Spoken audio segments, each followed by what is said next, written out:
Yo, Atlas speaking, and welcome to part 17 of What If I Was Reborn in Naruto as a civilian orphan trained and became the Wind Calamity. And without further ado, let the tale begin. Chapter 767. Just like Kusagakure, all the minor villages neighboring Konoha decided never to offend Fujin. All their grievances about the actions of the spectral swordsman were buried and forgotten. The news of him killing 100 Suna ninjas with each attack had shocked them to their core. Unlike Suna, they didn't have the forces to handle such losses. At the same time, they too began pondering what to do in case Konoha was more weakened than what the reports suggested. Some countries, like the land of noodles and the land of tea, didn't have any options. They had to depend on Konoha. Meanwhile, the land of hot water still remembered Kumo's blatant attempt to take over their minds and still hated Kumo. Similarly, the land of waterfall hated Iwagakure for its stunts a few years ago. Unlike Kusagakure, those hidden villages couldn't swallow their pride and were left with no option but to hope that Konoha stood tall. On the other hand, the land of rivers, a buffer country between the land of fire and the land of wind, was in a panic. If Suna and Konoha fought, their country would become the battleground. As such, Tanigakure immediately gathered all their ninjas and began preparing for another war they may have to endure. Even the land of iron took note of this battle and Fujin's capabilities while calculating the implications of this sudden attack on Konoha. Council meetings ran through the night in several villages as the world waited to see how Konoha would respond.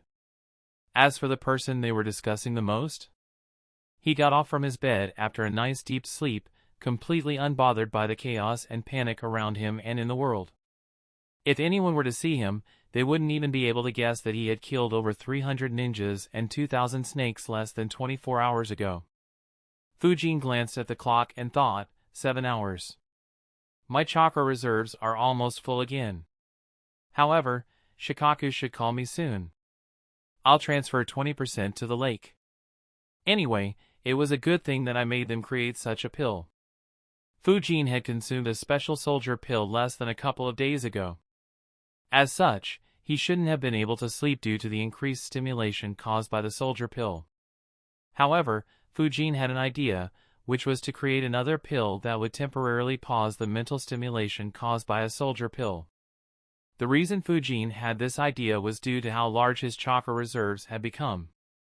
Even the best soldier pill in Konoha would need nearly 7 to 8 hours to recover his chakra completely.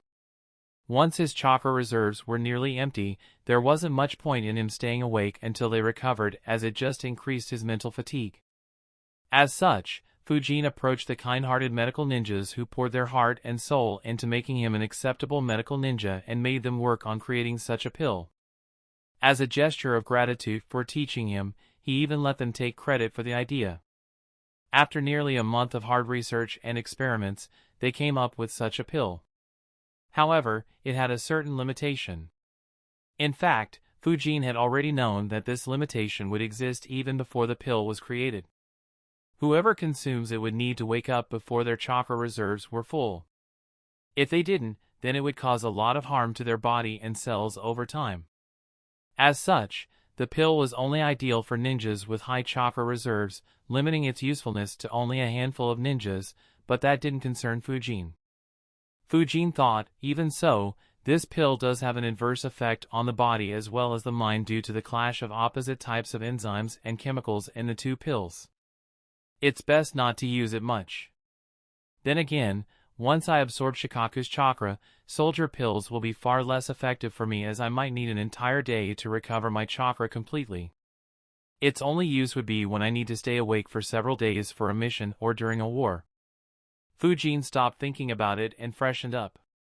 As he expected, an Umbu ninja came to call for him an hour later and said, Shikaku-sama asked you to go to the third training ground as soon as you can. Fujin nodded and muttered, the third training ground, huh? I guess he has already started gathering the army. The Umbu ninja nodded and replied, yes, more than half have already appeared. The rest should gather in another half an hour. Shikaku-sama will visit once everyone is there. Fujin replied, all right, tell him that I'm there. The Umbu ninja nodded and flickered away. Fujin thought, I didn't think much about this yesterday, but now that I think of it, this is a good time to do that. A shadow clone appeared next to Fujin as he flickered away. In a few seconds, Fujin appeared in the third training ground. The third training ground was one of the largest training grounds in Konoha. While there were a few that were larger than it, what made it stand out was its location. It was right next to the entrance of the village. Whenever Konoha wanted to make a show of their forces heading out, this training ground would be used. As soon as Fujin arrived, he activated his chakra field and sensed, over 2,000 ninjas are already here. Activating the chakra field and sensing so many ninjas openly was generally considered quite rude. As such, most ninjas in the training ground glanced in his direction. However, Fujin had already disappeared from his position. Renjiro chuckled and muttered, "Took you long enough to arrive." Fujin, who had flickered right behind Renjiro, replied plainly, "On the contrary, I was wondering whether I could sneak in another half an hour of sleep." Renjiro smirked and said, "It's good you're high in spirit. You'll need it when you lead an army." Fujin sighed and muttered, "Shikaku-san just keeps increasing my stress and workload. I hadn't worked much with large groups of ninjas until yesterday. And now he sends me to lead 3,000 ninjas." Renjiro looked at Fujin with a peculiar expression while wondering, "You made him the acting Hokage. Do you have any right to complain? Besides, you're the only council member who's slept peacefully." Suddenly, Fujin placed his hand on Renjiro's shoulder and said, "Luckily, I can count on you, right, sensei?" Renjiro became speechless, realizing that Fujin wanted to dump his work on him. He immediately replied, "I'll just advise you. Everything else is up to you."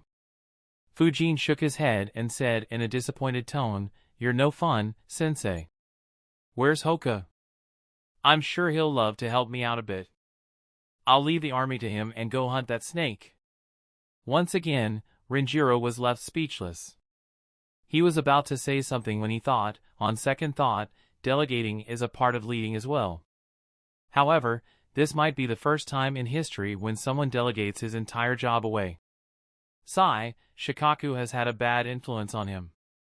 While Fujin and Renjiro were messing around, a few ninjas spotted them.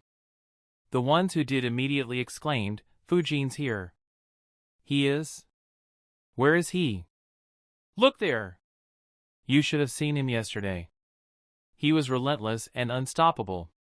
Yeah, the Suna and Oto ninjas were like helpless chickens against him. Even the Kazekages and the legendary White Fan couldn't stop him.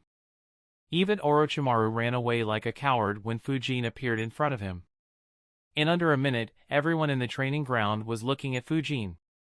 By now, there wasn't a single person in Konoha who hadn't heard about his exploits in the battle. Hundreds of ninjas had witnessed him slaughtering the 2 divisions of Suna ninjas in the blink of an eye. Nearly every one of them had also glanced at Fujin's other battles. None of them held back in singing his praises, and the news had spread like fire through the entire village. After seeing him once again, the ones who had witnessed his acts recalled their memories subconsciously, while the ones who hadn't imagined it. Immediately, everyone began discussing him. "He is so young. Yeah, and handsome. Bah! Do you only care about looks? Focus on his strength." The younger ninjas began discussing his strength as well as his looks. While Fujin had always gained the interest of other young ninjas, there was too little information about what he did and his real strength. His missions used to be so secretive that even the ones who had seen him couldn't say a word about it to anyone.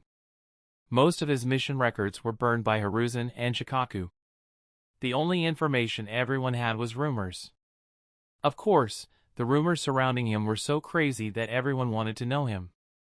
Unfortunately, he was extremely difficult to get in touch with. However, Suna's attack finally made everyone realize how ridiculously powerful Fujin was. For once, they saw someone who lived up to the rumors.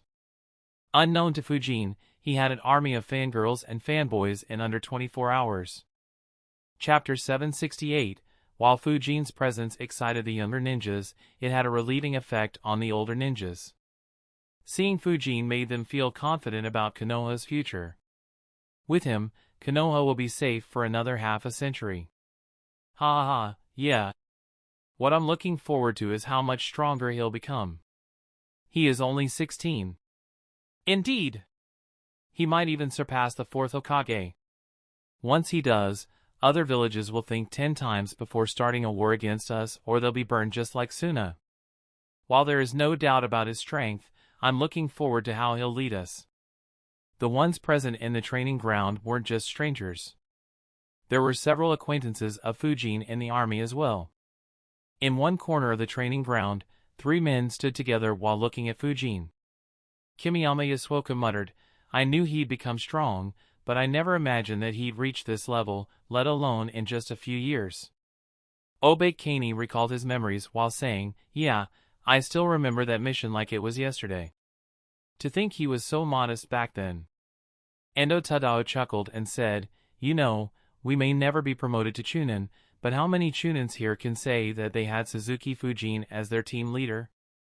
Already so many of our classmates are jealous of us, haha." The other 2 chuckled as well. Years ago, the 3 of them were the first group Fujin led on a mission.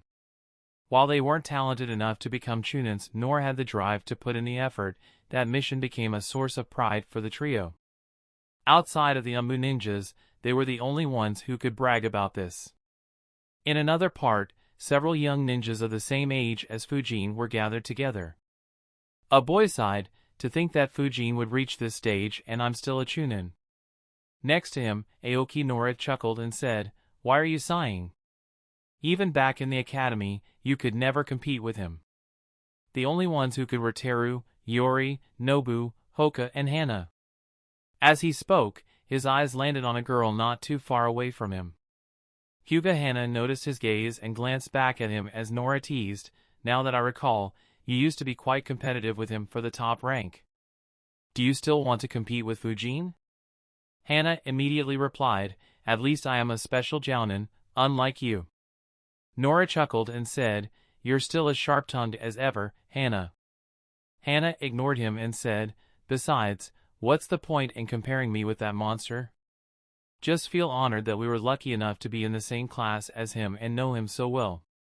You may not know how strong he truly is, but I know it from Hoka. He is already far beyond the level we could reach." Aoki Nora frowned and asked, "Hey, what do you mean by that? We're still young. Even though catching up with him is impossible, why can't we reach the level he is at?" He wasn't the only one. Almost everyone around Hana looked at her with the same question running through their minds. After all, they were just in their teens. While they accepted that Fujin was far stronger than them, they still dreamt of eventually reaching the same level as him. Hana glanced at Fujin as she answered, "You should visit the library more. Normally, ninjas are divided into 3 ranks. They are Genin, Chunin, and Jounin.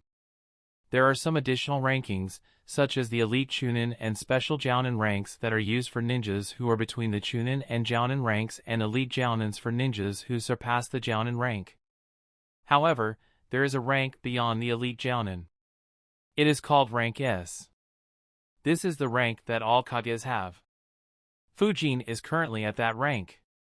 And, even among the Rank S, there are weaker and stronger ninjas. For instance, the copy ninja Hataki Kakashi, who is so talented that he was promoted to Chunin when he was merely 6 years old, is considered to barely be a Rank S ninja. Darui from Kumogakure and Kitsuchi from Iwagakure, the 2 ninjas believed to be the ones who will succeed their current Kages, are also believed to be at the same level as Kakashi.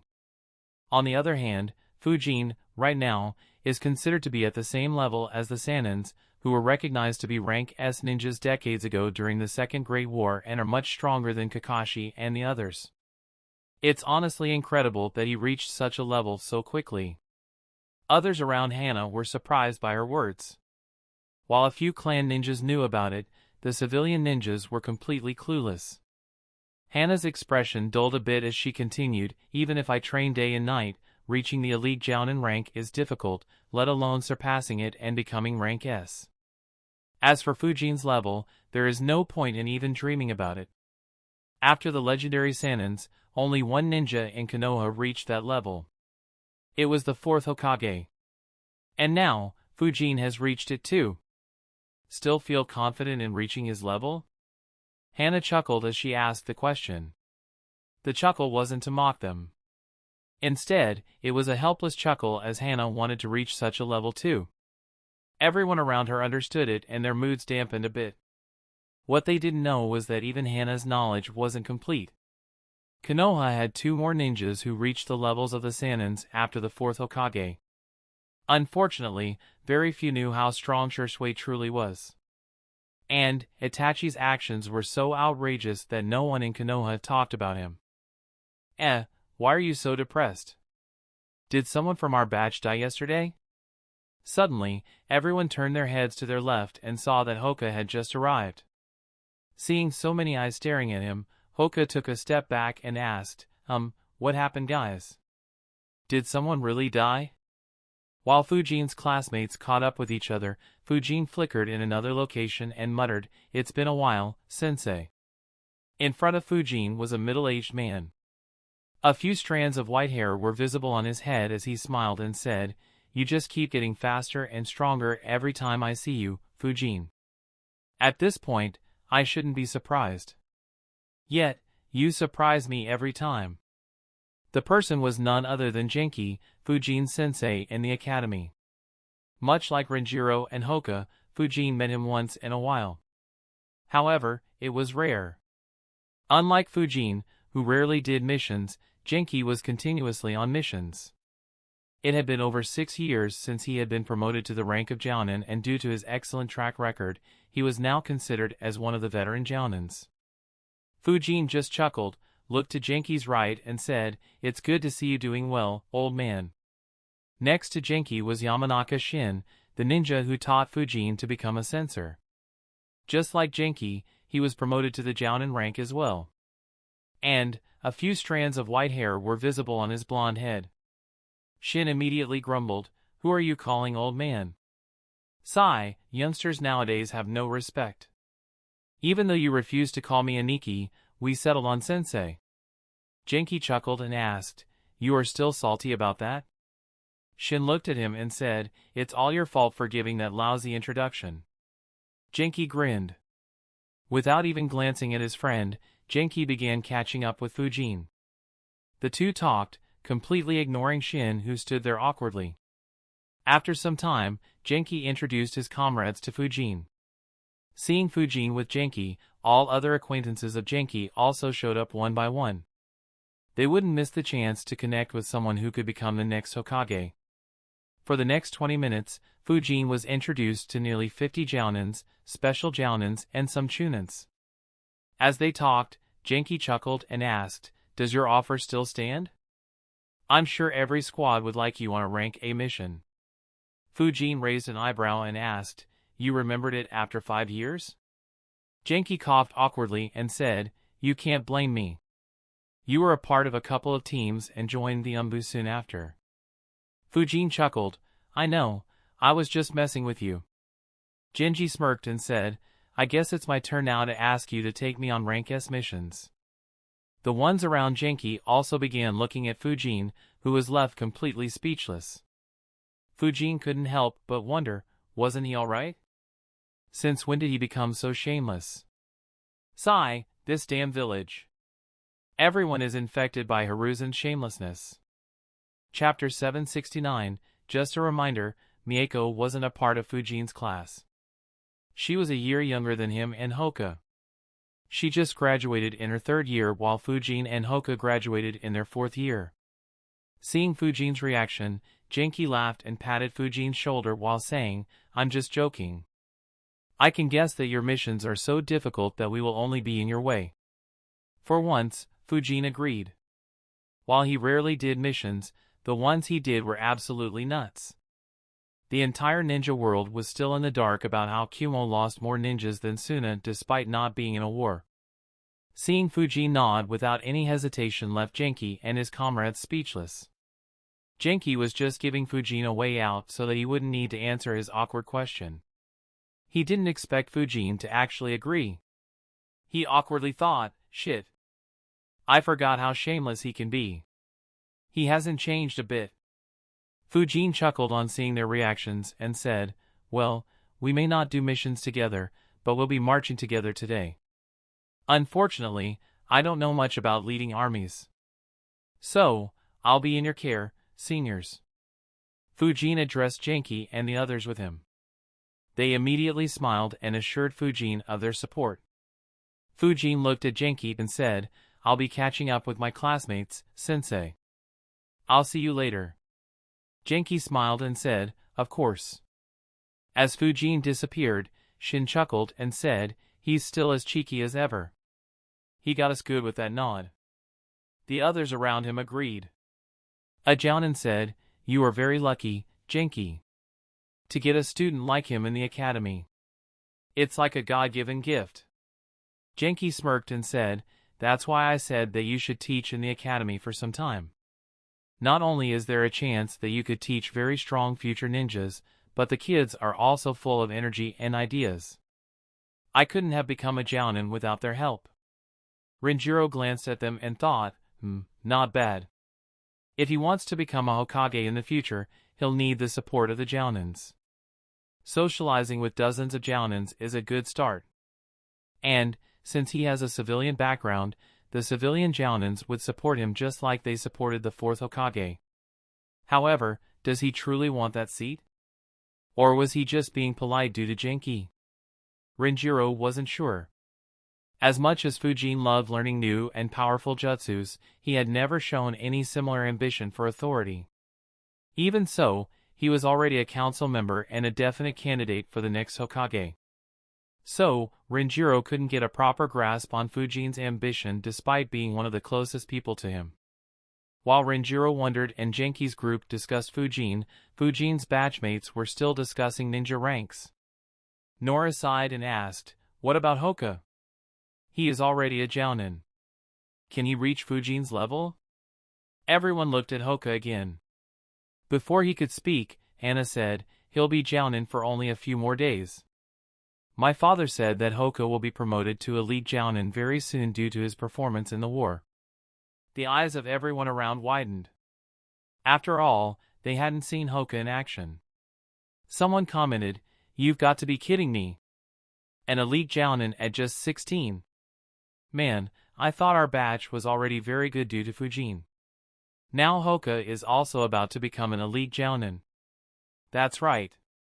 We have Fujin, a rank S ninja, Hoka, who will soon become an elite Jounin, and Teru, who is an Umbu captain. It's a shame that Yori died and we still don't know where Nobu went after graduating. Otherwise, we might have 2 more Jounins." "That's right. But we can discuss that later. Congrats, Hoka!"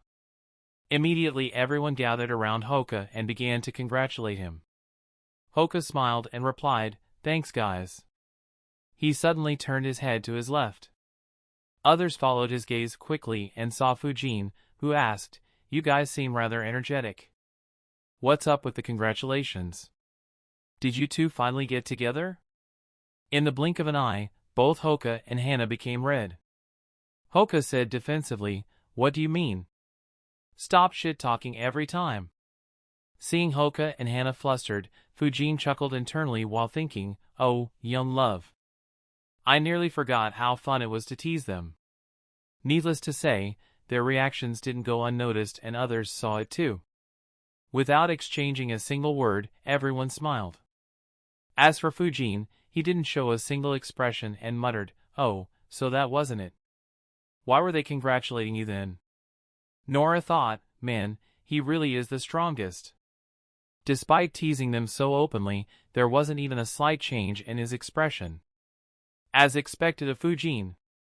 Hoka replied, "They were congratulating me since I may be promoted to elite Jounin soon." Fujin raised an eyebrow and asked, "That's worth celebrating?" Hoka stared at Fujin with a dumbfounded expression while others were left speechless. Fujin shook his head in disappointment and said, "You're slacking too much, Hoka. Come with me. I know just what you need to do." Fujin looked around to see everyone looking at him strangely and asked, "What's the matter?" A Yamanaka ninja said, "You just said that becoming an elite Jounin wasn't worth celebrating." Fujin replied, "Oh, it's definitely worth celebrating once you reach there. However, don't slack off after that like this guy. There is still a lot of scope to grow beyond it. Fujin sighed and said, even I'm still quite weak. Had I been in Lord Third's position, I'd have fallen to Orochimaru's scheme. So, even I can't afford to slack off yet. Fujin's classmates were surprised by his words. Be it the fact that Fujin still wasn't satisfied with his strength or that Fujin thought so far ahead was something that none of them considered. It made them look at Fujin in a new light. The only one who was full of complaints was Hoka. He thought, this asshole. Not only did he tease me for nothing, but he is also accusing me of slacking. When did I slack? I trained till I dropped daily. Unfortunately, Hoka didn't get any opportunity to voice his complaints. Fujin glanced at his classmates and smiled. We didn't meet much after the academy ended due to our respective missions, but it's good to see that everyone from our batch has already become Chunins. Hana, Teru, and Hoka have even surpassed that. While it's a shame that some faces are missing, I hope that everyone from our batch becomes a Jounin. Smiles appeared on everyone's faces as Fujin reignited the flames in their hearts. While someone becoming Chunin at 15 or 16 wasn't comparable to someone like Fujin, such a ninja would still be considered very talented. Not to mention, they were still very young. They still had dreams of reaching rank S, irrespective of whether they succeed or not. Immediately, several of them began saying, of course, we will. Jounin isn't enough, wouldn't it be epic if the entire class becomes elite Jounins? Thanks, Fujin. Don't worry, we won't let our batch's reputation fall.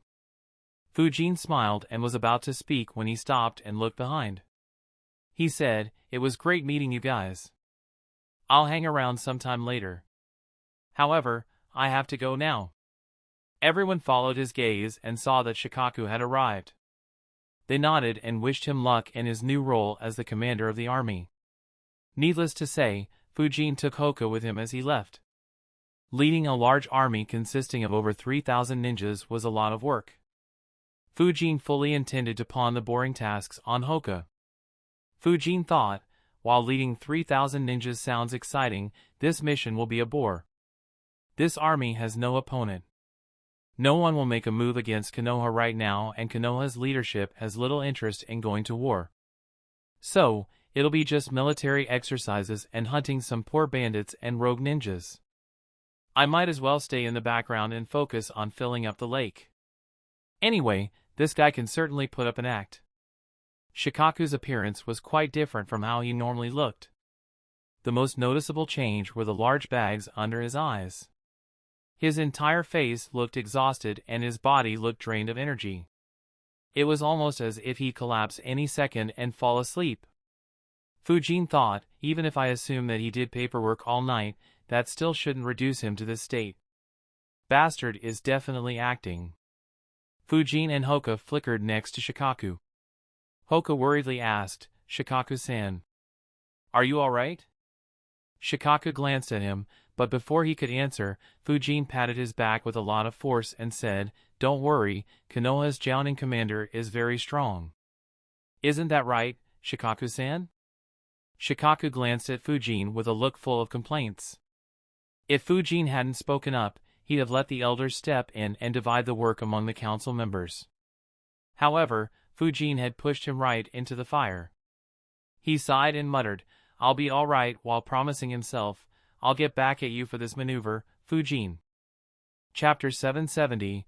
While the ninja world was waiting to see Konoha's response, 3,000 Konoha ninjas gathered in the third training ground. Following the orders, everyone began arranging themselves in an orderly manner. Facing this massive army were 6 ninjas, Nara Shikaku, Suzuki Fujin, Senju Renjiro, Hyuga Hoka, and 2 more figures. While the ninjas moved, Shikaku said, while they arranged themselves, I'll tell you about the army composition.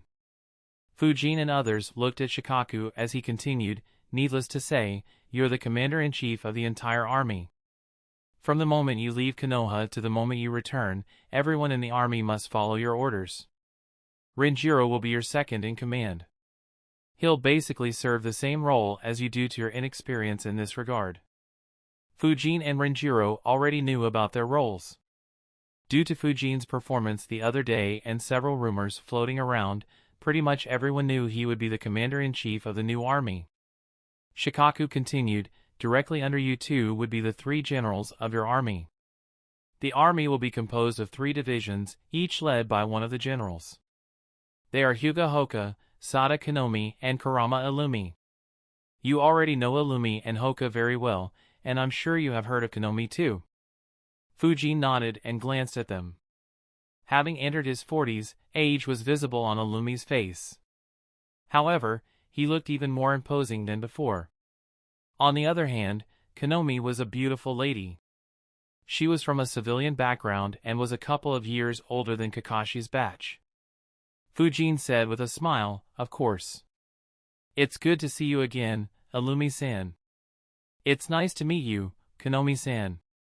Belated congratulations on your promotion." Illumi smiled and replied, "I always had high hopes for you, but I didn't think I'd be serving under you so quickly, haha. It's quite an honor to be a general in your army on your very first assignment."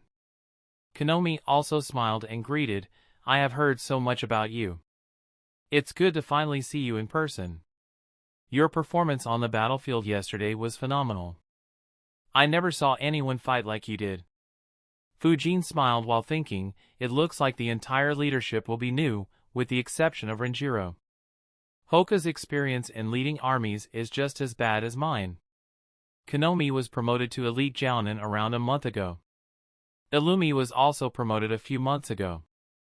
Though they have experience from the previous wars, neither has led an entire division before.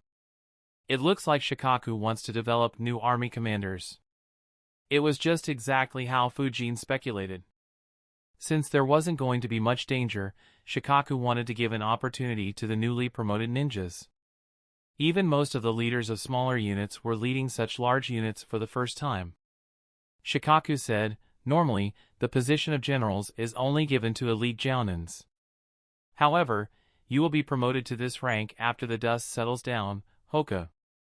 So, consider this as preparation for the future. We have a lot of hopes for you." Hoka nodded and said, "I won't disappoint you." Shikaku nodded and replied, "Good."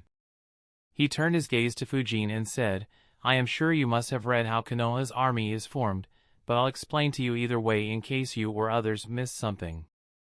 The basic unit of any army is a normal 4-member squad led by Chunin, while the other members are either Genins or Chunins. In this army, all the squad members are Genins and they make up the majority of your army. The reason why we always form 4-member squads when a student graduates is due to this. However, on a battlefield, for ninjas generally can't do much. If they're isolated, any competent enemy would eliminate them with ease. That is why a single squad never moves alone on the battlefield unless it is a specialist squad. For squads will move together, forming a platoon. They'll be led by a captain, who will be an elite Chunin and have his own squad consisting of 3 more Chunins. As such, every platoon in this army will have 1 elite Chunin, 7 Chunins, and 12 Genins. With such a force, they can do varying types of missions and can look after themselves even if they're isolated." Fujin and others nodded as Shikaku continued, "Of course, even a platoon is too small of a force to make a major impact in a war. Hence, for platoons together make up a company. It'll be led by a major, who'll be a Jounin. And he'll be assisted by 7 more ninjas, including 1 Jounin and 6 special Jounins. So, every company will have 88 ninjas. A company is where you can see the real impact of an army. Since there are as many as 88 ninjas in a company, they cover all the bases and a company can act independently.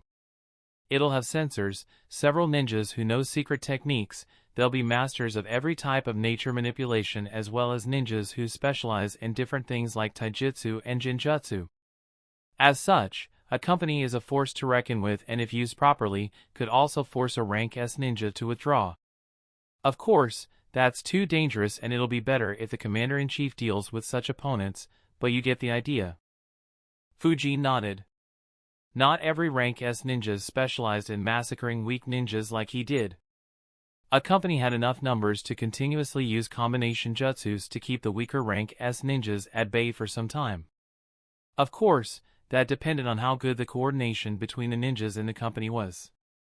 Shikaku continued, there are 27 companies in your army. One of the important tasks for all 4 of you is to learn how to handle the companies. If you face an enemy army that is as strong as you, then this becomes the deciding factor. Hence, focus on mastering this as we can't do such large-scale exercises often. Shikaku saw everyone nodding and continued, above the company is a battalion, which consists of 3 companies. A battalion is led by a colonel, who is a veteran Genin. They'll be assisted by a group of 15 other ninjas, depending on what purpose the battalion will serve. Since this is just a training exercise, I have assigned a similar force to everyone. Among these 15 ninjas will be another veteran Genin, who can replace the colonel if something happens to him or command a company if they need to split. There will be 4 more Genins, 6 special Genins and 4 elite Chunins to assist the colonel in his duties. While there is a lot a company can do, a battalion can handle a flank by itself. If the enemy is weak, then it can even hold an entire front. They'll be the main force of any army. Every general will have 3 battalions in their division, meaning that you'll lead 6 veteran Genins, 30 Genins, 72 special Genins, 48 elite Chunins, 252 Chunins and 432 Genins. And, this is just the core army. You'll also have several specialized units under your command, to ensure that your division can function properly and independently of any reinforcements. The special units will include a few medical units, 1 logistics unit, 1 communication unit, 1 SEAL unit and a couple of trap setter units. You will also have a few reconnaissance units, assassination units and demolition units, but their numbers will depend on the circumstances. As such, the total number of ninjas in each division generally varies from anywhere between 900 to 1200. Each of the 3 divisions under you will have exactly 1,000 ninjas. Hoka, Illumi and Konomi nodded. While Illumi had plenty of experience and felt comfortable, Konomi and Hoka were slightly overwhelmed by the situation. The fact that the lives of 1,000 Konoha ninjas depended on their decisions applied a lot of pressure on them.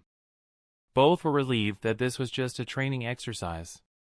Shikaku glanced at Fujin and said, adding the 4 of them, you'll be leading 3,004 ninjas. However, this isn't a set number for a commander-in-chief. During wars, you can be leading anywhere from a single division to the entire Konoha force. Though we can only hope that circumstances don't deteriorate to that level. Fujin nodded without any hesitation. For a single person to lead the entirety of Konoha's forces would mean either all other rank S ninjas in Konoha were dead, or all of Konoha's enemies had come together and faced off Konoha on a single battlefield. Shikaku asked, do you have any questions? Fujin immediately asked, how many medical ninjas do we have? Without a hint of shame on his face, Shikaku answered, 6 squads along with 6 backup medical ninjas. Fujin and the 3 generals were surprised. Hoka frowned and asked, so few? That's less than 1 per 100 ninjas. How will they be enough? Shikaku immediately corrected Hoka, well, technically Fujin is an excellent medical ninja. So, it is slightly more than 1 per 100 ninjas. Chapter 771, immediately, everyone looked at Shikaku with a deadpan expression. It didn't matter whether it was slightly higher than 1 medical ninja per 100 ninjas or lower, the fact remained that it was very low. It was important to remember that Tsunade had once proposed having a medical ninja in every squad to ensure prompt medical attention. However, Shikaku wasn't bothered by their gazes and explained, even though you are going out, you don't have to face any strong enemies. It's just bandits and rogue ninjas. The medical ninjas are more for healing the injured civilians and assure them that Konoha is looking after them. So, you won't need any more. On the contrary, they are more needed in the village to heal the ninjas injured yesterday. Of course, I'll keep some medical ninjas available to reinforce you in case you end up facing a decent enemy.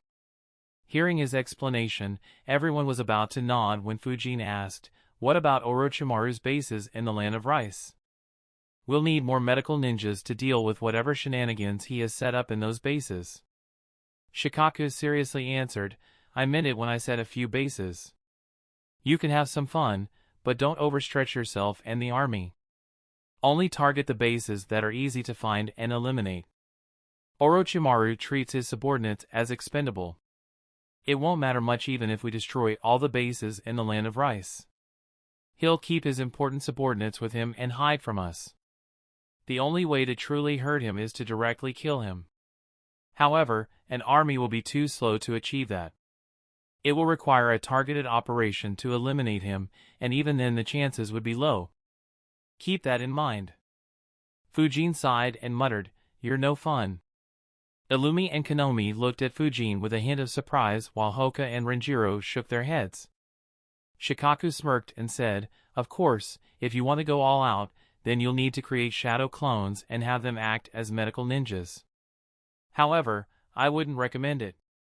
Fujin just shot a glance at Shikaku. Needless to say, he had no intention of doing so. In fact, he had no intention of using medical ninjutsu even with his main body unless it was essential.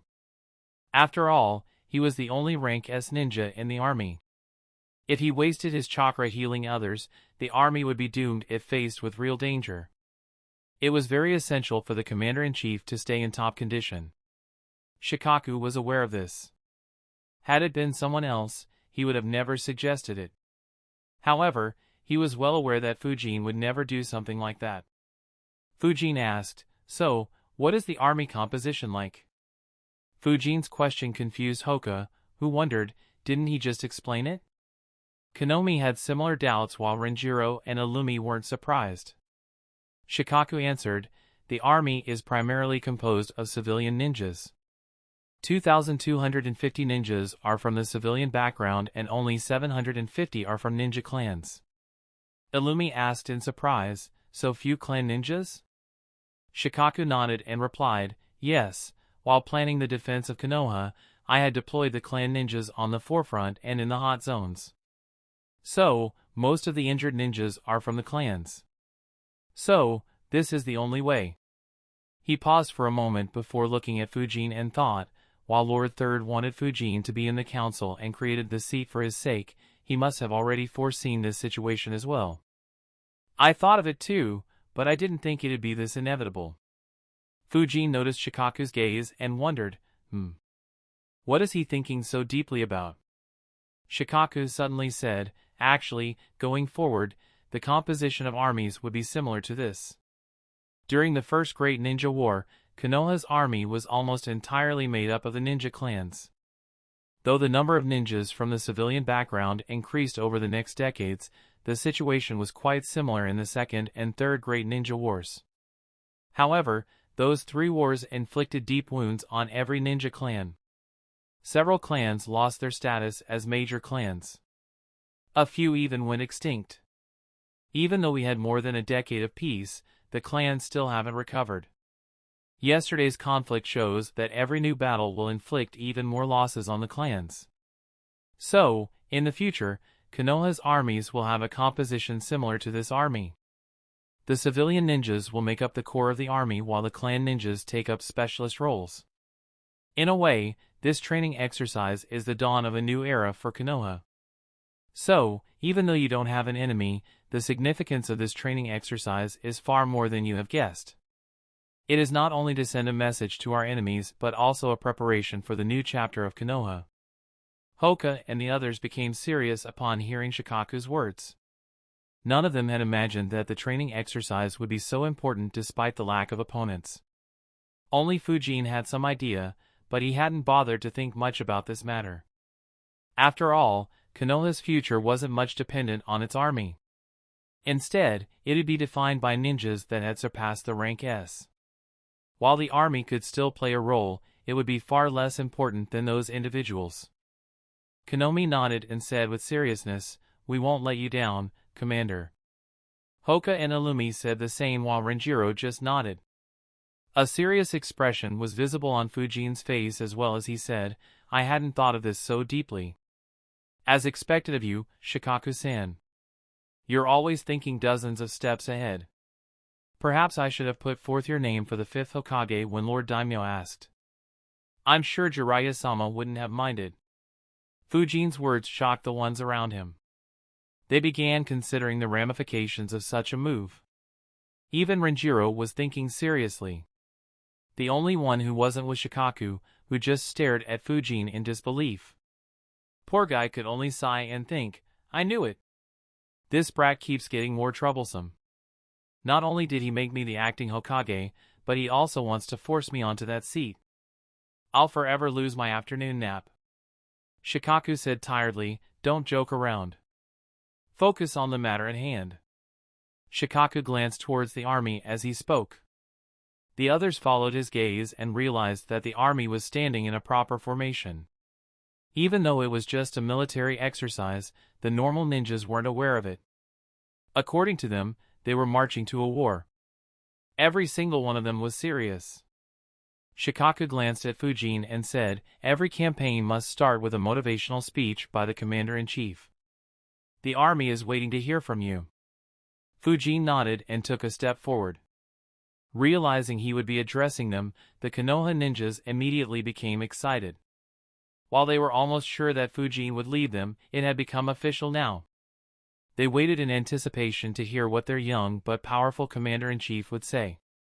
Fujin's eyes moved through the ranks of the army. Nearly everyone felt like they had exchanged eye glances with Fujin. After a minute of silence, Fujin spoke in a loud but calm voice, yesterday, we were attacked by the combined forces of Sunagakure and Otogakure. Many of our comrades and innocent civilians died. Our infrastructure was damaged too. However, Sunagakure and Otogakure paid the price for underestimating us. A price that they won't forget for a long time. However, several other hidden villages have the same delusional belief. They think that we are easy targets to bully.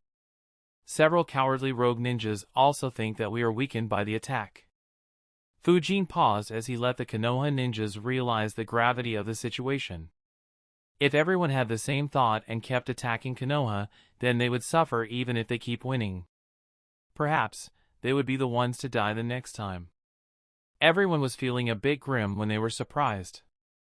A small smile appeared on Fujin's face. Several wondered, why is the commander-in-chief smiling? Fujin suddenly raised his voice by a level and roared, it's time to remind everyone why Konoha is the strongest village. It's time to remind everyone of the consequences of antagonizing us. Prepare to march. Let me see who dares to mess with our village.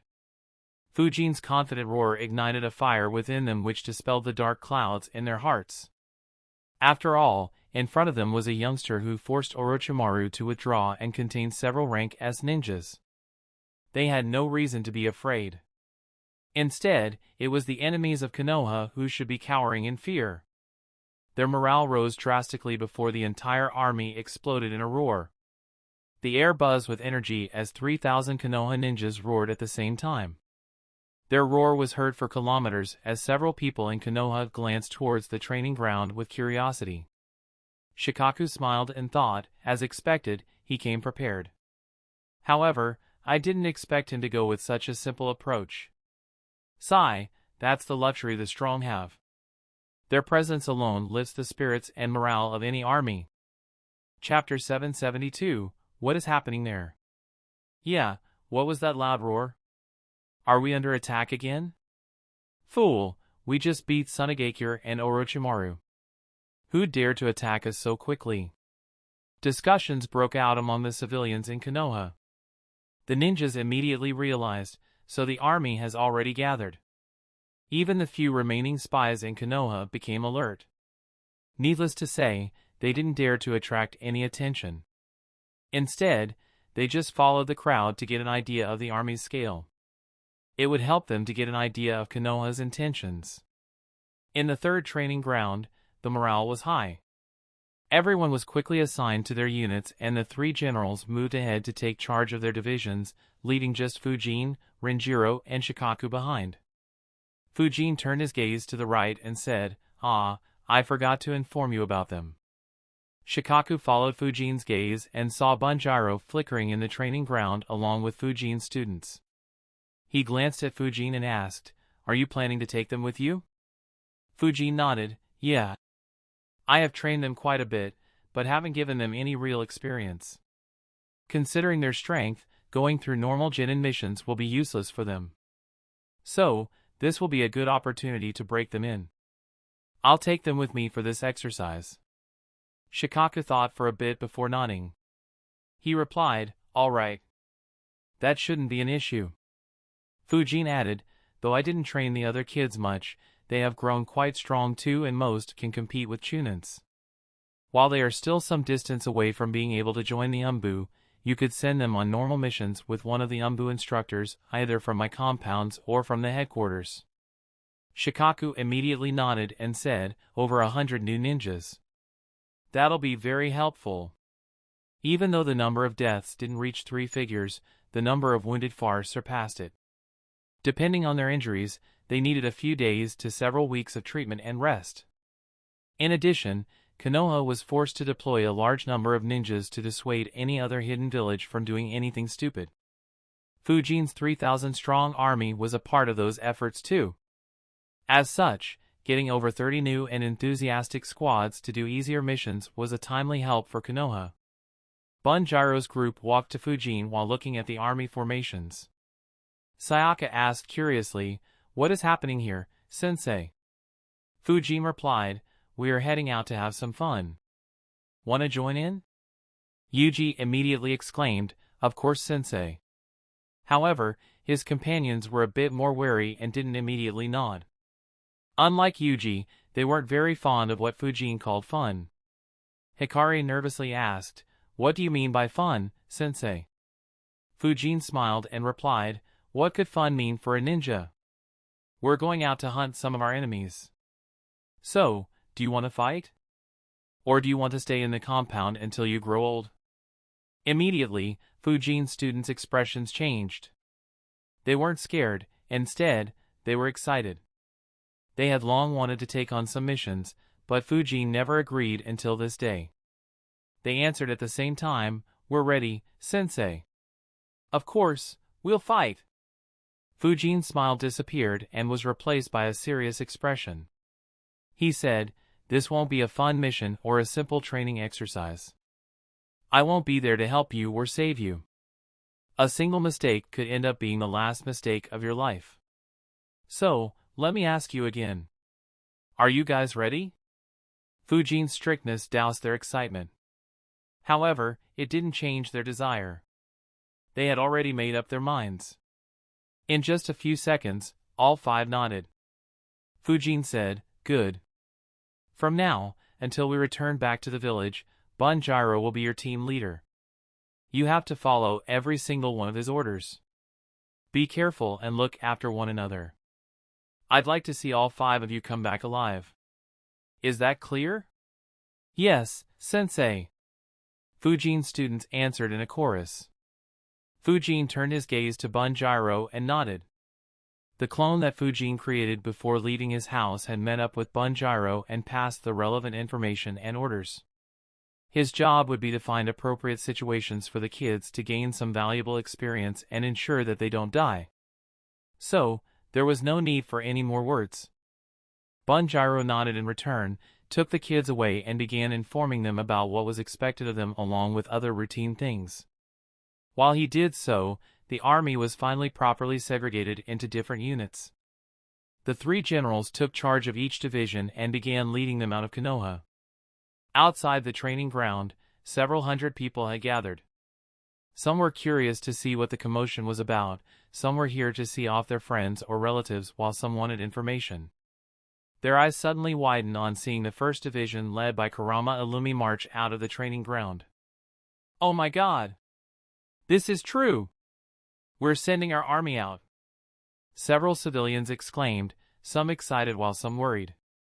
The family members of the ninjas nervously prayed for the safe return of their kin.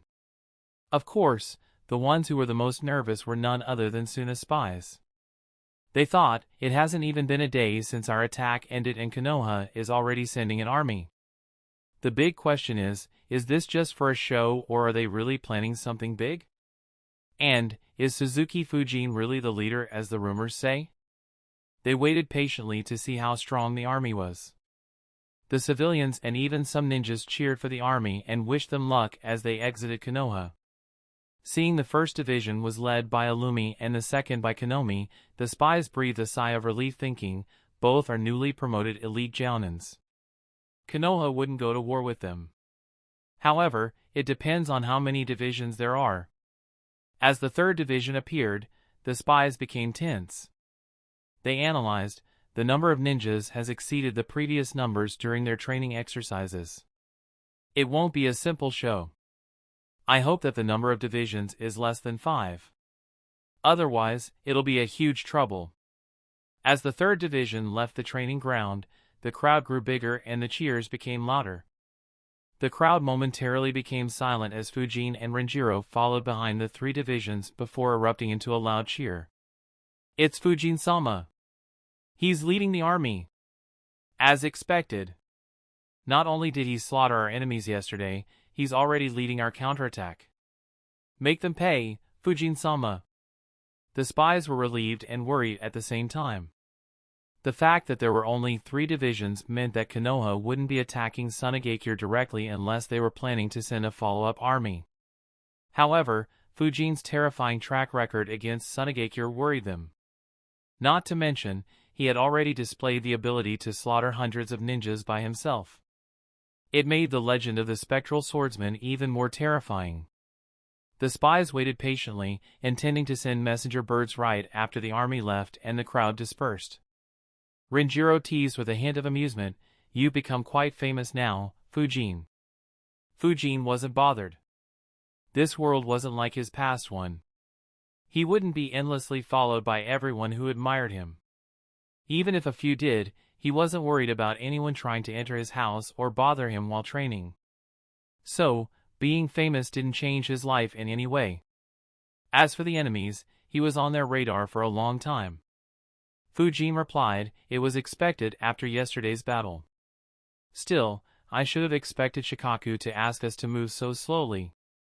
He doesn't let any resources go to waste." Fujin chuckled and so did Renjiro, who replied, "That is natural. He wouldn't let go of such an easy opportunity to raise the morale of the village. Armies and strong ninjas are too convenient to do that. And, it isn't just at the top level. You can use it at all levels in a war too. For example, if a group of Chunins is in a tough spot and you send a reputed Jounin to reinforce them, their morale would shoot through the roof. They could hold an enemy that they shouldn't even with the Jounin's help. Of course, morale has its limits. Unless the enemy is scared off into retreating, they will eventually die. However, they can buy you valuable time to move your other forces around. Keep that in mind. How you do this will be a major factor in your success or failure as a commander." Fujin nodded as he and Renjiro finally placed a foot outside the village. At the very next moment, both disappeared. The 3 divisions in front of them were moving fast as well. Within moments, the entire army disappeared from the crowd's sight. Fujin said, "Well, we can discuss such tricks later. What are the main strategies and tactics we use during wars?" Chapter 773, What are the main strategies and tactics we use during wars? Fujin asked as he and Renjiro followed the army. Renjiro replied, "I was thinking of just letting you see them and form your conclusions." However, Shikaku's words in the army composition changed some things. He glanced at Hoka's division as he explained, "Traditionally, we would have several specialist units move ahead of our army when we march to war. The Hyuga ninjas would surround our armies and keep an eye on several kilometers around us. Along with them would be the Inuzuka ninjas and their companions. Their noses can pick up any scents the enemy leaves behind, which are important in spotting traps and figuring out the movements of our enemies. The Yamanaka ninjas would follow behind them. They excel at traditional sensing. However, their chakra fields can be sensed by the enemies. So, they activate it only if the Hyuga or Inuzuka ninjas ask them to do so. What they do more is use their secret technique to transfer their minds into wild birds to keep an eye on the skies. Several seal masters move with the Yamanaka clan ninjas as well to spot any traps set for us using seals. Generally, we assign the seal masters belonging to these 4 clans to this group so they don't fall short on other aspects. Following the Yamanaka ninjas and Seal Masters would be the Aburame ninjas. While they don't have any of the skills the three clans I just mentioned have, the bugs they control make them more useful than the three clans combined. I don't need to explain their use to you, do I? Fujin shook his head. He was well aware of the Aburame clan's prowess. He wasn't surprised by the way the other clans were used either. In fact, it was very obvious. What he wanted to know more was what would happen later. He asked, "So, what do you do when you finally spot the enemy?" Renjiro answered, "It depends on what we encounter. If it's the scouting units of the enemy army or any small groups, then these four clan ninjas eliminate them without any assistance. If we face their vanguard, the Inuzuka, Hyuga and Yamanaka clan ninjas would step behind and let the Aburame clan launch a sneak attack.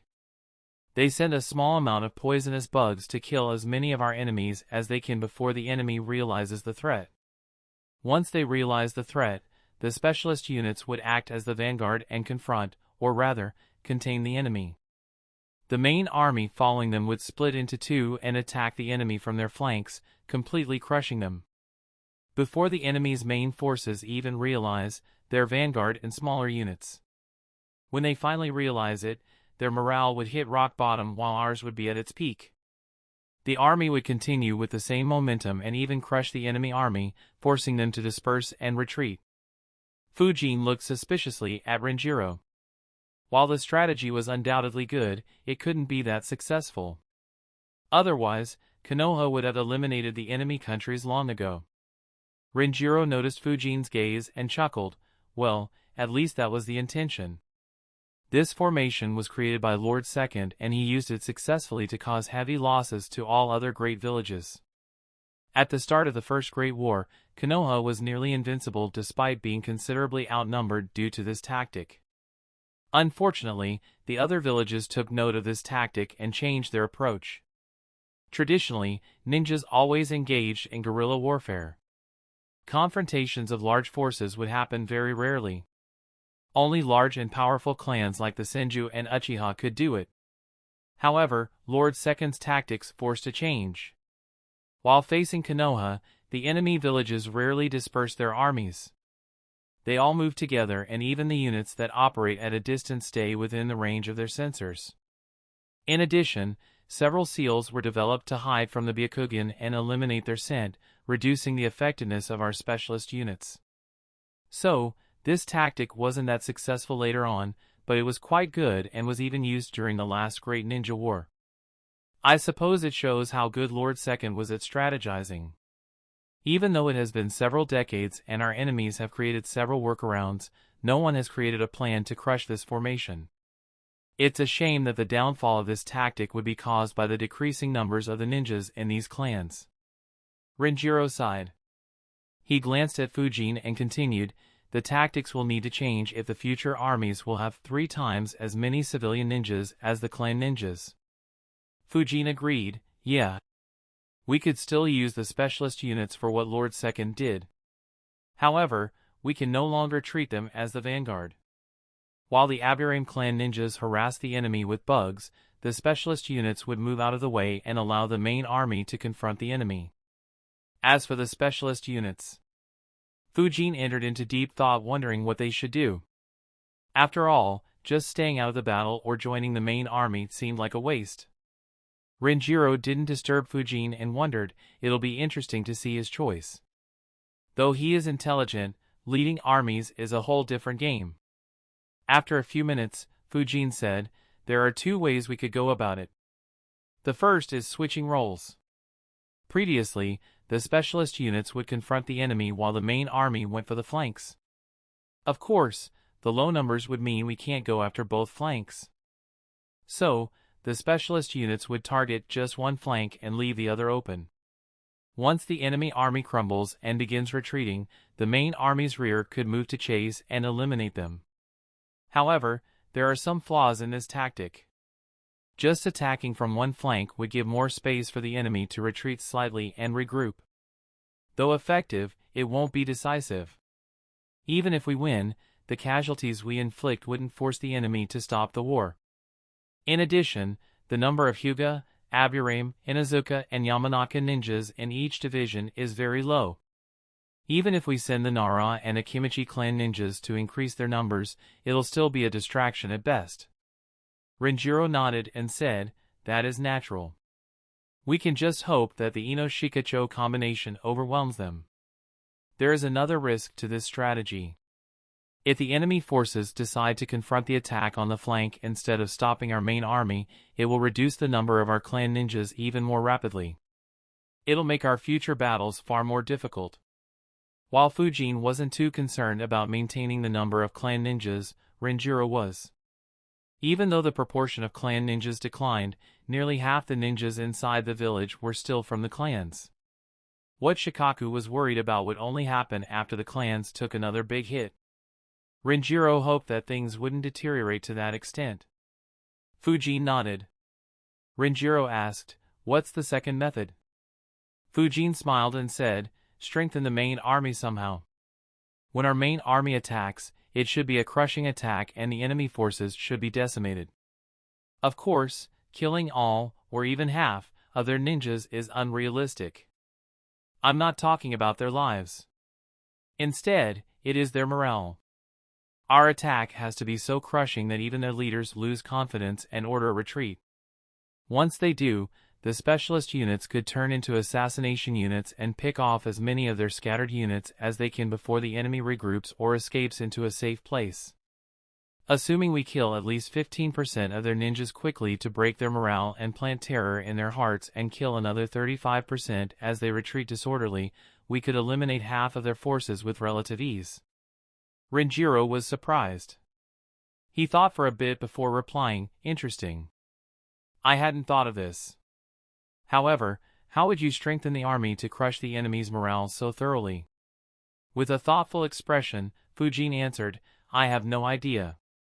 Fujin's reply caught Renjiro completely off guard. He almost missed his step and nearly fell.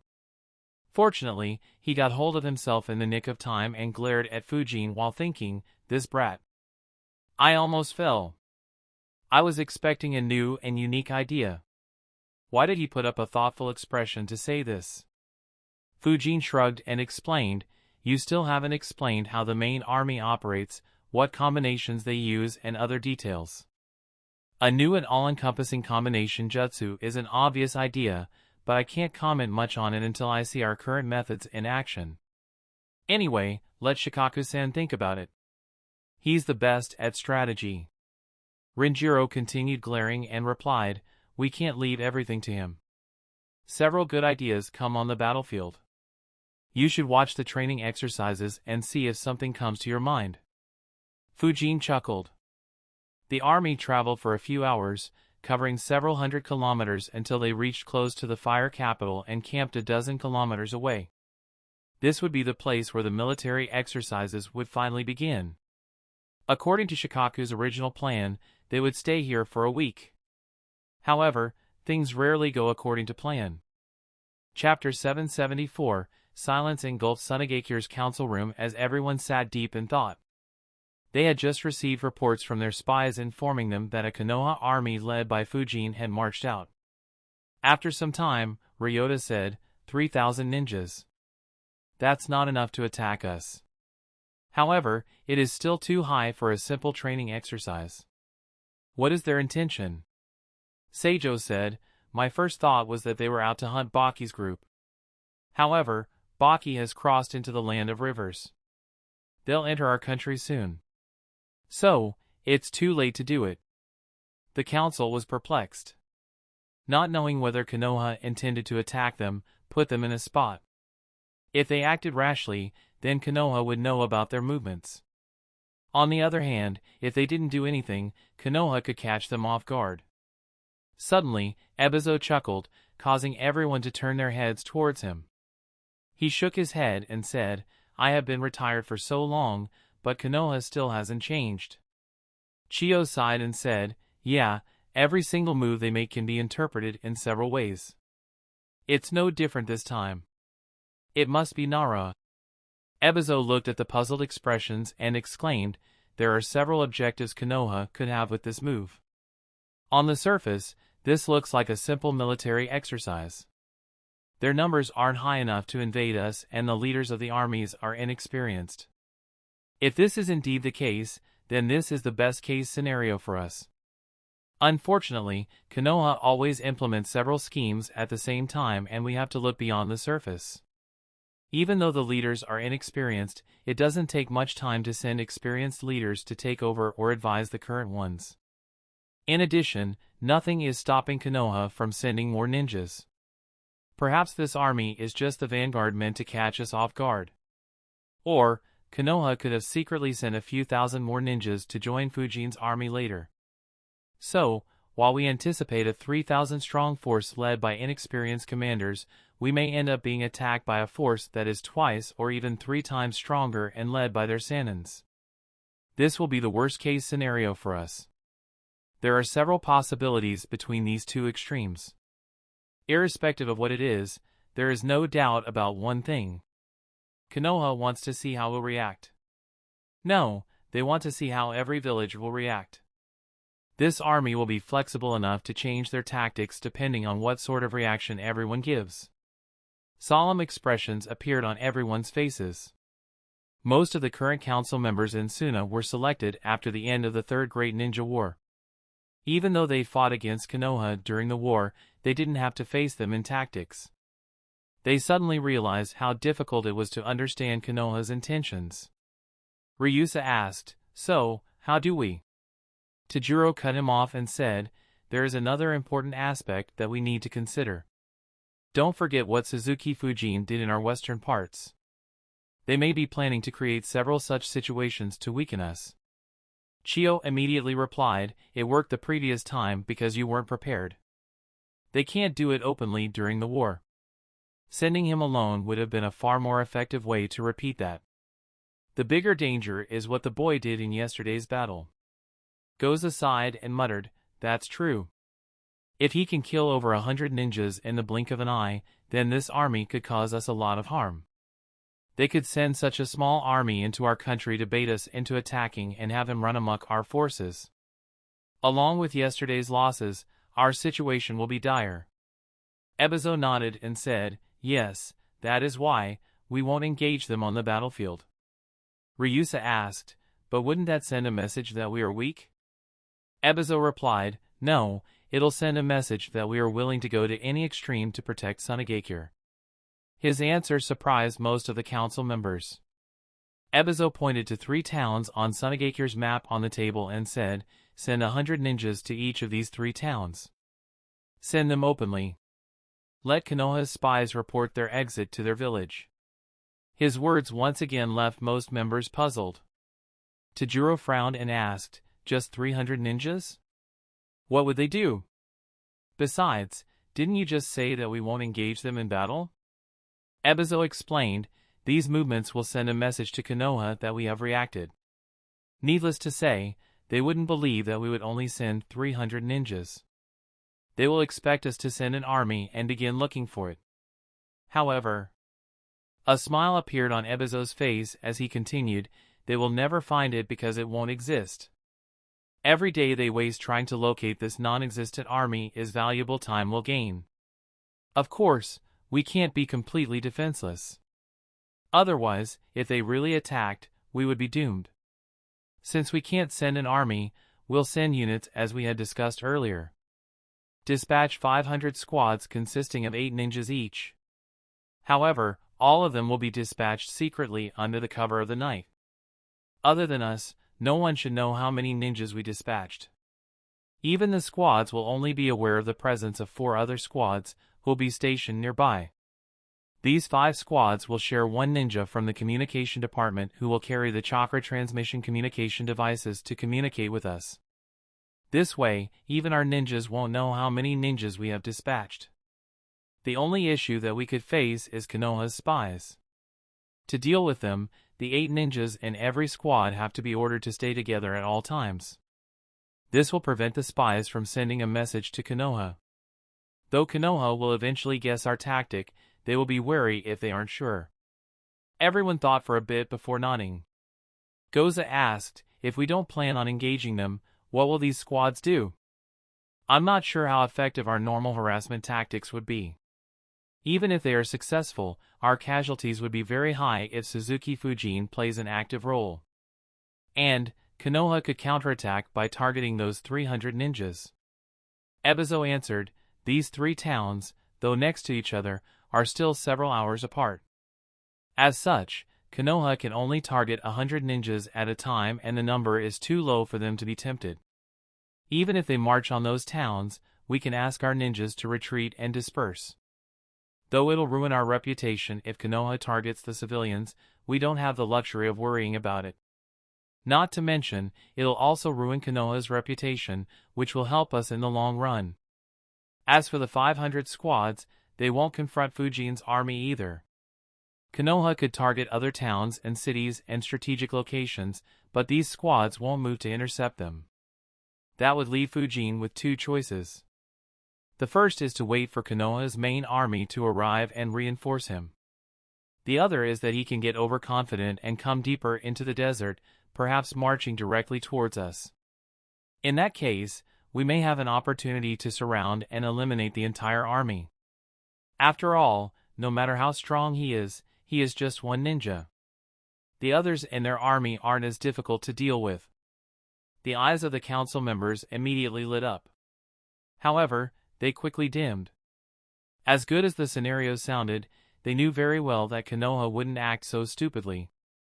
With heavy hearts, they began preparing for a full-scale war against Konoha.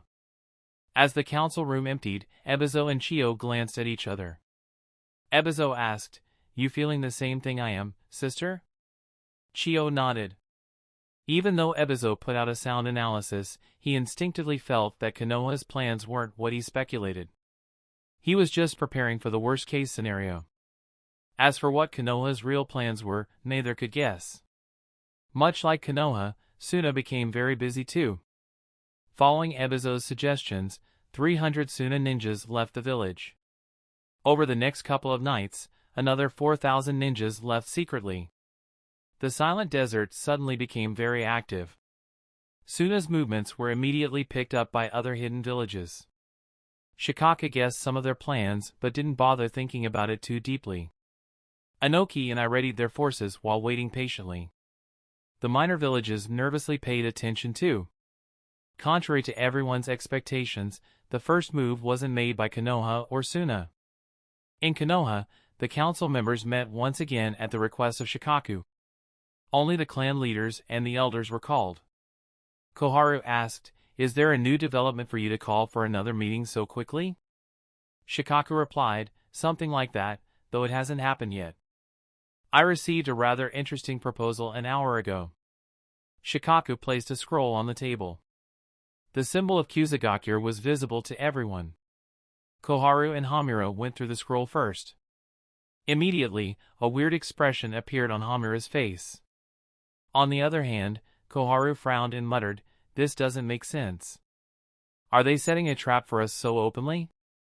Chapter 775, This Doesn't Make Sense. Are they setting a trap for us so openly?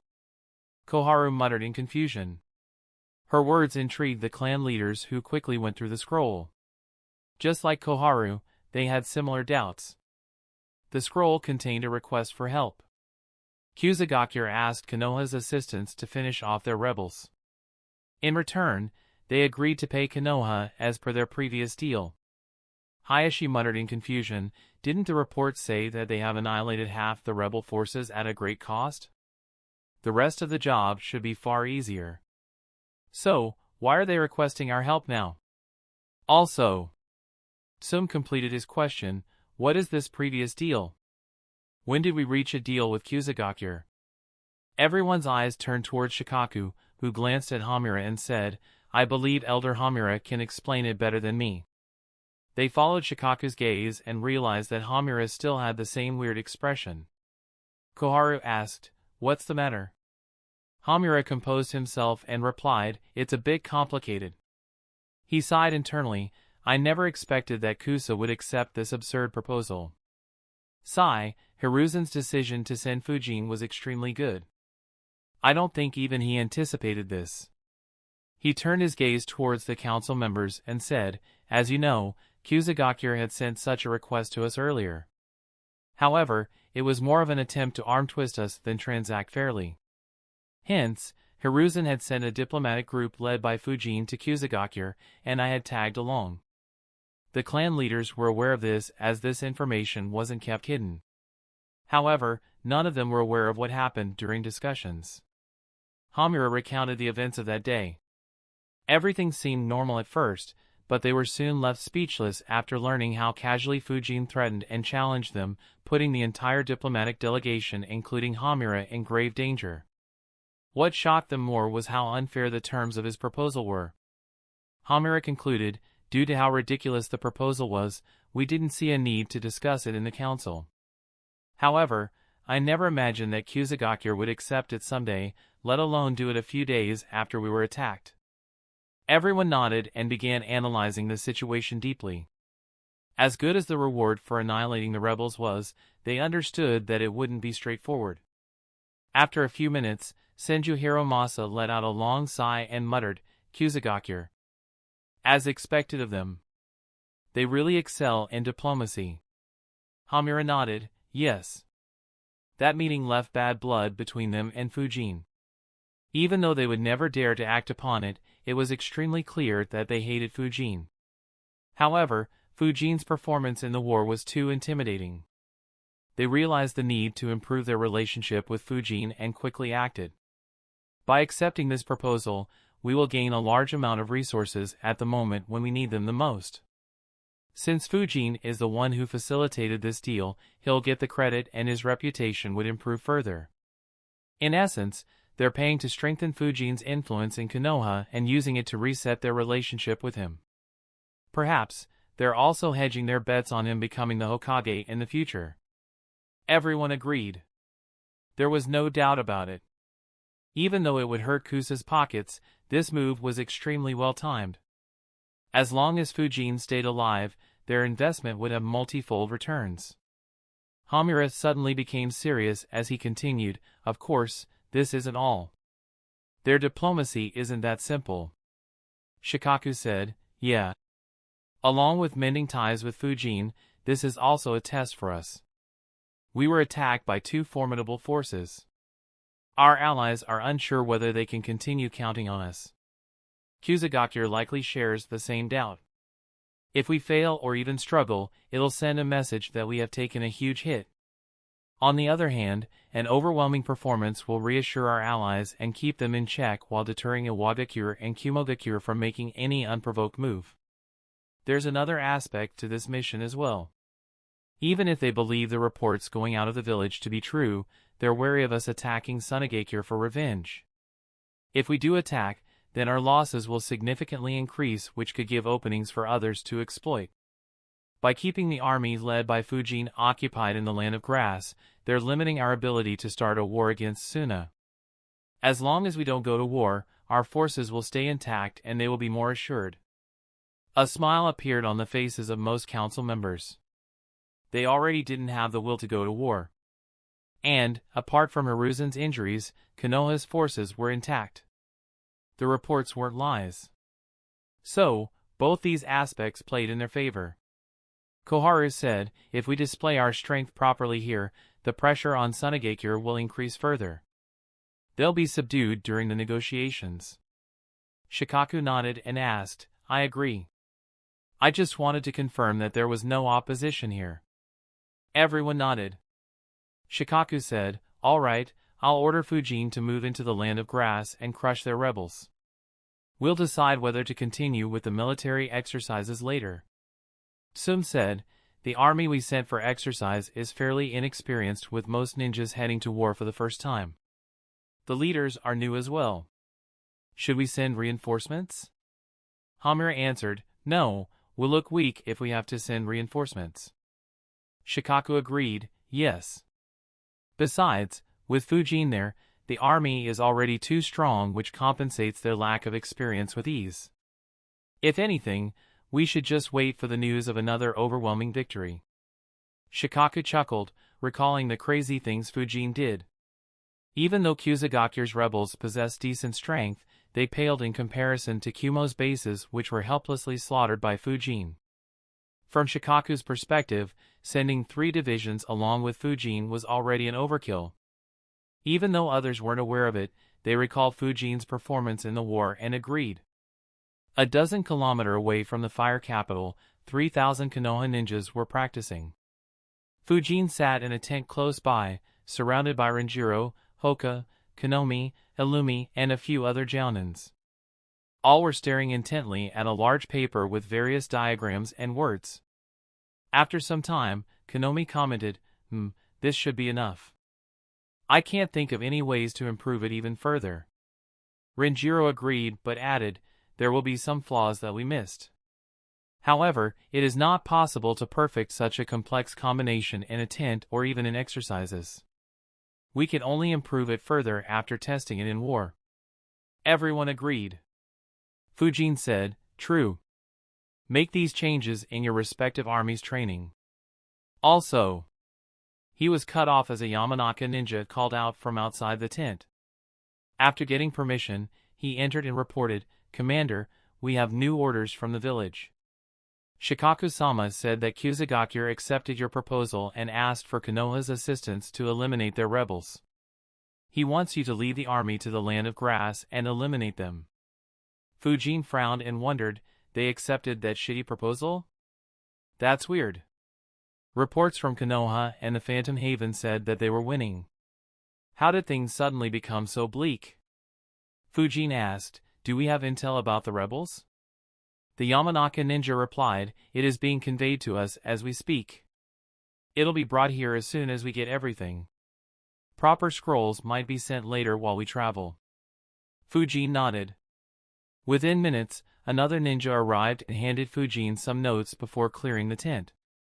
Only Fujin and the other 4 leaders were left in the tent. Renjiro said, this is surprising. I thought they had the upper hand. What's the matter? As Fujin was reading, a weird look appeared on Fujin's face. Fujin shook his head and said, they have the upper hand. They are just sucking up to me. His words confused the ones in the room. Hoka asked, what do you mean? How does going to war benefit you? Fujin answered, it doesn't. It's the price we'll receive to complete this.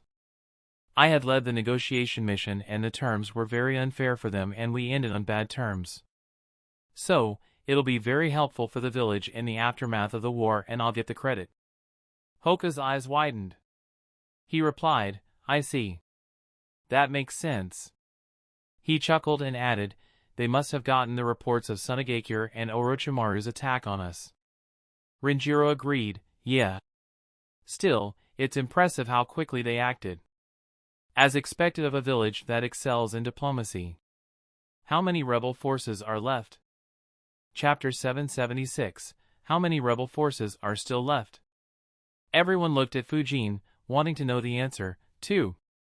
Fujin answered, according to Kusagakure's estimates, the rebels initially had around 1,500. However, they recruited various rogue ninjas either through money, the promise of power or through Iwagakure's manipulation, increasing their numbers to beyond 2,000.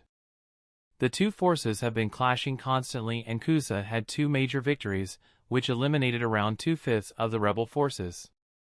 However, Kajiro, the rebel leader, is still at large and they still have around 1,200 ninjas. Our job would be to eliminate at least 800 ninjas and eliminate their leadership entirely. Fujin pushed a note forward and said, these are their current leaders. Kajiro is their leader and Sekiro is his right hand. He has 4 more competent ninjas under him, who lead the armies. They are Reiko, Hisato, Shizuma, and Genku. Hoka muttered, this is the first time I'm hearing about them. How strong are they? Renjiro replied, they are formidable, otherwise, Kusagakure wouldn't have lost hundreds of ninjas and so much of its territory. Kajiro used to be the rival of Hiroshi, the current leader of Kusagakure. In terms of strength, he is slightly stronger than Hiroshi. However, he lacks in other aspects and hence couldn't become the leader. His strength is at the elite Jounin level by our standards. Tuskiro is like a brother to him and always stays by his side, even during wars. He wasn't elite Jounin level but was very close to it before they betrayed Kusagakure. Considering that it has been years since then, he too should be considered as an elite Jounin level threat. The other 4 are Kajiro's students. Each one of them is a formidable Jounin. Hoka replied, 2 elite Jounins. No wonder Kusagakure struggled so much. Fujin agreed, yeah, even though they have 12 elite Jounins, only 3 could have that rank if they were in Konoha. Even among those 3, only Hiroshi could compete with stronger elite Jounins like Sensei. Anyway, I heard quite a bit about Kajiro during my Umbu days, but I never saw him in action. How does he fare against you, Sensei?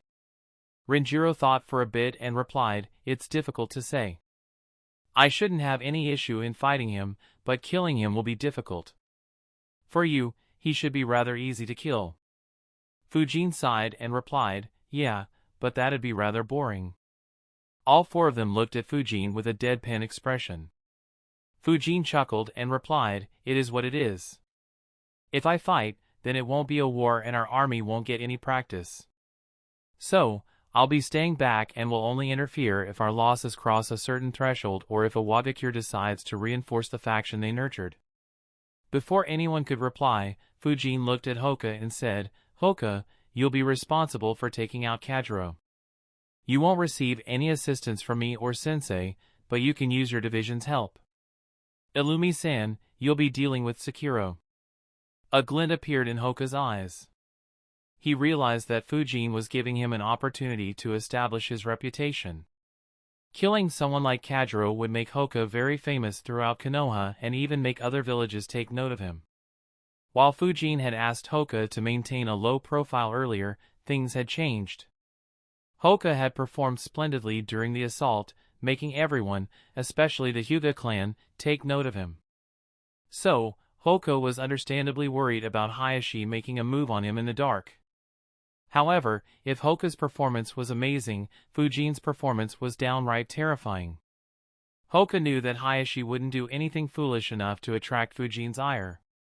After all, not only was Fujin's strength terrifying, but he also had a fearsome reputation for acting in the dark. Fujin's deterrence along with the fact that Hoka had already exposed his strength meant that Hoka had no reason to continue acting conservatively. Instead, he had to go all out and build his own reputation. Hoka immediately nodded, all right, I'll take care of him. Illumi nodded as well and said, this should be interesting. Don't worry, I'll take care of Tuskiro. Konomi asked, who will I deal with? Fujin replied, I have some other ideas for you and your division, but I haven't finalized them yet. Let's wait for the scrolls to arrive from Konoha. For now, ask the communication unit to pass a message to Shikaku-san. Inform him that we'll stay here till it is dark. So, he can send the messenger birds here. Also, inform him that we'll need more medical ninjas. 30 won't be enough for this campaign. Konomi asked, how many should we ask for? Fujin replied, just tell him to send as many as he can spare. If he doesn't send enough, let him know that I'll talk with him next. Illumi raised an eyebrow and asked, and that'll convince him to send more? Fujin casually replied, not really. He'll just do it to avoid unneeded headaches. Once again, Konomi and Illumi were left speechless while Hoka and Renjiro sighed. Konomi wondered, is he calling himself a headache? Illumi thought, interesting. I didn't think Shikaku would be traumatized by him of all people. I'm now looking forward even more to how he'll lead the army. Fujin said, we'll end the meeting here. Have your units practice this updated combination for some time before letting them rest. As soon as the darkness sets in, we'll move rapidly and steadily across this country. By the time the sun rises, we'll be in the land of grass. Konomi, let me know how many medical ninjas Shikaku-san sends. Konomi, Hoka, and Illumi nodded before leaving. Renjiro asked, so, what are the other ideas on your mind? A smile crept on Fujin's face. Back in Konoha, Shikaku thought in annoyance, that brat. Did he have to pass that mild threat? That said, he isn't wrong. Even though we have to crush this rebel group, we can't have high casualties. It'll have the opposite impact of what we intend. Shikaka thought for a bit before deciding, leave it. We have already healed most of the ninjas who had only minor injuries. So, we don't need as many medical ninjas as we did a few days ago. Shikaku ordered another 15 squads of medical ninjas and trainees to move towards a patrol camp close to the border with the Land of Grass, tripling the number of medical ninjas in Fujin's army. While they moved, Fujin finally received the scrolls from Konoha at dusk. The leaders gathered once again in Fujin's tent, along with a few Jounins from the Nara clan. Everyone was staring at the map of the Land of Grass. After some time, Fujin said, "This makes things very clear. The rebels initially had 6 provinces under their control. However, Kusa has taken back control of 3 provinces. The rebels currently have just the Tsukioka, Midorino, and Kajitani provinces under their control. Kajiro is believed to be in the valleys of Kajitani with his main army. Tuskiro is handling the affairs in the hilly regions of Midorino, while Reiko and Hisato are controlling their forces in the grassy plains of Tsukioka." Hoka asked, "What's the plan?" Fujin replied, "Since they are separated, we can't destroy the entire army in one swoop. However, it'll increase our numerical advantage even further." Fujin picked up a pencil and put a cross mark on the Tsukioka province. He said, "Our first target will be Tsukioka. We'll hit them hard and fast and finish off this group before they realize they're under attack. The next move will depend on how they react." Fujin turned his gaze towards others and asked, "Do any of you have a different opinion?" Everyone shook their heads. Since everyone agreed, they began discussing the plan of attack. Needless to say, the Nara Jounins handled most of these matters. In the fire capital, most people were talking about Konoha's army that was camped just a dozen kilometers away. Due to the nature of the mission, Fujin hadn't hidden his traces. Instead, the army trained grandly, attracting a lot of attention. Even though no one was allowed close to the camps, many noticed it from a distance as they traveled. Several hundred civilians even made a trip to see a glimpse of the strong Konoha ninjas. However, once the darkness covered the skies, Fujin's army wrapped up the entire camp and stealthily left. No one was aware of their departure. In the Land of Grass, 2 ninjas wearing Kusagakure's headband were moving along the grass. One of them yawned and muttered, "Do we have to keep patrolling so early in the morning? After the beating we gave the rebels, they won't dare to step out of that little valley." The ninja next to him scolded, "Stop being lazy. Even though they're hurt, they still have a lot of force. If we're caught off guard, thousands of people will die." The first ninja sighed, "You are too paranoid." His words froze as his eyes widened. His partner was shocked too, as neither of them could move a muscle. Before either of them could realize what was happening, both were knocked out. Chapter 777. After the end of the Third Great Ninja War, the world enjoyed a relatively peaceful decade. While several clashes happened from time to time and the world was tense once again due to the attack on Konoha, most countries were still enjoying their peace. However, there was one exception. Due to Iwagakure's instigations, Kusagakure was embroiled in a deadly internal war. Even though it still stood strong, the people in the Land of Grass suffered. Luckily, after several deadly and painful clashes, Kusagakure had the upper hand and the rebels were contained in the southwestern corner of the country, finally providing some much-needed relief to the common people. Just as the people relaxed their guards, a strange phenomenon occurred in the Land of Grass. A phenomenon that they had never experienced.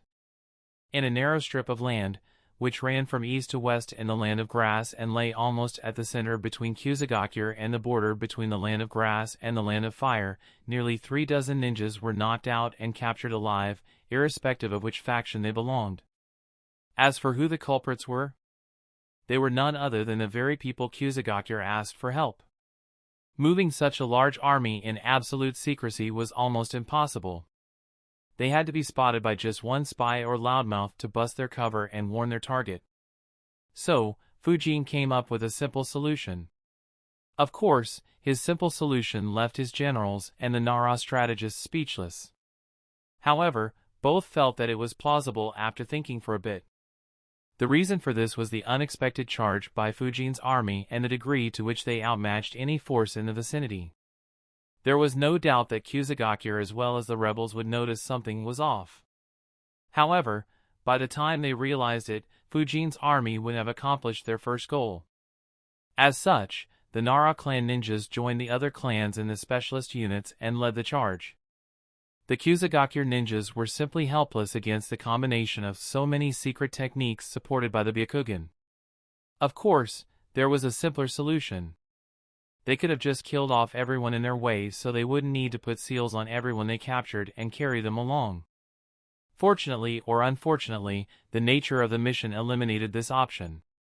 So, with such a relentless charge, Konoha forces marched straight into the Tsukuoka province. Needless to say, they followed the same approach. In an underground base in the northern region of the Tsukuoka province, a lady frowned. She muttered, "We haven't received reports from two groups." Hisato frowned and asked, "Where were they?" Reiko answered, "One group was outside our territories, they could have fallen. However, the second was sufficiently within our borders." Hisato's expression became ugly. He cursed, "Those scums! Are they already starting another attack so soon? Do they have no regard for their losses?" Reiko expressed, "They want to press on their advantage to rout us completely. Even though we can't be certain, order everyone to get ready." Hisato nodded and said, "Of course. I hope that this is a false alarm. Our army isn't in a state to fight another war so soon. We need Iwagakure's supplies and assistance quickly." Reiko solemnly nodded. Hisato immediately sent out orders. The entire camp, consisting of over 300 ninjas, became alert. Another 36 ninjas, who were patrolling, were recalled. Realizing that they could be attacked, the morale in the camp was low. Yet, they began preparing. As they did, one young ninja complained, "Man, this is crazy. How did they recover so quickly? Even though we lost the last battle, they suffered horrendous injuries too." The boy next to him replied, "Yeah. I heard both those Uzumaki bitches are dead too. Maybe they're becoming desperate for a quick victory and attacking us without healing properly. Hee, Kajiro-sama's counterattack will annihilate next time." Ouch! He suddenly felt a pain in his neck and slapped it. He grabbed what bit him and cursed, "Damned bug." Almost immediately, the ninja with him did the same, killing another bug but not before it bit him. Similar scenes appeared throughout the camp. There was no bug swarm. Instead, only a few hundred bugs scattered over hundreds of meters moved stealthily and infiltrated the camp.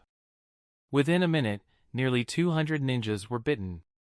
Finally, Reiko, who was observing her subordinates from a distance, realized that something was amiss. She thought, "That's strange.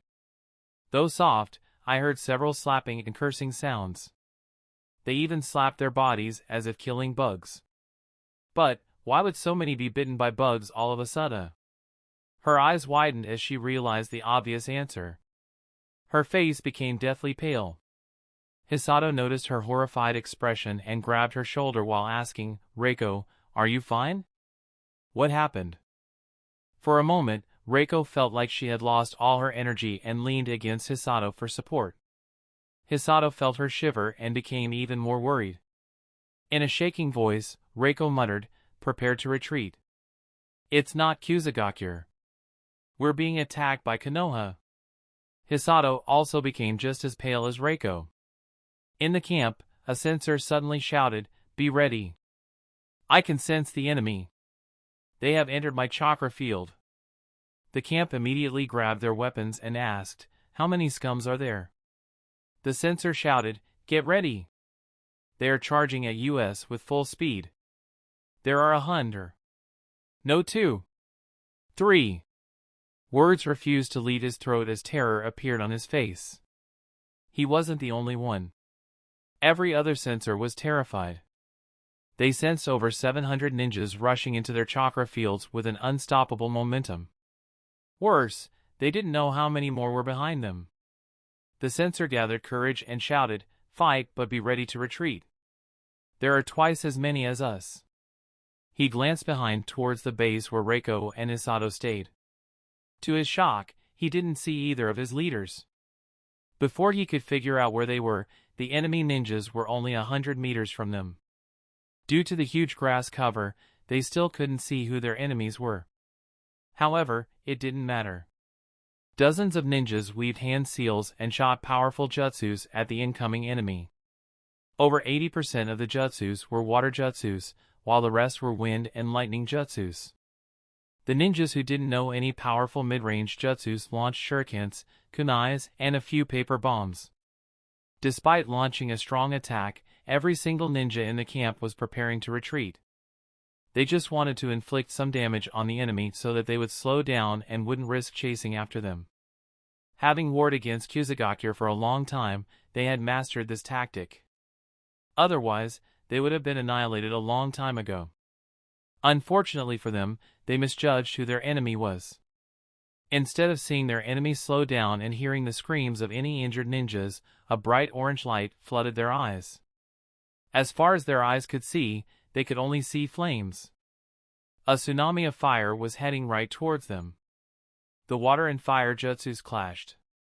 However, instead of being doused, the flames moved straight through them, evaporating any water that reached them. Needless to say, these flames were assisted by winds. Even though the winds weren't as strong as Fujin's, they were more than sufficient to overwhelm the rebels. Their jutsus were scattered and their weapons repelled.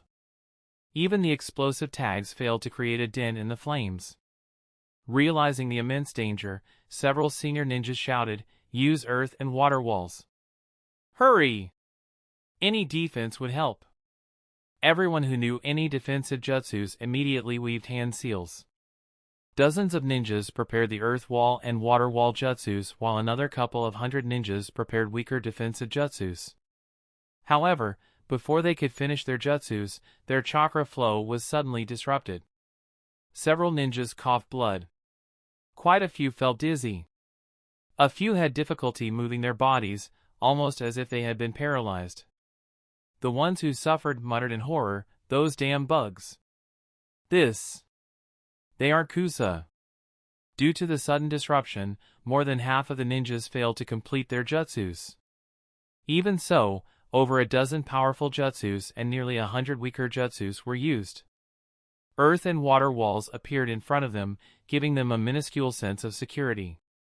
Unfortunately for them, lightning spears pierced through their defenses even before they could take a deep breath. Moments later, the fire-wind combination jutsu hit the punctured defense and completely crushed it. The rebels stared in horror as nothing stood between them and the fire tsunami. Chapter 778, the rebels stared in horror, as their defenses were first punctured by the lightning spears before being crushed by the overwhelming fire-wind jutsu. Without the need for a single order, every single one retreated. As they ran, one of the senior ninjas looked back and thought grimly, "This is a scheme. We were fooled. If we knew it was Konoha, we would have retreated right away irrespective of our casualties. However, now." Another thought, "This isn't the first time we were ambushed. Under normal circumstances, we would launch a strong combination attack and slow down the enemy just enough for us to escape. Of course, depending on how strong the enemy was, we would lose somewhere between 5 to 20% of our forces. But Konoha crushed our attack directly. We failed to slow them down. That fire alone would wipe out more than a third of our forces. And we'll soon be hunted down by them. We'll be lucky if 20% of us escape alive today." Similar thoughts ran through the minds of the experienced ninjas. As for the young ones, terror had long flooded their minds. Despite their proficiency in escaping, the fire engulfed 125 ninjas. Their legs just couldn't outrun the wind-assisted flames. Shrilling screams echoed through the grassland as all of them were burned alive. Needless to say, only the weakest ninjas failed to escape the range. Hence, they didn't have any means to resist the scorching flames. Even the ones who had jutsus to move underground failed to do so in time. The remaining rebels gritted their teeth in rage but continued escaping without looking back. They could only swear to avenge their comrades. However, In order to do that, they had to escape alive. Konoha's army split into platoons and chased after the scattered rebels. Since the rebels failed to retreat orderly, they were easy pickings for Konoha ninjas. The slower rebels were eliminated one by one. Realizing that they would die, several fought to buy some time for their comrades. Unfortunately, the slowest ninjas were once again the weakest among those who remained. They couldn't do much. However, Konoha ninjas paid careful attention to them. They were wary of suicidal tactics and didn't want to lose ninjas needlessly. As such, they successfully managed to slow down the Konoha army. The faster rebels sensed that the distance between them and Konoha was increasing and sighed in relief. However, they suddenly froze and stopped running. Their relief changed to horror and helplessness in a moment. Even the experienced ninjas were stunned. A few were so shocked that they even dropped their weapons and muttered, "Why? Why is there another Konoha army here?" The censors realized there are over 2,000 ninjas. Konoha sent 3 divisions. Fuck! They aren't here just for us. They want to eliminate Kajiro-sama and all those who support him. The army that attacked the base was merely Hoka's division. Using the combination attack, they killed 125 rebels and hunted another 68 as they escaped. The remaining 107 rebels were welcomed by the remaining 2 divisions. Without exchanging a single word, Konomi and Illumi's divisions started the assault. From some distance away, Fujin and Renjiro witnessed the massacre. A few Nara Jounins stood behind them. Renjiro teased, "It looks like the new combination attack worked." Fujin shamelessly nodded and muttered, I didn't think that the answer would be so simple. We only need to attack with 10 times the number our enemy has and with stronger ninjas. We'll always win overwhelmingly." Renjiro chuckled and said, "Maybe we should ask Shikaku for 6,000 more ninjas to maintain our advantage in the next battle." Without hesitation, Fujin nodded. The Nara Jounins were left speechless at the duo's plan to mess with their clan leader. Needless to say, none of them had any intention of defending their clan leader. It was too troublesome. They thought, no matter what trouble these two create, our leader is intelligent enough to deal with them. If we help, he might feel humiliated. We can't humiliate our clan leader. While the rebels were being slaughtered, 2 silhouettes were moving at a rapid speed. Hisato said fearfully, "Luckily you realized the threat, or we would have been dead too." Damn Konoha! Not only did they launch an attack on our base, but they also established a perimeter around the base. We were almost caught. Reiko replied, "This is terrible. Hiroshi must have reached a deal with Konoha. I estimate that Konoha sent at least 3 divisions to just eliminate us. They might have even more. Fortunately, Sensei is at least aware now." Hisato muttered sorrowfully, "What's the use of being aware? Konoha eliminated our camp and probably also eliminated our patrol units. We lost close to 350 ninjas here. We don't have the strength to defeat Kusagakure now." Even though Hisato abandoned his army and escaped, he didn't feel any regret for making that decision. Against such a large Konoha force, the only result would have been a complete annihilation. Their presence wouldn't have made any difference and would have only increased their losses. However, the loss of his entire army hurt. It was a huge blow to the rebel faction. Reiko said with conviction, "No. As long as Sensei lives, we still have hope. Since Hiroshi can seek external help, there is no reason for us to not do that anymore."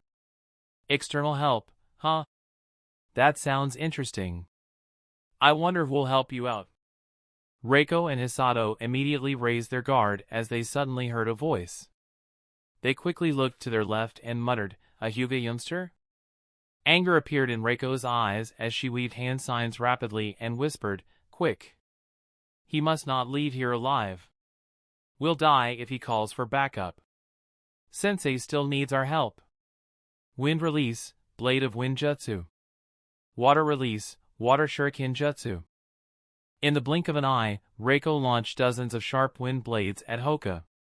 Moments later, Hisato threw water shurikens that cut off all Hoka's escape routes. No matter how he moved, he'd be sliced by a wind blade or pierced by a few water shurikens. To their surprise, Hoka didn't bother dodging. Instead, he merely released some chakra and spun around. Both attacks were repelled easily. Hoka suddenly disappeared and appeared next to Hisato.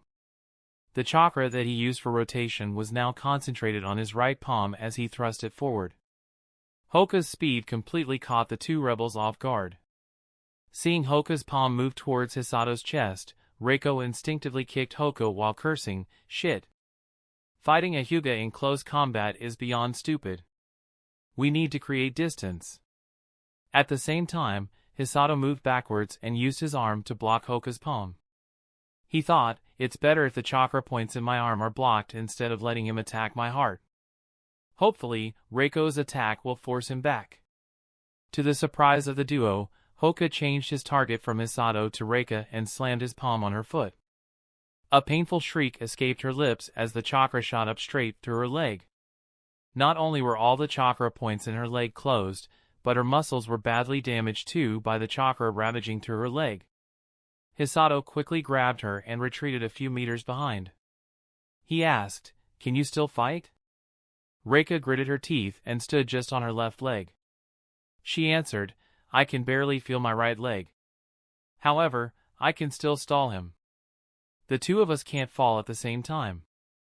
Hisato replied, "Don't be crazy." He was interrupted by Hoka, who asked in surprise, "Why did you attack me?" "I only wanted to talk."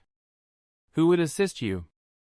Reiko and Hisato felt like Hoka was mocking them. Reiko replied, "You are clearly strong. Why are you trying to stall us instead of fighting directly?" Confusion appeared on Hoka's face as he asked, "Stall? I'm not doing anything like that. Rest assured, no one will come here. So, why don't you answer my question?" Reiko shouted angrily, "Kill us if you want to, but you can't humiliate us. We'll never betray Sensei. Even if I have only one leg, I'll still crush your skull." The innocence vanished from Hoka's face, replaced by an indifferent gaze. He asked, "One leg? Are you sure you still have it?" Hoka's change and question caught the two off guard.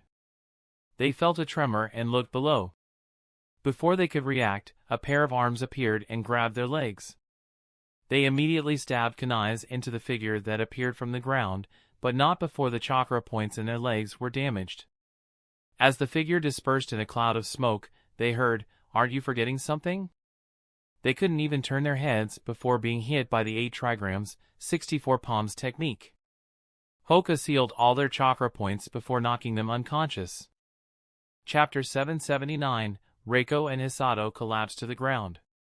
They were knocked out cold. Even though they possessed the strength of a real jounin, they were completely outmatched by Hoka. Not only did they fall short in speed and abilities, but they were also under heavy pressure and had to act constrained to avoid attracting any attention. These factors made the battle even more unfair. To make matters even worse, Hoka wasn't arrogant due to his various advantages and hit a shadow clone underground even before the duo reached that area. So, the poor souls stood no chance. A few ninjas appeared behind Hoka, looked at the two unconscious ninjas and exclaimed, "You already got them, General?" Hoka nodded and ordered, "I have sealed their chakra points, but add proper seals on their bodies and bring them to the commander." Hoka's subordinates immediately got to work. Before they could leave, a squad led by Konomi appeared as well. She looked at the unconscious bodies and said with a smile, "Good work, Hoka." Hoka smiled and replied, "It's all thanks to your and Illumi-san's divisions establishing a perimeter." The two interacted cordially while the captured rebels were brought to Fujin. However, Hoka overlooked one thing, though it could be attributed to how good Konomi was at controlling her expressions. Even though Konomi interacted cordially, she successfully hid her jealousy from Hoka. She sighed internally while thinking, no matter at what level we are, people in power always prefer to give control and credit to their friends and family. Even though I couldn't kill Kajiro, I could have captured these two with ease and improved my reputation. Yet, this task was also given to him. I can't even say anything as they take 3 spots from the 5 leaders and even have a good relationship with Illumi. Sigh, I hope that Fujin has some plans for me other than just supporting these 2. Otherwise, I'll have to work hard by myself once again. Since Konomi was a ninja from a civilian background, she hoped that she would finally receive more opportunities from Fujin, who was the council member representing all civilian ninjas. Unfortunately, she was only disappointed so far. What is the current status? Ashigaka Hiroshi asked grimly. Due to the sudden disappearance of several ninjas, Kusagakure was on high alert. They immediately convened a council meeting. An elderly man answered, currently, 41 ninjas are missing. All were patrol groups operating to the south of the village. I suspect that this is Kajiro's scheme. He might be planning an attack from this direction. Another countered, we can't be sure. This could also be a diversion. Perhaps he wants us to focus on the south while he ambushes us from the north. Even though we won the last clash, we must not underestimate him. The elderly man replied, it doesn't matter what his plan is. Don't forget that we have asked Konoha to eliminate them. We only need to maintain our defensive position and we will win. However, we need to take steps to check what happened to our ninjas and also ask for Konoha's help for the same. Hiroshi-sama, did Konoha accept the proposal? Hiroshi frowned and said, I still haven't heard from them. The mood in the council became solemn. If Konoha didn't accept the proposal, this troublesome situation would be the least of their worries as it would signify that Konoha had weakened and Iwadakure could drastically increase their support to the rebels. Suddenly, 3 knocks were heard. Everyone gazed towards the door as Hiroshi said, come in. An Umbu ninja walked in, handed Hiroshi a scroll and reported, Hiroshi-sama, we have received a message from Konoha. They have accepted the proposal. Sighs of relief were heard throughout the council room. A huge pressure had been lifted off their shoulders. One council member exclaimed, that's great news. Who did they send? Is it Suzuki Fujin?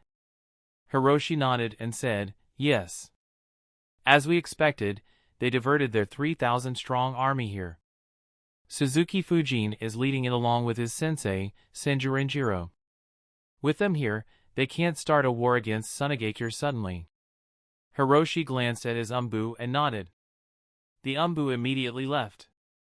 Hiroshi turned his attention to the council members and said, we'll co-op.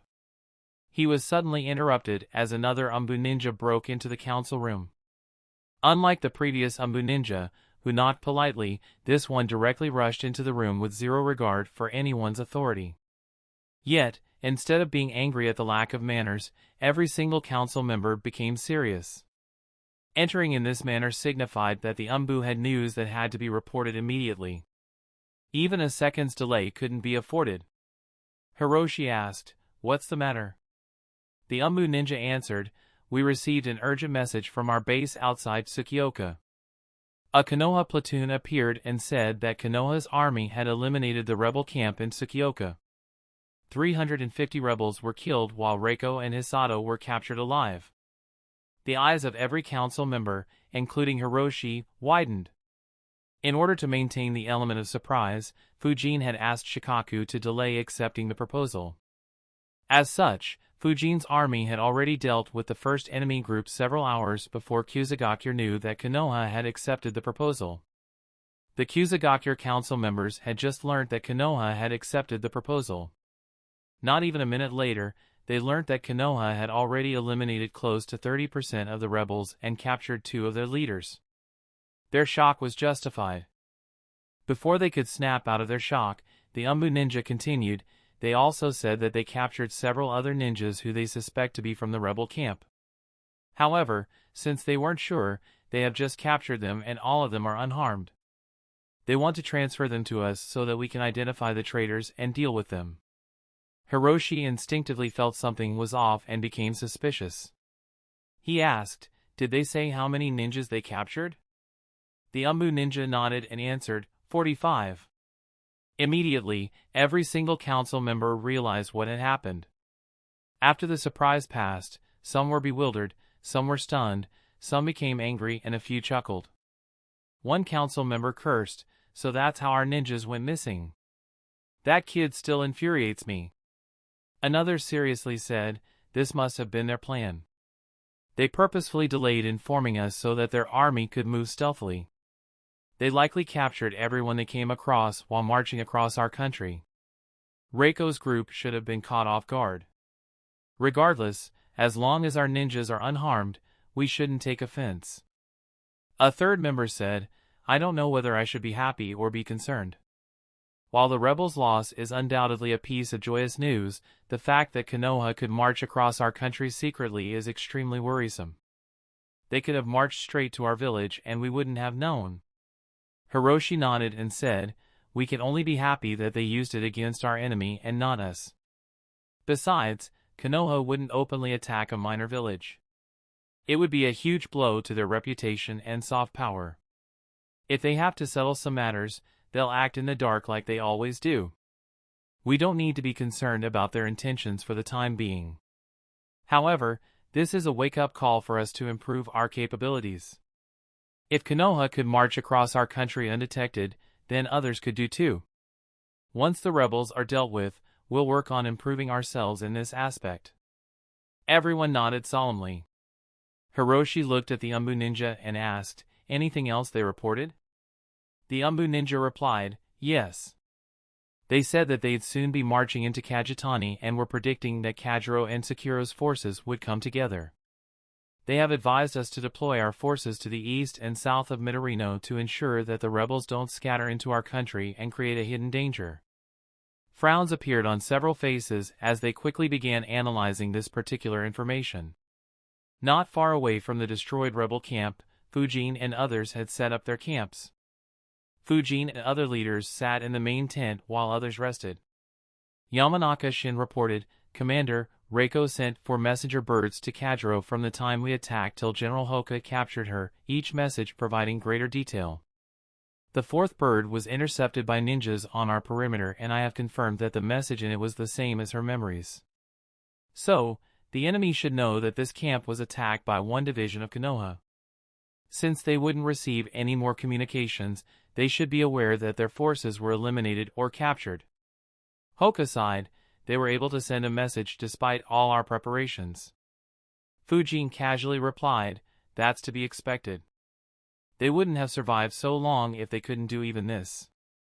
Regardless, our tactic was quite successful. To eliminate a force of 350 ninjas and capture their 2 leaders without a single casualty is an excellent start to our campaign. He turned his gaze to Shin and asked, I suppose the 4th message stated that there are 3 and not just 1 division. Shin nodded. He was about to speak when Hoka asked, why don't we fool them by pretending to write messages? After all, we have their memories. Chapter 780, Hoka asked, why don't we fool them by pretending to write messages? After all, we have their memories. Shin shook his head and said, that won't work. It has already been a few hours since we captured them. Since no message was sent during this time, they'll suspect that something has happened to them. They'll be cautious about any new messages they receive, especially considering that they know Konoha is the one who attacked. Hoka sighed, that's a shame. Illumi warned, Hoka, don't underestimate our enemies. Even though we have several secret techniques which have no good counter, our enemies are aware of what they can do. They will always consider it while planning. If you blindly believed in the secret techniques, the enemy might use them to lure you into a trap instead. Hoka's expression became serious. He replied, I understand. Fujin looked at Shin and asked, did you mark the positions of the enemy bases on the map? Shin nodded and handed Fujin a map. As Fujin observed the map, Shin said, I also marked the other locations they used as their hidden bases earlier along with some of the locations these 2 thought suitable for future bases. It's unlikely for them to use the current and past ones, but some of these could be a possibility. However, they might consider this as well.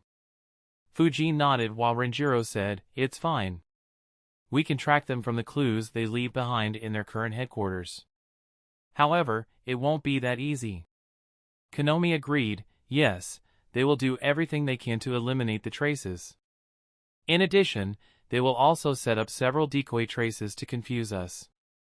Illumi added, there is also another possibility. Since they know we are heading towards them, they could set a trap for us. I know this seems unlikely since they wouldn't want to face Konoha, but that's what they could use to surprise us. Konomi quickly added, actually, I was thinking about the same thing. While they don't have the strength to fight against us, they could ask for reinforcements from Iwabikure. Fujin chuckled and asked, and who would Iwabikure send? Unlike the rebels, they will be aware that I'm leading the army. To fight against me, that Tsuchikage might need to move himself, which would be akin to declaring war against Konoha. It's too risky, not something that Tsuchikage would do. Fujin's words surprised the ones in the tent.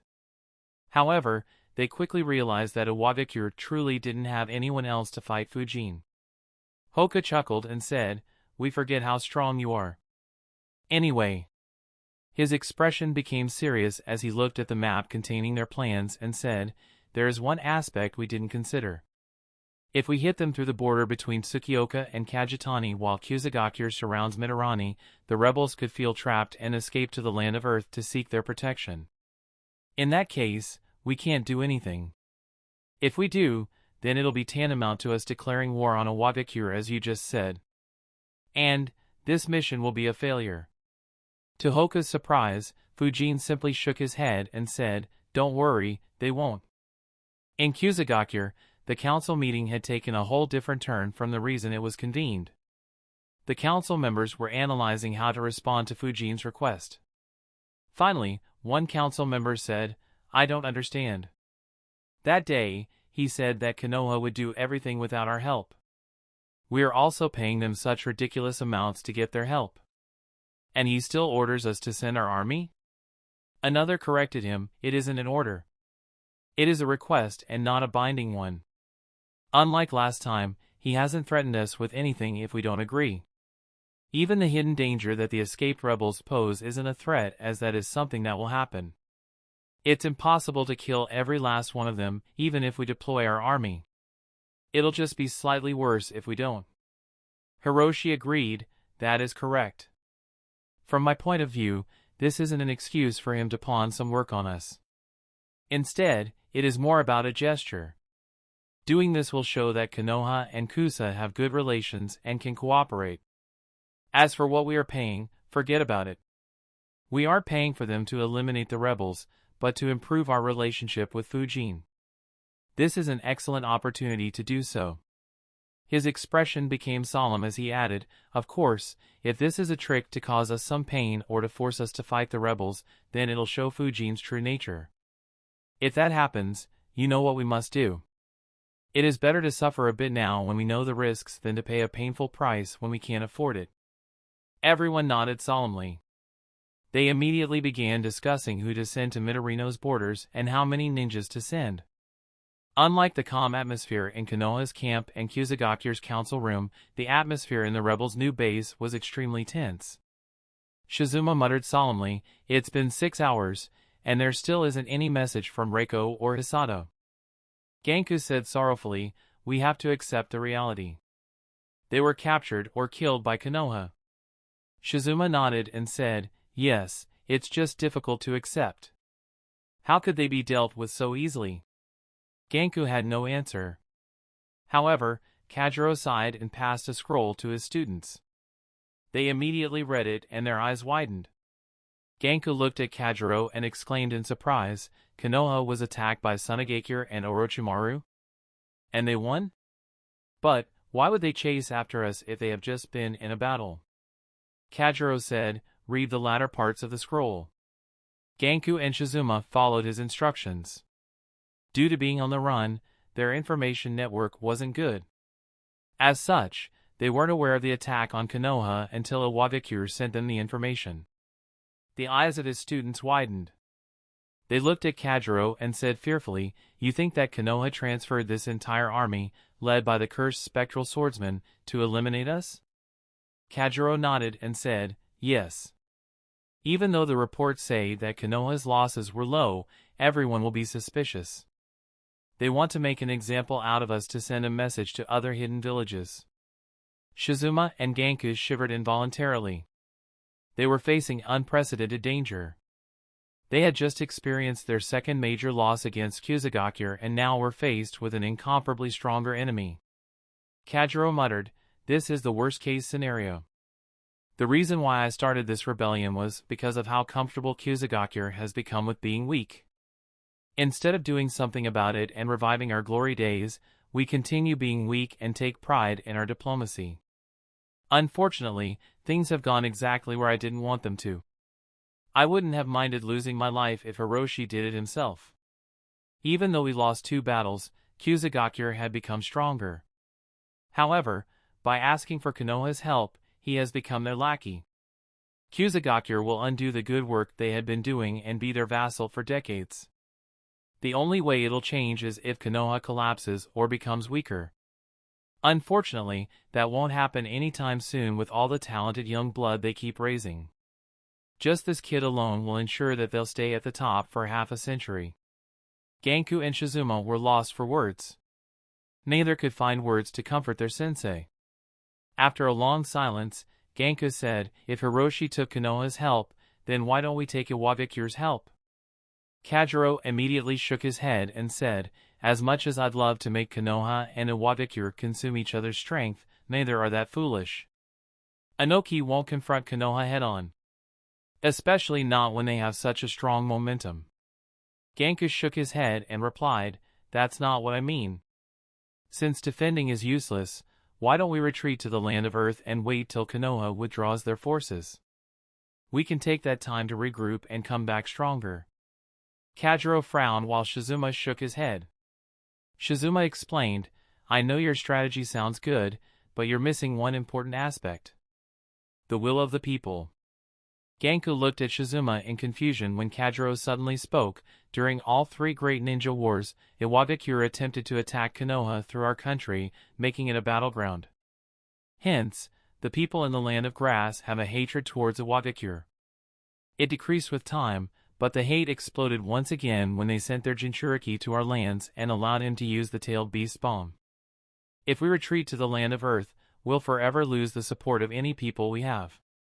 Not just that, most of the members of our army will lose their faith in me.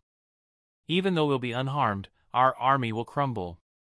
In addition, Kusagakure will be forced to be even more subservient to Konoha." Genku's expression became grim as Shizuma added, "Even if the army stays intact, we'll be subjected to the whims of Iwabikure. They will definitely use us as cannon fodder during the next major war." Chapter 781, Kajiro agreed, "Yes, we'll be sent on the front lines to face Konoha in this country since we are most familiar with it. And there will be only one result, our complete annihilation. Even though Iwabikure has supported us, don't forget that they only did it to increase their influence in this country and not out of any concern for our cause." Genku solemnly nodded and said, "I apologize, I didn't think clearly." Shizuka asked, "What do we do now?" Kajiro answered, "We change our base again." Both Genku and Shizuma were surprised. Shizuma asked, "We already changed our base thrice. Shouldn't that be enough?" Kajiro suddenly chuckled and said, "Don't underestimate our enemy. They aren't as weak as Hiroshi's forces. We could change our base 1,000 times and they would still find us if they have the will to do so." His expression became serious as he continued, "Of course, that is if they have the will. We'll leave behind countless false trails and traps.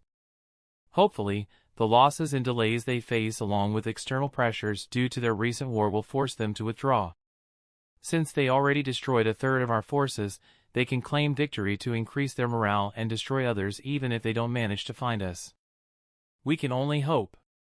Silence filled the tent as Genku and Shizuma finally realized how grave their situation was.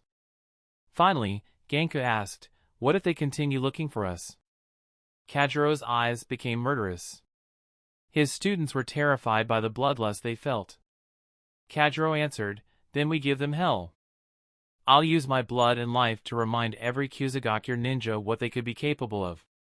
Genku and Shizuma's expressions became solemn. Both decided to follow their teacher until the very end. Unlike the solemn atmosphere in the rebel camp, the Konoha camp was rather lively and in high spirits.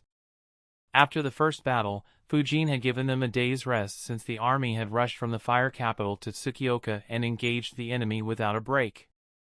They were finally ready to go and were looking at Fujin, who was facing the entire army. Fujin glanced through the army before speaking. I know that everyone is excited due to yesterday's victory. Even though we outnumbered our enemy considerably, killing 350 ninjas and capturing their leaders without losing a single ninja is an extremely impressive achievement. It is something that rarely happened in history. However, don't let your excitement make you careless and don't let yesterday's victory make you overconfident. We not only had an overwhelming advantage in numbers and strength but also had the element of surprise. The enemy didn't know they were facing us until the last moment. That will no longer be the case. Our enemy will now expect us and be prepared. They'll set countless traps to target us and break our morale. Even though they are weaker than us, unlike us, they have been in constant war for a long time. So, don't underestimate our enemy. So, always pay full attention to your surroundings and be careful.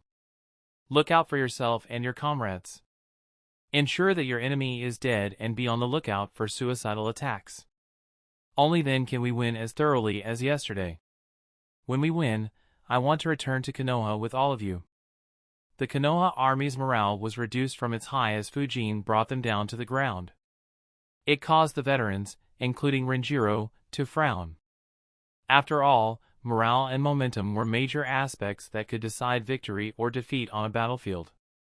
However, their frowns faded as Fujin completed his speech. Having a commander who cared for them to such an extent raised the morale of the Konoha ninjas even higher than it was before, and everyone broke out into a loud cheer. Fujin smiled. At his order, the 3 Konoha divisions began their march. Around the same time, Kusagakure armies began moving as well. They sent a 2,000-strong force under the command of Hoshino Raoichi, who started establishing a perimeter around Midorino. Meanwhile, the other villages also learned of Konoha's sudden movement. Needless to say, Iwagakure was the first one to know, but other villages weren't too far behind. In Iwagakure, Inoki's office was filled with the important ninjas from Iwagakure. Kitsuchi, Rashi, and even Inoki's granddaughter were present as they analyzed the report sent by Kajiro. Kuratsuchi suspiciously asked, "Grandfather, are you sure that Konoha is weakened? They just fought a battle against 2 hidden villages and yet started another war so quickly." The mood in the room was solemn. Unlike her, others knew how terrifying Konoha was in the past. They didn't want to see Konoha returning to their glory days. Unfortunately, they were already getting glimpses of it. Kitsuchi muttered, "This is indeed strange." According to the reports, the 3rd Hokage is still hospitalized. Yet, they dared to send Fujin here with 3,000 ninjas. And, by targeting a faction supported by us, they are openly taunting us. Aren't they worried we would confront them and someone else could attack them while their forces are stuck here? Rashi added, "That would put them in a tough situation unless the 3rd Hokage's injury is a lie. Perhaps they want to bait us or Kumogakure into making a move that would result in huge losses for either of us." Inoki grumbled, "Perhaps. Or they may just be banking on my reputation and believe we won't make a move." The same thought was running through everyone's mind, though no one dared to voice it. Since Inoki said it himself, one of the elders immediately suggested, "Why not make a move this time? It'll catch them off guard and we could eliminate the spectral swordsman along with thousands of Konoha ninjas. It would be a huge blow to Konoha. And, they wouldn't even be in a position to retaliate after such a loss." Inoki snorted disdainfully, "And who do you propose we send to hunt down that brat? Do you want to lead?" The elder immediately went quiet, but his gaze was full of complaints. He didn't feel like his suggestion was bad enough to warrant such a response from Inoki. Not to mention, there were several stronger ninjas than him in that room. Inoki tossed the scroll aside and said, "Read the scroll once again. Does it say anywhere that they want to retreat to the land of Earth?" "It doesn't. That shows how suspicious they are of us. What's even the point of sending our ninjas to die pointlessly for their cause? Even without Konoha, they were already losing continuously. Inoki's outrage caused everyone to realize why he was pissed. If Kajiro had caved, Iwagakure would have gained close to 1,000 new ninjas who had experienced wars and given them a card to take control of Kusagakure into the future. Unfortunately, that wasn't the case. IWA had nothing to gain by going to war with Konoha. On the contrary, the downside was too huge. However, not making any move made Iwagakure look weak, which didn't sit right with several people in the room. A council member asked, "So we do nothing?" Inoki replied, "Of course not. Konoha has not only attacked the Kusagakure rebels but also provoked us. Kitsuchi, you'll take 5,000 ninjas and go to the Kusagakure border. Rashi, you'll go with him and always stay with him. Don't make any move, just station your army at the border and let them feel the pressure." Inoki's words surprised everyone in the room except Kitsuchi and Rashi. Several glanced at them in confusion. Kuratsuchi asked in surprise, "Do you mean that Uncle Rashi and Father can't defeat Suzuki Fujin despite having more ninjas?" Inoki answered, "No, they can't. However, Fujin won't be able to defeat them either as long as they are together. On the contrary, Rashi's tailed beast bombs will force him to withdraw the entire army. However, the trouble with this boy isn't just his strength. It's his ability to kill ninjas. The report said that he killed 100 Suna elite ninjas in the blink of an eye with just one technique twice. Perhaps that might be their intention as well. So, don't let your guard down. How they respond after we deploy our forces will give an idea about their true intentions." He looked at Kitsuchi and Rashi and seriously said, "If they retreat their army, you guys should retreat as well. This might just be a ploy for us to send our forces so that Fujin could run amok among our ranks and eliminate hundreds of ninjas, just like the 4th Hokage did previously. Though it's very unlikely, a lot of strange things are happening and every one of them seems to benefit Konoha in some way." Kitsuchi and Rashi nodded.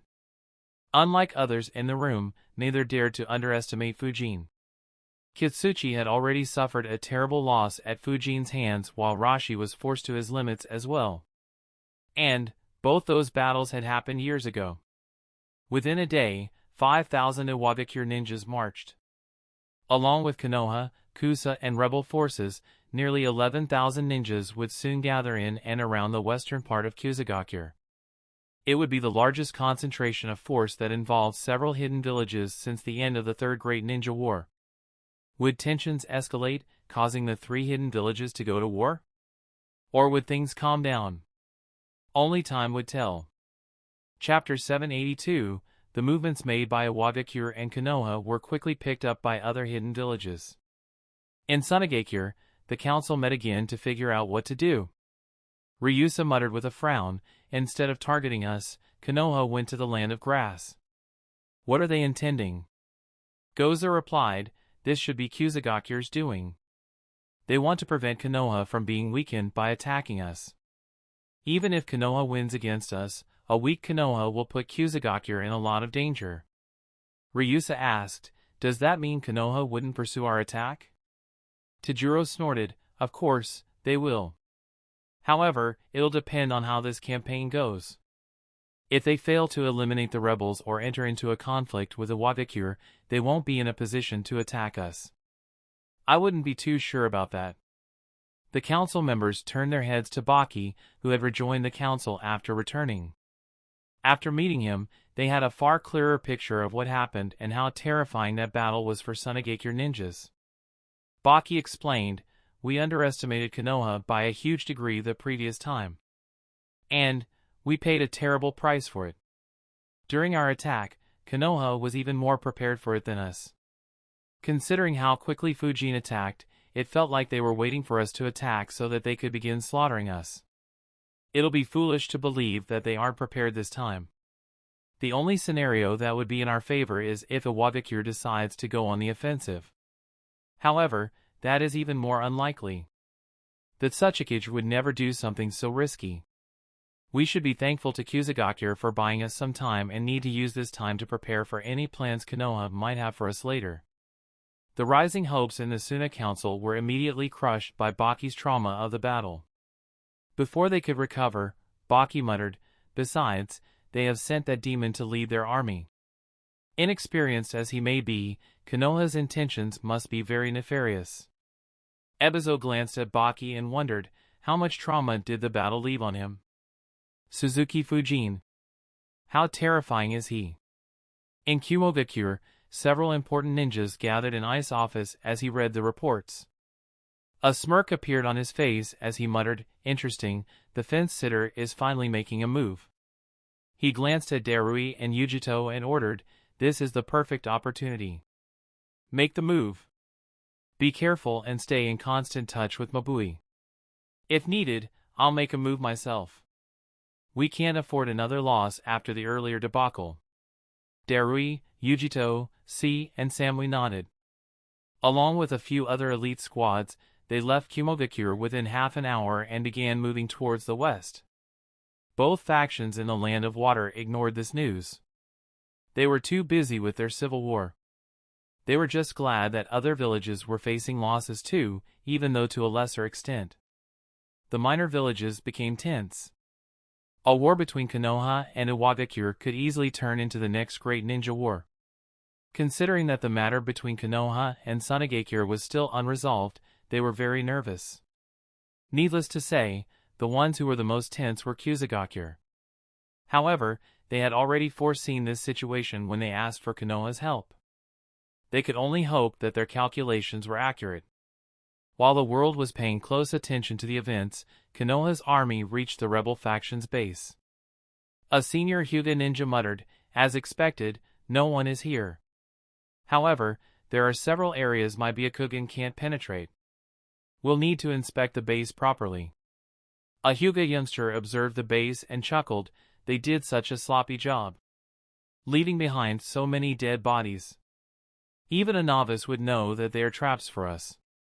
Even though the base was empty, several dead bodies were lying throughout the base and even the surrounding areas. Such bodies were commonly used to set traps to harm any unsuspecting ninjas. However, the senior Hyuga ninja scolded, "Don't get overconfident. Even though you have done hundreds of missions, this is the first time you're going to a battlefield. If anyone leaves such obvious traps, then it only means that they want us to see these traps. If our attention is focused on them and we get careless, we'll fall prey to the real traps." "That is right. Let us take over from now. You guys stay in the back and watch over us in case the enemy has an ambush planned." The Seal Masters stepped up and took over. They created shadow clones, who went ahead to inspect the base. Some distance behind them, the Konoha army set up camps, waiting for their reports. In the main camp, the leaders assembled around a round table. Hoka muttered, "Iwagakure is sending a 5,000-strong army towards us." Illumi added, "And they're being led by Kitsuchi and the Four-Tails Jinchuriki. This could be troublesome." Renjiro looked at Fujin and asked, "What did Shikaku say?" Worry was visible on the faces of all the leaders. Fujin answered, "It's fine. Both of us believe that they are just doing a show of strength since we are attacking a faction they support. They'll appear weak if they don't do anything at all, and similar factions would be wary of working with them in the future. They won't step into the land of grass." Illumi worriedly said, "Let's hope that is the case. Otherwise, our losses would be too high. Rashi can use the tailed beast's bombs. Our army will have severe losses if he decides to go all out." Fujin nodded and replied, "True, but they will also be worried that I'll target their weaker ninjas. While killing Rashi and Kitsuchi would be difficult, neither can save them from me. So, it's a lose-lose situation. Considering that I could even kill Rashi and Kitsuchi if the circumstances are in my favor, they risk losing a lot more. So, don't worry." Fujin ended with a chuckle. It alleviated their worries a bit, but they were still more than a bit nervous. It took nearly an hour for the Seal Masters to disable all the traps, following which the ninjas specializing in tracking started doing their work. Half an hour later, a ninja arrived at the main camp and reported, "Commander, we have inspected everything. The enemy isn't here. Though there were several traps, none of them injured our ninjas. We inspected the tracks that they left behind. However, he became slightly nervous as he continued. We found as many as 10 tracks heading out of the camp. All are quite similar as they have made attempts to hide all of the tracks. We can't say for sure which is the right one. Hoka was taken aback. He thought, they left 10 tracks to confuse us? This will be harder than I thought. Fujin replied casually, I expected as much. These guys aren't slouches. We'll follow every track to find them. Rank the ones you think are the most plausible and start the work. We'll inspect each one by one to avoid falling into any traps. The ninja nodded and left. The army quickly began working through the tracks. It took several hours to find the right track, and they reached the second base where the rebels hid. Unfortunately, they were met with the same situation. The Iwabakure army reached the border and stayed along it. A few squads entered the land of grass occasionally to see if there would be any reaction. However, both the Konoha army and the Kusagakure army completely ignored their activities. Neither paid any attention to them, puzzling as well as angering the Iwabakure ninjas. Kitsuchi muttered, Tsuchikage-sama was correct. Something is indeed fishy. Despite our forces being so close and in a position to launch a massive assault, the Konoha army continues to do their job as if we aren't even here. Rashi nodded and added, even if they know his nature, they shouldn't be this confident. It's as if they are waiting for us to attack them. However, I can't seem to put a finger on what their plan could be. Kitsuchi agreed. He had the same feeling. Regardless, they didn't have the orders to attack Konoha in any case. They were just fishing to see how Konoha and Kusagakure would react, and so far, neither had taken the bait. In Kajitani, the Konoha army trailed after the rebels for 8 days. Yet, they didn't even catch a glimpse of the rebel army. The rebels set behind several traps to cause harm to the Konoha ninjas, but all failed since Fujin ordered them to prioritize their safety. Though the traps slowed down the Konoha army, they failed to harm a single ninja. On the contrary, 25 rebel ninjas were caught and eliminated. Finally, the Konoha army reached an inconspicuous valley, where they were confident the rebels were hiding. Since the Nara Jounins were sure of it, no one doubted them. Chapter 783, Hoka led his division down the valley while observing it with his Byakugan. He thought, to think I thought that this would be an easy mission. These guys are remarkable. They set up hundreds of fake trails and dozens of traps on each of those trails. We searched all the good hiding places thoroughly without any success. To think that they'd hide in such an inconspicuous place. Even now, I can't spot a suspicious detail with my Byakugan. Even though Hoka didn't battle even once in the last week, his horizons were expanded considerably. He never knew that a weaker force could trouble a stronger force in such a manner. He continued thinking, had Fujin focused on speed instead of safety, we could have lost a few dozen ninjas. Perhaps, the number might have even exceeded 100. It would have discouraged the army and killed our morale. On the other hand, if Iwabakure or any other force had moved against Konoha, we would have been forced to withdraw and they would have been safe. They were just unfortunate that none of the circumstances was in their favor. Hoka was about to sigh when his eyes suddenly widened. He immediately turned his head to his right. Kill them! Leave no one alive. Even if you die, take 5 with you. A loud shout forced Hoka's division to turn their heads to their right. A force of 300 ninjas was rushing towards their flank. Needless to say, the Hyuga ninjas and the sensors had already spotted them as soon as they appeared, which is why the enemy didn't bother trying to move silently and instead focused on raising their morale. Hoka immediately realized, isn't that Sekiro? Why we're hiding here instead of deeper in the valley? How did they fool our Sealmaster? Shit! These bastards want to battle on the slopes. Even if we win, our casualties will be very high if we make a single mistake. Hoka immediately flickered while shouting, intercept them with the combination jutsus. Hoka's division was halfway down the valley. They were walking down the slopes when they were suddenly ambushed. As per their usual formation, the specialist units were at the forefront and they were followed by the ninjas who excelled in the fire-wind combination jutsu. However, Sakuro's forces attacked Hoka's division on its flank, which didn't have the main attackers. Of course, some were still stationed there for such a scenario, but their numbers were rather limited. Even so, they immediately acted. Dozens of ninjas used fire and wind jutsus. At the same time, the ones who could contribute to the combination jutsu quickly rushed through the army ranks to reinforce them. The specialist units moved as well to harass the flanks of Sakuro's small force. However, Sakuro's forces were faster since they were the ones who ambushed. They attacked with water and wind jutsus even before the Konoha ninjas attacked. Even the ninjas who couldn't use water jutsus released large amounts of water from storage scrolls, increasing the scale of the attack even further. The two attacks collided. The Kusagakure rebels had the upper hand as the water doused the flames and continued moving towards the Konoha ninjas, making them quite nervous. Hoka quickly analyzed, even though my division is relatively dispersed, quite a few will be hit if that jutsu reaches us.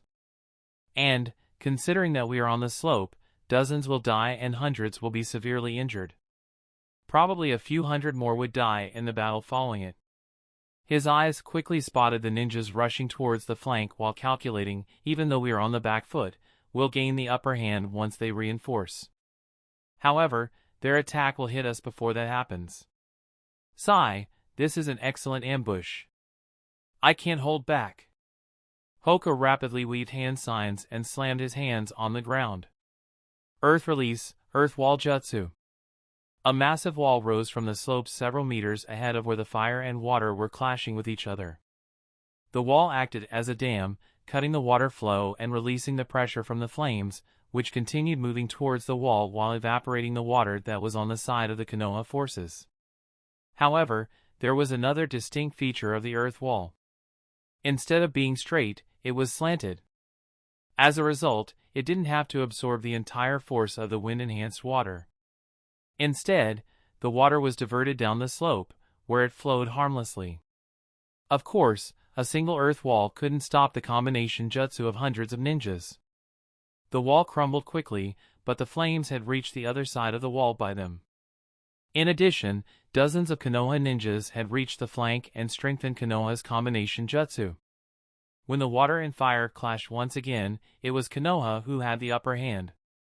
The water rapidly evaporated, surprising the rebels. Even Sakuro was taken aback. He thought, not bad, this young ninja is good. His earth wall saved his army.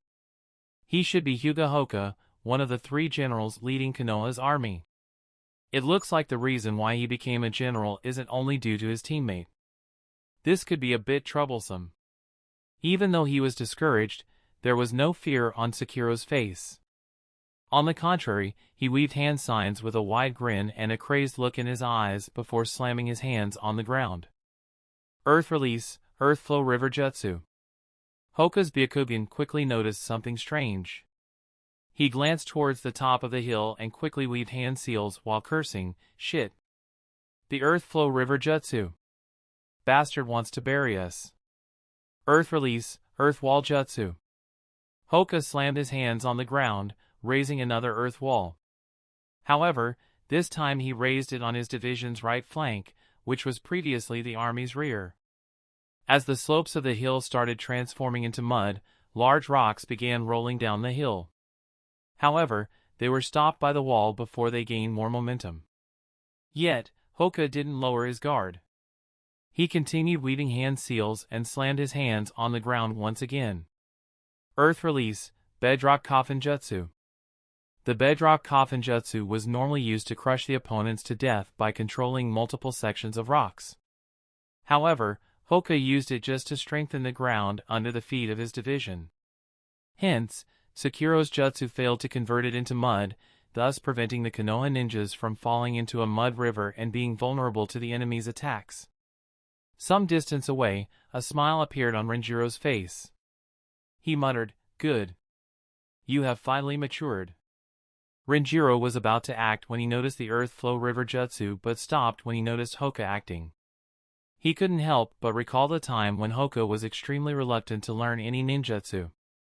Even after Fujin defeated Hoka demonstrating how critical ninjutsu was, Renjiro and Hoka's parents had to force him to learn ninjutsus. So, seeing his student finally become mature brought relief to Renjiro.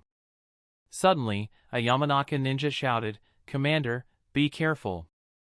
Hoka didn't need to be warned. He had already turned his gaze towards the flames. A silhouette appeared in them before dispersing the flames around him. The Konoha ninjas were surprised to see Sekiro making it through their combination jutsu. Only a few sensors and Hyuga ninjas realized. They concentrated their combination jutsu at a small point, making a way for their leader to make it through. However, Hoka's eyes met with Sekiro as he thought, how ruthless. Even though this tactic made a path for them, dozens of their ninjas would burn to death. They will lose at least a fourth of their forces. Yet, they are marching forward. It seems like they have completely given up on their lives. All this sacrifice just to come here to die? Sekiro saw the pity in Hoka's eyes and was enraged. He smiled coldly and said, "Let me see what Konoha's next generation is made of." Lightning release, false darkness jutsu. Sekiro extended his palm towards Hoka and launched several lightning spears at him. At such a close range, dodging it was difficult. Besides, even if Hoka did so, several of his subordinates would die. As such, Hoka released a large amount of chakra and used rotation to defend against the attack. At the same time, the remaining forces under Sekiro reached. From their original number of 300, only 214 ninjas reached Hoka's division. The rest were burned alive, most of whom were dead while a few were still screaming in pain. However, the rebel army wasn't discouraged. Instead, the death and screams of their comrades fueled their rage as they attacked the Konoha ninjas with everything they had. Chapter 784. On the other side of the valley, Illumi's division was moving down as well. The sensors under his command reported, General Hoka's division is under attack by 300 ninjas. It's difficult to say who has the upper hand from here. Illumi thought, we don't need to worry about the upper hand. Even if his group is caught off guard, there is sufficient backup. However, this is rather surprising. To think that they would ambush us instead of hiding. General, should we reinforce them? Illumi shook his head to answer his subordinate's question and instead asked, can you see who's attacking them? Most sensors stayed quiet, but a senior Yamanaka ninja replied, it is Sekiro. I had sensed his chakra signature during the Third Great War. Illumi thought for a bit before saying, just 300 ninjas won't be able to stop Hoka's division. And, if we go there, the remaining rebels might be able to sneak away. We'll continue moving down the valley, but we'll slow down a bit. That way, we'll attack first while Hoka's division can follow up by attacking their rear and trapping them too. Illumi stopped midway and something unexpected happened. Some distance away from him, 500 ninjas appeared and rushed towards him. This army was led by none other than Kajiro, the leader of the Kusagaku rebels. Following him were his two students, Shizuma and Genku. The three of them went straight for Kurama Illumi. We failed to detect both the forces? A seal master exclaimed in shock. Despite several seal masters inspecting the valley, not a single one noticed the two spots where the rebels hid. Instead, we calculated the incorrect location. Anara Jounin said, not just that, the location they hid in is perfect for ambushing as well. They outplayed us. Renjiro nodded and asked, where did you mess up? The seal master thought for a bit before answering, it was how they planned their bases in this valley. Every seal here is carefully hidden. Just finding the seals hiding the base at the bottom of this valley took a long time. In fact, if the Nara Jounins didn't insist, we wouldn't have looked deeper into this valley either. It was only due to them that we managed to locate that base. We did try searching more bases, but we couldn't spot any since these were even better hidden. Renjiro asked, could you guys have done anything different? The Nara Jounin looked at Renjiro suspiciously and thought, why does it feel like he is educating us instead of being worried about the battle? The seal master answered unsurely, perhaps if we had searched longer, we could have discovered them, but it would have taken a couple of days, if not more. In addition, I can't guarantee that we would have found it. Perhaps, we could have fallen into the trap too and lost our lives. The only way we could have avoided this trap is if a Grandmaster took a look. Perhaps if the commander had. Renjiro cut him off and said, "Our enemy is quite weak. If the commander did everything, we wouldn't need an army." The Sealmaster obediently replied, "I understand." The Nara Jounin asked, "Should we help out General Hoka's division? Even though they will win, they are under a lot of pressure right now. Soon, the casualties will start mounting." Renjiro shook his head and answered, "Of course, there will be casualties in war. A war that doesn't have any casualties isn't a war, it's a massacre. This time, our enemy is weak, trapped and helpless, yet we are struggling so much. Do you think we'll have such favorable conditions when battling against other major villages?" Renjiro glanced towards Hoka's division and continued, "An army will only be born when it survives several tribulations of blood and death. Let them handle it. You'll see what I mean soon." The Nara Jounin as well as the Sealmaster frowned and wondered, but didn't Commander say that he didn't want to see anyone dying? The two didn't say it out loud. After all, neither was as close to Fujin as Renjiro. Even though they didn't say anything, Renjiro could easily figure out their thoughts. He thought, in a way, Fujin is inexperienced and ignorant about wars too. Even though he has a lot of mission experience and has undoubtedly done a lot of morally gray tasks in the missions he didn't talk about, war is a different matter altogether. He'll have to have the heart to sacrifice some ninjas to win the larger war, a position he was rarely put under due to how remarkably strong he has become. And he'll have to accept such losses too. The same is true for Hoka. He's even behind Fujin in this regard. And this is a good opportunity for him to gain experience because he's leading from the front. The next time, he'll be far more careful against such ambushes. The army will benefit too. This will teach them how gruesome wars are and how one mistake or one moment of carelessness could be catastrophic for their comrades. If I help them now, then it'll have the opposite impact. If we baby them today, they'll pay the price when they don't have the same luxury in the future. Have you recovered? On a rock in the middle of the dense, dark forest, two men sat wearing black cloaks having red clouds. They were none other than the fearsome Uchiha Itachi and Hoshigaki Kisame. Ironically, neither of their cloaks inspired fear. Itachi's right sleeve was missing and burn marks were visible on the edge of the cloak where the sleeve should have been.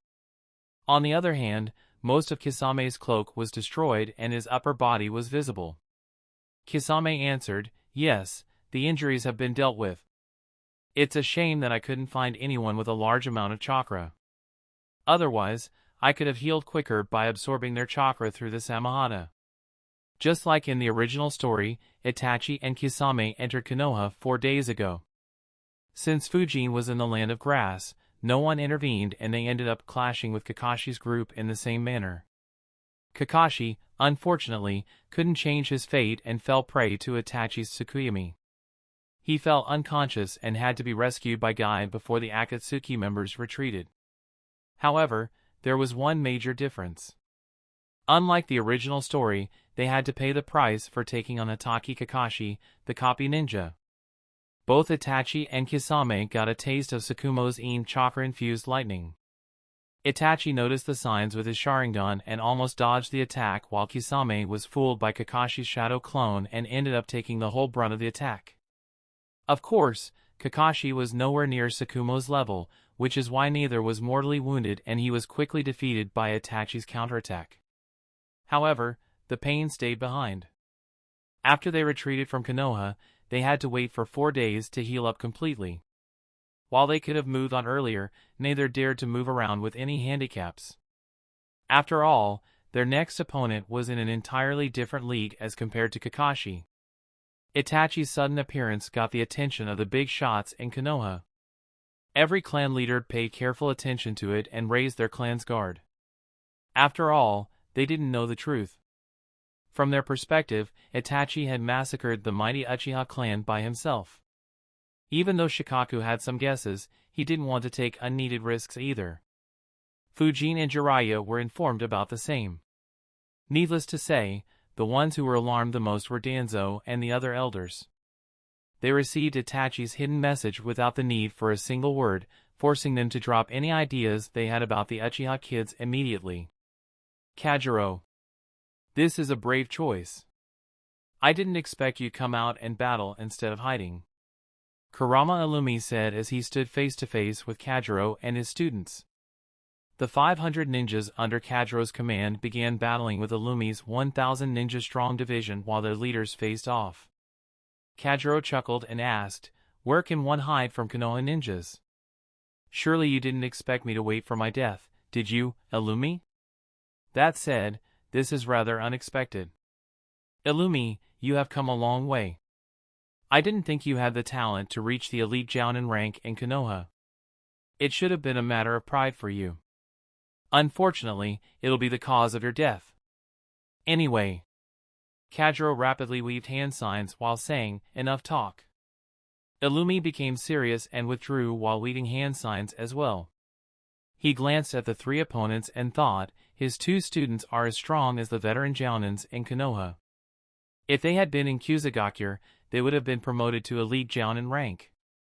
Renjiro also said that Kajiro is as strong as he is. Winning against him will be very difficult.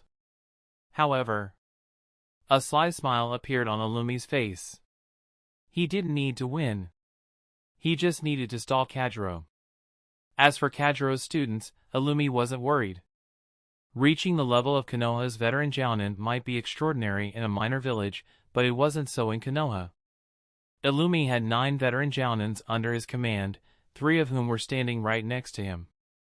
As such, Shizuma and Genka's task wasn't to gang up on Illumi along with their sensei, instead, it was to avoid Konoha from ganging up on their sensei. Water Release, Vapor Gale Jutsu. Phantom Mist Jutsu. Chapter 785, Water Release, Vapor Gale Jutsu. Kajiro exhaled mist, which quickly surrounded him and his students, concealing them from the Konoha ninjas. The mist expanded towards Illumi and his subordinates. Without a moment's hesitation, the Konoha Jounins retreated. One of them muttered, "The intel was accurate. The mist is not only hiding them but is also hiding sharp wind currents. If it reaches us, we'll be diced up." Another added, "It is a bit similar to Commander's technique. Of course, it isn't comparable since he can't control the winds like Commander can."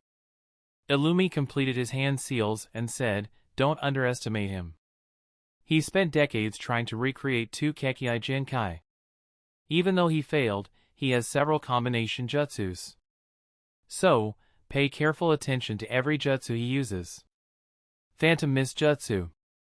It was the turn of Kajiro and his students to raise their guards. The thick mist around them suddenly turned purplish, giving an eerie feeling. They heard several echoes and saw shadows of the Konoha ninjas flickering in the dense fog. Kajiro immediately disrupted his chakra and said, "It's a Jinjutsu. Disrupt your chakra." Shizuma and Genka didn't need to be told. They disrupted their chakra flow at the same time as their sensei. As soon as they snapped out, their eyes were filled with a bright orange light. They immediately flickered away as flames ravaged through the windy mist Kajiro had created.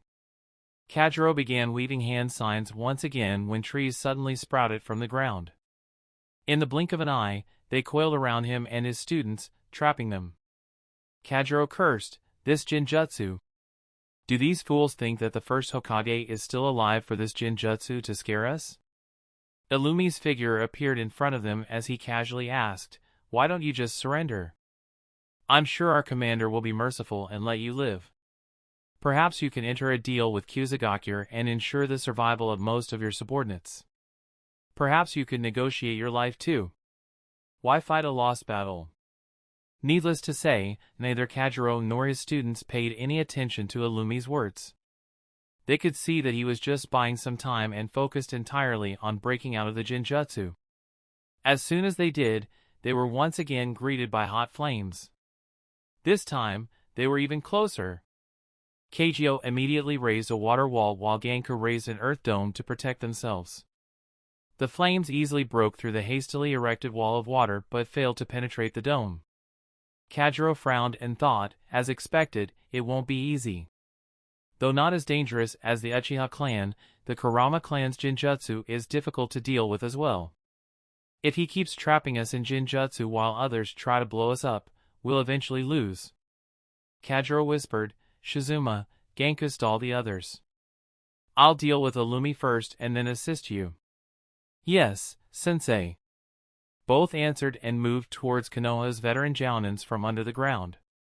The two unleashed all their might to keep the three veteran jounins occupied. In addition, they also kept an eye on the other veteran jounins making their way towards them. Illumi and Kajiro finally faced off against each other without external disturbances. Illumi asked with a smirk, do you want to take on a Jinjutsu specialist by yourself? Kajiro answered, if you had the Sharingan, I wouldn't have dared to. Unfortunately for you, the Kurama clan can't compare with the Uchiha clan. Illumi understood that Kajiro was trying to get under his skin. He laughed and said, good, let me see how long you can maintain this attitude. The two engaged in an intense battle as Illumi tried to trap Kajiro under Jinjutsu while Kajiro tried to hit Illumi with his complex ninjutsus before that happened. The armies clashed as well. However, unlike Sakuro's division, which made some inroads into Hoka's division, Kajiro's army failed to gain an upper hand. Even though they ambushed Illumi's division, their attack was from the front, where the stronger Konoha ninjas were. In addition, Illumi's division not only enjoyed numerical superiority but also had far stronger ninjas. While Fujin's army and the rebels clashed, the Konoha Council gathered once again for another meeting. They discussed several miscellaneous topics before coming on to the crucial points. Hayashi asked, has there been any update on Uchiha Itachi and Hoshigaki Kisame? Also, have you figured out the reason for their infiltration? Everyone's gaze turned towards Shikaku, who answered, we have some idea. Both of them are in a rogue mercenary group called the Akatsuki. Though they have been doing only some normal missions, Lord Third had intel that their real targets are the tailed beasts. They likely wanted to take advantage of the recent attack and make a move against Naruto. A frown appeared on the faces of several council members. They didn't like what they were hearing. Some muttered, Naruto isn't in the village right now. Should we be worried? Shikaku answered, he is with Jiraiya-sama. So, I wouldn't be too worried. If they dare to make a move, then it could be a good chance for Jiraiya-sama to eliminate them. Everyone nodded. If Naruto wasn't safe with Jiraiya, then there wasn't much point in them being concerned. They had some doubts about the Akatsuki, but before they could voice them, Koharu asked, how is Kakashi?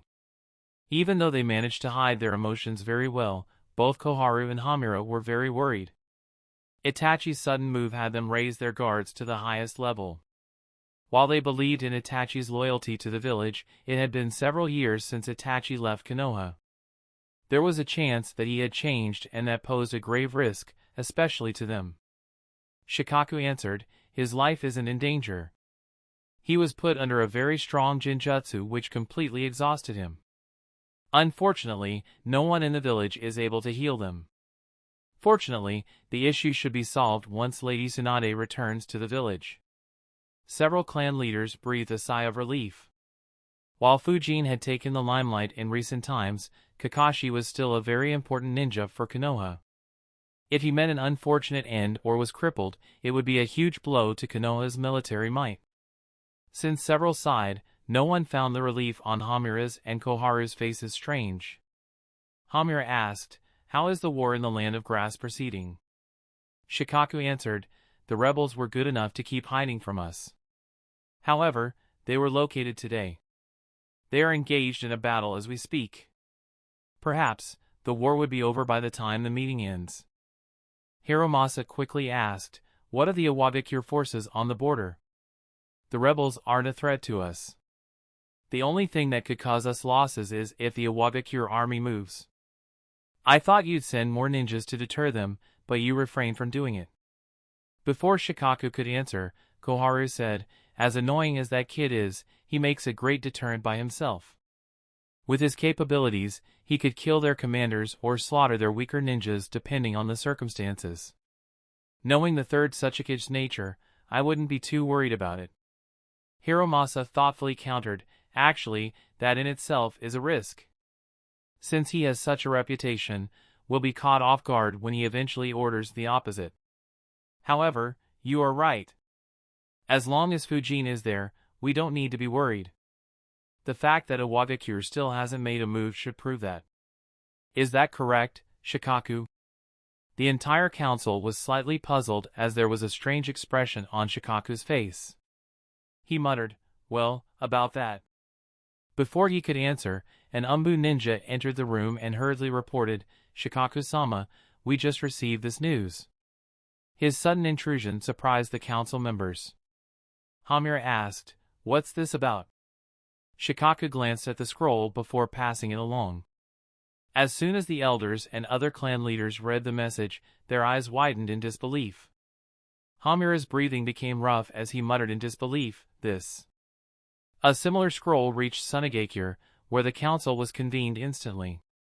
None of them could believe what the report said, and the entire council stayed silent in shock.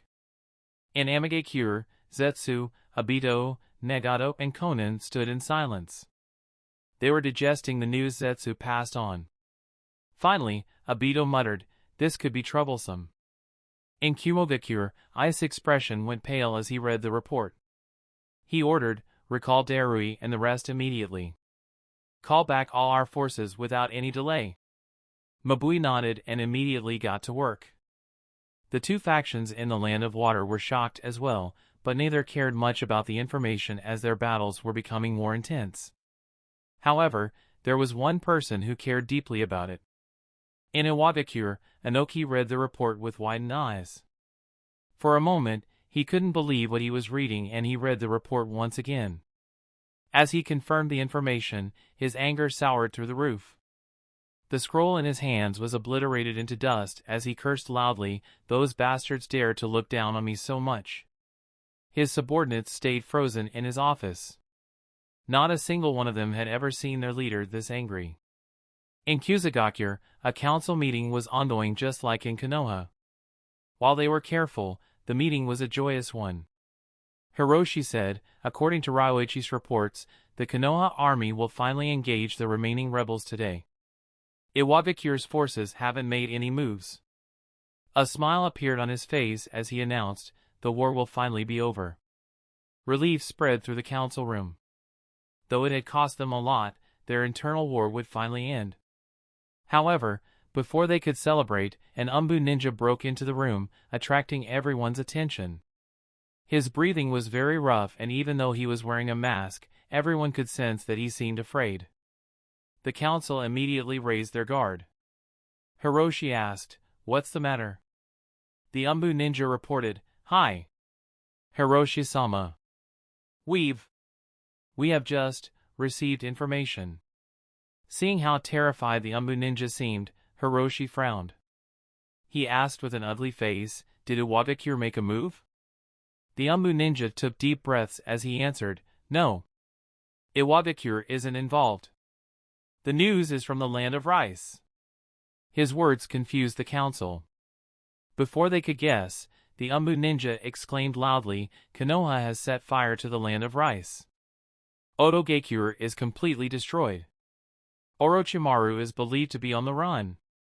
Without an exception, the pupils of every council member dilated and their eyes widened. Konoha had just been attacked by the combined forces of Sunagakure and Otogakure. Kusagakure had successfully diverted the army Konoha raised into the Land of Grass and kept them occupied. They couldn't believe that Konoha had the manpower to do something so ridiculous. One of the council members asked in disbelief, do you mean that Konoha sent another army to the Land of Grass secretly while fighting a war here? To the council's surprise, the Umbu ninja shook his head and answered loudly, no, it wasn't another army. It was none other than Suzuki Fujin, the spectral swordsman. Chapter 786, Thick smoke rose into the sky as four figures moved swiftly through burning rice fields.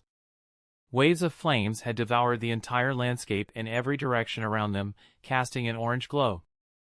The figures weren't fazed by the rampant destruction caused by an intense battle and instead had something else on their mind. The lady leading the squad muttered, Suzuki Fujin. What a crazy man. There was no hate or disgust in her voice. It was just plain disbelief. She still struggled to digest all that she had experienced recently. However, her words alarmed her followers, who quickly whispered, "Konomi-sama, not so loudly. Someone might hear us." Konomi snorted, "Even if they do, what'll they do? Report us to the commander?" The three Jounins accompanying her were left speechless. Neither could figure out any reply, as they too were left flabbergasted by the events in the last 1.5 weeks.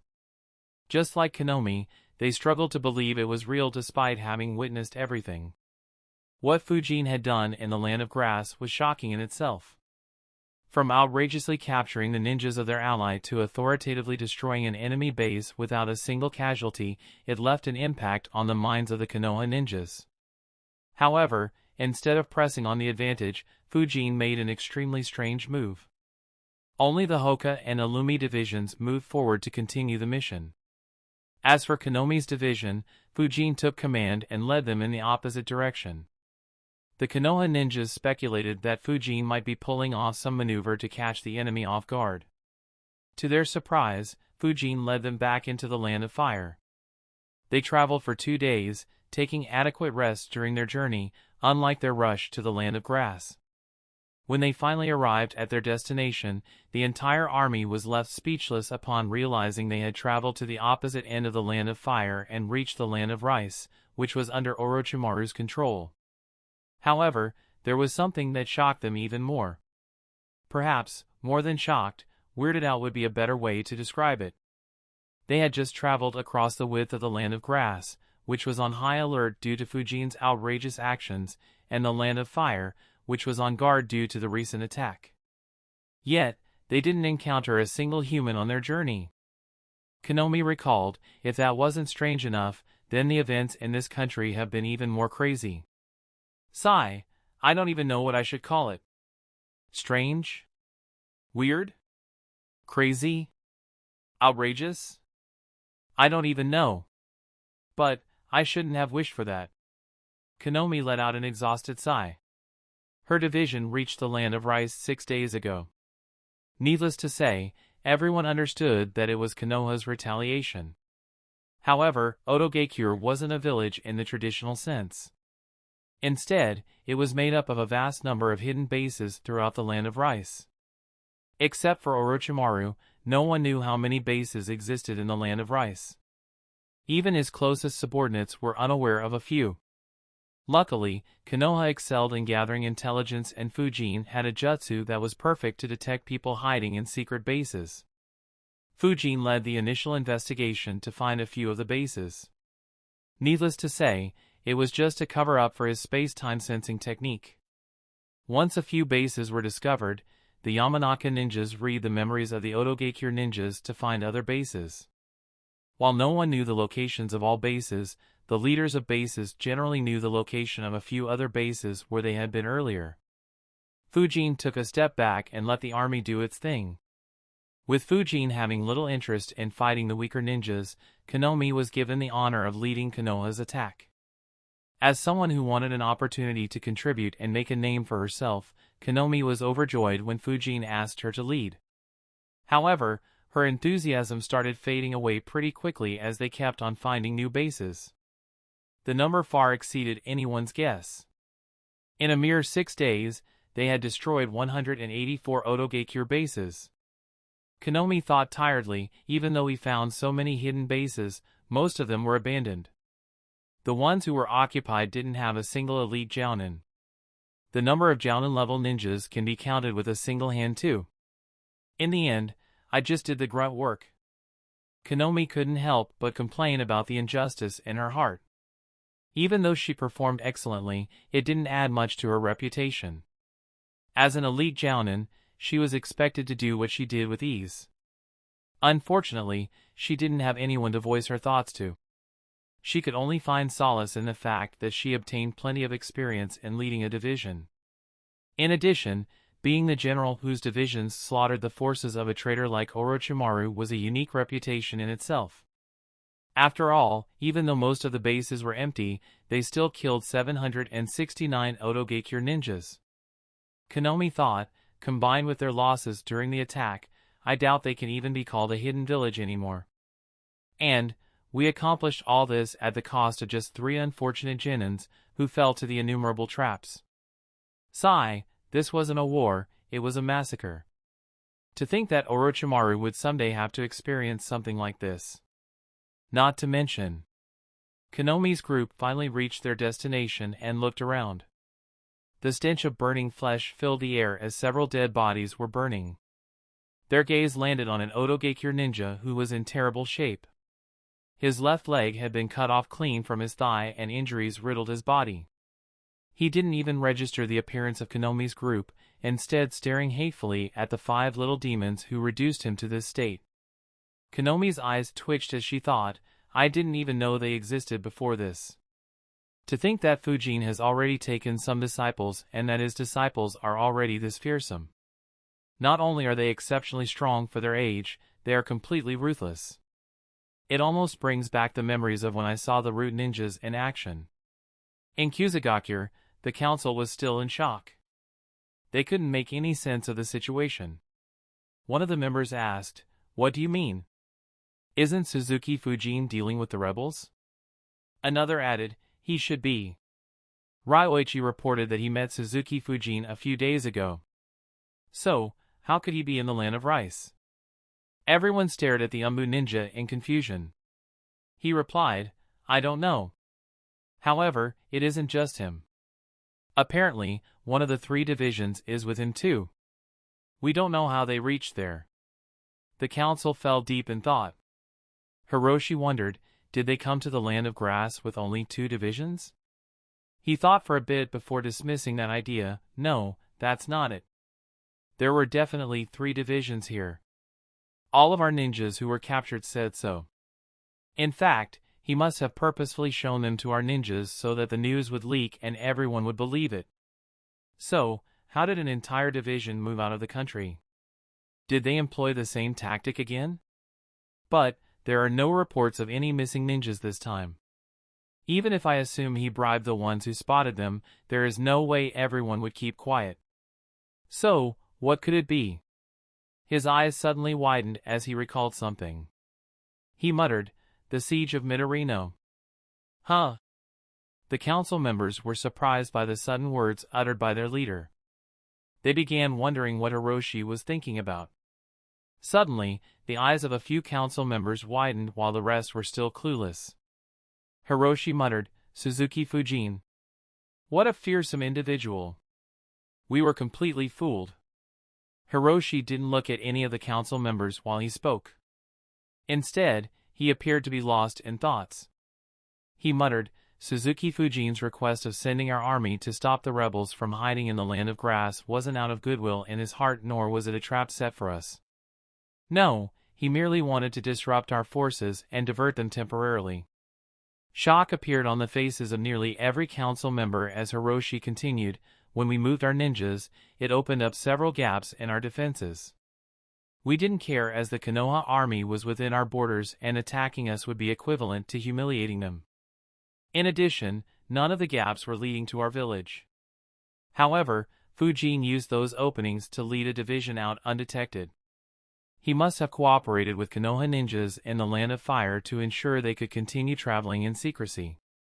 So, when the whole world believed that he was here hunting down the rebels, he'd be secretly eliminating Orochimaru's forces."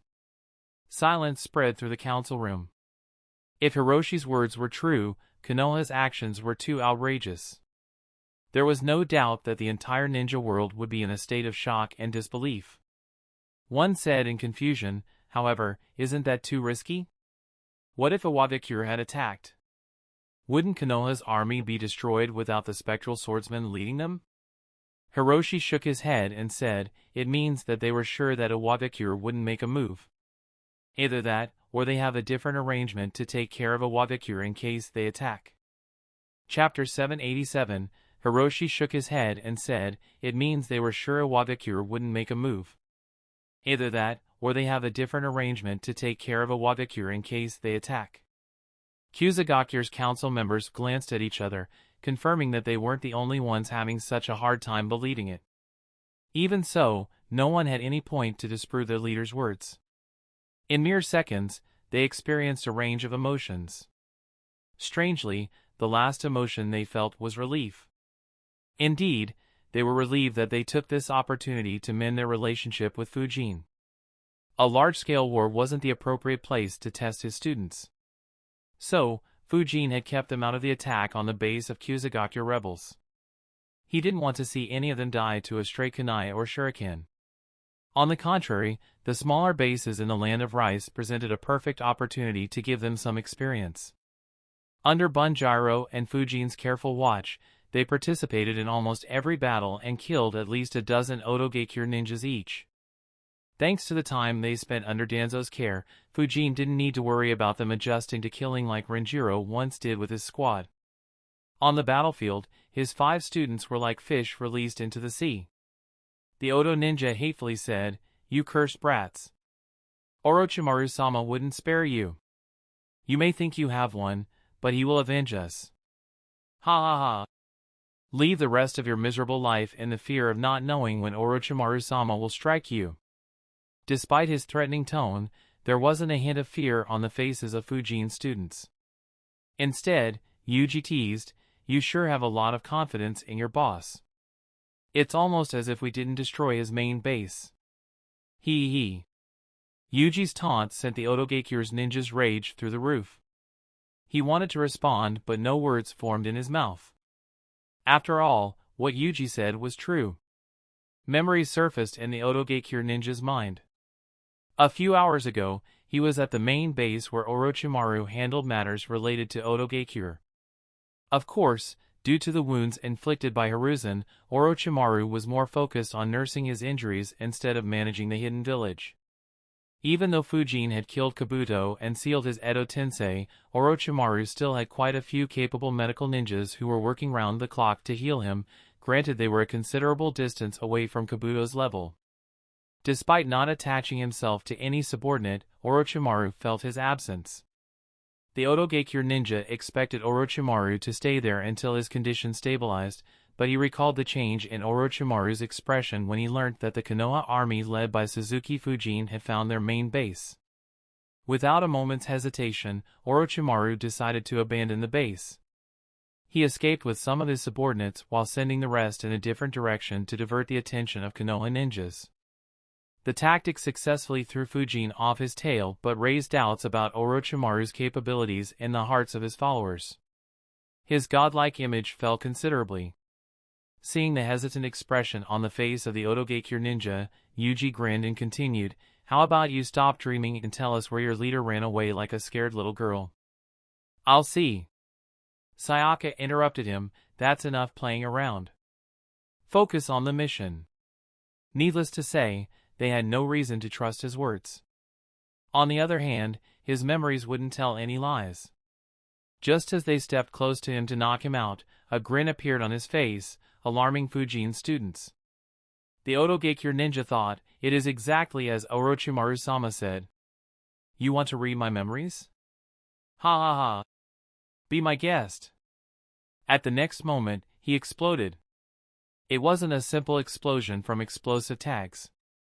Instead, Orochimaru inscribed several explosive tags on him before he escaped. His body blew up from the inside out, destroying his brain in the process. No one could read the memories from his brain any longer. Shoma muttered nervously, "That was scary. He almost got us." Hikari agreed, "Yes. If Sensei hadn't taught us to flicker without hand seals, we'd be dead." Takashi muttered, "That was surprising. I didn't feel any explosive tags on him." There weren't any. Instead, the seals were inscribed on his body directly. The 5 kids turned their heads and saw Fujin standing right behind them. Sayaka sighed and muttered, "We failed. He looked like the main guy they left behind. He must have had some information about Orochimaru's movements, which is why he exploded himself." Fujin nodded and said, "Never forget this. When you are on the battlefield, be it in an all-out war or a rank D mission, never look down on your opponent, never gloat and never become overconfident. If you had focused on knocking him out instead of humiliating him, you would have succeeded." They immediately became dejected. Despite doing so well in the last 5 days, they messed up at the very end. The Konoha army had compiled a large amount of information from several clues obtained by reading the memories of hundreds of ninjas to find the location of the main base. It wasn't an easy task. Had they succeeded in eliminating Orochimaru, it would have been a major accomplishment. Unfortunately, Orochimaru had escaped and Konoha no longer had any leads. Yuji sincerely said, "Sorry, sensei. It was my mistake." Bunjiro, who was nearby, thought, well, killing Orochimaru was extremely unlikely anyway. So, it wasn't exactly a huge mistake. Destroying all his bases and forcing him out of the land of rice are huge achievements by themselves. The revenge for the attack on our village can be considered complete. Konomi and her subordinates had the same thought. To their surprise, Fujin bluntly said, "It was." Konomi's eyes twitched as she thought, does he need to be so harsh? That boy is barely 10 years old. All of them did splendidly in the battle. Besides, it's obvious that he was planning to blow himself up. He was just waiting for the right moment. Without a powerful genjutsu or a good surprise attack, it was impossible to capture him alive. Even then, Orochimaru wouldn't leave such a vulnerability behind. Fujin continued, however, there are a few other means that you still need to be aware of. Fujin's students were confused and glanced at their sensei. However, Fujin had already disappeared. They quickly turned their gaze towards the spot of the explosion, where Fujin was standing next to the remains of the Otogakure ninja. To their surprise, chakra flowed through Fujin's right palm and he made a grabbing gesture. "What is that?" Takashi muttered unsurely. Like others, he had noticed Fujin making a grabbing gesture, but it looked like Fujin merely grabbed air. However, Takashi could see something else. It wasn't clear, but it felt like Fujin was holding something. Fujin asked in surprise, "Can you see it?" Takashi answered, "Not clearly. It's just that it feels thicker than just air or winds. A bit like mist, but not that either." His words surprised his fellow students, who inquired, "What do you mean?" Takashi wasn't sure, but Fujin said, "It looks like you have some talent in the yin release. Either that or the rest of you have been slacking off in yin and yang manipulation training." Fujin gazed at the other four, who shivered involuntarily. Hikari quickly said, "I'm sure it's Takashi's talent, sensei." Yuji immediately added, "She's correct. We didn't slack off, sensei." Fujin said, "Well, to be sure, I'll be doubling your training in this aspect so that the four of you can catch up to Takashi." Bunjiro and Konomi watched speechlessly as Fujin's remaining 4 students looked at Takashi with eyes full of complaints. Needless to say, none of them dared to voice their complaints. They were sure Fujin would triple it if they did so. Takashi sighed in relief, internally thinking that he was safe. Unfortunately for him, Fujin continued, "Just in case they haven't been slacking and you're just talented, your training will be doubled too, Takashi. After all, it'd be embarrassing if others catch up with you in the aspects you're talented in, right?" It was Takashi's turn to suffer. The poor boy could only nod obediently, no matter how unwilling he was. His fellow students watched his misery with glee. While they were going to suffer, it definitely felt better when all of them suffered together. Konomi's eyes twitched as she realized, no wonder they're so strong. Fujin explained, "Anyway, what I'm holding is this ninja's soul. This is an application of a technique created by Lord Second and later improved by Kato Dan. Though it's a bit tricky and very dangerous, this technique can be used to read memories too. Fortunately, the soul takes some time to depart after the body dies." Fujin began reading his memories directly from his soul while others observed with a deadpan expression. The same thought ran through their minds, so, even though he destroyed his brain, it was a useless sacrifice? The Otogakure ninja could have never expected that his remains would be looked at with pity by the very same Konoha ninjas he tried to kill. Chapter 788, Is Everything Alright, Orochimaru-sama? While Fujin read the memories of the Otogakure ninja, Orochimaru's group was focused on running away. However, Kimimaro noticed a sudden change in Orochimaru's expression. Orochimaru answered, "The group we left behind was eliminated." The mood of the group dulled a bit. In the last few days, their forces had suffered extensively. Not only was the attack unexpected, but Konoha ninjas hadn't shown a shred of mercy during their operation. Kimimaro said, "It doesn't matter. As long as you can recover, we will rise again, Orochimaru-sama." Orochimaru thought, "I couldn't care less of those useless fools. They served their purpose by securing my escape route. However, why hasn't Manda been responding to my summons? I can't summon any snakes at all. Did something happen to the Ryuchi cave, or is this also the consequence of Sensei's blow?" Amachi, the medical ninja who tried healing Orochimaru, agreed, "He is correct, Orochimaru-sama. Though our forces here were destroyed, the true foundation of Otogekyure is you. And Konoha can only dream of killing you. Besides..." A smirk appeared on his face as he said, "We finally have a lead about Tsunade. Not bad, you have come a long way. I didn't think you'd last so long against me or be able to injure me," Kajiro said with a hint of surprise and respect in his voice. A large cut could be seen across his left cheek, almost exposing his teeth. His right arm was bleeding as well. Facing him, Illumi wasn't in a good state either. His breathing was much rougher. Several cuts had opened up on his body while his left arm had been electrocuted not too long ago. Kajiro added, "No matter. Even if I can't kill you myself, I'll do it soon.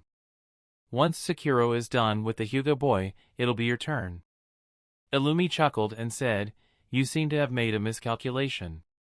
Kajiro shook his head and said, "It's because you Konoha ninjas are too arrogant. If your commander had made a move, we'd have been wiped out by now. However, he thinks it's beneath him to fight us. Of course, if he makes a move now, then it'll still be the same result. Even if I kill you, it likely wouldn't change the result of this war. However..." Illumi cut him off and said, "No, you seem to have miscalculated who the weaker general is." "Huh?" A frown appeared on Kajiro's face. Suddenly, his eyes widened and he quickly turned around and shot sharp water jets. To his shock, the person moving towards him was none other than Hoka. He thought, he dealt with Sekiro so quickly? Fuck, that's what Illumi meant. Unlike Illumi and Konomi, Hoka wasn't an elite jounin officially.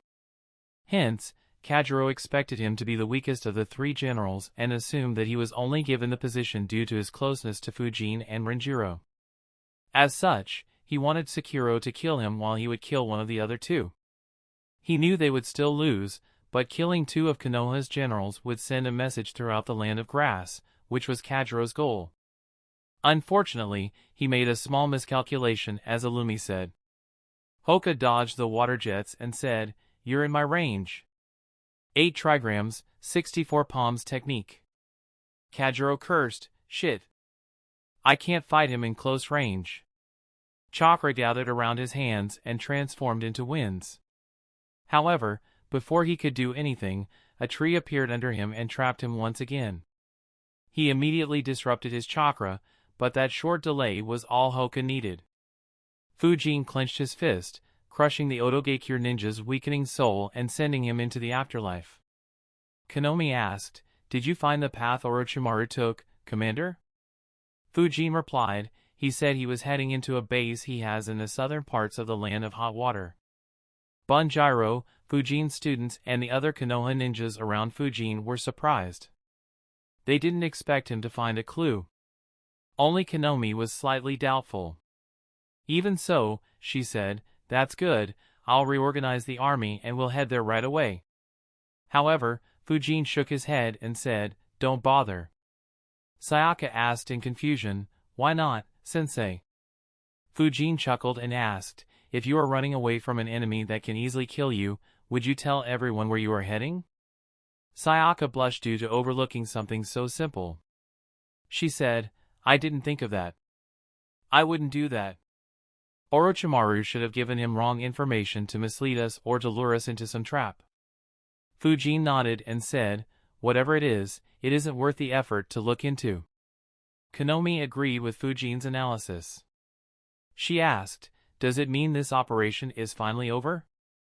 Fujin answered, almost. Did you dispatch forces to investigate the area I ordered? Konomi nodded and answered, yes, our forces seem to have discovered some traces but didn't find anyone. Fujin replied, good, I'll look into it myself. What about the daimyo of the land of rice? Did he respond? Konomi answered, yes, he agreed to all our demands. He even expressed eagerness to meet you. Needless to say, the daimyo had abandoned the country and escaped once Orochimaru took over the land of rice. While he respected the samurais, he had no confidence in their strength to protect him from Orochimaru. While killing a daimyo would result in other daimyos exerting their influence on the hidden villages to take action against the culprit, he didn't think Orochimaru would care about being hunted down. With Orochimaru continuously strengthening his hold over the country, he had completely given hope. However, Fujin's sudden operation ignited his hopes. He was still suspicious of Konoha's plans, but when he received a scroll from Fujin, he agreed to all the conditions without a second's hesitation. Yuji giggled and mischievously asked, will we take over the land of rice? His giggles were stifled when all the senior ninjas stared at him. He wondered, why are they staring at me like that? Bunjiro coughed and said, Yuji, you should never say things like that openly. If someone hears them, it can create several diplomatic issues. Not wanting to attract unrequired trouble, Yuji obediently nodded. However, everyone was left speechless when Fujin said, don't worry, I had the same idea. The gazes transferred from Yuji to Fujin as the Konoha ninjas cried in their hearts, even if you have that idea, don't say it out loud. Fujin sighed and added, unfortunately, Shikaku-san opposed the idea as it'll cut through some important routes. Konomi thought, yeah, it'll cut off the path between the land of earth and the land of lightning, meaning the two villages will focus all their strength on Konoha. It would make things too disadvantageous for us. She asked, will you meet with the daimyo? Fujin answered, no, ask the village to send a diplomatic team. I'll handle those pests now. He did what? Much like the rest of the world, the Konoha Council was shocked by the sudden change of events. Except for Shikaku, not a single one was aware of Fujin's actions in the land of rice. In fact, they were all under the impression that he was leading Konoha's army in the land of grass. Hamura asked in a worried tone, if Fujin is the land of rice, then who is deterring Iwadakure in the land of grass? Shikaku replied, I calculated that the third Tsuchikage wouldn't make a move unprovoked. Besides, the outrageous nature of this move is a deterrent in itself. Everyone in the council agreed. The move was so strange and outrageous that it would force anyone to analyze it a dozen times before making a move. And, the more they explore, the more misconceptions they will develop. It was exactly what Inoki felt. The more he thought, the more nefarious schemes he discovered even though there were none. After all, who would believe a village led by the likes of Hiruzen and Danzo wouldn't have hundreds of dark schemes running continuously? Their work, along with what their sensei did, had left so many scars on the enemies of Konoha that they would look at it suspiciously even if a saint led it for a decade. Hiromasa sighed and muttered, as expected of you, Shikaku. Your mind always amazes me. Shikaku chuckled and said, this one wasn't my idea. Fujin suggested it. I just gave the permission. His words once again surprised the council. Inoichi thoughtfully said, if that's the case, then he is quite good at strategizing. Shikaku nodded, yes. His strategic acumen is very high. He is a natural at discovering paths that would either benefit the village or be very painful for our enemies. The only issue is that the ideas he has are generally very high risk in nature. However, they also have high rewards, which makes them acceptable if pulled off right, like in this case. Chapter 789, everyone understood Shikaku's words.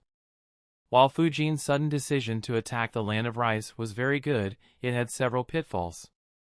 Any one of them could force Konoha into a difficult position. The first pitfall was information. Konoha's army was vulnerable in the land of grass as a far stronger Iwagakure army stood close to their location. So, it was important that no one knew about Fujin's maneuver and the fact that he was in the land of rice. Considering that even Konoha's council was in the dark, Fujin did a very good job at it. The second pitfall was the Otogakure forces. Fujin had to ensure that they were wiped out. If he failed to eliminate enough bases or kill enough ninjas, or if his forces were repelled by their resistance, it would be a huge blow to Konoha's reputation. Instead of deterring their enemies, the failure would embolden them. The worst-case scenario would be if Konoha's forces were embroiled in a complicated war in the land of rice. If they had been forced to send reinforcements, Kumogakure and Iwagakure could have decided to take a risk. However, Fujin had pulled it off perfectly and Inoki had acted as he and Shikaku predicted. Hence, Konoha could now enjoy the rewards of the outrageous move. Destroying Otogakure had far-reaching implications, nearly all of them were beneficial for Konoha. The only real downside was that the other villages would be more wary of Konoha in the next Great War. However, that was rather ordinary for Konoha, and it changed nothing. Even without this incident, the council made plans to deal with all four great villages while cooperating with the minor villages. The absence of a hostile minor village on their border made this planning easier. The council immediately began preparing for the aftermath of the two operations. They formed a diplomatic team and dispatched them to the land of rice. While Konoha wouldn't annex the land of rice, the daimyo would be forever indebted to Konoha and Fujin. The council wouldn't let go of such an opportunity. In the coming days, the land of rice would be subservient to the land of fire, almost akin to a vassal state. While the Konoha council became busy making that a reality, Kumogakure ninjas set up a camp on the northern coast of the land of hot water. In a tent, Darui worriedly asked, "How many ninjas have returned?" Samui answered, "So far, only 36 have returned. The remaining 294 should be on their way." C advised, "We just sent the order. It'll take some time." Darui muttered, "I know. It's just that I have a bad feeling." When Konoha's forces moved into the land of grass, I intensified his efforts in the land of rice. He believed that Orochimaru was still loyal to Konoha and wanted to clip their wings by eliminating one of the students of the third Hokage. As such, he sent over 300 ninjas to investigate the locations of their bases. He also dispatched the Darui's team along with Yujito to oversee the operation and handle the situation in case things heated up. In addition, he was planning to make a move himself once they had concrete information. However, unlike his previous expedition, he planned to let B stay in the village in case Akuro decided to show up once again. However, the presence of Konoha's army caught the Kumogakure leadership off guard. It also raised doubts over their speculation about Orochimaru's loyalties. I ordered an immediate retreat of his forces. However, things were concerning for Kumogakure. Their forces had been active in the land of rice for over a week, yet they hadn't received a single message about the presence of Konoha ninjas in the land of grass. That was a huge cause of worry for Kumogakure. After all, the memories of the missing ninjas and Akuro's actions were still fresh in the minds of Kumogakure citizens. If they suffered more losses with nothing to show for it, chaos would erupt once again and I's position would become even weaker. C was about to reassure Darui when he suddenly became alert. Darui asked, "What did you sense?" C answered, "That's strange. I sensed 11 ninjas heading towards us. And I'm not familiar with any of their chakra signatures. However, one of them feels oddly familiar. But I can't put my finger on who it is." Darui, Samui, and Yujito frowned. Darui said, "Let's check it out." The ninjas immediately flickered. Some distance away, Orochimaru frowned and asked, "Whose chakra field was that?" The censor in his group answered, "Orochimaru-sama, I can't sense anyone yet." Orochimaru frowned, "That means the censor is better than him. However, who could it be? Is it Konoha? But how could they know I was planning to escape in this direction? No, something's off." The censor suddenly spoke up, "Orochimaru-sama, I can sense some chakra signatures. There are 4 running towards us and they all seem strong. They are likely elite Jounins. One of them has an especially strong chakra signature. Orochimaru's group was surprised. Had Orochimaru been in a good condition, they wouldn't have cared about such a group. However, they were worried right now. Kimimaro asked, Orochimaru-sama, what do we do?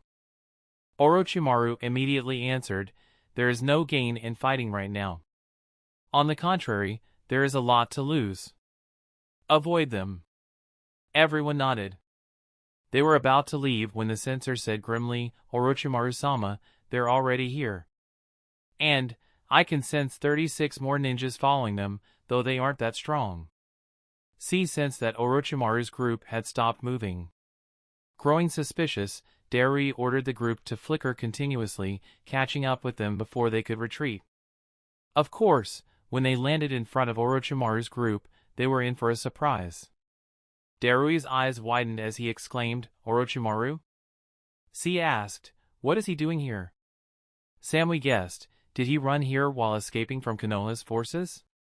Yujito chuckled and taunted, you don't look good, Orochimaru. Who'd have thought that one of Konoha's legendary Sannin would see such a day? He. Yujito's taunt was on point. Even though Orochimaru had fooled Fujin's army and successfully escaped, it didn't change the fact that it was extremely humiliating. A month ago, this would have been unthinkable for Orochimaru. Unfortunately, he crossed too many lines, forcing Hiruzen to stop showing mercy. Remembering his state, Orochimaru controlled his temper. However, he knew that he couldn't appear weak. He replied teasingly, I thought I was mistaken earlier, but it looks like I was right. I wonder why so many Kumogakure ninjas are scurrying out of my country. You wouldn't be afraid of the ninja leading Konoha's forces, would you? The expressions of the Kumo ninjas became dark. Much like Yujito's words, Orochimaru's words also held a humiliating truth. Before they could reply, Orochimaru continued, since we both have issues with Suzuki Fujin, why not collaborate? I know exactly where he is right now. You can reach him if you move immediately. After all, you want justice for hundreds of your missing ninjas, don't you? Darui and the others frowned. They wondered, does Orochimaru know something about that incident? Or, is he just throwing mud on Fujin to infuriate us and force a conflict between Konoha and Kumogakure? While Darui and others were sure that Fujin was involved in some way, they weren't sure to what extent he was involved. More importantly, they weren't sure whether Orochimaru knew something or not. Regardless, they didn't have the forces to confront Fujin and the Konoha army in the Land of Grass. So, they could only focus on the ones in front of them. C asked softly, what do we do? Darui sighed and whispered, there is only one thing we can do. His expression suddenly became serious as he rapidly weaved hand signs and said loudly, Orochimaru, I'm afraid you will have to stay with us as a guest. Since you know about our missing ninjas, I can't let you go. Storm Release, Laser Circus Jutsu. While Kumogakure forces confronted Orochimaru who had unfortunately run straight into them, large areas in the Land of Rice were still burning. In one area that wasn't touched by the flames, 2 individuals stood unbothered by the destruction. One of them muttered, the Konoha ninjas have been scurrying more and more around this area. Can we finally kill them, my man? His partner replied in an annoyed tone, there are too many of them. It'll attract a lot of attention. Not to mention. The 2 immediately jumped away as a few stealthy air bullets landed at their previous location and drilled a few holes in the ground. They turned their heads to see where the bullets were fired from. Their eyes landed on a youngster standing on a branch and looking down at them. A smirk appeared on his face as he muttered, Heh, I didn't think I'd run into Sasori of the Red Sand here. What an honor! Chapter 790, Heh, I didn't think I'd run into Sasori of the Red Sand here. What an honor! Fujin was genuinely happy. He couldn't even hide the glint in his eye. The last time they met, Sasori had given Fujin quite a gift. Fujin had even traded some of it with Hiruzen and got his hands on a very useful rank S jutsu. Even though he still wasn't very comfortable with handling the other puppets, there was no reason to decline another generous gift. He couldn't help but wonder whether Sasori would give him the legendary puppet of the third Kazekage during their second meeting. A chill passed down Deidara's spine as he shivered involuntarily and wondered, I have never seen such a passionate gaze. Why is he staring at Sasori in such a manner? It's almost as if he found some great treasure. Sasori, despite having changed his body to a puppet, immediately lost his temper. Needless to say, he had already connected the dots when Zetsu reported Fujin's abilities. However, he never imagined that Fujin would look at him in such a brazen manner on their second meeting. There wasn't a hint of doubt in his mind that Fujin wanted to steal more of his clones. He cursed, it was you, wasn't it, Suzuki Fujin? You are the one who stole my puppets. The Konoha ninjas, who were following Fujin, were dumbfounded. None of them ever imagined that their commander would be accused like this by a rogue ninja. Konomi wondered, what in the hell? He stole puppets from Sasori? Is that even possible? No wonder he is so angry. I can feel his bloodlust. To the surprise of the Konoha ninjas, Fujin immediately replied aggressively, bullshit.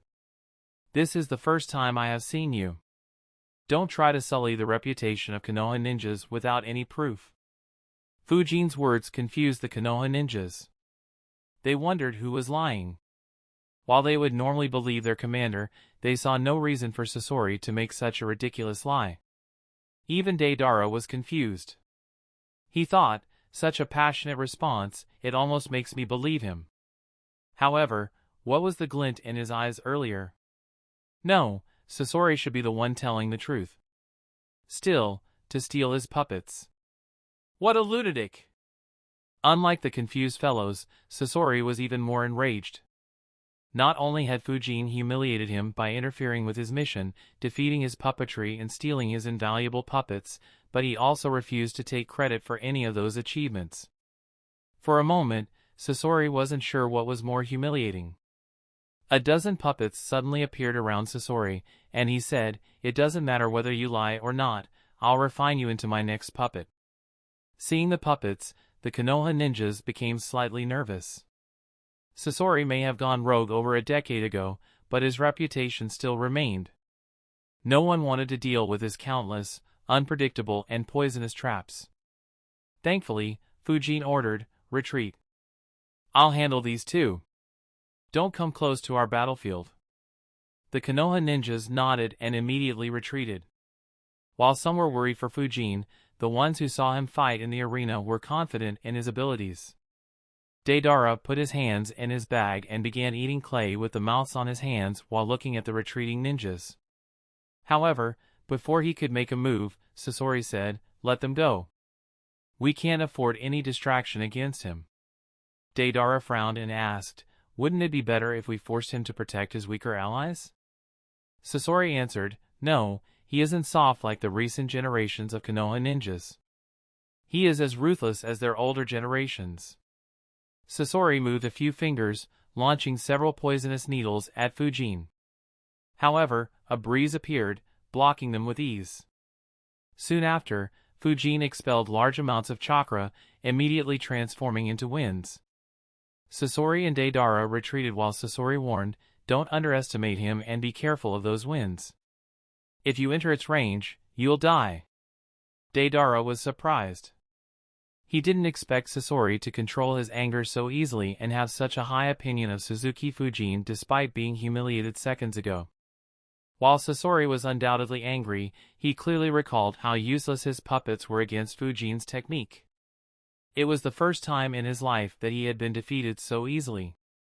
As such, Sasori treated Fujin as his greatest enemy instead of with disdain. The wind domain took form as Fujin moved forward. Several wind blades flew towards Sasori and Deidara as Fujin asked loudly, you wouldn't run away after accusing me, would you, Sasori? Lava release, melting apparition jutsu. Water release, great waterfall jutsu. On the high seas, two supercharged jutsus clashed. The Mizukage faction ninjas breathed a sigh of relief. They were fighting against the rebel forces when Terumi Maze suddenly appeared on the battlefield and unleashed a massive wave of lava at them. They were completely caught off guard.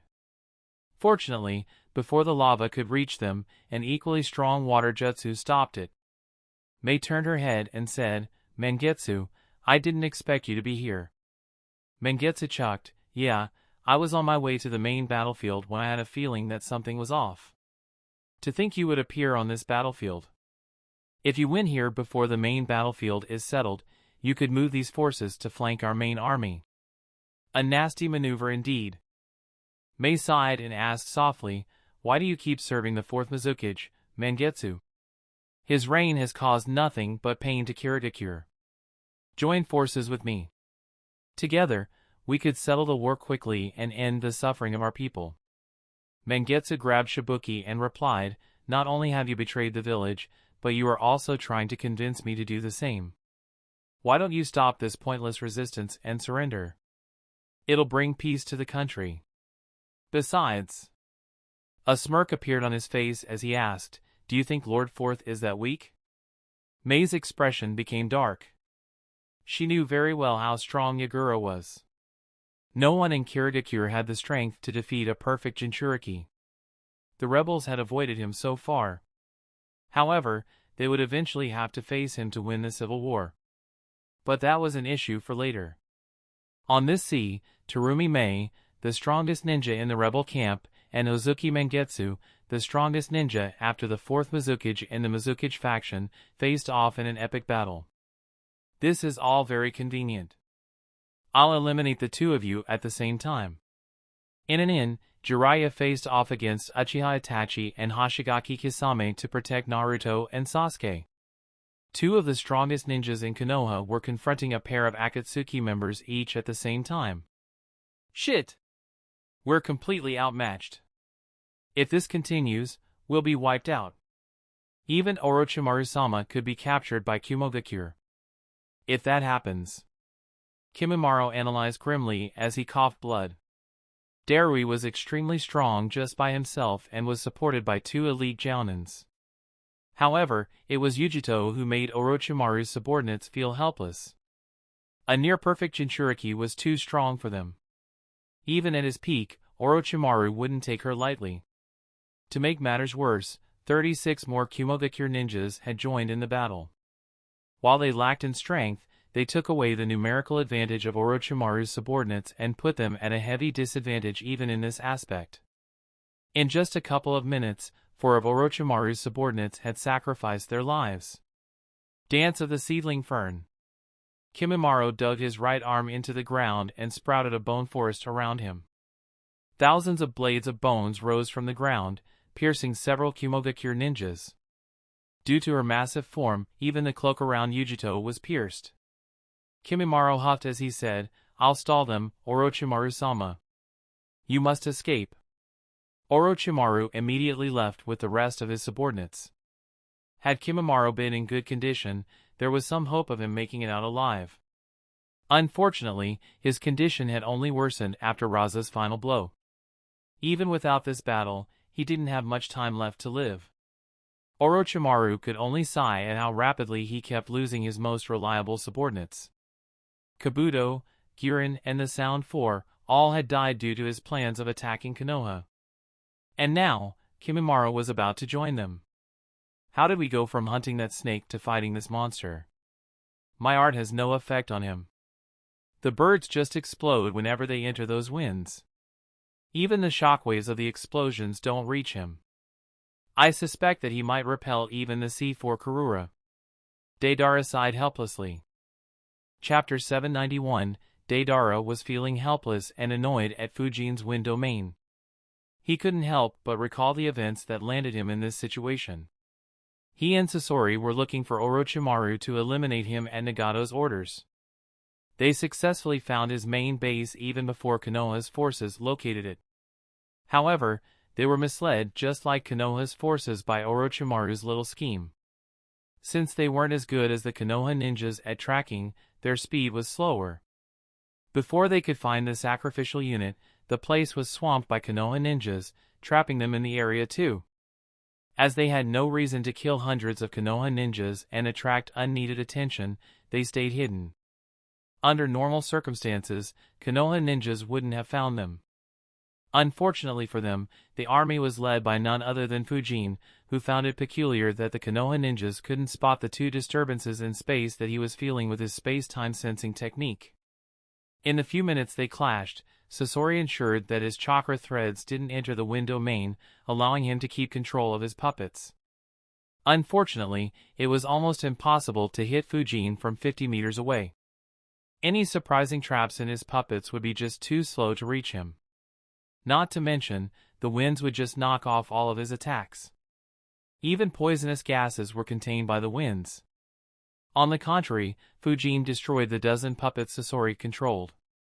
That said, it wasn't as if Sasori didn't have any gains. As for Deidara, he went through half of his explosive clay to get a feel of the wind domain. While they gained some intel, they failed to inflict a single scratch on Fujin. However, intelligence was a crucial aspect in ninja battles. While Deidara was still too young and inexperienced, Sasori's analytical mind quickly calculated ways to counter the absurd jutsu. He thought, what a remarkable control over the winds.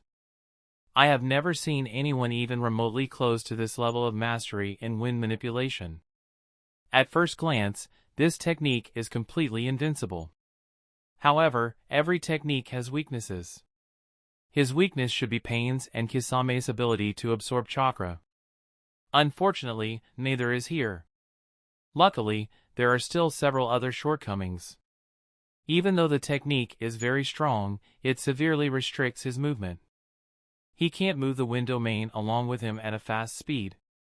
Otherwise, we would already be trapped inside it. In addition, the wind domain doesn't extend into the ground for obvious reasons. So, he can't counter underground attacks that easily.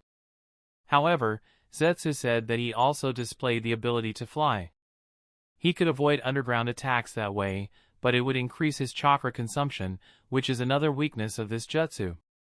Even though it looks like the dome is entirely made of winds, it contains a large amount of his chakra which he uses to control the winds. While my poisons and weapons have no effect on it, Deidara's explosions have consumed a decent amount of that chakra. Unfortunately, Deidara will run out of clay as well as chakra long before Fujin shows any signs of exhaustion. However, we could employ this tactic when we have a significant numerical advantage. Fujin knew Sasori and Deidara were analyzing his technique. It was very much expected and one of the main reasons why Fujin kept most of his techniques a secret. However, this time he didn't mind it. He thought, interesting. I wonder if he can find any counters. That'll be the way for me to improve this jutsu further and take it as close to perfect as a jutsu can be. Unlike his other techniques, the wind domain was going to be Fujin's core technique. Though he hasn't used it too many times publicly, he absolutely intended to do so whenever he faced strong opponents. It showed his confidence in the technique. Even if all its secrets were leaked, Fujin was confident that no one could break it. Of course, nothing was perfect. Every technique would have some shortcomings. Especially a newly created technique like the wind domain. Thankfully, several capable individuals were willing to help him improve the technique. Hence, Fujin was looking forward to seeing how far he could perfect this creation of his. Sasori grabbed a different scroll and opened it, summoning the puppet of the third Kazekage. At the same time, he said, Deidara, lead into me. You hunt down those Konoha ninjas who escaped. Blow up as many as you can. Deidara was surprised but had no reason to decline to do the one thing he enjoyed. His hands began eating more clay as it replied with a grin, leave it to me. At the same time, winds became chaotic within the wind domain. Fujin sighed and exclaimed, the third Kazekage. To think that you were the trigger that started the third great ninja war. I wonder what Tsunagakure would think when they learn the truth, hee. Sasori didn't react to Fujin's provocations while Deidara created a large clay bird and jumped on its back. Large amounts of iron dust rose around the third Kazekage's puppet while Deidara flew towards the Konoha ninjas. Sasori said, now, let me see how strong Konoha's spectral swordsman is. Fujin paid no attention to his words. Instead, he noticed something else. He thought, not bad. He blocked my sight with that iron dust while secretly sending 2 puppets underground. TSK, that's troublesome. Fujin didn't show any reaction to this sneaky move and instead replied, it's a good tactic. Unfortunately for you, Orochimaru gave me some good tips to improve my technique some time ago. The winds inside the domain finally settled and took Fujin's shape. Fujin used 1/3 of the wind domain's chakra to create a wind clone. At the same time, 1/6 of the wind domain's chakra manipulated some winds to create a cloak around Fujin's main body. In the blink of an eye, Fujin consumed half of his wind domain. The changes surprised Sasori. Before he could react, strong winds blasted behind Fujin's wind clone as he disappeared from the domain. Deidara's instincts warned him as he turned his head back. His eyes widened as he cursed, what the fuck is that?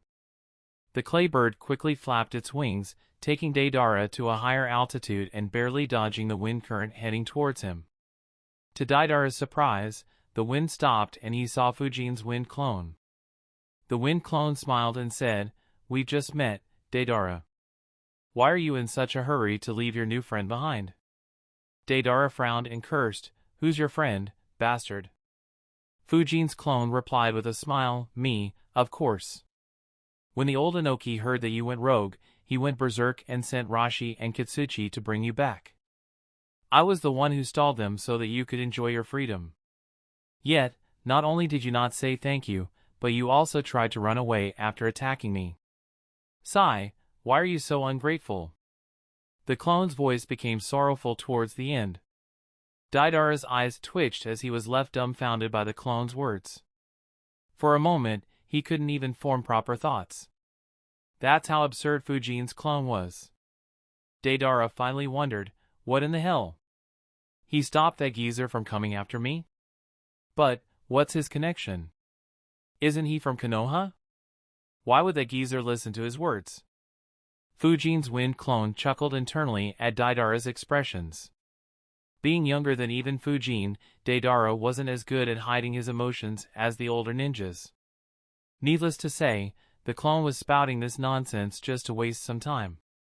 While the wind clone was very strong and could bully weaker ninjas and even force Jounins to retreat, Deidara was in a whole different league. Killing him with just the clone that contained around 5% of Fujin's chakra was highly unrealistic. Fujin just wanted to waste Deidara's time, chakra and clay while he dealt with the bigger and the generous threat. While several high-profile battles happened simultaneously around the world, the rebels were wiped out quickly following the deaths of their leaders in the Land of Grass. Kajiro, his students and Sakuro were all dead. Several ninjas tried to run away, but it was a hopeless prospect due to the Hyuga and the Aburame ninjas. Not a single one made it out alive. The only survivors were among the ninjas who had been dispatched earlier to set traps and fake routes for the Konoha ninjas. While Konoha killed several of them, 36 still remained. However, it didn't have anything to do with the Konoha forces. They had already fulfilled their mission requirements. After storing the bodies of the rebel leaders, they quickly retreated. Now that Iwabikure was aware that Fujin was not present in the Land of Grass, the risk increased several times and they had no intention to wait and find out what decision Iwabikure would make. Renjiro sent a few squads to Kusagakure to deliver the bodies and report the success while the remaining army moved towards the Land of Fire. Ryoichi retreated with the Kusagakure army as well and returned to his village. Chapter 792, Magnet Release, Iron Sand Gathering Assault Jutsu. Sasori controlled the third Kazekage's puppet and unleashed enormous amounts of iron sand, transforming them into highly dense shapes and launching them at Fujin. Fujin looked at the weapons and thought, not bad, the dense nature of these blocks means that there isn't much my wind jutsus can do against it. Even though the vacuum jutsus can poke a few holes, it wouldn't be much help. Oh well. Massive palms appeared in the wind domain and grabbed the iron objects, stopping them. Under normal circumstances, Fujin wouldn't have any issue sending such objects back at the enemy, but magnet release meant that the third Kazekage's puppet had a greater influence on the iron objects than Fujin's wind domain. Sasori looked at the ghost palms and analyzed, so, he can also do this? No matter, I can already see a weakness in his technique. His fingers moved slightly. The large iron objects disintegrated into small particles once again. The sudden loss in density caused the ghost palms to tighten into fists while almost all the iron sand escaped into the wind domain. They began moving along the winds while inching dangerously closer to Fujin. Fujin immediately controlled the winds to throw the smaller iron particles out of his domain. They were much easier to handle than the larger particles. However, he faced another issue. There were too many iron particles. His initial move couldn't get rid of them all. And, the third Kazekage's puppet ignored the iron that was blown away and focused entirely on what remained behind. As a result, its control increased considerably and Fujin couldn't expel it from the wind domain as easily.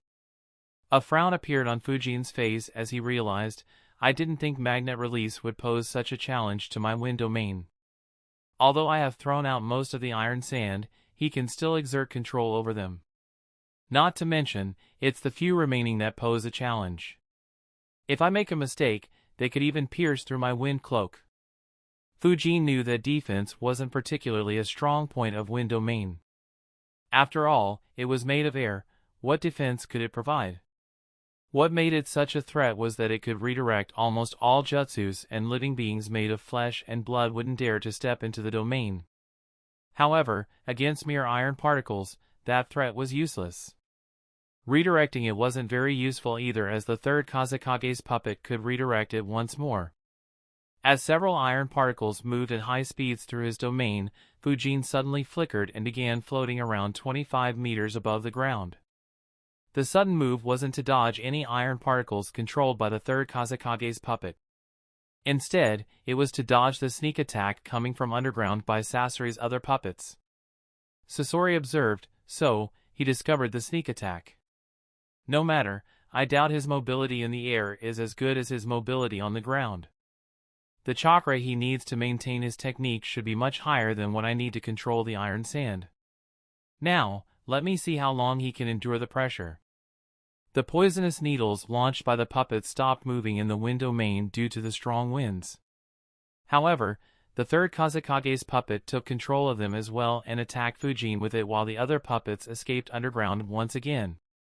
Sasori was actively limiting Fujin's movements while forcing him to pay attention to several threats at the same time. Fujin looked at the needles while thinking, as fun as this is, it's time to stop being on the defensive. My clone won't be able to stall Deidara forever. The winds in the wind domain became chaotic once again and knocked all of the iron controlled by the third Kazekage's puppet off course. At the same time, Fujin directed his wind domain towards the ground. While digging into the ground would waste a lot of chakra and Fujin would normally use vacuum bullets to create underground routes for his winds, he had an even better option. Small holes had been opened up in the ground by the poisonous needles that were shot from underground. They connected to the larger spaces that were created by the puppets themselves. Winds rapidly moved into them and caught up with the puppets. Before Sasori could realize it, his chakra threads that controlled those puppets were sliced by the wind blades that formed underground. Sasori suddenly realized, incredible, he used the paths created by the needles and puppets to extend his technique underground. Wait. That means... Shit! Sasori immediately flickered, taking the third Kazekage's puppet with him as well. Moments later, winds rushed out of the very path the puppets had taken underground. Even though Sasori had covered the ground to not alert Fujin, it was ripped open by wind blades.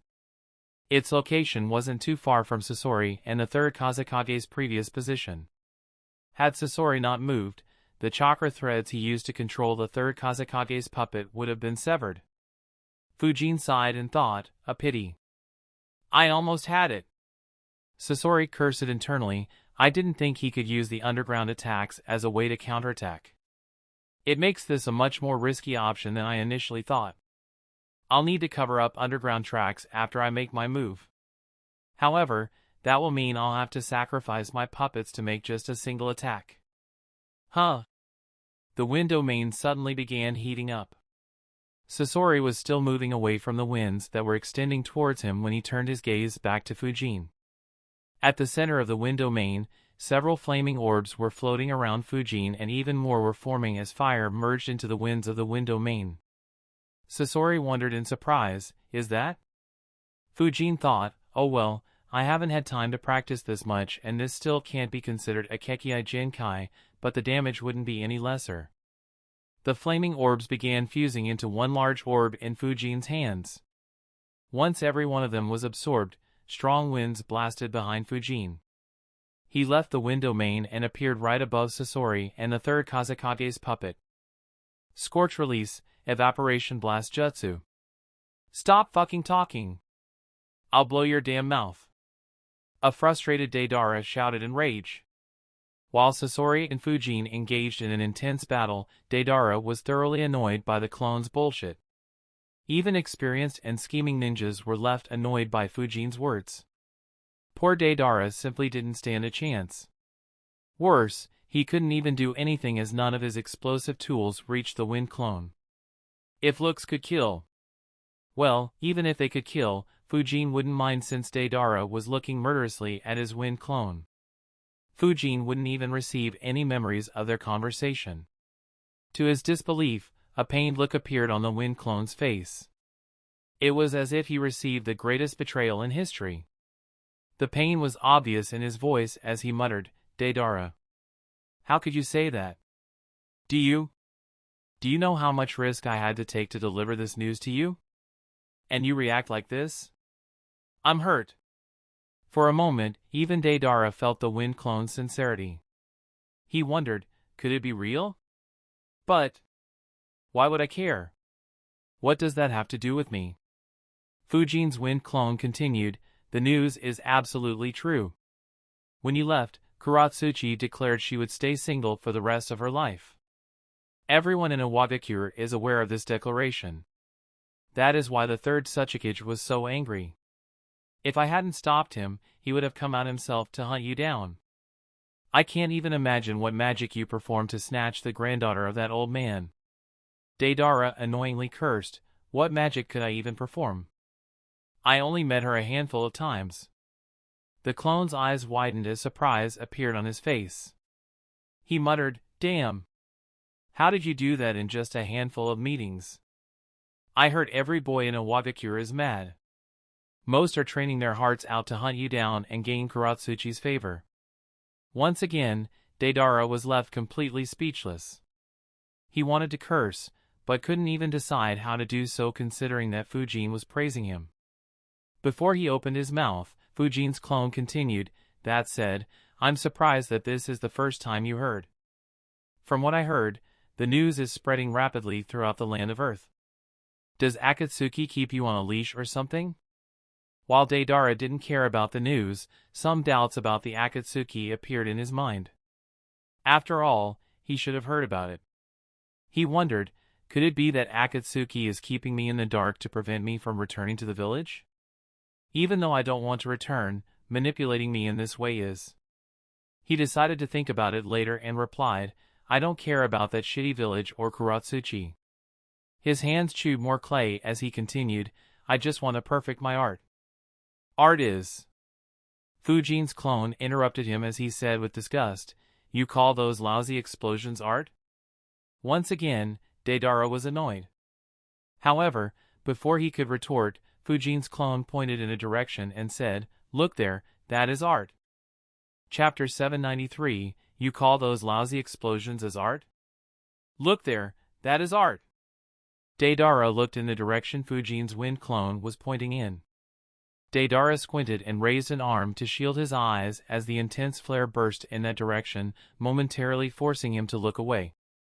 Moments later, a searing wave of heat washed over him, prickling his skin and making the air around him feel heavy and suffocating.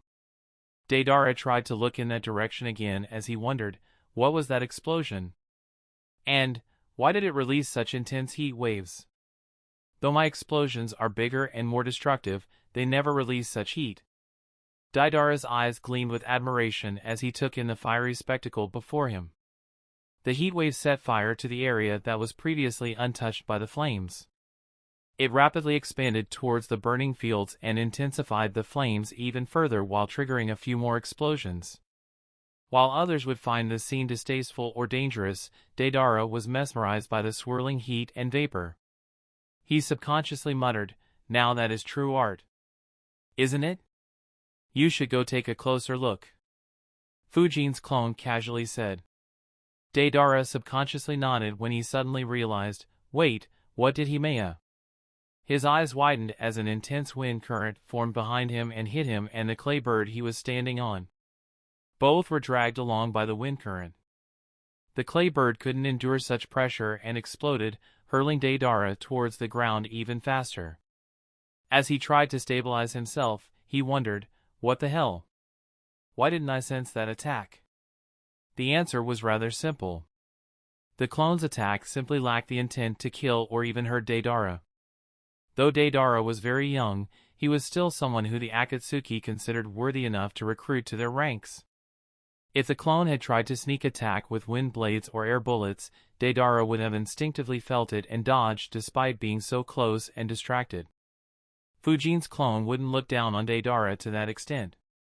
What he did was quite similar to how Naruto pushed Shikamaru into the arena, except that it was a wind current instead of a simple push. Without his instincts warning him, Deidara simply failed to react quickly enough. On the ground, Sasori hid behind an iron dome to protect himself from the scorching heat. He thought, that was close. I didn't think he'd leave that dome or no Pakura's Kekkei Jinkai. Hiroka's puppet stood no chance against that attack. In fact, my core could have been hurt as well due to the invasive nature of the scorch release. Sasori noticed that the temperature inside the iron dome was heating up. However, he didn't find it too strange. Even though the iron particles stuck together closely, they couldn't block the heat completely. Once the heat from the jutsu dispersed, the pressure on the dome would ease too. Yet, Sasori suddenly felt uneasy. He wondered, did I miss something? He quickly analyzed his situation when he suddenly realized a terrifying possibility. The iron dome moved, creating a path behind him from where Sasori immediately escaped along with the third Kazekage's puppet. His eyes immediately noticed the terrifying possibility he saw was not just a possibility but a reality. The winds that formed the wind domain were moving. Had Sasori stayed inside the iron dome for a couple of seconds more, he'd be trapped inside Fujin's wind domain. While he wasn't sure whether Fujin could kill him, he did not doubt that Fujin would steal most of his puppets irrespective of the result of their battle. That said, his new position wasn't safe either. He and the puppet were bombarded with air bullets and wind blades. Luckily, he could still control the iron sand to block or divert the deadly attacks. Sasori blocked and dodged all of Fujin's attacks. Just when he finally caught a breather, Deidara crashed next to him. He quickly got on his feet and cursed, that bastard. I'll get him next time. Both Fujin and Sasori were left speechless by his little outrage. Sasori looked at his partner in disbelief as he wondered, is he cursing his wind clone instead of the one who sent it after him? How does he plan on finding his wind clone the next time? Will he ask Fujin to create one for him? Sasori stopped thinking about his partner's idiosyncrasies when Fujin suddenly laughed loudly and said, "Great that you are finally here, Deidara. Help me kill him." Fujin's words caught both the Akatsuki members off guard. Sasori raised his guard against both Fujin and Deidara while Deidara wondered, when did I say I'll betray Akatsuki? Before either of them could figure out what was happening, dense vacuum cores started forming at Fujin's fingertips.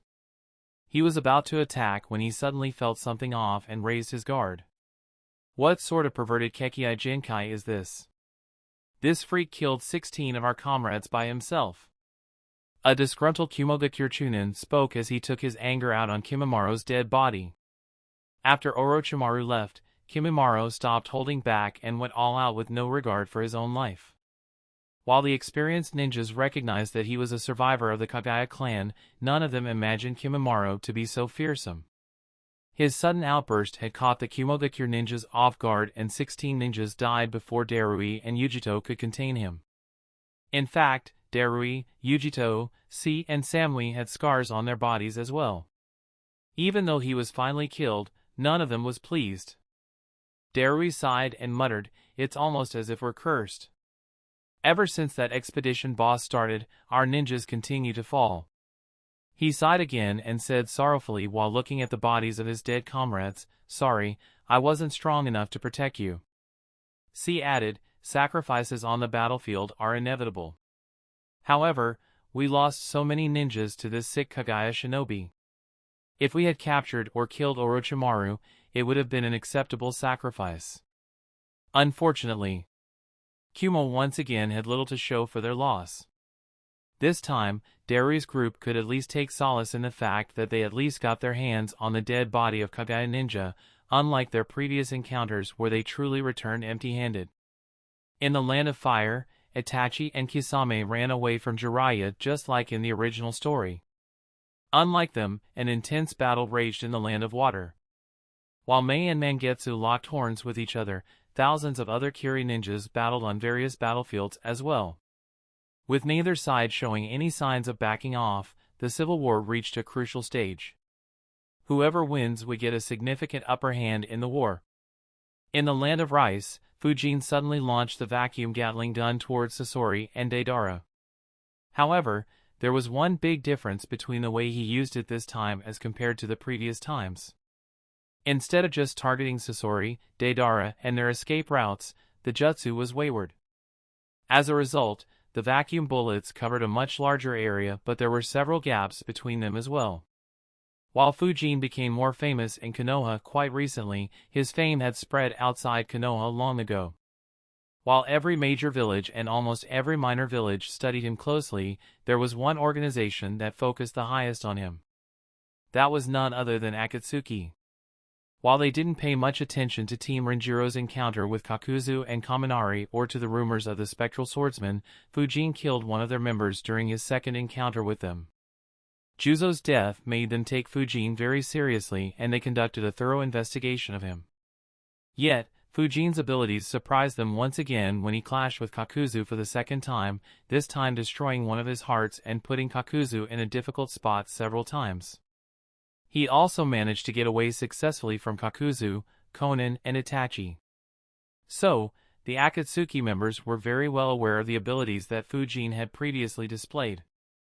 Therefore, Sasori couldn't help but be surprised. Didn't Kakuzu say that he could only fire one bullet at a time from each finger and fire 5 rounds in quick succession? The old information has become too unreliable now. Luckily, he has lost his aim while trying to increase their numbers. Deidara also observed, "So, this is the famous technique of the spectral swordsman? TSK, it is extremely sharp. However, why is he attacking me when he says that he wants to work together with me? Weird, though the bullets look like they're heading towards me, none of them will hit me. Could this be his way of saying he wants to cooperate with me? However, why is he so confident that I'll cooperate with him?" The words and actions of Fujin and his clone left Deidara completely confused. Before his mind could come up with any strange theory, he felt something behind him. While dodging Fujin's attack, they glanced back and saw a sight neither had seen in their lives. Deidara questioned in shock, "What's that?" Chapter 794, "What's that?" Deidara exclaimed as he saw something he had never seen. Even Sasori was surprised. As for Fujin, the scene was oddly familiar even though it was his first time seeing it in this lifetime. Around a meter behind Sasori and Deidara, a crack opened up in space. A man, wearing an orange mask, began appearing. It was none other than Uchiha Bito, the successor of Uchiha Madara and the one who impersonated him following Madara's death. Ever since the day he awakened his Manjikyu Sharingan, Obito enjoyed complete invulnerability. His opponents failed even to touch him, let alone harm him. There was just one person who managed to land an attack on him. Unfortunately for Obito, today was the day when he'd meet the second person. Even before Obito completely exited his Kamui dimension, dozens of vacuum bullets were mere meters away from him. Fujin observed, "Oh, so that's how it feels when someone interferes with the space-time field. What a good opportunity." Though surprise could be seen on Fujin's face as well, his true emotions were hidden deep within. Even though none of it leaked out, he was filled with bloodlust at that particular moment. As annoying as Obito's ability was, it had one weakness. A weakness Fujin fully intended to exploit. Hence, the one who was most surprised in reality was none other than Obito. He cursed, "Shit, why did he fire vacuum bullets everywhere?" Since he was moving between dimensions, he couldn't make his body intangible. A vacuum bullet passed right through the spot where his head was about to appear. However, it passed harmlessly before Obito exited the Kamui dimension. Fujin frowned and thought, so, he can slow down the speed at which he is leaving the Kamui dimension? Sigh, I can't kill him that easily, can I? Even though one of the biggest threats passed harmlessly, the danger wasn't over for Obito. He immediately leaned his head to the left as two vacuum bullets grazed past his right cheek and head. Two deep cracks appeared on his mask as deep cuts appeared below and above his ear. However, he had no time to pay attention to the injuries as he twisted his body while he was materializing into the ninja world. A vacuum bullet grazed his right rib, a couple left cuts on his left arm, and another couple of bullets slashed past his legs. However, Fujin wasn't pleased. None of the injuries were fatal in any way. Sasori and Deidara watched as 5 more vacuum bullets were about to hit him. One was aimed straight at his forehead, one at his right lung, one at his abdomen, and the last 2 at his thighs. Since Obito had barely dodged the previous round, he wasn't in a position to dodge the next round. The 2 members of Akatsuki watched one of the creators of Akatsuki being pierced in 5 spots. Deidara wondered, what the hell? He just appeared out of thin air and died before even speaking? Fujin sighed internally, a shame. His timing was impeccable. If he had been a fraction of a second late or early, I might have killed him. Anyway, I wonder how much he values these 2. This could be fun. I'm glad he isn't wearing Akatsuki's cloak, hee. To Deidara and Sasori's surprise, no new wounds opened up on Obito's body. Instead, he ignored his injuries and extended his palms towards Deidara and Sasori. Since they were already retreating backwards, they had very little time to react. In front of them was Fujin, who was firing vacuum bullets at a crazy rate, and a meter behind them was a new opponent with peculiar abilities. Deidara, be careful. He seems dangerous. Deidara was surprised as Fujin suddenly shouted. His shout confused all 3 Akatsuki members. Deidara confusedly thought, seriously, what the hell is up with this guy? Why is he looking out for me? Deidara took a step away from the Obito's extending arm, even at the risk of moving closer to Fujin. Sasori looked at Deidara suspiciously and wondered, did Deidara betray us? However, how could he betray us so quickly? Even though Sasori was suspicious of Deidara, he did the same. After all, he had no reason to trust Obito. At the same time, Obito was also surprised. While he didn't find their actions odd, Fujin's words made him suspicious too. He wondered, did Deidara have a connection with Fujin? Why didn't Zetsu report that when we recruited him? Before he could get any answer, several wind blades appeared around him and cut through him. Even though no new wound appeared, several wind jutsus pierced through his body. His unresponsiveness left Deidara and Sasori in shock. Deidara exclaimed, he can phase through attacks? Sasori agreed, it seems like he can make his body intangible at will. However, there seemed to be some weaknesses. Sasori looked at Obito's injuries as he spoke. Before Obito could say anything, Fujin added, that's what it looks like. What did you 2 do to make such a fierce fellow sneak attack you? If not for my attack, you 2 might have been dead. Neither Deidara nor Sasori said anything. Needless to say, they wouldn't acknowledge Fujin saving them. Besides, killing them wasn't so easy. Regardless, both recognized that Fujin's attack had helped them. While Sasori didn't think much of it, Deidara was forced to think about it due to his earlier interactions with Fujin and his clone. The wind attacks finally stopped as both Sasori and Deidara created sufficient distance from Obito. Needless to say, the two of them were apart too because Sasori suspected Deidara's loyalty. Obito finally spoke, "Don't panic. He is too strong for you. Pain sent me here to rescue the two of you." Sasori and Deidara were surprised once again. While they harbored some suspicion, Obito mentioning Pain's name alleviated some of them. However, before any trust could be established, Fujin scoffed, "Bullshit. You couldn't come up with any better lies?" Even a newborn baby is aware that all Akatsuki members wear a black cloak with red clouds and a special ring. We may be on opposite sides, but do you think I'll stand by and let you make a fool of an old hero like Sasori and an upcoming youngster like Deidara? All three Akatsuki members were left speechless. Sasori wondered, "Old hero?" However, he isn't wrong. Pain wouldn't send an unknown fellow to rescue us. Besides, we weren't in danger of dying. Even though the battle was dangerous, it could have gone either way. And we could have retreated. Deidara also wondered, "A newborn baby knows? Is Akatsuki that famous? I wasn't aware. Besides, who does he think he is to rescue me?" So far in their battle, Fujin hadn't gone all out. Actually, none of the three had gone all out. The battle was still in its early phases and they were merely testing each other. Hence, even though they were at a disadvantage, they never realized the true danger they were in. While Fujin never envisioned such a scenario, he had his reasons for not going all out right at the start. For starters, Sasori and Deidara weren't weaklings. Fujin wasn't aware of how strong Deidara truly was. If he could self-destruct like he eventually did against Sasuke, then Fujin wanted to make sure Deidara was completely exhausted before he chose to do so. After all, hundreds of Konoha ninjas were still in the vicinity. As for Sasori, he had a lot of puppets that Fujin wanted to borrow, especially the third Kazekage's puppet. So, he had to take it easy and ensure that he could kill Sasori in one clean strike. In addition, he was also wary of any Akatsuki reinforcements.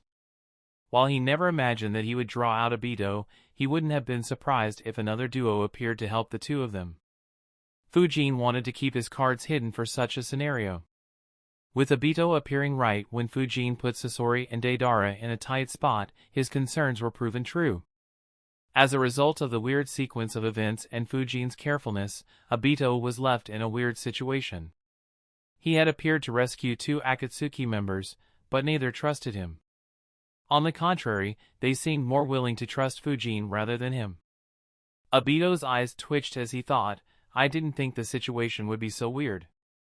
I would have worn the cloak otherwise." He was about to think what to say when Fujin suddenly shouted, "Sasori, Deidara, let's set aside our differences for now. We'll kill this scammer first and settle our battle later." Chapter 795, What's the status? Is Commander alright? Konomi asked a Hyuga Jounin. The Hyuga Jounin frowned and answered, "A third person appeared out of thin air. However, my view got blocked. It looks like they have applied some seals in the area."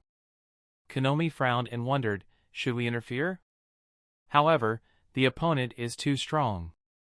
I'm afraid we'll just get in Commander's way. Sasori, Deidara, let's set aside our differences for now. We'll kill this scammer first and settle our battle later. The sudden proposal left Obito dumbfounded. He couldn't help but wonder, does he plan to make my underlings attack me? Exactly what did I step into? Needless to say, Obito wasn't afraid. While he found Fujin intriguing, he didn't see either of the three rank S ninjas as a challenge.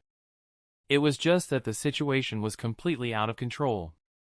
He could see that both Sasori and Deidara were thoughtfully considering his offer. Of course, there wasn't enough trust between them for them to actually accept Fujin's proposal. While Deidara thought about it seriously, Sasori didn't even entertain it. He thought, there is no doubt that he will stab us in the back if we team up. Once we enter that wind dome, it's game over for us. As expected of a schemer from Konoha. His clone must have fed similar bullshit to Deidara. That kid doesn't know how devious Konoha ninjas are. They may have a reputation for being soft, but only brainwashed fools believe that. Even now, he's actively moving the winds to himself. Fujin looked at Deidara's and Sasori's reactions and sighed internally, a shame. Though useless, seeing them fight Obito would have been a sight to watch. Oh well, it would have been pointless anyway. To think that as many as 4 Akatsuki members, including 2 founding members, would show up in the middle of nowhere. What an interesting day! The battlefield was disturbed yet again as a plant-like being appeared out of the ground. Deidara and Sasori finally saw a familiar face. Black Zetsu asked, "What's the matter? Why are these 2 confronting you?" Obito didn't know how to explain the situation. Thankfully, Deidara asked, "Do you know him, Zetsu?" White Zetsu answered, "He is a member of Akatsuki too. This mission is a failure." Orochimaru was spotted running towards the Land of Frost. Unfortunately, I couldn't keep track of him. Deidara and Sasori were surprised. They thought, so, he wasn't lying. Instead, Fujin was the one sowing discord. However, did he know that or was he genuine? Even Obito had the same question. However, he knew that he wouldn't get an answer. He glanced at Fujin, who quickly closed his eyes and muttered, "The Sharingan, huh?" So, there was another Uchiha among the ranks of Akatsuki. Interesting. To the surprise of the 4 Akatsuki members, seals appeared on Fujin's eyelids as he continued, "That absurd space-time ninjutsu surpasses both the second and the fourth. For someone to surpass them, I suppose your eyes aren't just ordinary Sharingans. No, they must be the fabled Manjikyu Sharingan. Sigh, that is scary. Not to mention, that plant-like being's underground speed and stealth is remarkable too. I almost didn't sense him." He. Deidara's eyes twitched as he wondered, what the hell is he talking about? Doesn't he see that he is at a heavy disadvantage? Why is he talking nonsense instead of retreating? Obito also observed Fujin curiously, impressive.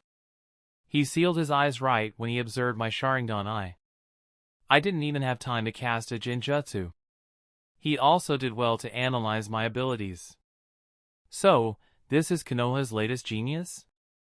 Should I let him grow? Or should I take this opportunity to eliminate him? Fujin's wind domain had successfully attracted Obito's attention. It countered his ability perfectly as well. Since Fujin could spontaneously create wind blades inside the domain, Obito couldn't risk deactivating his intangibility when he was inside it.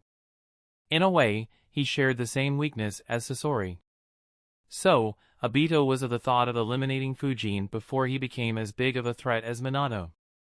Before Obito could make a decision, Fujin laughed and said, "The Akatsuki organization. I wonder what your goal is in gathering such powerful ninjas. Regardless, I can't let the 4 of you leave just yet. Konoha needs some answers. So, I'm afraid you'll have to stay as my guests." As Fujin spoke, the Akatsuki members became serious. Everyone could feel Fujin building up a massive amount of chakra.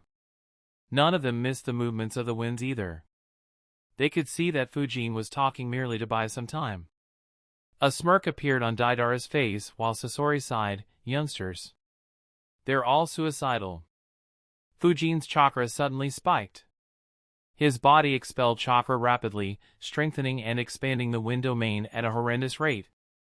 At the same time, 2 wind dragons appeared from what remained of the previous wind domain and dived towards Sasori and Deidara. In addition, dozens of wind blades, air bullets and vacuum bullets were launched as well at the same time. Sasori's fingers moved and the 3rd Kazekage's puppet controlled iron sand once again. He was about to use it to attack the wind dragon when the wind dragon was suddenly set ablaze and transformed into a scorched dragon in the blink of an eye. Sasori was once again forced to retreat. Deidara tossed a small clay bird at the mouth of the wind dragon. The explosion shattered the wind dragon, but Deidara was forced to retreat as well as dozens of wind blades and air bullets were launched at him from the wind dragon before it dispersed completely. Obito made himself intangible once again while Zetsu hid underground as their position was bombarded by the remaining wind jutsus. Zetsu came out once the bombardment was over and inquired, "His technique is troublesome for your ability. What do you plan on doing?" Obito replied, "It is a strong technique. However, he's overreaching him." Obito's eyes suddenly widened and he glanced behind him. At the same time, Zetsu escaped underground again as their position was bombarded once again, this time from behind them. Needless to say, it was the same wind clone that had bullshitted Deidara. Obito looked at the wind clone and thought, a wind clone. Huh. Obito expected the clone to double team with Fujin. However, the clone smirked and exploded. However, instead of shockwaves, winds were unleashed in every direction. With his Sharingan, Obito easily noticed Fujin's chakra in those winds. The winds, instead of extending towards Obito and the rest, started expanding sideways and towards the sky. Obito's eyes widened as he realized, could it be? He immediately turned his gaze towards Fujin, who was continuously pumping out chakra. Just like the wind clone's domain, Fujin's wind domain was also expanding outwards and towards the skies. Obito immediately realized that Fujin was building a massive wind domain, one that would trap the three of them. While he wasn't afraid of it, he wouldn't be able to save Sasori and Deidara once they were trapped inside. Even Sasori and Deidara noticed it as they dodged Fujin's assault. Obito said aloud, "We don't have much time, come with me." He quickly moved forward, but his path was bombarded with vacuum bullets and vacuum blades. Fujin chuckled and taunted, "You couldn't use your ability when you came here. I wonder whether you can use it while you leave." A wide grin appeared on his face as he laughed, "If you can't, then this battle will be decided by whether I run out of chakra first or you are unable to maintain that form." Ha ha ha. This is even more exciting than fighting Orochimaru. Obito and the rest had dark expressions when they heard Fujin's laughter. All had the same thought running through their minds, unseal your eyes if you want excitement. Unfortunately, Fujin's relentless assault left them with no time to retort. They knew it would only take a few seconds for Fujin's wind domain to encircle the entire battlefield. It wouldn't take too long after that for the winds controlled by Fujin to flood the entire area. When that happened, the only escape route Sasori and Deidara would have was underground. However, Sasori wasn't too confident in that escape route after what happened earlier. Sasori counterattacked with iron dust while he and Deidara desperately dodged all attacks. Unlike Obito, they couldn't turn intangible. They could only be thankful that they weren't under the intense assault that Obito was. Especially Deidara, who seemed to have it much easier. Obito couldn't help but wonder, why is he taking it easy on Deidara? Is there really something going on, or is he just sowing seeds of discord?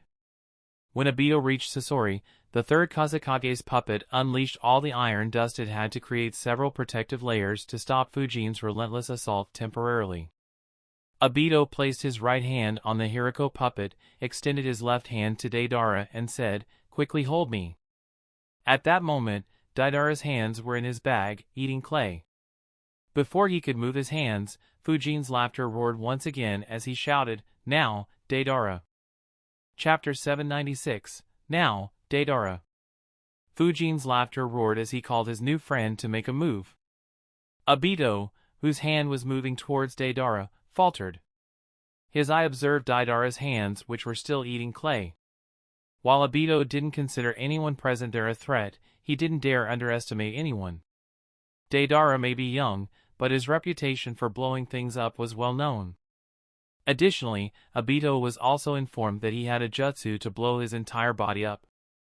If Deidara were to suddenly explode while he transferred the two to his Kamui dimension, even Obito would suffer a great loss. Depending on how subtle Deidara could be, there was even a chance that Obito could die.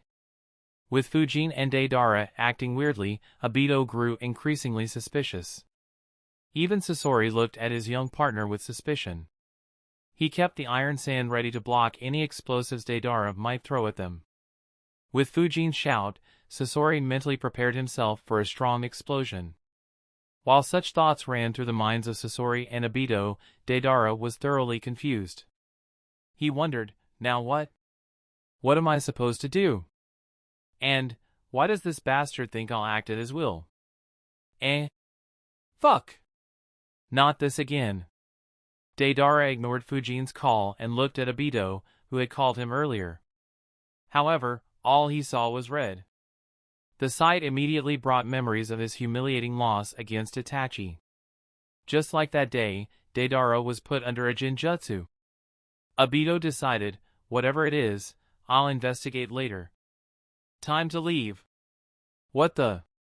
A wind pillar hit Deidara's back, surprising Obito and Sasori. However, it wasn't an ordinary wind pillar. It was an inferior version of Ryu's wind breath. The wind pillar consisted of countless small wind blades. Due to being under Obito's Jinjutsu, Deidara couldn't react to the danger behind him. The pillar passed through Deidara's body as if it were nothing but thin air, leaving a massive hole in his abdomen and chest. Deidara, one of the prominent members of the Akatsuki, who would have defeated and captured the 5th Kazekage and nearly killed Sasuke, a reincarnation of Indra, fell in a nameless field in the land of rice. Ironically, the main reason for his death was none other than Uchiha Obito, who cast a Jinjutsu on him in his final moments.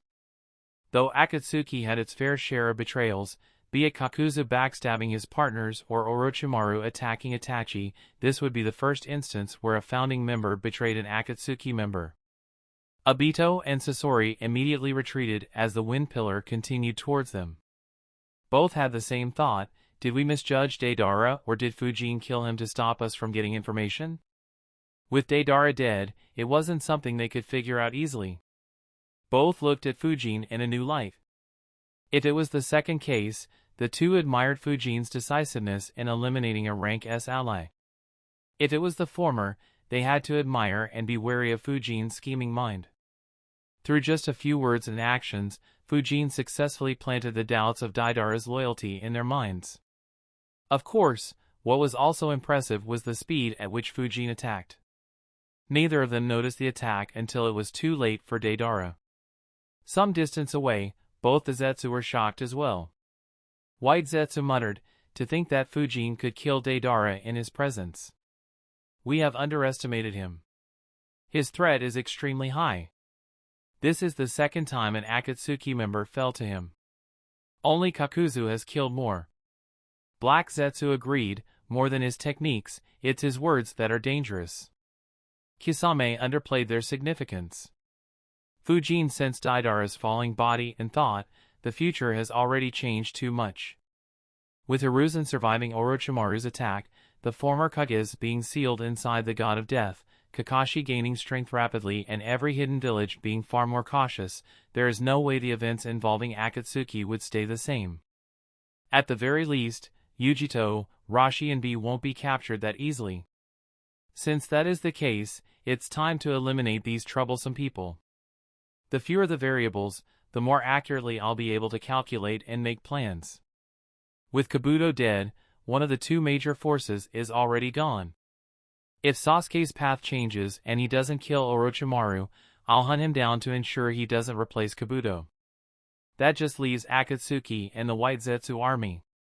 Be it through my hands or others, I have to weaken both forces, preferably eliminate both. Of course, the best case scenario would be if I can kill Obito here. The only question is, can I?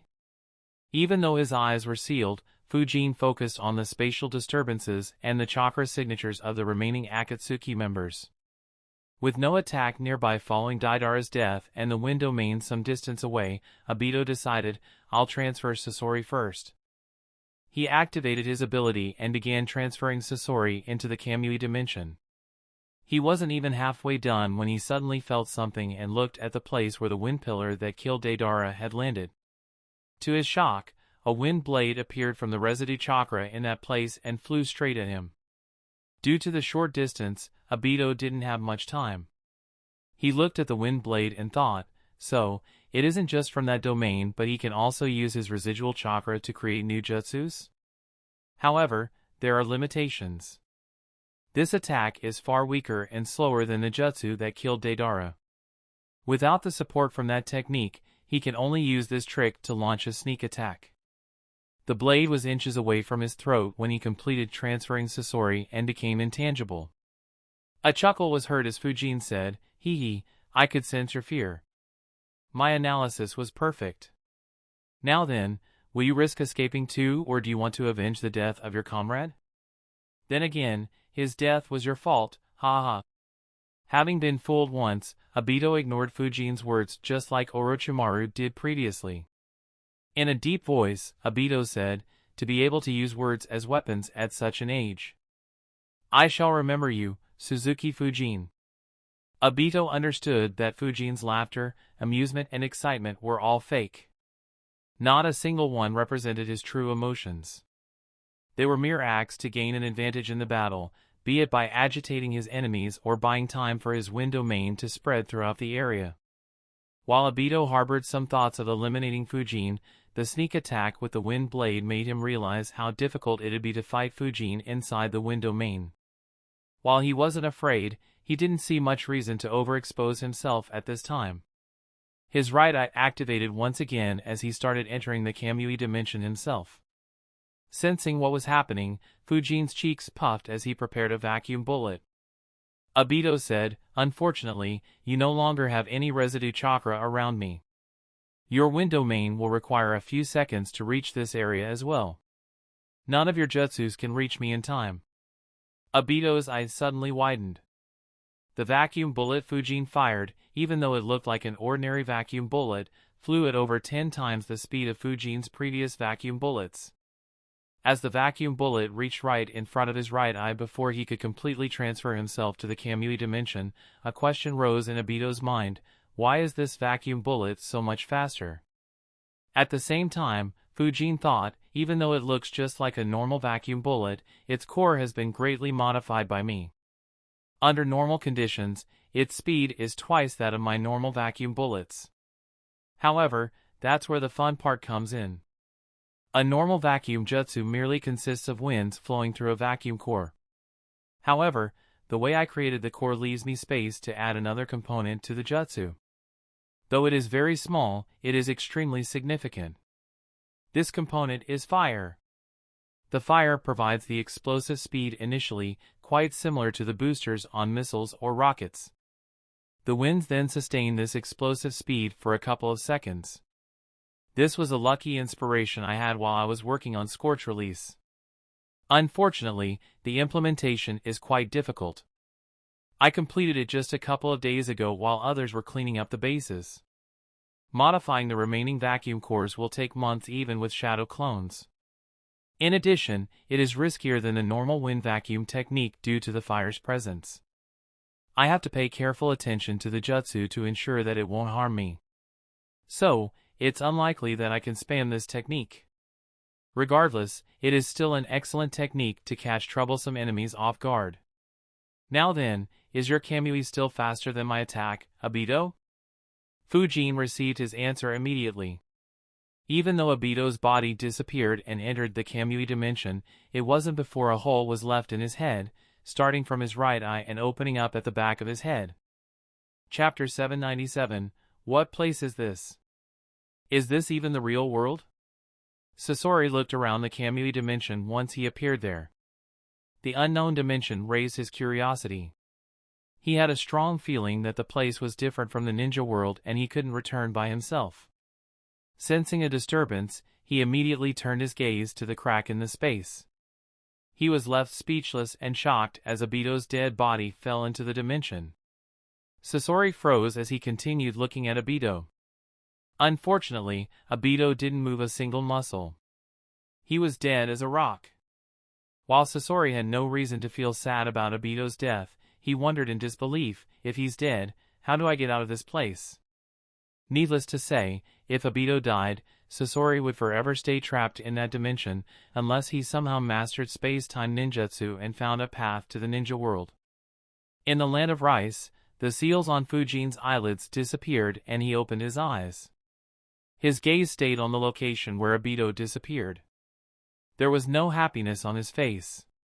Instead, Fujin sighed and thought, his chakra changed drastically moments before he was hit. So, that must be how Izanagi feels. Fujin sighed once again as he analyzed, I miscalculated. In addition to rapidly depleting my chakra reserves, I should have slowed down the speed at which my wind domain encircled this place and shown it to be weaker than it actually is. If I had done that, maybe he might not have retreated right away. As long as we battled, I would have had some opportunities to send my shadow clones into his dimension and start marking the hell out of it. Once that is done, killing him would be possible. Unfortunately, I don't think he'll ever give me such an opportunity now unless I can force him into a battle somehow. Fujin thought a bit before giving up the idea. After all, there was another way to gain access to the Kamui dimension. And it was far easier and without any risks. The winds moved, finally covering the entire area in his wind domain. Unlike his usual wind domain, which covered a radius of 50 meters, this one covered a radius of 500 meters and consisted of nearly 60% of his chakra. The reason why Fujin had gone to such an extent was to project weakness and tempt Obito into attacking Fujin when he was low on chakra. As for low chakra reserves, Fujin was no longer afraid. The artificial chakra lake and his myriad tetragram seal already had enough chakra to fill his reserves twice over. So, he could just pretend to have low chakra and continue fighting while secretly having plenty of chakra. Unfortunately, his plans failed due to him going overboard with the wind domain. Fujin maintained his domain while wondering, now then, will he reappear here or in the Kamui dimension? Also, how long does his Izanagi last? I'm pretty sure Danzo's lasted a minute, but Obito's probably lasts much longer considering his battle with Conan. Oh well, though the chances of him reappearing here are low, it's not like I have anything else to do. After all, Zetsu has fled some time back. His speed underground is remarkable. I wonder if that technique can be copied or does it work only for Zetsus. Since he had nothing to do, Fujin's mind wandered, thinking of more ways to increase his strength. Meanwhile, Zetsu reappeared from the ground a long distance away. Even Fujin's space-time sensing technique could no longer sense him. White Zetsu muttered, not only did he kill Deidara, but he also killed Obito. If not for that technique, Obito would have forever been dead and our plans would have been interrupted. Konoha's spectral swordsman is scary. Black Zetsu agreed, indeed, he is extremely formidable. Not only are his techniques powerful, but he also has great control over them and continuously improves them. Every time we see him in action, he seems to have a new hidden card. That vacuum bullet was significantly faster than any of his other techniques, and he kept it hidden until the proper moment. Fortunately, he didn't know all of Obito's abilities. White Zetsu added, yes, the bigger threat is his devious and scheming mind. It's difficult to believe that a 16-year-old ninja is this crafty. In the Kamui dimension, Sasori thought, it's quite incredible. I have never seen a body like this. His body has two types of cells. One seems normal, but the other is extremely energetic even though he's dead. What kind of cells are these?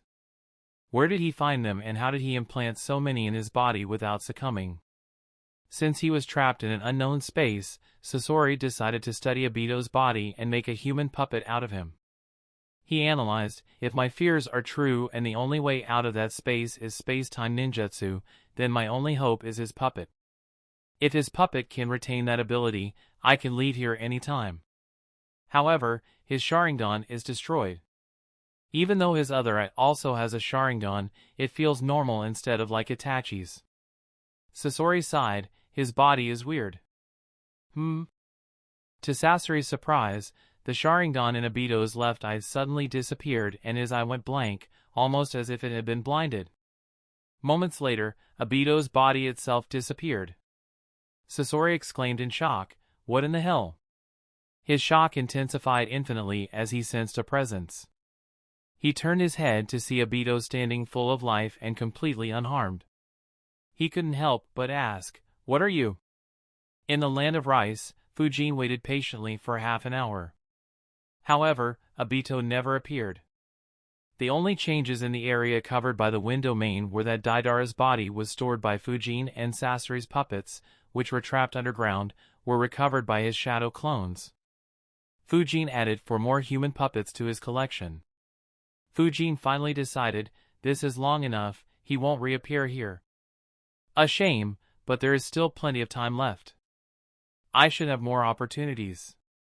If not, I could always create a few.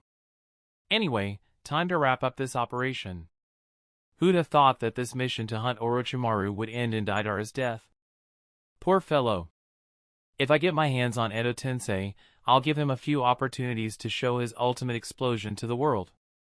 A devious smile appeared on Fujin's face, one that sent chills down the spines of several powerful shinobi who were thousands of kilometers away. Even though they didn't know what it was, they had a bad feeling. The wind domain stirred once again as it transformed into 3 wind clones.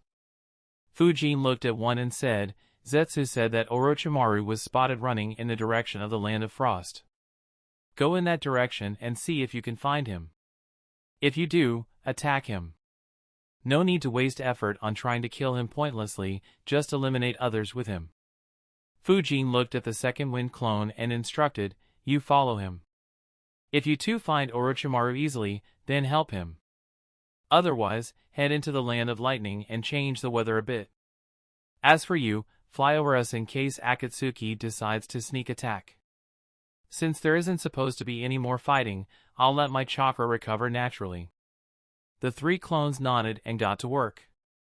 While Fujin didn't particularly have any reason to send a clone after Orochimaru or inflict more damage on Kumobikure, he had to do something about the chakra he poured in the wind domain. They were just unfortunate to be the nearest. Fujin flickered a few times and reached the Konoha army. The Konoha ninjas were alarmed initially but relaxed on seeing, sensing and smelling that it was Fujin. Konomi asked, what happened there? We couldn't observe after the first few minutes. Fujin replied, they had some weird abilities. Anyway, they have retreated for now, but be on the lookout for any sneak attacks. It's time to wrap up the operation here and return to our country. We'll meet up with the other 2 divisions. Konomi nodded without asking any more questions. Even though Fujin didn't give her a clear answer, it wasn't her place to insist on it since she wasn't the commander of the army. She reorganized the ranks and began the retreat. As the army reached the borders of the Land of Fire, Konomi once again approached Fujin, this time with a worried face. She softly asked, what about them? Wouldn't it create an issue for the village? Fujin raised an eyebrow and asked them. Chapter 798, Konomi's eyes twitched as she insisted, yes, them. You know what I'm talking about. Fujin indifferently answered, I really don't know. Speechless at Fujin's indifference, Konomi could only stare at him continuously. It was almost as if she wouldn't leave until Fujin answered her. The situation was too serious to be ignored in her opinion. Finally, Fujin sighed and said, tell me, were they cremated? Konomi nodded. Fujin replied, good, were their ashes dispersed? Konomi nodded again. Fujin asked again, were our ninjas involved in the matter warned? Konomi answered, yes, they know about the consequences if they open their mouths. Fujin instructed, good, you should forget about it too then. Don't mention it in any reports and delete it from your brain. You shouldn't stress yourself over such pointless matters. Now go back to your subordinates. They need their general to lead the way. Without waiting for a response, Fujin just flickered away. While he understood her concerns, he had no reason to worry about that issue. That was Shikaku and the Hokage's job, and Fujin had zero intention of forcefully taking either of their jobs. Unaware of his true thoughts, Konomi was left dumbfounded. She couldn't help but wonder, is it really that simple? I know they have their issues, but would merely feigning ignorance be enough? Her mind refused to accept that it was. However, she wasn't the commander. She couldn't refuse a direct command from Fujin. If she did, she could face the same consequences as others despite her rank. The Konoha army finally entered the Land of Fire and moved towards the Fire Capital. Hoka's and Illumi's divisions were also headed in that direction. Meanwhile, on the eastern borders of the Land of Rice, a force stayed with solemn expressions on their faces.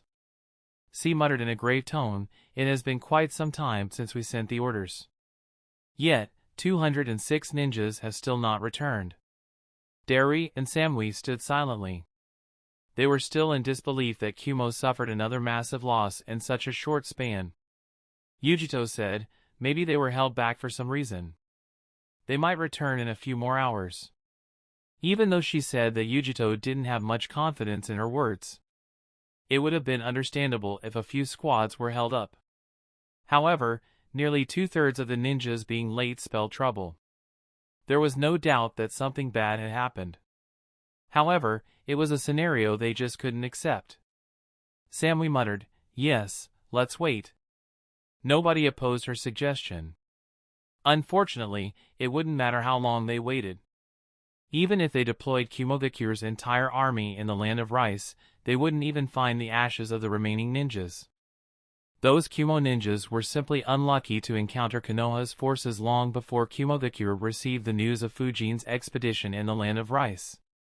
Had it been someone else, they might have avoided conflict, but Fujin didn't see any reason to not accept the offerings from Kumogakure.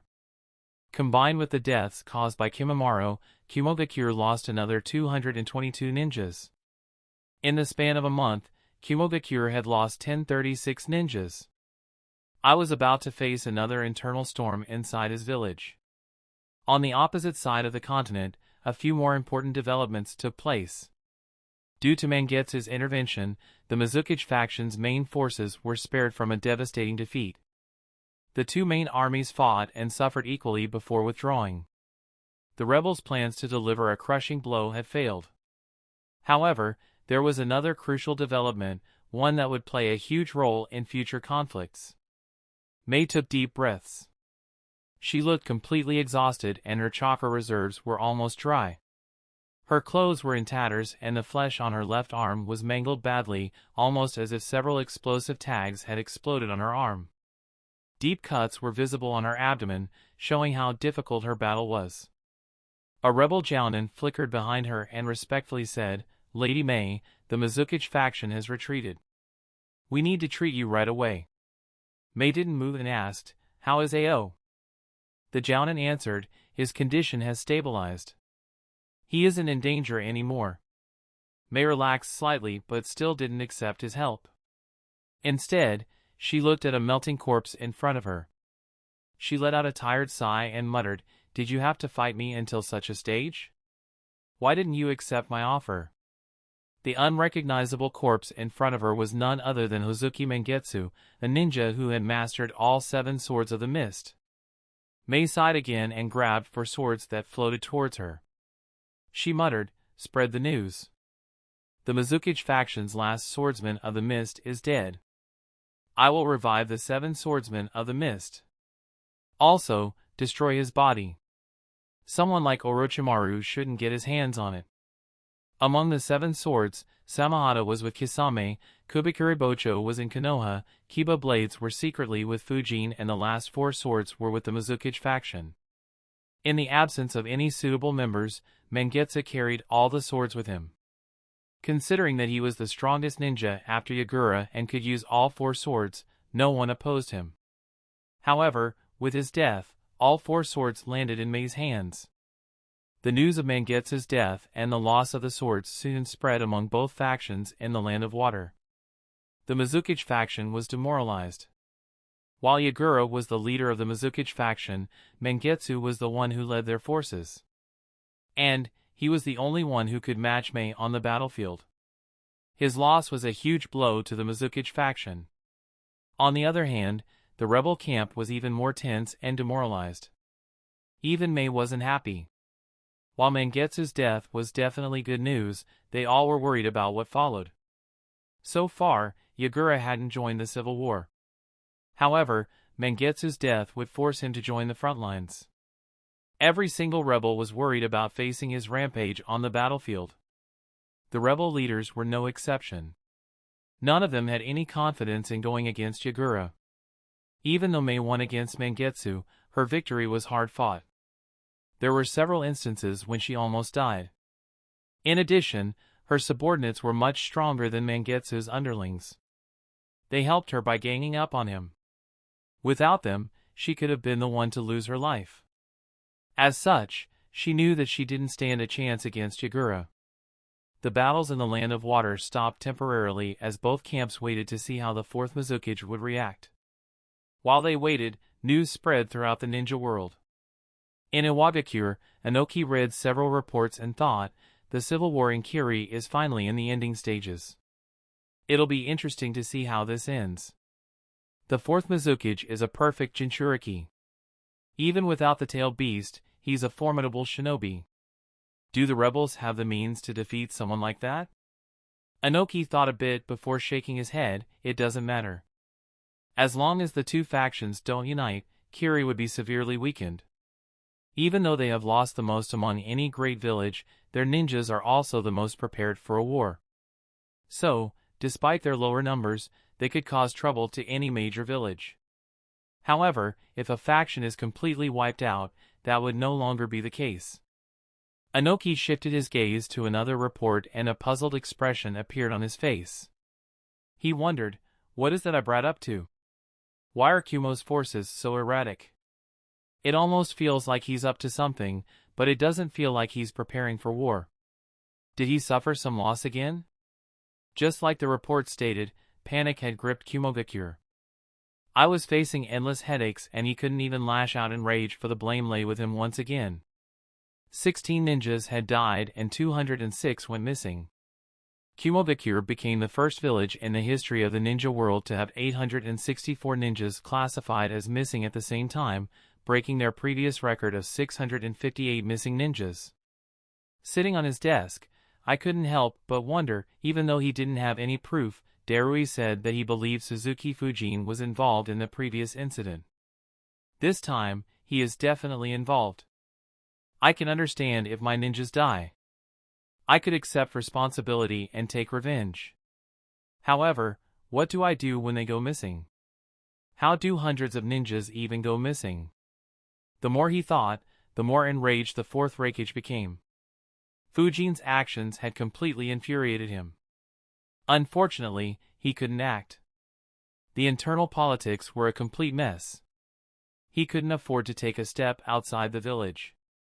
While I lost more than a few hairs due to the headache, Suna's council met once again. In front of them was a scroll. Everyone looked at it solemnly. Finally, Goza muttered, Konoha finally sent an official message. They want to talk with us in the fire capital. Chapter 799, Silence engulfed Sunagekire's council room as the council members pondered seriously. While Konoha was attacking Otogakure and the rebels in the Land of Grass, Sunagakure was continuously preparing for an all-out assault from Konoha. They had deployed thousands of ninjas strategically throughout the desert and planted tens of thousands of traps. Sunagakure had been transformed into a fortress. When the news of Otogakure's destruction arrived, they believed Konoha would turn their forces to them.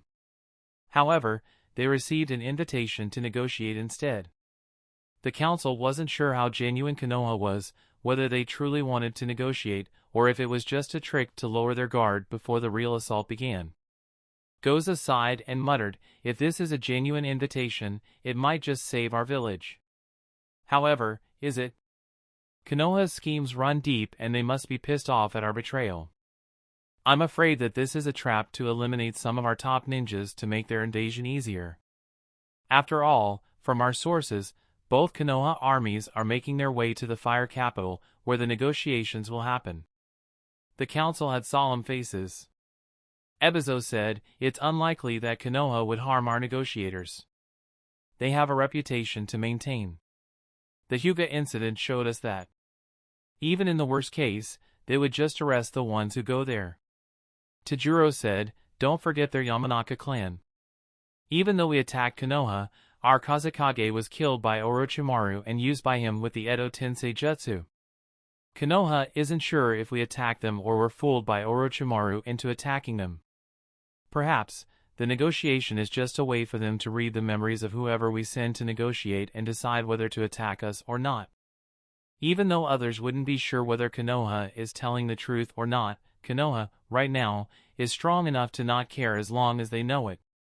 To make matters worse, the external conditions are excellent for them. The civil war in the Land of Water is entering a crucial stage. They can't interfere elsewhere. Kumogakure is suffering from some internal trouble too. They were our biggest hope, but they have been a disappointment so far. We can't count on them. The only forces that are intact are Iwagakure. However, the Suna Council was well aware of Inoki's nature. Despite such an insult, he hadn't made a move. Instead, he had already recalled the forces he deployed on the borders with the Land of Grass.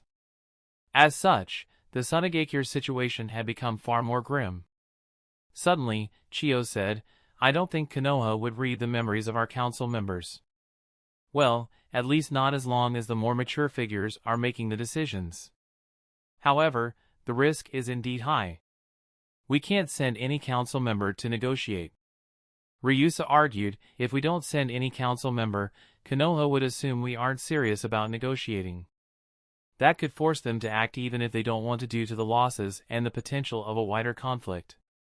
After all, even though Kumogakure is in disarray and Iwagakure is watching, they would be wary of what Konoha did in the Land of Rice. Chiyo nodded and said, "Of course. That is why we need to expand the council and accept 2 new members who aren't sure of what really happened. And, in order to prove that they aren't just scapegoats, they will be treated as full-fledged members even in the future. They'll have as much power as any of you here." The council room grew quiet once again. Expanding the council wouldn't mean they would magically get new responsibilities, power, and resources. Instead, the current members would have to give up some of their power to ensure that the new members stand on par with them. It would be a huge loss, something that none of them would accept without resisting under normal circumstances. Unfortunately, these weren't normal circumstances. Even though they were unwilling, no one opposed Chiyo's suggestion. After all, their lives were far more important. One by one, everyone agreed. Knowing how ugly political conflicts could get, Chiyo and Ebizo made everyone decide what they would give to the new members. Once everything was settled to their satisfaction, Ebizo turned his gaze to Seijo and asked, "Is it done?" Seijo nodded and replied, "Yes, I have been spreading the rumors for the last week. By now, everyone in the village should be believing it. Of course, the experienced ninjas are suspicious, but that is out of our control." Ebizo replied, "That should be more than enough." He turned his gaze to the others, and the council finally began discussing how to negotiate with Konoha if Konoha was serious. They also discussed how much leeway they should give to the new members who would be negotiating on Sunagakure's behalf. While the council was engaged in an intense discussion, the common people and even the ninjas in Sunagakure were indulging in gossip. Even though Seijo spread the rumors, he did it differently as compared to Fujin and Hiruzen. Due to the sensitive nature of the information, he did it very slowly so as not to arouse any suspicion. Hence, the discussions were reaching their peak just now. "Did you hear, Lord Fourth was assassinated by Orochimaru, one of the Sanins, and controlled with some forbidden jutsu?" "Yeah, I did. It's scary to think about. I never imagined that someone would fool our leaders into going to war with our ally, Konoha. Actually, I heard that our leaders were reluctant. However, since the orders came from Lord Fourth, they couldn't do anything about it and were forced to follow." 2 civilians in Sunagakure were discussing when a third person overheard them and butted in loudly, "It's all that evil snake's fault. He caused the deaths of our beloved Kazekage and hundreds of our brave ninjas. I just hope that Konoha isn't fooled by that snake and works with us to eliminate that damn snake for good." A person sitting nearby heard his passionate remarks and said, "Actually, I heard that Konoha sent Suzuki Fujin to hunt down that snake. Even though Orochimaru ran away, his forces were completely destroyed." His words surprised the 3 and they asked, "Suzuki Fujin? Is he the same as the spectral swordsman who butchered 200 of our ninjas?" "A lot more. I heard rumors saying that he was also the one who killed dozens of our ninjas and defamed our Kazekage a few years ago. I heard he was also the one who sealed our Kazekage, who was being controlled by Orochimaru." "Fuck! That many? And he also sealed Lord Fourth? Damn! Does he have a vendetta against us? Who knows? He is almost as hateful as the cursed White Fang. Many ninjas are now calling him the Sandslayer. The ones who came back alive from the attack are terrified at the mere mention of his name. I heard one Chunin even passed out and wet his pants. Holy crap! What sort of demon is he? Shit! Calling him Sand Slayer is correct. I hope he never visits this village. Everyone around him nodded promptly. While they weren't ninjas, none of them wanted to see Sunagakure fall. Similar discussions were happening throughout Sunagakure, giving Fujin a new moniker, the Sand Slayer. Ironically, the number of Sunagakure ninjas Fujin slaughtered was nowhere near the number of Kumogakure ninjas he killed. Unlike the civilians, who cheerfully indulged in gossip, most of the ninjas were tense. They realized that there was a high chance that they would have to go to war. Hearing the rumors about Fujin, fear gripped most hearts. One of those ninjas frowned while roaming the streets and hearing the rumors. He thought, bullshit. Those council members were definitely supporting the attack. The ninjas had been training for nearly half a year to prepare for an assault. There's no way Raza was controlled by Orochimaru for all this time. This person wore Sunagakure's headband and Chunin vest but was actually a Konoha spy. He decided, I need to report this to the village. They have finally relaxed the security around the village since most forces are preparing for the defense. I'll also mention the rumors as it seems like Sunagakure doesn't want a war right now. They are very weak after the death of Raza and all those elites. Chapter 800, just like in Sunagakure, the council met in Konoha. In the absence of Hiruzen and his successor, the head seat was left empty. Fujin's seat was also empty, as were the seats of the civilian council members. Koharu started the meeting by asking, did Suna receive the message? Shikaku nodded, they should have received it by now. Their reply should come in a few hours. There isn't much suspense as to what it'd be. Everyone agreed. Under the current circumstances, there was no way Sunagakure would refuse to talk. Senju Hiromasa asked, Shikaku, were you the one who started the discussion currently happening throughout the village? Shikaku answered, yes, though it wasn't my decision entirely. Lord Third had asked me to do it before the attack. Hiromasa replied, thought so, this feels like his work. Spread it outside of the village as well, especially in the Land of Wind. Though it won't have a direct impact on Sunagakure's council, it'll reinforce the fear in the hearts of their ninjas. Though intangible, it'll increase the pressure on their council, which would help us during the negotiation. Shikaku smirked and said, don't worry, it is already set in motion. Hiromasa chuckled and replied, I should have expected that. He turned his gaze towards others and said, now then, it's time to discuss whom to send to negotiate with Sunagakure. Have you thought about it as well, Shikaku? Shikaku nodded, yes. As the two most experienced ninjas as well as the ones who have dealt with such matters the most, I believe Elder Hamura and Elder Koharu would be the optimal candidates to lead our team. In addition, we'll also need to send a few clan leaders. Any of you want to volunteer? He turned his gaze to his fellow clan leaders. Sum was the first one to speak up. I'll go. I want to see what those geniuses were thinking to attack us. Inoichi said, well, I doubt they'd risk sending anyone important due to my clan's abilities. So, chewing them won't get us any useful intel, though I suppose it'll be great for applying more pressure. I'll go too to add to the pressure. Hiromasa said, I'll go as well. It's been a long time since I left the village. I want to see what this generation of Sunagakure's leaders are like. Shikaku said, all right, that should be plenty. Fujin will join the negotiating team as well. You can meet him directly at the fire capital. I have already explained to him his role. It'll be similar to what he did against Kusagakure, except he won't be leading the team. Sum suddenly sighed and asked, are you trying to give away my job, Shikaku? How am I supposed to chew them off if he scares them? Shikaku chuckled and said, it'll be good to have a partner in crime once. Be careful though, his threats generally cross several lines at the same time. I'm sure Elder Hamura can attest to that. Everyone glanced at Hamura, who immediately recalled the nightmarish moment he experienced in Kusagakure. His expression alone was enough to make the council wary of Fujin. Thankfully, there wouldn't be any direct danger this time. Shikaku added, I have asked him to rein himself in, but I'm not sure how much he'll follow.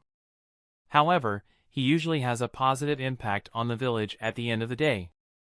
So, he shouldn't be too much of a problem.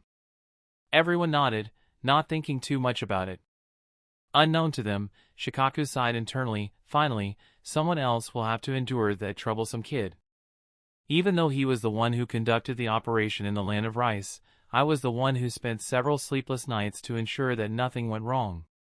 Even if he does something crazy in the fire capital, I'll push the responsibility and work on the elders. Let them deal with his crazy ideas for once. If they do a good enough job, I'll let them deal with his future shenanigans too. For the first time since the meeting began, Hayashi asked, "Have you decided how to approach the negotiations?" Fujin's recent expedition to the Land of Rice should have increased the pressure on Sunagakure's council. So, drawing out the negotiations would be a good way to make them buckle under pressure. However, there is a hidden risk. As good as the move to eliminate Otogakure was, it was also a huge slap to the Tsuchika's face. In addition, Kumogakure has been very unstable for some reason. The Raikage might look for a war to divert the focus of their public.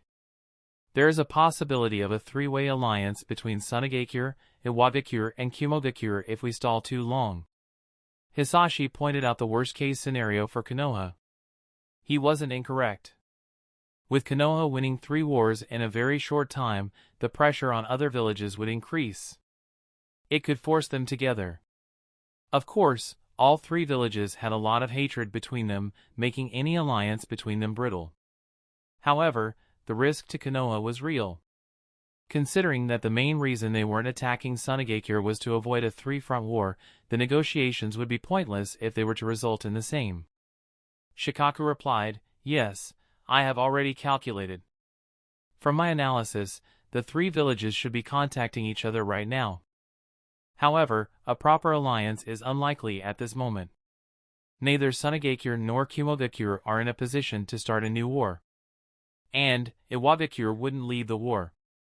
So, the only danger is if Kumogakure launches a suicidal attack. Fortunately, that is very unlikely unless something else changes. So, we have time to stretch the negotiations. Preferably, we could extend it to 3 to 5 rounds in the span of 2 to 3 weeks. Any longer, it'll become disadvantageous for us. I'll keep an eye on the movements of other villages and keep the negotiating team informed." Hamura and Koharu nodded. The council began finalizing their demands for the first round. Needless to say, at the start of negotiations, quite a few of their demands would be rather unreasonable, so Konoha would have some space to negotiate. While the council discussed the demands, the people in Konoha were discussing some matters as well. In a bar, a group of ninjas were enjoying themselves when one of them said, "Did you hear? Councilman Fujin led an army to the Land of Rice and annihilated Otogakure." "Huh, who hasn't heard of that? I heard from my clan leader that he eliminated over 700 Otogakure ninjas. Orochimaru's forces are finished." "Yeah, I heard even Orochimaru tucked his tail between his legs and ran away when Councilman Fujin reached his base. Order should be restored soon in the Land of Rice and will likely get all the missions from that country. Hee, Councilman Fujin surely is great." The group laughed, realizing that plenty of high-income missions would soon be available to them. One of them said, "I used to think the rumors about him were exaggerated. Now, it seems like even they didn't do him justice. Councilman Fujin is insanely good. No one even knew that he made a move against Otogakure until it was over. His moniker is truly appropriate. A swordsman who appears and disappears like a ghost. Whoever called him the spectral swordsman did a very good job." The Nara ninja in the group shook his head and said, "While the name is good, we can't use it. Besides, why should we use the name our enemies gave him?" Everyone looked at the Nara ninja as he continued, "When Orochimaru interfered in the second round of the Chunin exam, Councilman Fujin faced him alone and forced him to retreat. When the village was attacked by the combined forces of Sunagakure and Otogakure, Councilman Fujin stepped up and annihilated 3 divisions before they understood what was happening. He also stopped the Edo Tensei summons and sealed all of them. He even stopped the legendary White Fang and protected us. And he also led our forces to swiftly take revenge for the injuries Orochimaru inflicted on Lord Third. No matter who our enemies are or what the situation is, Councilman Fujin strikes them down. He is the sword that strikes fear in our enemies. We should call him Konoha's sword instead. Only such a title could do justice to what he has done for our village. The ninjas around him were moved by his passionate speech and immediately agreed. The ones around them heard the passionate speech too, and soon the entire bar cheered to Konoha's sword. Similar discussions were happening throughout the village due to Shikaku's moves. By the end of the day, everyone had heard the title and referred to Fujin by it. It would soon spread throughout the Land of Fire and the ninja world. Fujin, who reached close to the fire capital with his army, was completely unaware of the two new monikers he gained. Only time would tell how he'll react to this move made by Hiruzen and Shikaku. Chapter 801. Two individuals exited the Sunagakure council room while deep in thought. As they walked, one of them sighed and muttered, to approach the Wind Daimyo at this time. Sigh, will it work? It's no secret that the daimyo doesn't like Sunagakure and prefers good relations with Konoha instead. The lady next to him replied, he may prefer Konoha, but he is the daimyo of the Land of Wind. He wouldn't like to see his country being invaded by Konoha. He'll be even more desperate than us for peace. So, we don't need to worry about whose side he'll be on, Yura. Of course, that isn't entirely good news, as he may try to force us to accept some unfavorable terms. However, anything is better than an all-out war against Konoha at this point. Yura replied, that is exactly what I'm worried about, Arisa. Our economy is already in bad shape due to his preferences. It'll be even worse if more restrictions are imposed upon us. Anyway, I suppose the council already considered these aspects before making the decision. We can only hope that we apply enough pressure on Konoha to stop them from making another audacious move. We need to prepare for the negotiations. Arisa nodded. She and Yura were the two new members of the Sunagakure Council. Tenma Arima was from a civilian background but had considerable influence due to being a strategist and an elite jounin. Yura had a significant influence among the Sunagakure ninjas too. Unfortunately for Sunagakure, he was Sasori's spy. Within minutes of the end of the Sunagakure Council meeting, two squads left their village and traveled at high speed. One squad was headed to Iwagakure, while the other was headed to Kumogakure. At the same time, a news spread throughout Sunagakure which brought relief to most of the ninjas. Thank God. I was so worried. Yeah, me too. I'm so glad the council made this decision. My wife and kids were so worried for me. Yeah, we don't have to fight that monster. We can flee as soon as we see him even if we are at war. Realizing the fear of Fujin that had penetrated into the bones of the Sunagakure ninjas, the council finally issued a flee-on-sight warning for Fujin, just like Iwagakure did a long time ago. It restored the morale of their ninjas to an extent. However, there were a few hundred ninjas who weren't relieved. Instead, they became even more worried. Shit! Does this mean that we will go to war with Konoha? Fuck! What use is the flee-on-sight order? How the fuck are we supposed to run from that demon? Exactly. That monster slaughtered 200 of our comrades in the blink of an eye. Poor guys didn't even know what hit them. What the hell is the council thinking? They should avoid war at all costs. This was a short conflict. If we start an official war, he'll make White Fang look like a saint. I don't even want to imagine him hunting our forces for several weeks, let alone several months. Needless to say, the council was well aware of this when Baki spoke up. Unfortunately, they were out of options.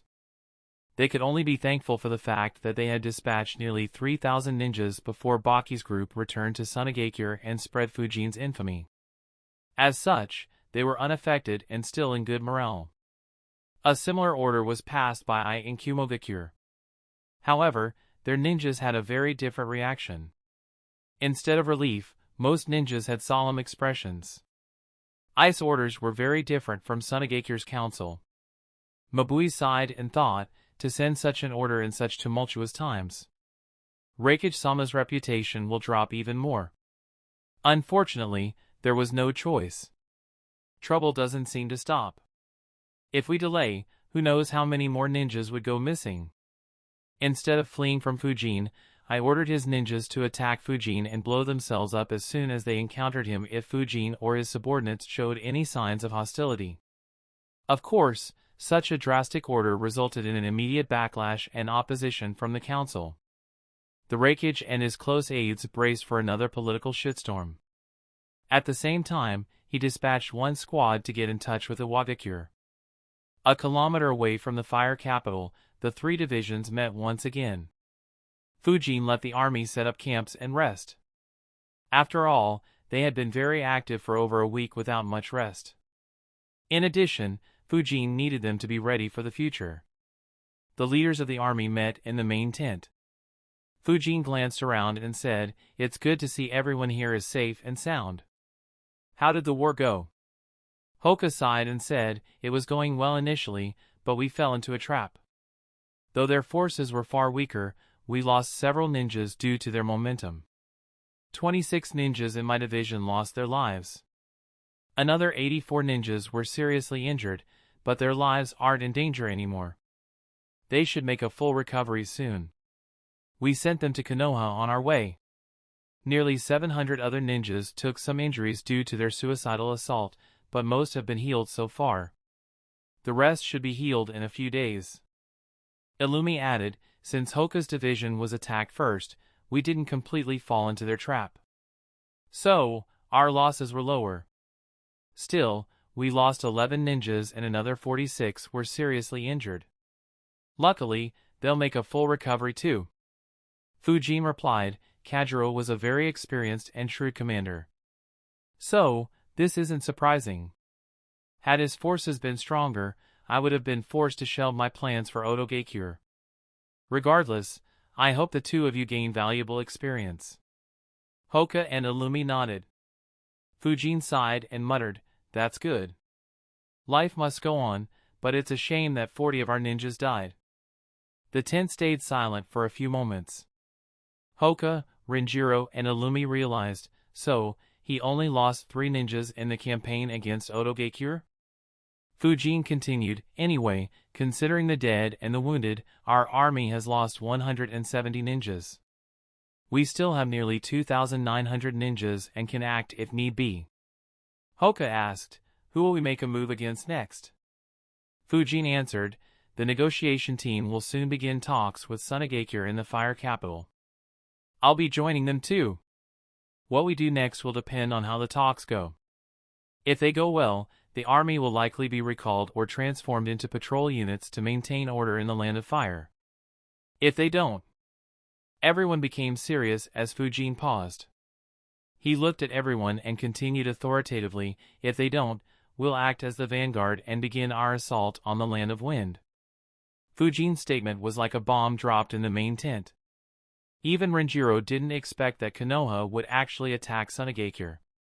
He thought, is the council serious about attacking? What changed? From the talks I had with the clan leader, it felt like the council had no interest in continuing the war. Renjiro's thoughts were accurate. Fujin didn't have any official orders to attack Sunagakure. In fact, he wasn't even asked to prepare for an invasion. It was just Fujin taking the initiative to prepare. And it had something to do with the role he was supposed to play in the negotiations. Konomi asked gravely, "Would we really invade one of the great villages?" Fujin answered, "It is unlikely. The council is opposed to war, especially considering that the 5th Hokage has yet to take power officially.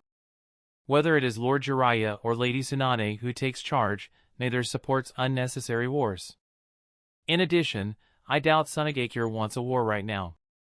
However, there is no reason for us to not prepare for the worst-case scenario. So, prepare the army assuming you'll receive orders to march out at any moment. No need to train right now, just let them get sufficient rest and ensure that even the minor injuries are healed." The 3 generals nodded.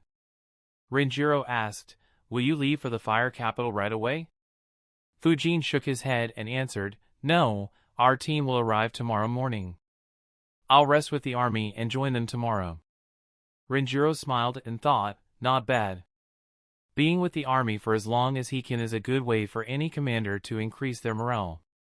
The group discussed some more important topics before being dismissed. Fujin spent the remaining day catching up with Hoka and Renjiro while interacting with the army following Renjiro's suggestions. In the night, Fujin stayed up in his tent while writing a report on a scroll. The report looked strange and unreadable because it was encoded in a cipher. Very few ninjas knew how to decode this cipher, as its secrets were taught only to a handful of elites in Konoha. Fujin went through his reports once while thinking, Shikaku won't come to the negotiations. A bummer, it could have been fun to negotiate alongside him. Oh well, since he's being lazy again, I need to be a responsible Konoha ninja and give him a few sleepless nights. After all, our Jounin commander and best strategist has to be in top shape all the time. Without wasting any time, Fujin dispatched a messenger bird to Konoha before sleeping soundly. Chapter 802, Another Tiresome Day. Shikaku sighed as he let out a yawn. His wife looked at him and chuckled, your work won't decrease just because you sigh and complain. In fact, it always has the opposite impact. Shikaku tiredly replied, it's all that brat's fault.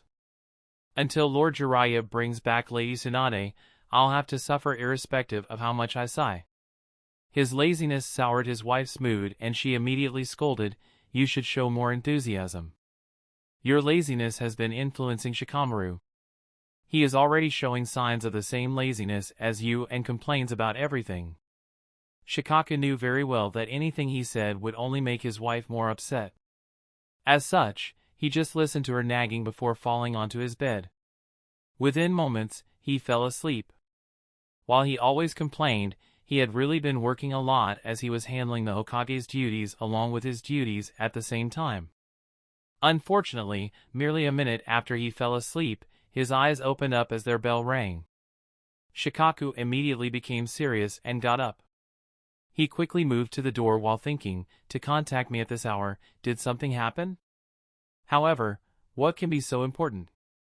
Our armies are back in our territories and the negotiation team shouldn't have reached yet. Shikaku's mind immediately analyzed a few dozen scenarios before opening the door. An Umbu ninja handed him a scroll and reported, we just received an extremely important message from Suzuki Fujin. He added a small note to hand the scroll to you directly and immediately.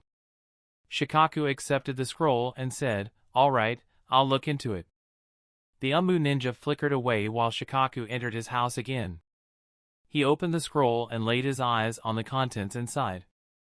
As soon as he did, his eyes twitched as he wondered, did he have to use this cipher or did he do it just to increase my workload? The cipher team can't decode this message. I'll have to do it all by myself. Sigh, I hope this message is actually important and solves some of my troubles instead of increasing them. Though unwilling, Shikaku spent half an hour decoding the message before reading the entire scroll.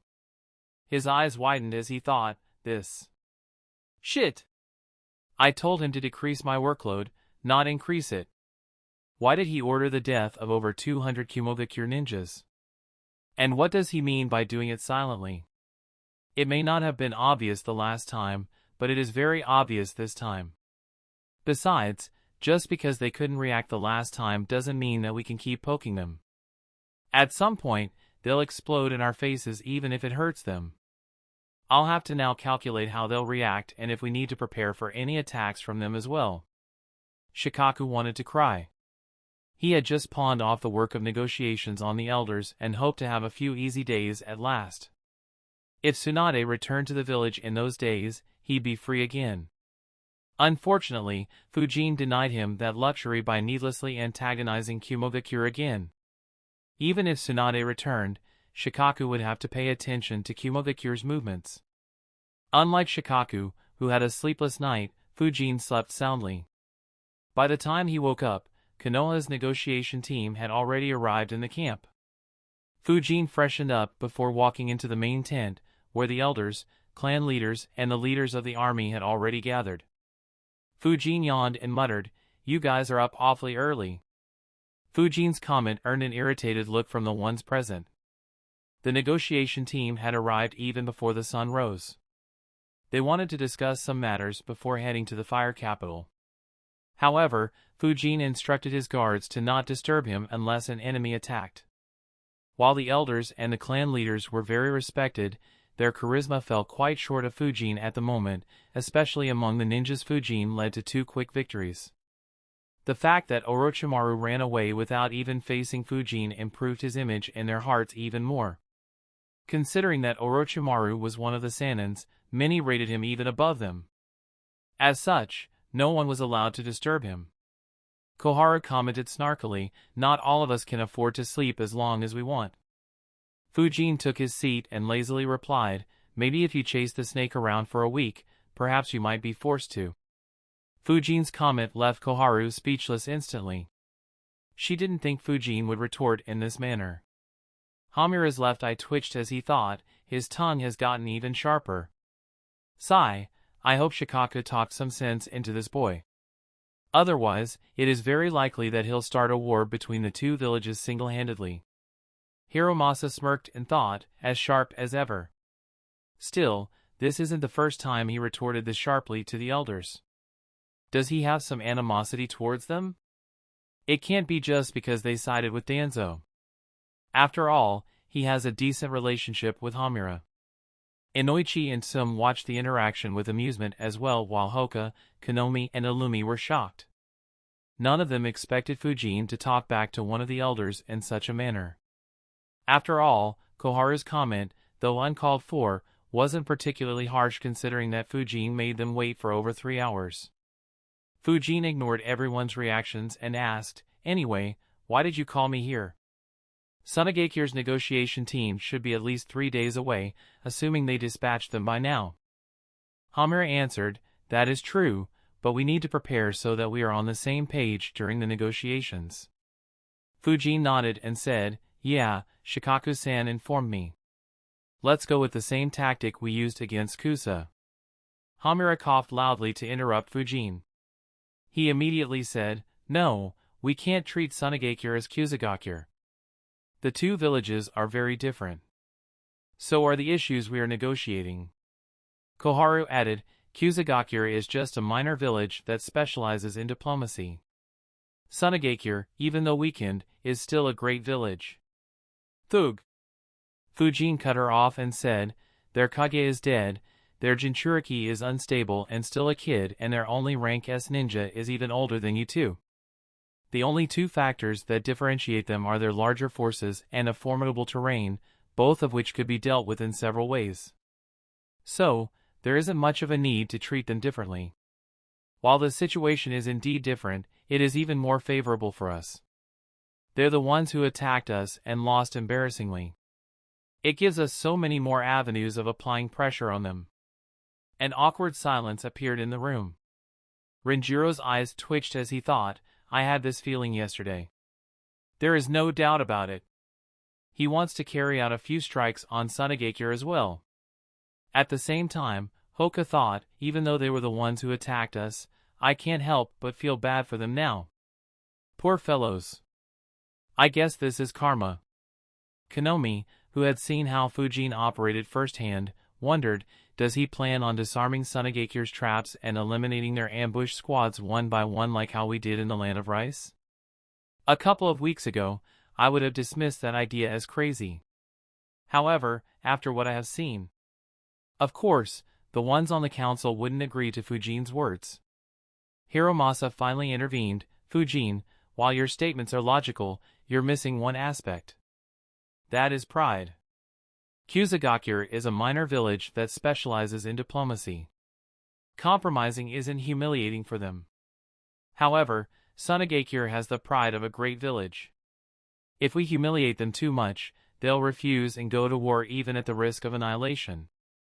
Even though we are in good shape right now, an all-out war against a great village is not something Konoha can afford to do.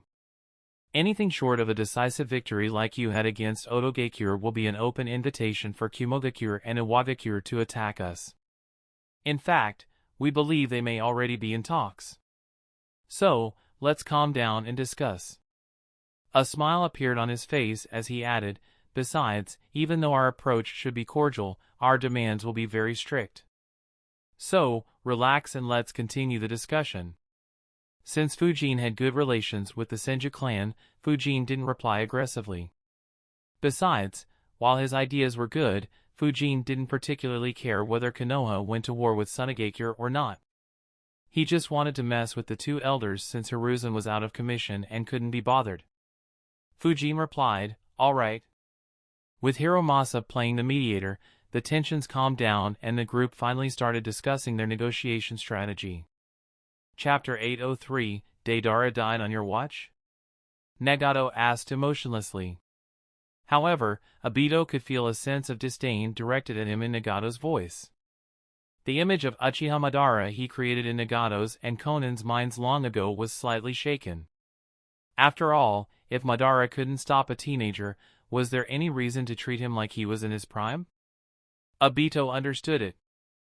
Unfortunately, there wasn't much he could do considering that something else had happened during the battle which was far more humiliating than Deidara's death. He ignored their hidden disdain and replied, "Deidara may have betrayed Akatsuki. Or rather, he had some dealings with Fujin. It was why I didn't save him. Fujin turned on him to ensure that we didn't get any information." Nagato and Konan were surprised by the revelation but didn't care much.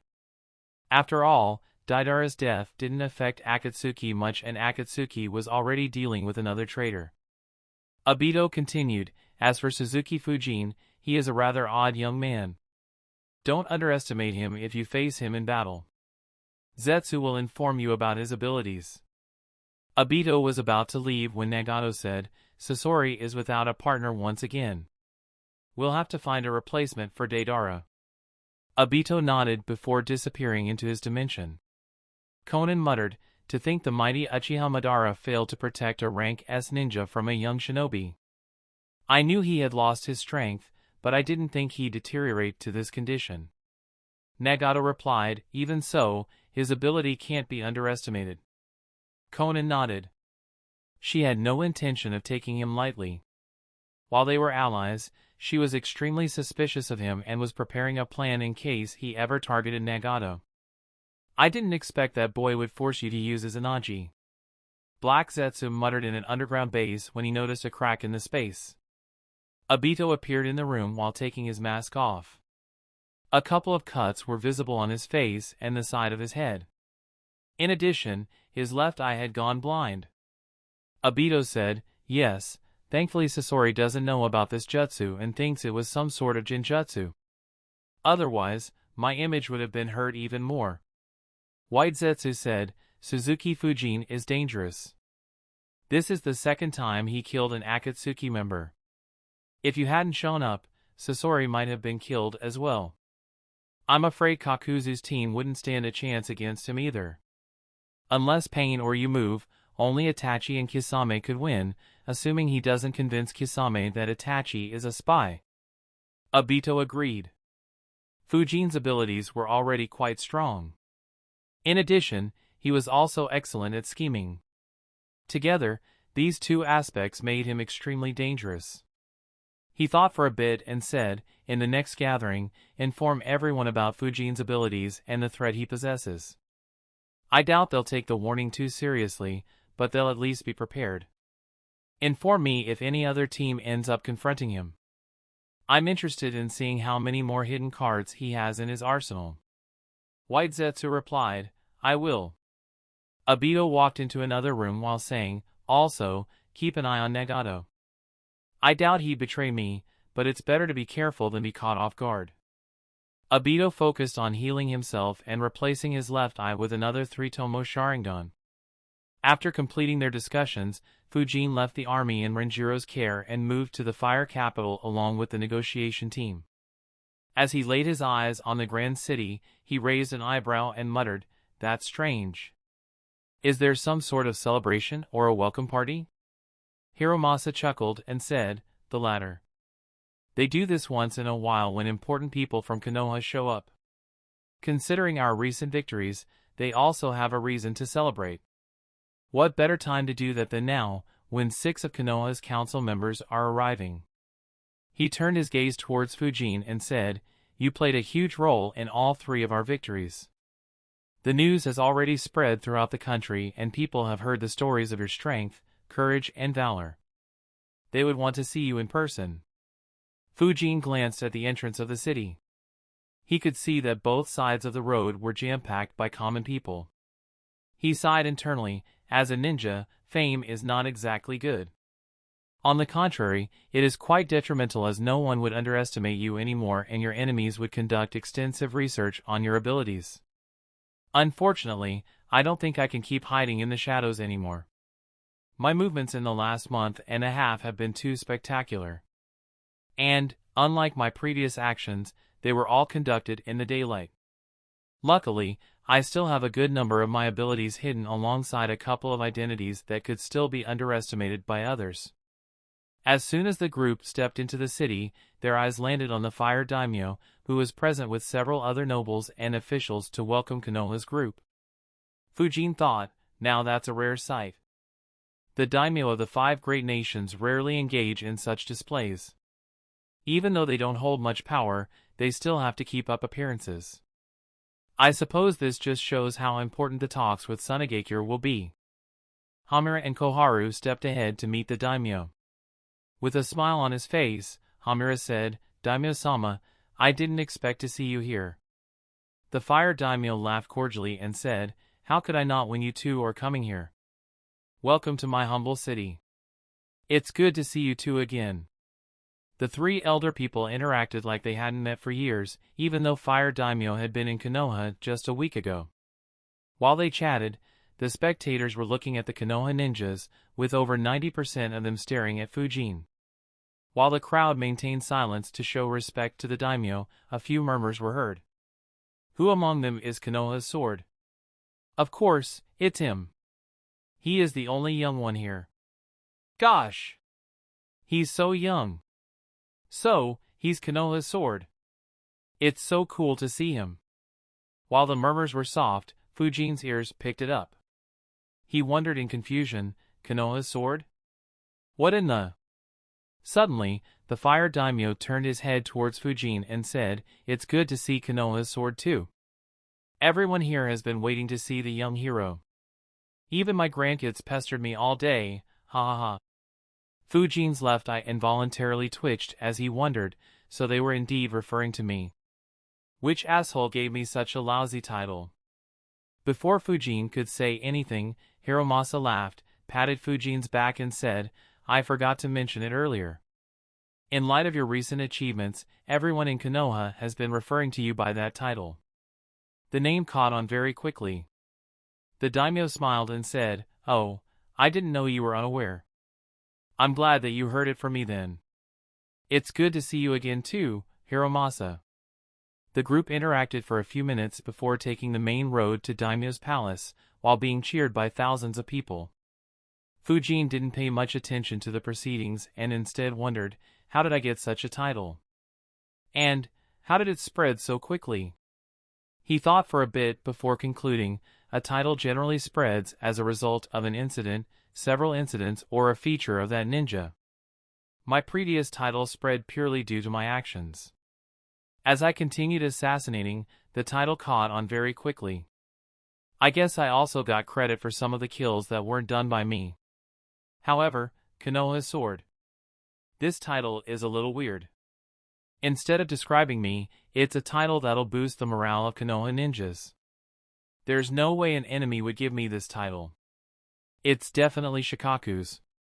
No, he's too lazy to take the initiative to do something like this. It must be that old fox. Sigh, why is he messing with me while in a coma? Is he really in a coma or just pretending to be to avoid paperwork and force either of his students to finally accept his seat? Fujin couldn't help but sigh. While he didn't care what moniker he was referred to with, he had one small complaint: why is my new title lamer than my old one? Couldn't they think of something better than Spectral Swordsman? Sigh, I need to prepare a recovery gift for Hiruzen for when he finally wakes up. After a meeting in his palace, the daimyo got Konoha's group settled in the best hotel in the fire capital. 5 days later, Tsunagakure's negotiation team arrived. Even though they received a welcome, it wasn't exactly warm. Even experienced leaders like Yura and Arisa became nervous, let alone the weaker ninjas following them. Chapter 804. Before Sunagekyu's negotiation team entered the fire capital, they were greeted with a completely unexpected sight. Though the path to the city was open, thousands of ninjas surrounded the path. While they weren't as visible as the civilians in fire capital, they didn't bother hiding their presence. As such, experienced ninjas like Yura and Arisa and sensors could feel the vast amount of ninjas in the trees around the paths. Even the ones who couldn't sense them were unnerved as they felt the gazes of hundreds of bloodthirsty ninjas lock onto them. After all, though Konoha didn't suffer much due to their attack, over 100 people died and thousands were injured. As such, most Konoha ninjas had a friend or a relative who was injured in the attack. Fearing the worst, a few Suna ninjas gulped nervously. Don't tell me Konoha plans to eliminate all of us as revenge for our attack. Luckily, Arisa spoke softly but firmly, get a hold of yourself. Don't forget that we are representing our village. Stop standing still like bloody fools and follow us.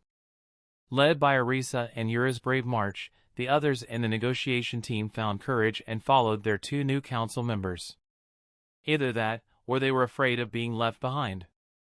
Until the moment they set foot in Fire Capital, the entire group was watched like hawks by the Konoha ninjas. The members of the negotiation team let out a sigh of relief. They were finally out of danger, or so they thought. Just like Konoha's team, Suna's team was welcomed as well. However, there were some differences. Instead of the fire daimyo and dozens of nobles and officials welcoming them, they were greeted by a single noble who was in the fire daimyo's bad graces. In addition, there was no audience to cheer them. The noble welcomed them and led them to daimyo's palace. However, they were stared at hatefully once again, this time by ordinary citizens of Fire Capital who spotted them. Their looks conveyed the Land of Fire's disappointment, disgust, anger, and myriad other emotions due to Sunagekyu's actions. The peace they enjoyed was nearly destroyed due to Sunagekyu's folly. Yura sighed internally, this must be Konoha's play to put us on the back foot. We should have traveled here with the Wind Daimyo. Suddenly, he had a realization. He thought, wait. Don't tell me this is why the Wind Daimyo refused to travel with us and left before we did. The Fire Daimyo must have conveyed him a message because Konoha couldn't do this had he been with us. Yura's mood became heavy. Arisa had the same realization. They finally realized how stacked the odds were against them. In complete silence, the Sunagekure group traveled to the daimyo's palace. They hadn't even entered it when they saw another scary sight. As unnerving as the gazes of thousands of Konoha ninjas were, this sight was downright horrifying. From the corner of their eyes, they noticed several chefs attending to a young man and serving him the best food Fire Capital could offer. In a daimyo's palace, such a sight would be considered ordinary. Unfortunately, there was nothing ordinary about that young man. One of the Suna ninjas involuntarily muttered, Sandslayer. Others wondered, why is he here? Wasn't that army enough? A few realized, don't tell me that is the same army Konoha used to attack Kusagakure rebels and Otogakure. Why did they move to this city? What is Konoha planning? While Fujin couldn't hear their thoughts, his ears picked up the soft mutters. He thought, Sandslayer, huh? Sigh, why are my enemies so much better at coming up with new monikers for me than my allies who are supposed to be some of the smartest people on this planet? Fujin let out a sigh, making the chef next to him very worried. He nervously asked, is the soup not to your liking? Fujin shook his head and said, don't worry, it's delicious. Make me a couple more bowls. The chef sighed in relief and immediately got to work. Meanwhile, the noble leading the Suna ninjas said, the Wind Daimyo reached the city yesterday and is waiting inside. He said that he wanted to meet you as soon as you arrive, though it'll be understandable if you want to rest first. Needless to say, while he didn't like the Suna ninjas, they were ninjas at the end of the day, and very powerful ones when compared to an average ninja. Even though he was a noble and related to the Fire Daimyo, he wouldn't act haughtily in front of Sunagekure ninjas. Yura said, we'll see Daimyo-sama first. While watching Fujin warily, the Suna ninjas entered the palace and followed the noble into a room, where the two daimyo were talking with Hamura and Koharu while their samurai guards watchfully stood behind them. The fire daimyo turned his gaze towards the newcomers and said with a smile, "Welcome. It's good to see you here. I hope your journey went well. Come in and make yourself comfortable." The wind daimyo added, "Congrats on your recent promotions, Yura and Arisa. I have a lot of expectations from you too." Arisa replied, "Thank you, Daimyo-sama. We'll do our best for Sunagakure." Yura added, "Our journey went well." In his mind, Yura added, "Except the last few minutes." The wind daimyo said, "That's good. I hope you two can settle the differences between the two villages and we can maintain an alliance once again. While there were several other factors, no new great war has started ever since our two countries have maintained an alliance. Our citizens and even ninjas would like to see the peace maintained." The wind daimyo's tone had become extremely serious. While Sunagakure was damaged the most due to their attack, he would be the biggest loser if the two villages became hostile. So, this matter was very personal to the wind daimyo. The Suna ninjas realized the same and their moods became solemn. Their daimyo had already become a liability instead of an asset. Of course, they still had several plans to make use of the wind daimyo's personal interests. The fire daimyo laughed and said, "They've just arrived. It wouldn't be fair to make them negotiate today. Suda will guide you to your staying arrangements. You can let him know if anything isn't up to your standard." After the welcome they had received, the Sunagakure ninjas wanted a break to reevaluate the situation and adjust their plans. They had no reason to refuse the offer. Yura immediately nodded, "Thank you, it would be appreciated." Under the gaze of the two daimyo and Konoha elders, the Sunagakure ninjas left the room. As soon as the door shut, the daimyo's faces became expressionless. The fire daimyo asked, "So, what do you think?" Hamura answered, I didn't sense any killing intent. It doesn't look like they have any plans to make a move against the two of you." The wind daimyo replied, "Perhaps. Or they could have been intimidated by the two of you." Koharu shook her head and said, "No, we would have seen their intentions easily if they had any such plans and dropped them due to our presence. I can say for certain that they didn't plan on eliminating the two of you. Or at least, this group isn't responsible for or aware of it." Hamura added, "Besides, I doubt the two of us could stop suicidal attacks from over 20 ninjas by ourselves. On the contrary, they would have attempted to drag us along with themselves." The fire daimyo chuckled and guessed, maybe our young hero deterred them outside. "We should be thankful that he agreed to stay in the palace and look after us old folks." Koharu's eye twitched as she thought, if he had his way, then even the two of us wouldn't have been in this room. You two would have served as the perfect baits for Suna's doom. Hamura calmly said, "While he definitely would have made an impact on them, it wouldn't matter. Whoever tries to kill you will do so without any expectations of making it back alive. As I just said, it would be a suicide mission and Sunagakure would declare them rogue ninjas. So, you can relax." The wind daimyo breathed a sigh of relief and muttered, "That's a relief. You have it easier here. Do you know how dangerous my position is in the land of wind?" The fire daimyo was left speechless at how his fellow daimyo complained. He could only say awkwardly, "Well, you're welcome to stay here for as long as you want." Without a hint of shame or hesitation, the wind daimyo replied, "I'll take you up on that offer then." Chapter 805, Lady Arisa, Lord Yura, I checked the rooms. There aren't any seals keeping a tab on us. The seal master in Sunagakure's group reported. After leaving the daimyo's palace, they were led to the second best hotel in Fire Capital and settled there. Needless to say, they wouldn't blindly trust Konoha's arrangements and immediately inspected the place for traps and seals. While Sunagakure didn't dare to send a Fuinjutsu Grandmaster on this dangerous mission, they could spare a seal master, who did most of the work. However, Arisa shook her head and said, "Good work, but it's hopeless. Ask everyone to act as if we're being kept watched at all times." The seal master frowned and asked, What do you mean? Realizing she had hurt his pride, Orisa explained, it's not your fault. It's due to the reports we received from Kumogakure. Their Grandmaster failed to detect a trap set for their army, and Kumogakure believes that Suzuki Fujin had a hand in that trap. Yura added, we aren't sure how accurate the reports are, but if true, then even our Grandmasters could miss seals planted by Konoha. The Seal Master was shocked. He asked, then, what do we do? How can we deal with someone who can fool Grandmasters? Orisa replied, that's why I said what I did. Call everyone. We need to have a meeting. Konoha put up an excellent show today. I have to admit, I wouldn't have thought of so many tactics to apply pressure on our opponent. They have already entered our minds. We need to make sure that we don't get affected by it and negotiate as if we aren't in any danger.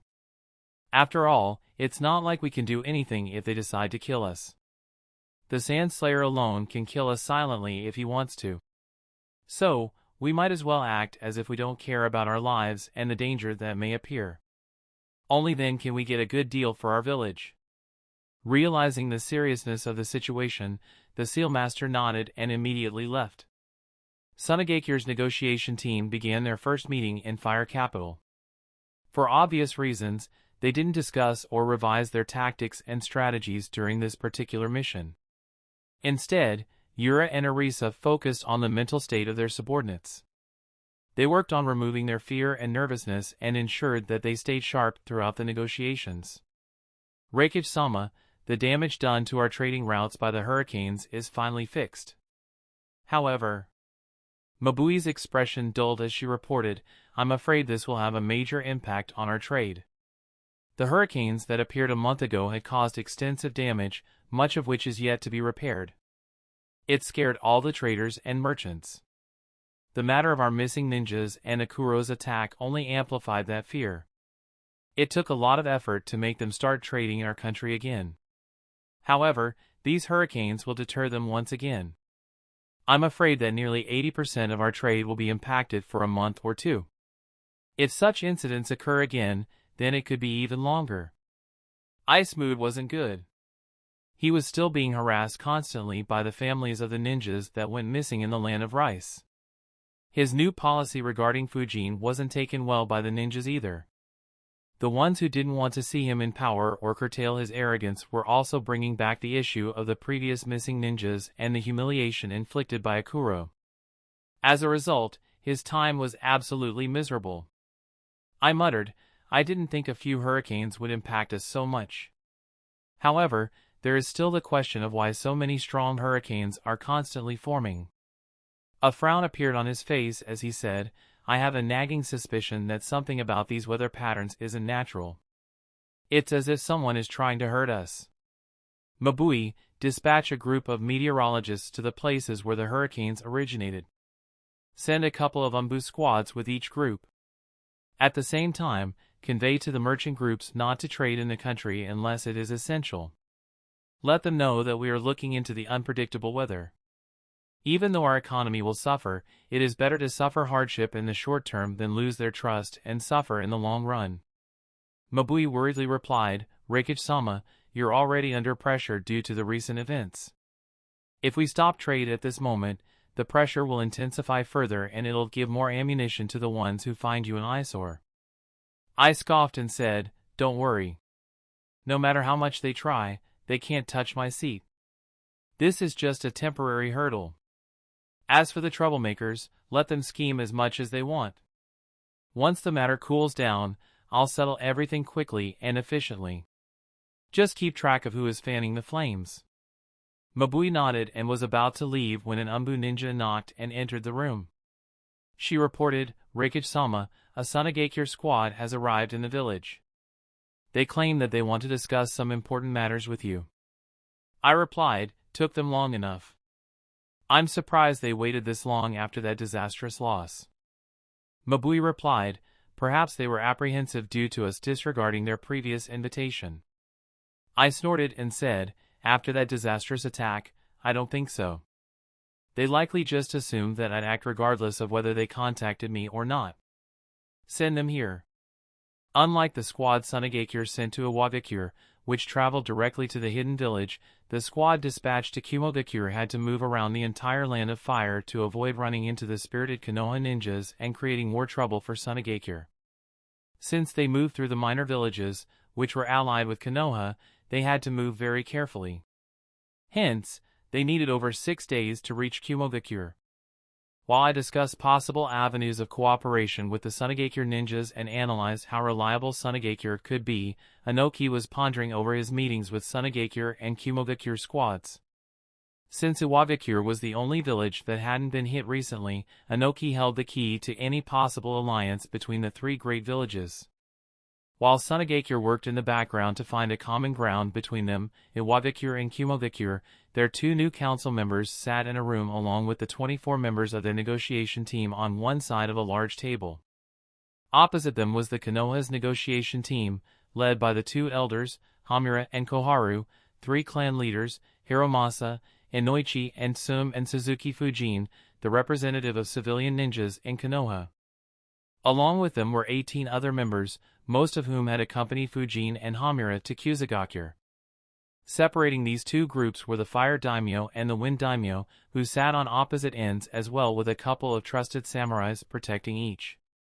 The talks here would decide whether Konoha and Sunagakure would mend their ties, or whether the two villages would go to war. Our two villages have been in an alliance since the end of the Third Great Ninja War. During this time, no conflict broke out between us. In addition, our alliance deterred Kumogakure and Iwagakure from starting a new war. Hamura started the discussion by emotionlessly putting the facts on the table. He continued, "Neither dared to attack you when you were vulnerable after the previous Great War due to us. In addition, neither dared to attack us when we were weakened by the Nine Tails assault. In a way, our alliance ensured that the next Great Ninja War didn't break out, and it maintained peace in the ninja world." His tone became cold as he stated, "Yet, you broke our alliance. You allied with a traitor and assaulted Konoha.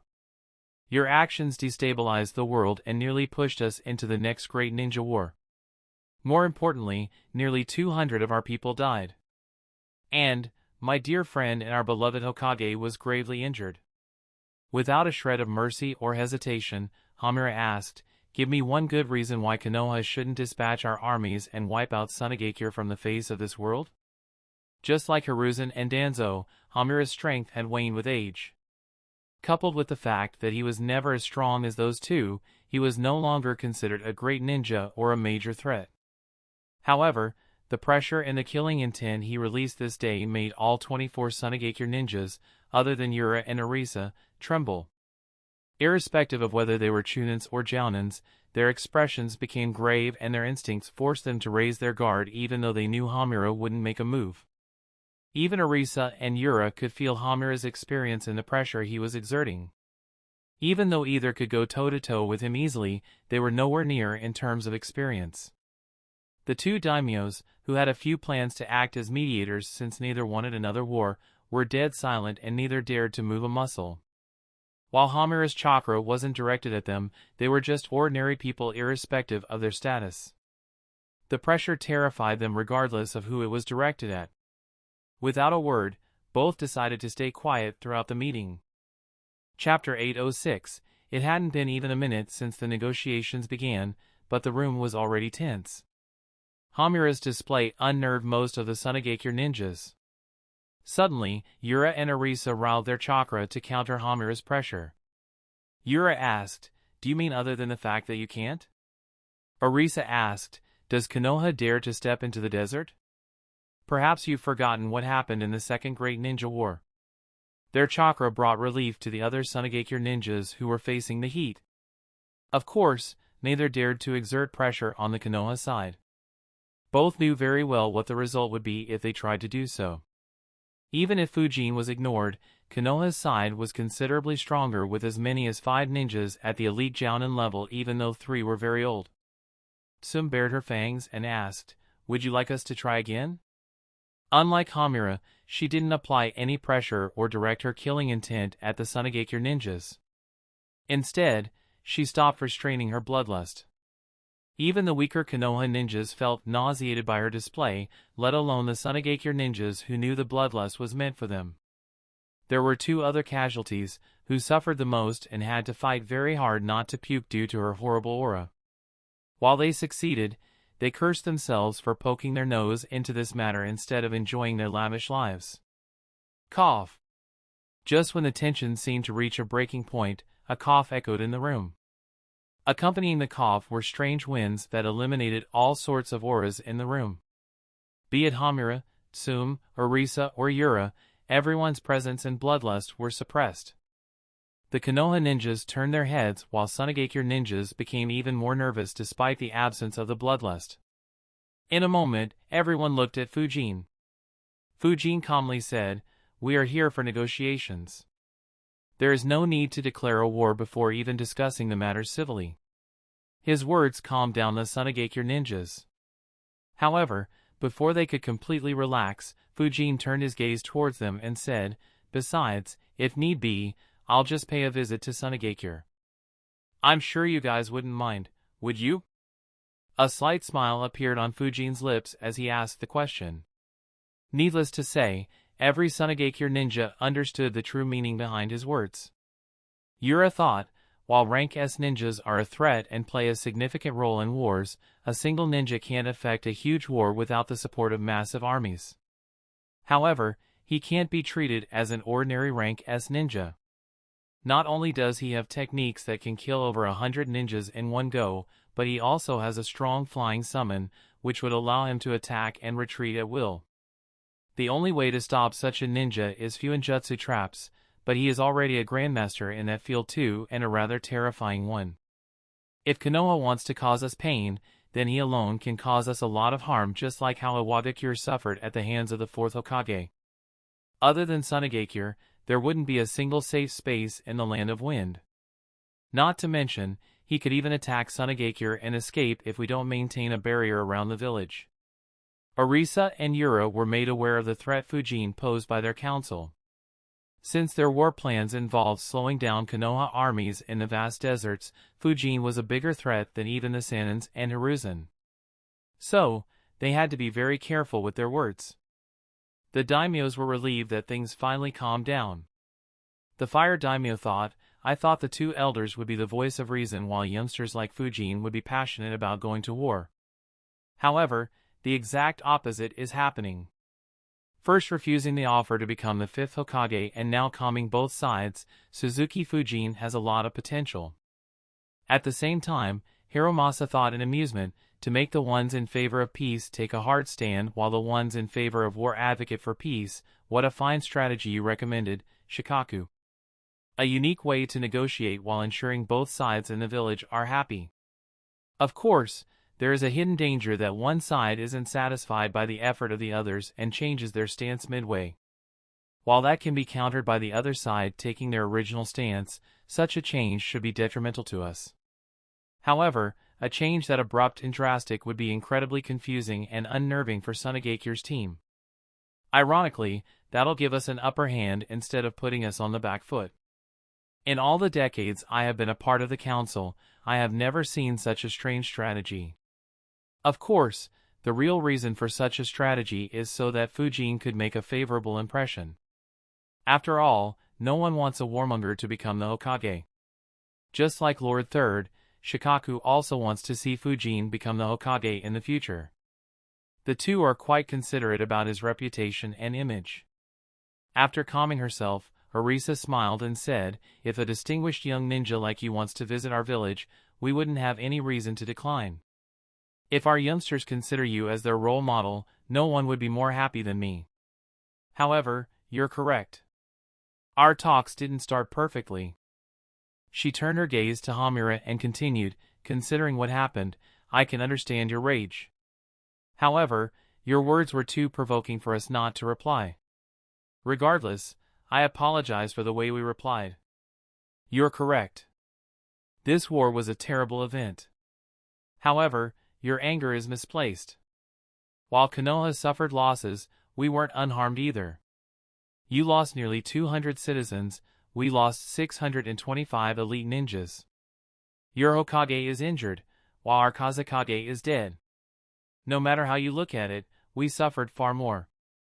If this was due to our folly, then Tsunagakure would have been the first one to acknowledge our mistake, offer unconditional apologies to Konoha and accept all your terms to ensure that peace prevailed. However, that isn't the case. We were forced into the war against our will. Despite the opposition of our council and elders, Lord Fourth adamantly launched an assault on Konoha. He didn't even give our ninjas any time to prepare, and considering our good relations, most of our ninjas were unwilling to fight. Our council vehemently opposed the war, but Lord Fourth shrugged off all our opposition by claiming that our village's poor financial condition was due to Konoha taking most of our missions. Even though we felt that his behavior was odd, he was our leader. We couldn't disobey him or his orders. Orisa let out a sorrowful sigh as she continued, looking back, it is obvious that Lord Fourth was already killed by Orochimaru and Tsunagakure fell to Orochimaru's scheme. He must have used the Edo Tensei Jutsu to reanimate and control Lord Fourth and fooled Tsunagakure into attacking our ally and putting the village in danger. While we suspected something fishy, we never thought of Konoha's Edo Tensei Jutsu because we believed the reanimated ninjas didn't retain their strength. Not to mention, the thought that someone killed and replaced Lord Fourth so secretly was too outrageous. Yura agreed with his fellow council member and added, so, it's not just Konoha, but we have been victims as well. If our villages go to war, then we'll just be falling into Orochimaru's scheme. Even though you eliminated his pet village, he'll still end up winning. Needless to say, Tsunagakure wouldn't give up the opportunity Orochimaru provided them to absolve themselves of all responsibilities. While it would ruin Raza's reputation, his reputation had already been dragged through the mud. It also portrayed Tsunagakure's council as incompetent, but they didn't mind it. On the contrary, they gave full permission to Yura and Orisa to portray them as incompetent if it could prevent Tsunagakure from falling into a war they desperately wanted to avoid. In addition, Orisa also mentioned the Wind Daimyo's tilt towards Konoha harming their economy, a matter they hoped to change while putting Konoha on the back foot at the same time. Despite the good argument by the Tsunagakure side, there wasn't any change in the expression on Konoha's side. Fujin thought, as we expected, they chose this option. It was just too convenient not to use it. Koharu coldly replied, so, not only did you attack us, but you also want not to accept any responsibility for your actions? Yura was about to reply when Hamura added, I have to admit, this was an excellent excuse. If luck was on your side, I would have accepted it and convinced my comrades to go easy on you. However, you overlooked one important aspect. Chapter 807, however, you overlooked one important aspect. The Tsunagakure side tensed up as Hamura and Koharu refused to accept their argument. Fujin suddenly sighed and muttered, when I suggested we discuss civilly, I didn't mean you should lie through your teeth. Are you here to negotiate, or did Tsunagakure just promote two scapegoats to sacrifice? Yura and Orisa frowned as Fujin glanced into their eyes and continued, I was the one who fought the reanimated fourth Kazekage. We had a nice little chat before I sealed him. He accepted that Tsunagakure had allied with Otogakure with the intention of attacking us long before he was killed by Orochimaru. While he was regretful of his decision, it doesn't absolve Tsunagakure from their crimes. The Tsunagakure ninjas weren't surprised. On the contrary, they expected Konoha to use this point. Orisa cursed in her mind, talk civilly? Not lying? Asshole, follow what you preach. As if Lord Kazekage would accept that after we were defeated. She quickly replied, no, that doesn't sound correct. Lord Fourth would never break his word and renege from our alliance despite our difficulties. I believe that Orochimaru might have controlled Lord Fourth and made him say those things. Fujin immediately replied, that's not the case. By then, Orochimaru was defeated by Lord Third and had escaped like the coward he is. Besides, telling whether someone is controlled or not is rather easy to tell. Not to mention, he also gave us some more interesting information. Unlike your claims, he said that Tsunagakure had been preparing for war for over half a year. Thousands of ninjas were trained extensively to attack us and prepare for the aftermath. Tell me, Do you think we'll believe that he manipulated everyone in your villages for over 6 months and yet no one realized? Before the Suna ninjas could reply, Inoichi added, "Don't bother trying to cover this up. We cross-checked the recent activities in your village. There is no doubt about this. Your village was closed off for others for several months preceding the attack. We didn't bother looking much into it back then since we had no reason to be suspicious, but now it is crystal clear what you were planning." The room became silent as the Konoha ninjas stared intensely at the Sunagakure ninjas. It was as if they couldn't wait to launch a war against Sunagakure. The two daimyo were nervous. The fire daimyo thought, "This is very different from Konoha's earlier ways of negotiations. They've generally been more forgiving in order to get peace.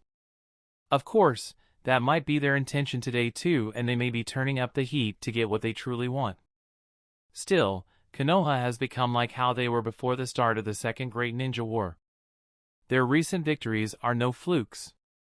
Their military might has recovered." The Wind Daimyo realized the same. As for the Sunagakure ninjas, they were well aware of it. Unlike the two daimyo, they showed no signs of nervousness. Yura calmly replied, "It is true that we closed our village for special training around 7 months ago. However, the purpose of this training had nothing to do with our attack. It is related to another incident that made us suffer." Some Konoha ninjas as well as the two daimyo were confused. Arisa explained, "Around 3 years ago, the Land of Wind suffered heavily due to the actions of a certain individual or perhaps a group of individuals. They killed dozens of our ninjas and incited a riot in our western regions. He also injured our Jinchuriki and caused him to lose control, killing more of our ninjas. We had to deploy nearly 2,000 ninjas in that region for over 2 years to quell the riots and clear the misunderstandings of our citizens. That incident made our council realize that our ninjas were lacking in several aspects, due to which the special training was initiated." While Arisa spoke, Yura stared at Fujin. He wanted to see how Fujin would react to this news. However, there wasn't any change in Fujin's expression. It was almost as if he had nothing to do with the incident. Yura thought, "Sigh, this is troublesome. Not only is he ridiculously strong, but he is also shameless enough to lie with a straight face and can maintain a perfect poker face. That makes him an even bigger threat." Hiromasa suddenly chuckled and asked, "You began this special training more than 2 years after the incident took place?" Sum smirked and taunted, "Why didn't you wait for a couple of centuries? I'm sure that would have given you the best result." Yura replied, "It is because we had to keep most of our ninjas deployed due to that incident. We could only start training once we were at peace. You can ask Lord Daimyo. He knows how terrible the circumstances were for us." Everyone glanced at the Wind Daimyo, who nodded and agreed with what Yura said. Needless to say, that wasn't a reason for Konoha ninjas to lower the pressure. Koharu said, "You couldn't train the ninjas when they were in the western regions and only had to watch over civilians?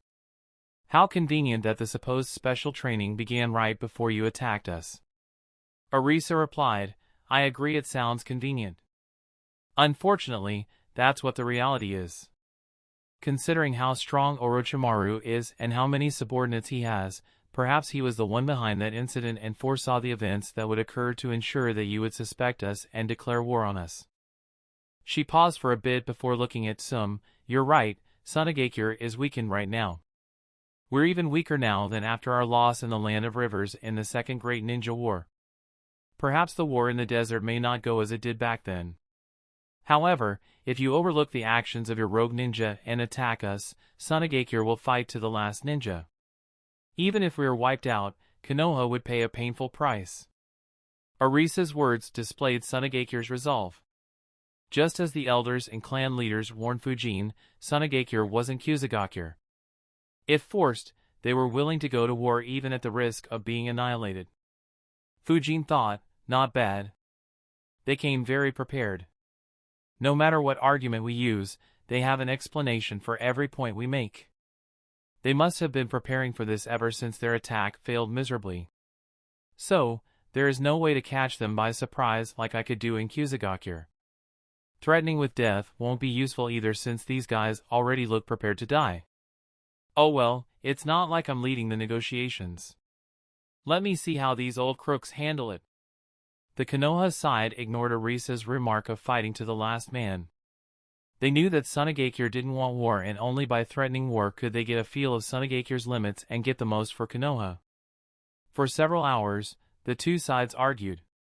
Konoha tried to pin the blame on Sunagakure, but Sunagakure kept diverting the blame to Orochimaru.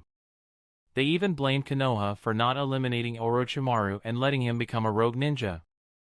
As such, the room kept heating up and eventually reached a point where Konoha, led by the two elders, were threatening outright war. Meanwhile, the Sunagakure team found themselves between a rock and a hard place. If they continued arguing at the same pace, they may really lead their village into a devastating war.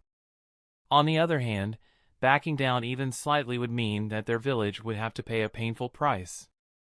Yura and Arisa glanced at each other, wondering whether they should bet that Konoha wouldn't want an all-out war or play safe.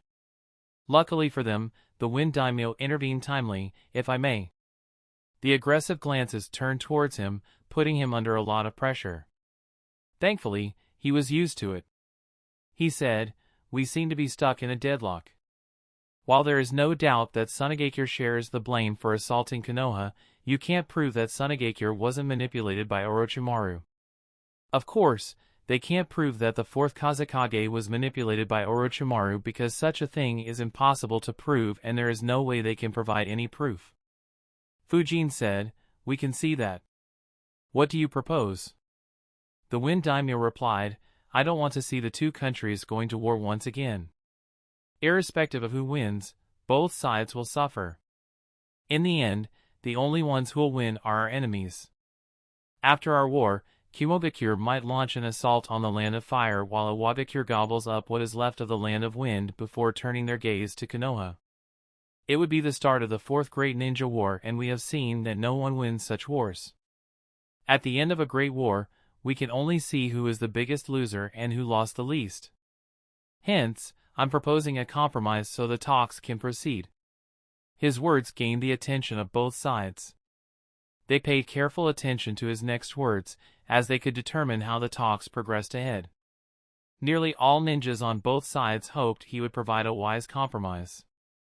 Chapter 808, The Wind Daimyo slowly spoke, "Since Konoha can't prove that the fourth Kazekage wasn't controlled by Orochimaru and Sunagakure can't prove that he was, I propose we move forward under the assumption that the fourth Kazekage was indeed controlled by Orochimaru. In return, Sunagakure will accept responsibility for their actions. They'll accept the blame for launching an assault on Konoha even if the fourth Kazekage was controlled." Thoughtful expressions appeared on the faces of ninjas on both sides. The Wind Daimyo's initial words pleased Sunagakure ninjas while upsetting the Konoha ninjas. However, his latter words leveled the field. Both sides quickly calculated the pros and cons of the proposed compromise. A couple of minutes later, Fujin thought, "This is rather ingenious. I guess this is to be expected of a daimyo, an ordinary human who deals with the dangerous ninjas on a daily basis. By accepting that Raza was controlled by Orochimaru, Konoha loses its biggest excuse to launch a war. It alleviates his greatest worry while giving some breathing room to Sunagakure in the negotiations. However, by making Sunagakure accept responsibility, they'll have to pay a painful price to quell Konoha's anger and slowly mend the ties between the two villages. It also allows Konoha to set terms to ensure such an attack doesn't happen again. Of course, any terms will be unreliable and everything will eventually depend on the actions of the next Kazekage. However, if Gaara becomes the next Kazekage like in the original story, that's not really an issue." A Sunagakure ninja suddenly spoke loudly, "This is bullshit. Why should we accept responsibility when this isn't our fault? We are the real victims here." Immediately, a Konoha ninja snorted, "Indeed, this is bullshit. Who'd believe that no one in Sunagakure can tell whether their Kage was controlled or not? You should disband your village if you're that weak. Elder Hamura, I don't think we should accept such an unfair proposal." While the council members on both sides stayed quiet, the other ninjas immediately dismissed the Wind Daimyo's proposal and continued blaming the other side. Ironically, it was all an act.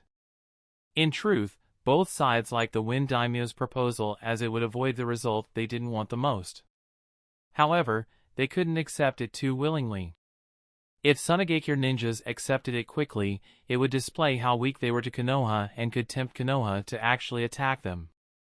Even though Arisa claimed they would fight to the last ninja, it wasn't a future they wanted to experience. On the other hand, Konoha ninjas couldn't accept it quickly either, as it would show their unwillingness to go to war.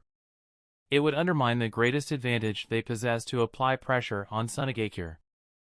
As things started getting ugly, the leaders on the two sides finally intervened to ease the tensions and accepted Wind Daimyo's proposed compromise.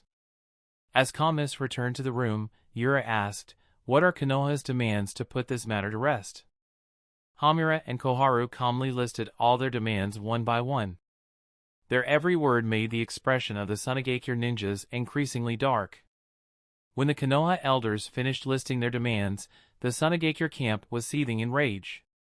They barely controlled themselves from lashing out, knowing that it would only backfire on them. Clenching his fists, Yura muttered angrily, "Is this a joke?" Hamura replied, "I'm afraid not."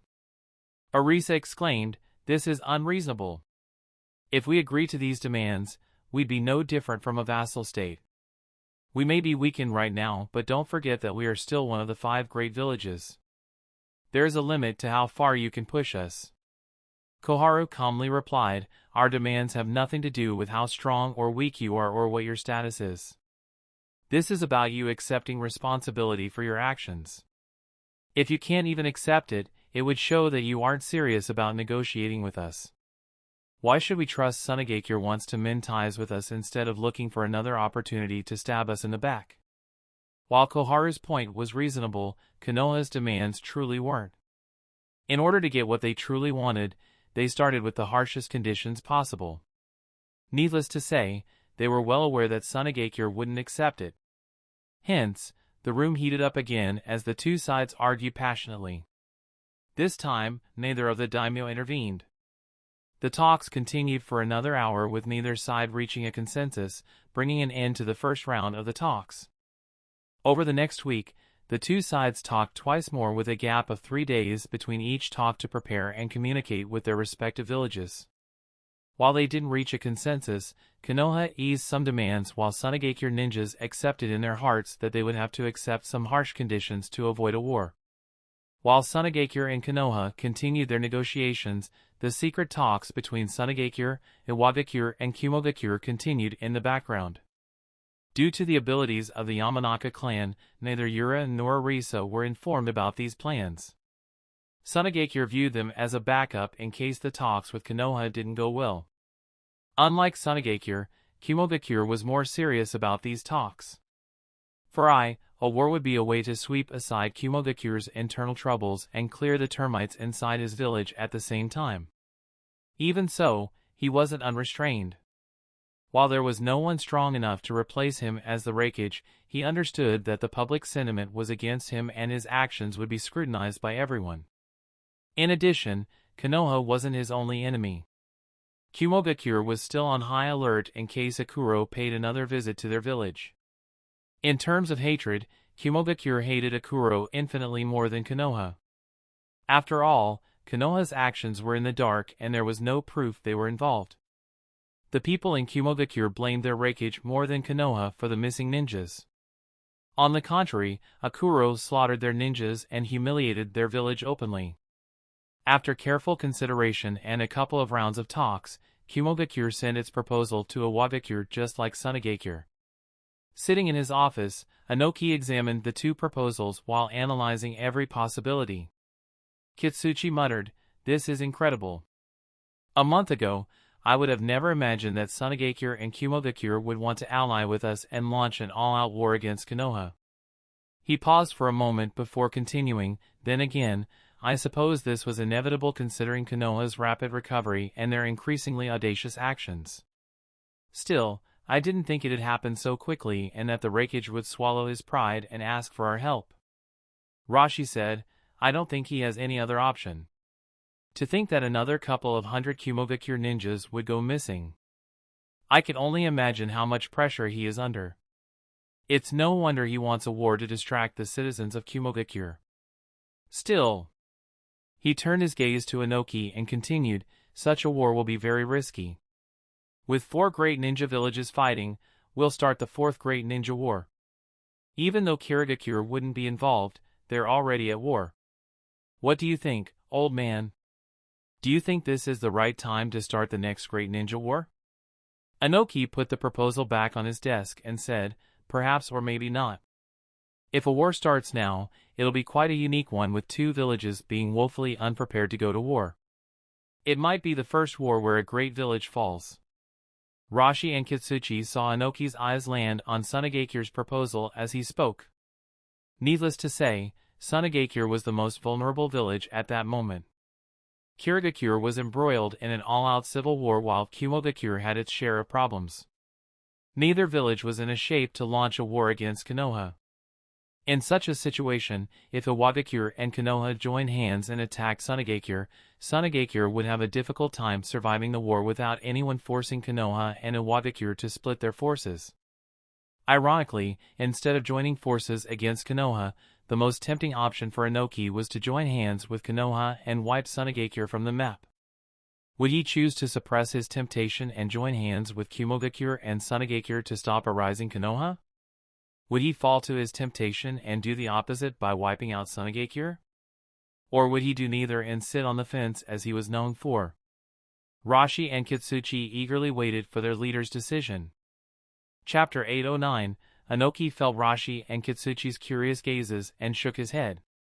He said, "You are looking too much into these proposals. An alliance between 3 nations can't happen within the blink of an eye.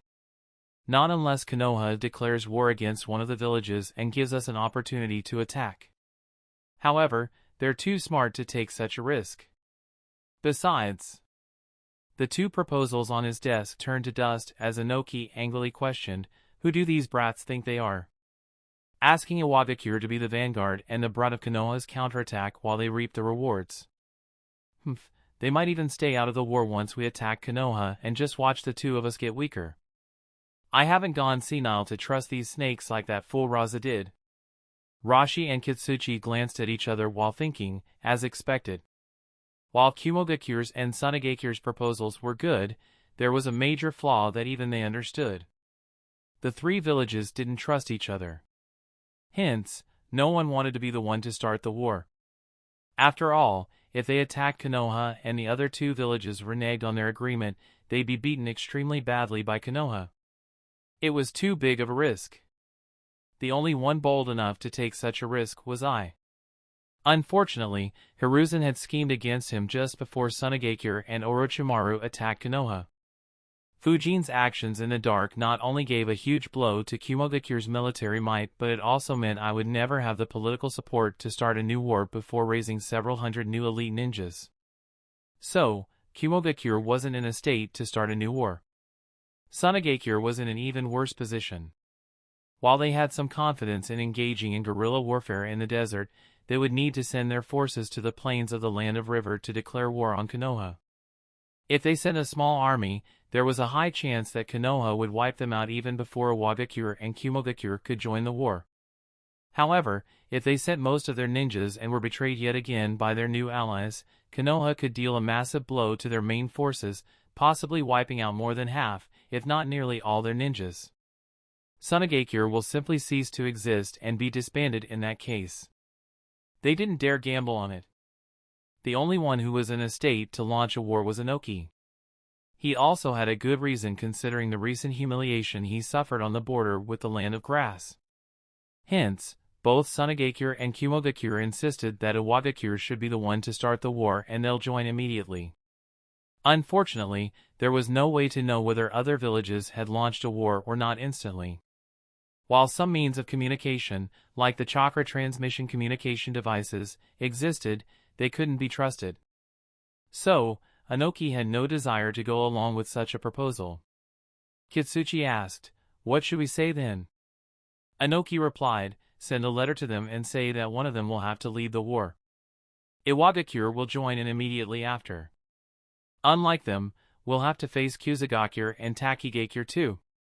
Though they aren't great villages, they are still quite strong. We won't risk facing 3 enemies at the same time by ourselves. This is non-negotiable. Kitsuchi nodded. He was about to leave when Inoki ordered, also keep an eye on the negotiations between Konoha and Tsunagakure. If they fail, we may have a good opportunity. Recalling Inoki's earlier gaze, Kitsuchi smirked and said, I will do so. In Fire Capital, Konoha's elders called for an internal meeting of the council members the night before the 4th round of talks were supposed to happen. Koharu pushed a scroll on the table and said, We received a message from Shikaku. He has confirmed that Tsunagakure, Iwagakure, and Kumogakure are in talks. They want to create an alliance against us. Hamura said, considering their past hostilities, a proper alliance between the 3 of them is unlikely. However, this is a great risk. If the improbable does happen, we will be in a tough spot. We need to wrap up the talks quickly. At our current speed, we'll need 4 or 5 more rounds before reaching an agreement. We need to speed it up to 1 or 2 rounds to make Iwagakure and Kumogakure suspicious of Tsunagakure. Some asked, why would they hurry up the negotiations in that case? Their council must have already informed them about it. No wonder they were so resistant to our demands. Inoichi said, I doubt their council would have said anything about this to them. They won't risk letting that information fall into our hands.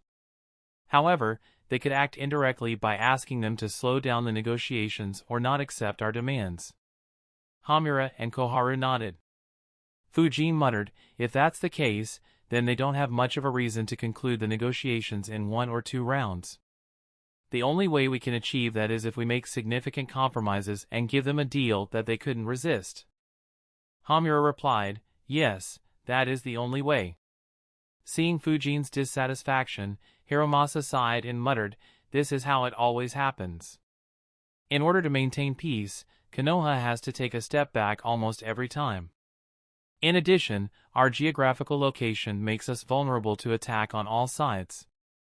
If we try to destroy one of the other great villages, every other great village would gang up on us fearing that it would be their turn next.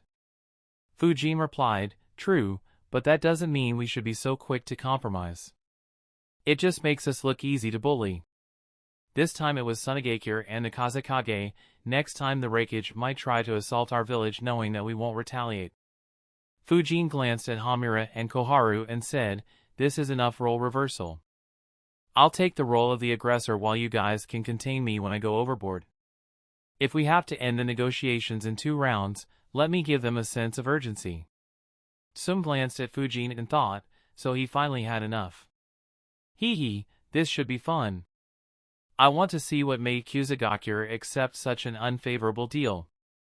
Hamura awkwardly replied, you have seen them, Fujin. You should know that they are prepared to die.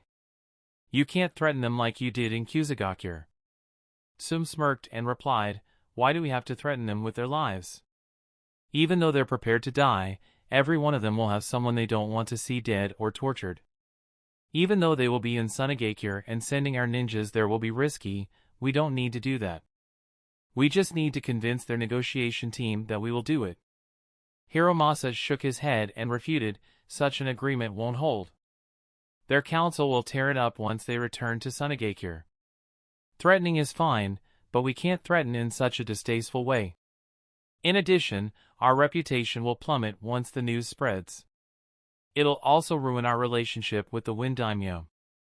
Fujin said, all right, but I'd still like to try. Fujin didn't bother giving an explanation or put forth his ideas, putting others in an awkward position.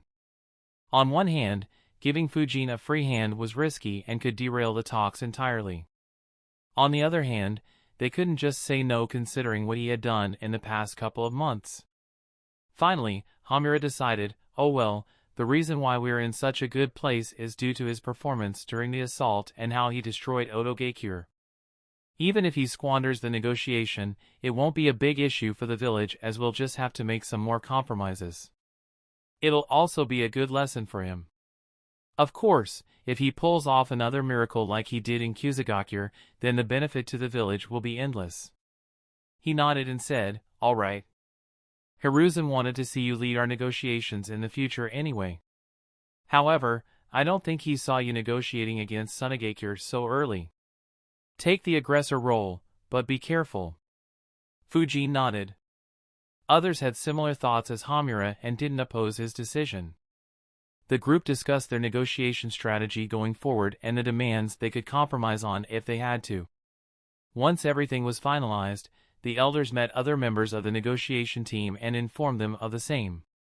The next morning, the two sides met again to begin the fourth round of negotiations, a round that would end in a strange manner. Chapter 8:10.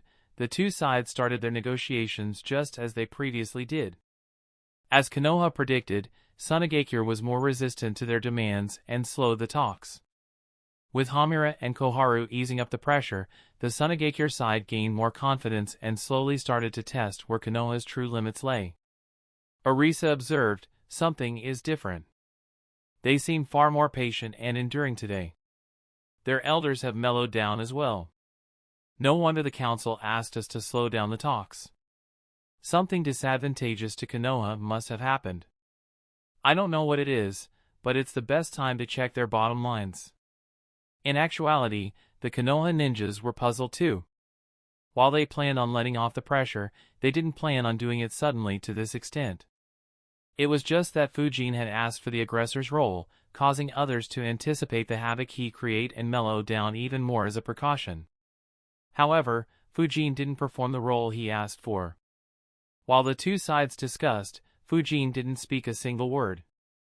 Minutes passed and soon turned into hours, yet Fujin didn't even move his lips.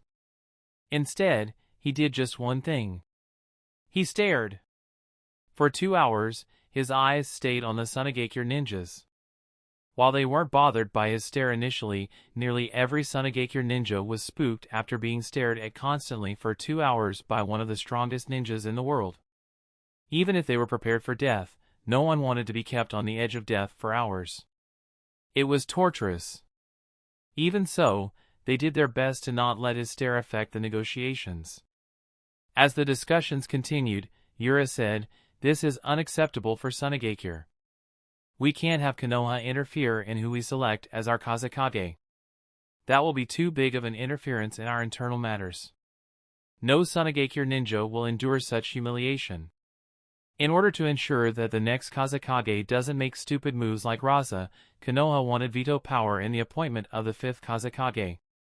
While they wouldn't appoint the fifth Kazekage, they wanted to have a say in whether the one selected by Sunagakure should become the Kazekage." Seeing how compromising Konoha was during the fourth round, Yura took the opportunity to raise this point. However, before others could reply, they heard, "I'm afraid we must insist." Everyone's gazes turned to Fujin, who had spoken for the first time. Yura frowned and replied, "Just because." Fujin interrupted him and calmly said, "This point is non-negotiable.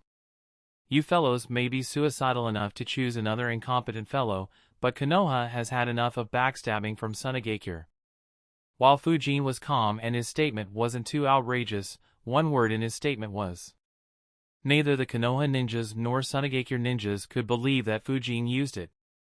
The two daimyo were in disbelief too and stared at Fujin in shock. Some smirked and thought, "He's something to openly say that. Does he want to ruin the negotiations? No, he isn't short-sighted. What is he planning?" At the same time, Hamura thought in disbelief, did he call the Kazekages incompetent? Even though I agree with his assessment, it is not something you openly say, especially when we want to reach an agreement. Hiromasa, Inoichi and others from Konoha's team did their best to hide their surprise and glanced at Fujin. They were curious about what his plan was. On the other hand, Sunagakure ninjas didn't care what Fujin's plan was. Fujin had just insulted their leader. One of their ninjas cursed, "Bastard." Another stood up and shouted, "Asshole. Do you dare call our Kazekage sink?" The words got stuck in his throat as Fujin's eyes focused solely on him. The adrenaline rush he felt a moment ago dried up instantly. Realizing the threat he was feeling, Arisa stepped in, "Suzuki Fujin, I'd remind you that we didn't backs." Without a hint of politeness, Fujin interrupted her as well. He snorted and said, "Of course they're incompetent. Your third Kazekage went missing during peacetime. Who knows which ditch he fell into and died? Instead of stabilizing the situation and finding the truth of the matter, the newly appointed 4th Kazekage decided to attack Konoha to secure his position as the 4th Kazekage and started the Third Great Ninja War. Instead of learning from the humiliating losses in that war, he decided to assault Konoha without any provocation. Even more pathetically, he gets killed by Orochimaru and becomes his puppet. If we hadn't pushed Orochimaru to the limit, his death would have remained a mystery to Tsunagakure, just like your third Kazekage. If Tsunagakure had the wits to select a sane and competent Kage, we wouldn't have to put forth this demand. Unfortunately, you have proven yourselves to be incapable of doing so. Considering that you consider such individuals competent, it doesn't surprise me. Fujin's unfiltered and merciless reply left the room tongue-tied. None of them imagined Fujin would conduct an analysis of former Kazekage's performance. While Konoha had the demand, their only goal was to ensure the new Kazekage wouldn't attack Konoha like Raza. They didn't care whether he or she was competent or incompetent. On the other side, Tsunagakure ninjas were left wondering how they should reply. After all, Fujin's words contained some truth, though they weren't entirely true. Other than how he disappeared, the third Kazekage had led Tsunagakure very well. Similarly, Raza had done a decent job, and between the two wars he started despite Tsunagakure's difficult situation. Unfortunately, those three failures cost massive losses to Tsunagakure, offsetting any good work they had done, especially in Raza's case, who also got the only other rank S ninja in Tsunagakure of his generation killed and raised a very unstable Jinchuriki. The Tsunagakure ninjas realized this as well. However, they could not defend their former leaders. Arisa replied, "It is for us to decide whether or not our Kazekage does a good job. It's none of Konoha's business." Fujin indifferently replied, "It is when you attack us without any reason after they get killed." Yura immediately asked, "Was it truly without a reason? Can you prove that Konoha wasn't behind the assassination of Lord Third? Do you want to say that Konoha had nothing to do with the troubles we faced in the West?" A cold smile appeared on Fujin's face, making both Konoha and Tsunagakure ninjas worried. He said, "You should have said this at the start. No matter what trouble Tsunagakure faces, you'll blame Konoha without having a shred of evidence. Even if it is due to sheer incompetence or an internal matter, you'll just put all the blame on Konoha and find an excuse to attack us. The fourth Kazekage's actions now make sense, he. Koharu looked worriedly at Fujin as she wondered, how exactly are we supposed to control him when he goes to this extent? I knew it. It was a bad idea to give him this role. This boy doesn't understand limits. Hiromasa and Hamura had similar thoughts. In fact, Hamura was worried that Fujin might slaughter the Tsunagakure team within that room itself. The only one who was amused was Tsum, who thought, "No wonder Shikaku asked us to switch roles. If he played the aggressor from the start, Tsunagakure and Konoha would have already met on the battlefield." Still, this is surprising. He should understand the consequences of his actions. How can he recover from this situation? Or, does he want to force a war between our two villages and replicate his achievements in the land of rice? Arisa glanced at Yura, her gaze containing some annoyance. His words gave a reason for Konoha to become aggressive once again. Unfortunately, it was too late. She said, "You miss." Once again, the poor lady was interrupted by Fujin, who got up and said, "It's pointless. There is only one side negotiating in good faith. With the way you're acting, we'd negotiate for years without reaching a consensus. The fourth round of talks ends now." Without waiting for anyone's response, he turned around and walked out of the room. The move was so unpredictable that everyone else sat dumbfoundedly in the room. The Konoha ninjas, Tsunagakure ninjas, and the two daimyos stared at each other awkwardly, wondering for a moment what they should do. Hiromasa was the first one to gather his wits. He got up and followed Fujin, following which the remaining Konoha ninjas did the same. Yura and Arisa looked at each other, both wondering, what the hell happened? Chapter 811, What in the fucking hell was that? First, they suddenly mellow down and start compromising on nearly everything. Just when the talks are going smoothly, that bastard just explodes and wrecks everything. Which fucking game are they playing at? Asuna Ninja let out his frustrations after they returned to their hotel. Needless to say, the entire Sunagakure team was confused. The events in their meeting weren't just unusual but downright bizarre. No one had ever seen talks swing this wildly and abruptly before.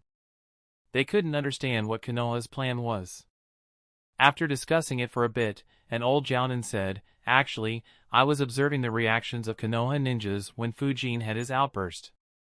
They too were caught off guard by his actions. And I don't think any of them were acting. I believe something happened, causing Konoha to soften their stance to reach an agreement with us quickly. However, Fujin may not have been satisfied by the sudden change and lost his cool due to the constant compromises they were making. Considering how he was staring at us before he went ballistic, I'm even more certain that this is the case."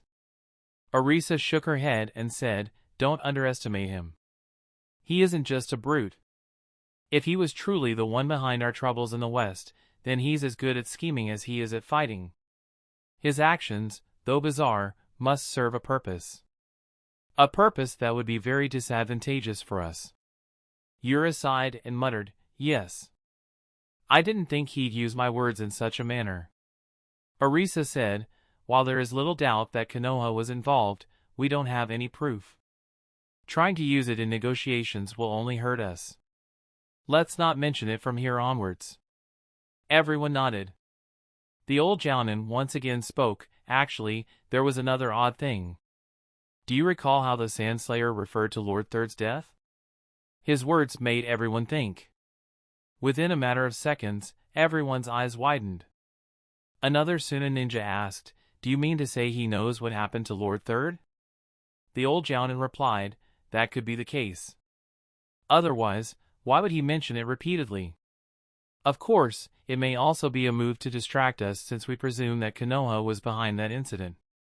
He could be trying to divert our hatred towards another great village."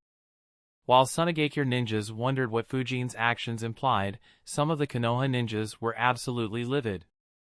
No one had any idea how the talks could proceed forward. The 5 council members walked towards Fujin's room. Koharu said in dissatisfaction, "I knew he was too impulsive. That is why I didn't want him to lead. Shikaku must have known this too, which is why he switched our roles. Hamura didn't say anything since he was the one who let Fujin be the aggressor." However, Hiromasa countered, "Let's not jump to conclusions so hastily. Fujin hasn't disappointed us so far. He should have a reason for acting in such a manner." Koharu replied, "Let's hope so." The 5 of them reached his room. To their surprise, the door opened even before they knocked. What shocked them was that it wasn't Fujin who opened the door. Instead, it was a bunch of servers who were quickly leaving while carrying several empty plates. They politely bowed slightly on seeing Konoha's elders and clan leaders before leaving quickly without giving them a second glance. Before the elders and clan leaders could enter Fujin's room, another group of servers arrived carrying several freshly prepared dishes. They rushed into the room without even glancing at them. Without an exception, all 5 had dark expressions as they glanced at each other speechlessly. They finally entered the room, only to see Fujin sitting in front of a table filled with exquisite dishes and stuffing his face without a worry in the world. If anyone were to look at him, they would never guess that he had just destroyed the peace talks between 2 great villages. Hamura thought, they can't prepare such a luxurious meal in the blink of an eye. Koharu realized, which means that he must have pre-ordered it. However, how could he know that the talks would end at this exact time? "Don't tell me?" Others had the same realization. Hiromasa calmly said, "Everyone, leave now and close the door behind you." The servers immediately left the room, leaving Fujin alone with his food and 5 upset council members. Koharu asked strictly, "Fujin, what was that?" Fujin gulped down the food, raised an eyebrow and asked, "What do you mean by that?" In order to ease the tensions, Hamura intervened, "She means to ask why you left the meeting and ended it prematurely?" Focusing back on his meal, Fujin said, I had asked the chefs to prepare and deliver my food at this time. If I had waited, it would have gotten cold. That wouldn't be nice, would it? Even though they aren't ninjas, we shouldn't be insulting their profession insensitively. Without even glancing at their dark expressions, Fujin dived back into his food. A tick mark appeared on Sum's forehead as she thought, he definitely has some issues. Sigh, I hope we have a normal rank S ninja again like Minato. However, he is as weird as the Sanins. Hiromasa sighed and said, Fujin, stop joking around. This matter is serious. Fujin muttered, well, I wasn't joking. But all right. Why are the 5 of you so concerned? Fujin's unserious reply angered Koharu, who scolded, how will you salvage the negotiations after what you did? Fujin finally stopped eating, turned his head towards her and asked in a confused tone, isn't that your job? How can I play the role of an aggressor and a mediator at the same time? Those poor fellows may go crazy and kill themselves if I do that. What will you report to Sunagakure in that case? The 5 council members were left speechless once again. The last part aside, Fujin was technically correct. He couldn't play both roles. However, it was Fujin who shit the bed. They couldn't clean it up after how badly Fujin messed up the negotiations. Stuffing his face once again, Fujin said, besides, I won't be joining the next round. So, it all depends on you guys anyway. Even before they could figure out what to do, Fujin dropped another piece of shocking information on them. Inoichi asked, what do you mean you won't join? Fujin replied, what's the use? I stared at them for over 2 hours straight. Even some rank S ninjas like Kitsuchi would have backed away. However, these bastards have truly given up on their lives. They don't care if they are killed or tortured. I can't intimidate them inside the meeting room, which makes my presence rather pointless. Anyway, you don't need to worry too much. I waited until the terms reached a stage where they would be acceptable to the Sunagakure side. When you negotiate tomorrow, just force them to accept those terms. No need to compromise any further. After all, we won the war while they lost. Fujin's words puzzled the group. Hamura said, the next round will happen in 3 days from now. Fujin replied, well, I did say I would give them a sense of urgency, didn't I? I'm leaving the city once I'm done with this food. Hiromasa asked seriously, what are you planning? A few minutes later, Fujin's room was quiet. Other than the sound of Fujin eating, no other sound could be heard as all the remaining council members were deep in thought. Hiromasa analyzed this plan. It could work. However, it is very risky. We'll be betting that Sunagakure doesn't want a war under any circumstances. But, if we're wrong... Sum glanced at Fujin and thought, outrageous. He's completely outrageous. To think those bizarre actions were to set this plan in motion. I don't think even Shikaku would predict this particular move from those actions. However, this is the type of move I'd expect from Shikaku. The only question is whether Fujin considered every possibility to check whether his plans could go wrong or not. Hiromasa analyzed further, actually, even if our bet is wrong, it won't be entirely a bad thing. It'll show us the extent to which Sunagakure is willing to go. In the future, we'll know for sure not to trust Sunagakure. Inoichi and Hamura looked unsure. Koharu said, no, this plan is too risky.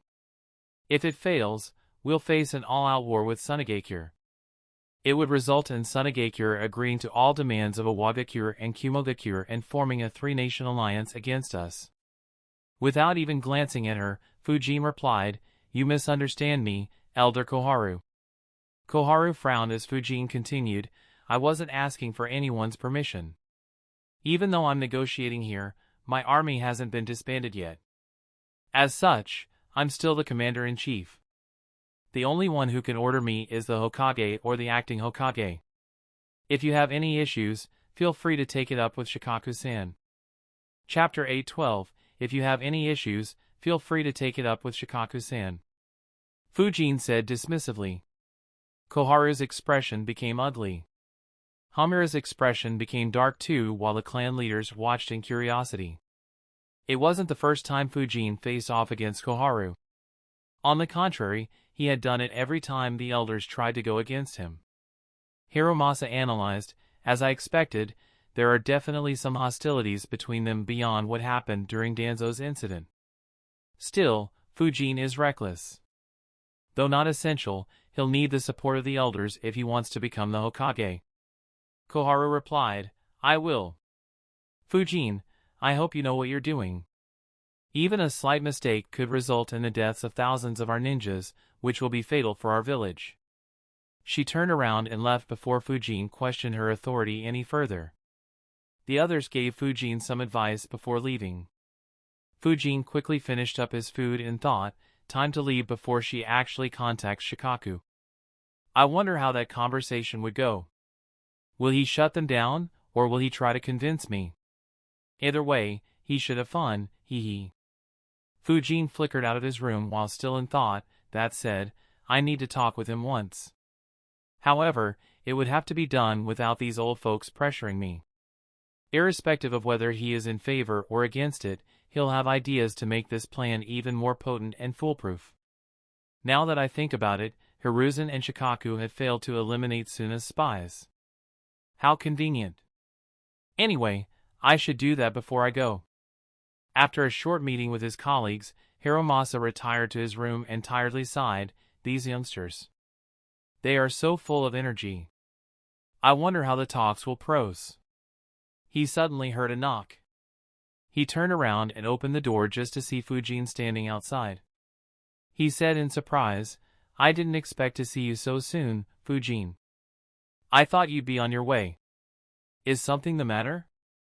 Fujin's clone nodded and replied, my main body left earlier. I'm a shadow clone. I came here to give you this. Fujin's clone handed Hiromasa a scroll. Hiromasa opened it while asking, what is this? Fujin's clone answered, a little gift for the next round of negotiations. I learnt this in the land of rice.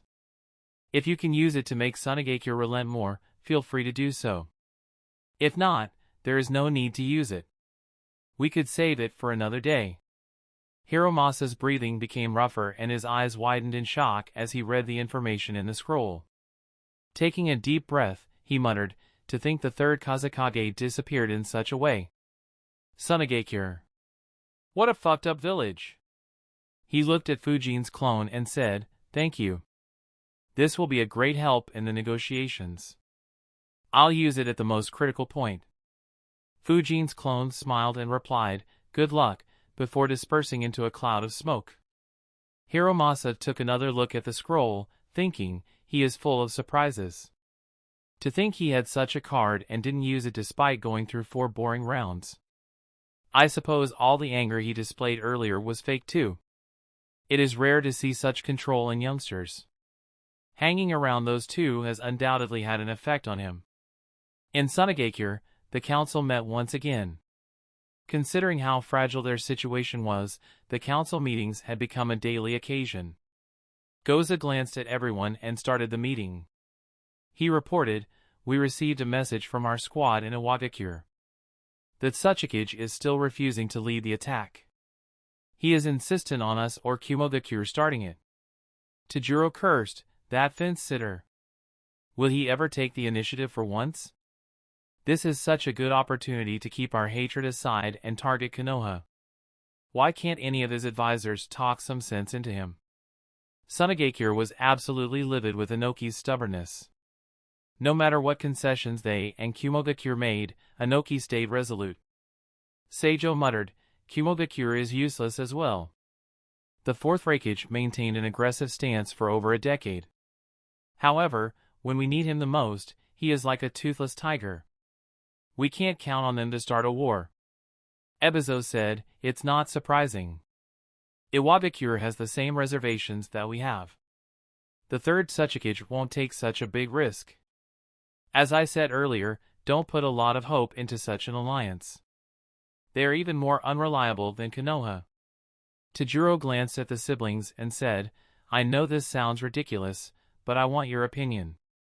What will happen if we take the initiative and lead the attack? Would Iwagakure and Kumogakure follow through on their promise?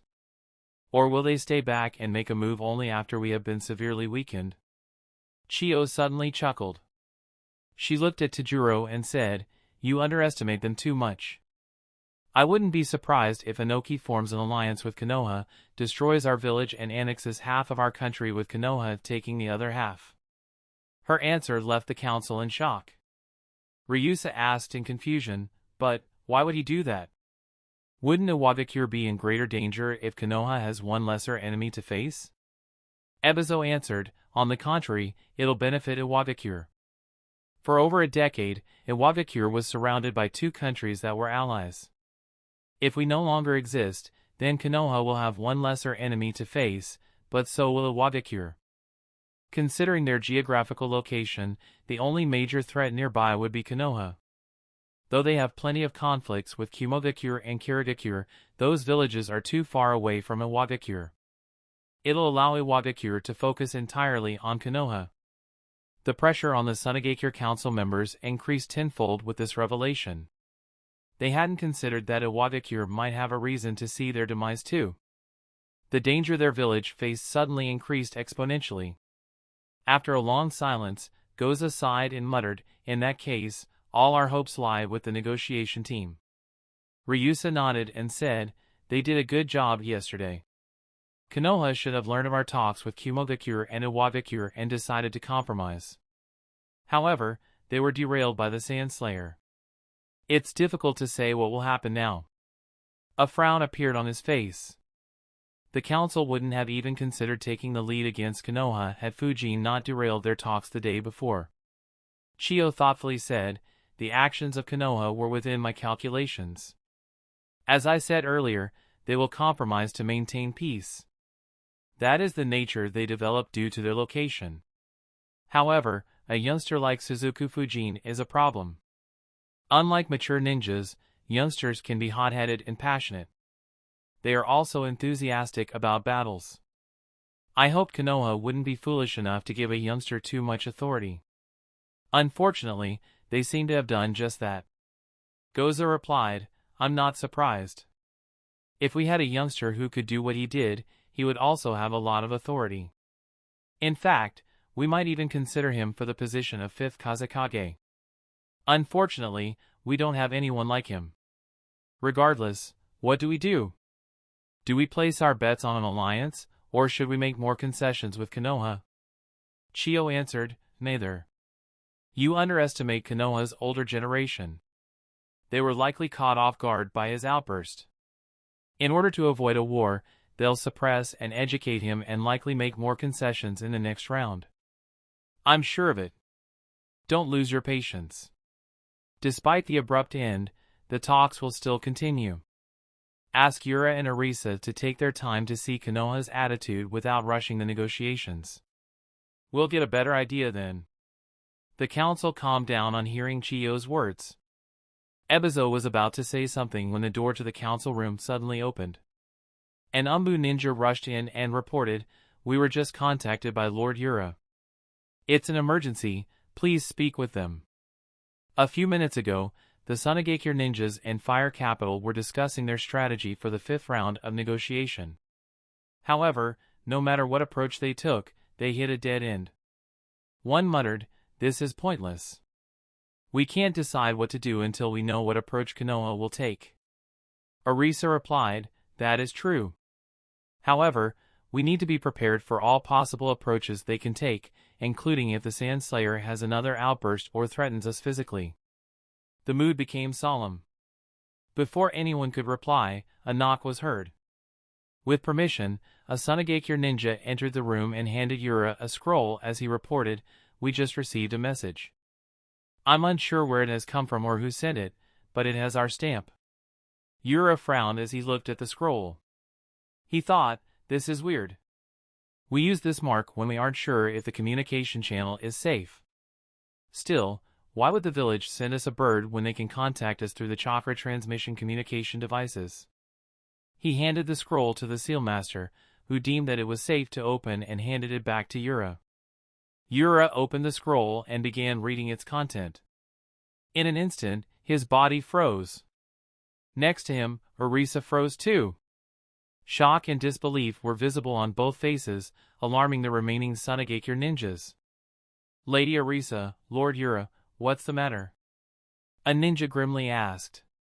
Without saying a word, Yura handed the scroll to them. They quickly began reading the message. I'm a member of the Sunagakure patrol team deployed in the Land of Rivers. A few minutes ago, a massive Konoha army reached the border between the Land of Fire and the Land of Rivers. We aren't sure how big the army is, but it definitely numbers in the thousands. We suspect that this is the same army Suzuki Fujin led earlier. However, we're unsure if he is leading this army or not. Please confirm whether he's still in the Fire Capital and report to the village. Chapter 813, the scroll fell from the hands of the ninja holding it. Everyone could see his hands shiver in terror. He wasn't the only one. Nearly everyone else was terrified. This was the worst-case scenario for Sunagakure. It was the situation they desperately wanted to avoid. This is crazy. Will Konoha really attack us? Shit! Has our mission failed? What will happen now? Unless other villages interfere, thousands of our comrades will die. We may also be killed on our way back. However, since when did Konoha become so reckless? It's all that monster's fault. Sunagakure's negotiation team was in complete panic. Orisa suddenly shouted, "Calm down." Everyone turned their gazes to her. She said, "Don't lose yourself. We still need to confirm how true this information is. And we still need to know Konoha's intention. Perhaps this is another pressure tactic. This move could be just to force us to compromise." She paused and glanced at everyone before calmly saying, "Don't forget how many compromises they were making yesterday. This is definitely a bluff." Before she could complete her words, the door opened once again and another Sunagakure ninja entered hurriedly. He handed Orisa a scroll and reported, "We received the highest priority message from the same source." The room was silenced once again. Orisa opened the scroll while Yura peeked into it. The Konoha army isn't stopping. They have entered the Land of Rivers and are heading towards the Land of Wind. Please inform the village about this quickly. I will send several messenger birds towards the village, but they'll arrive a couple of hours later as compared to you. The village needs to be notified immediately so that they can react. As they read the message, their pupils dilated and their eyes widened in fear and shock. Their breathing became rougher as well, which worried others even more. Others quickly read the scroll and were terrified even more. Everyone had the same thought, this doesn't look like a bluff. Without wasting any time, they contacted Sunagakure, disturbing their council meeting.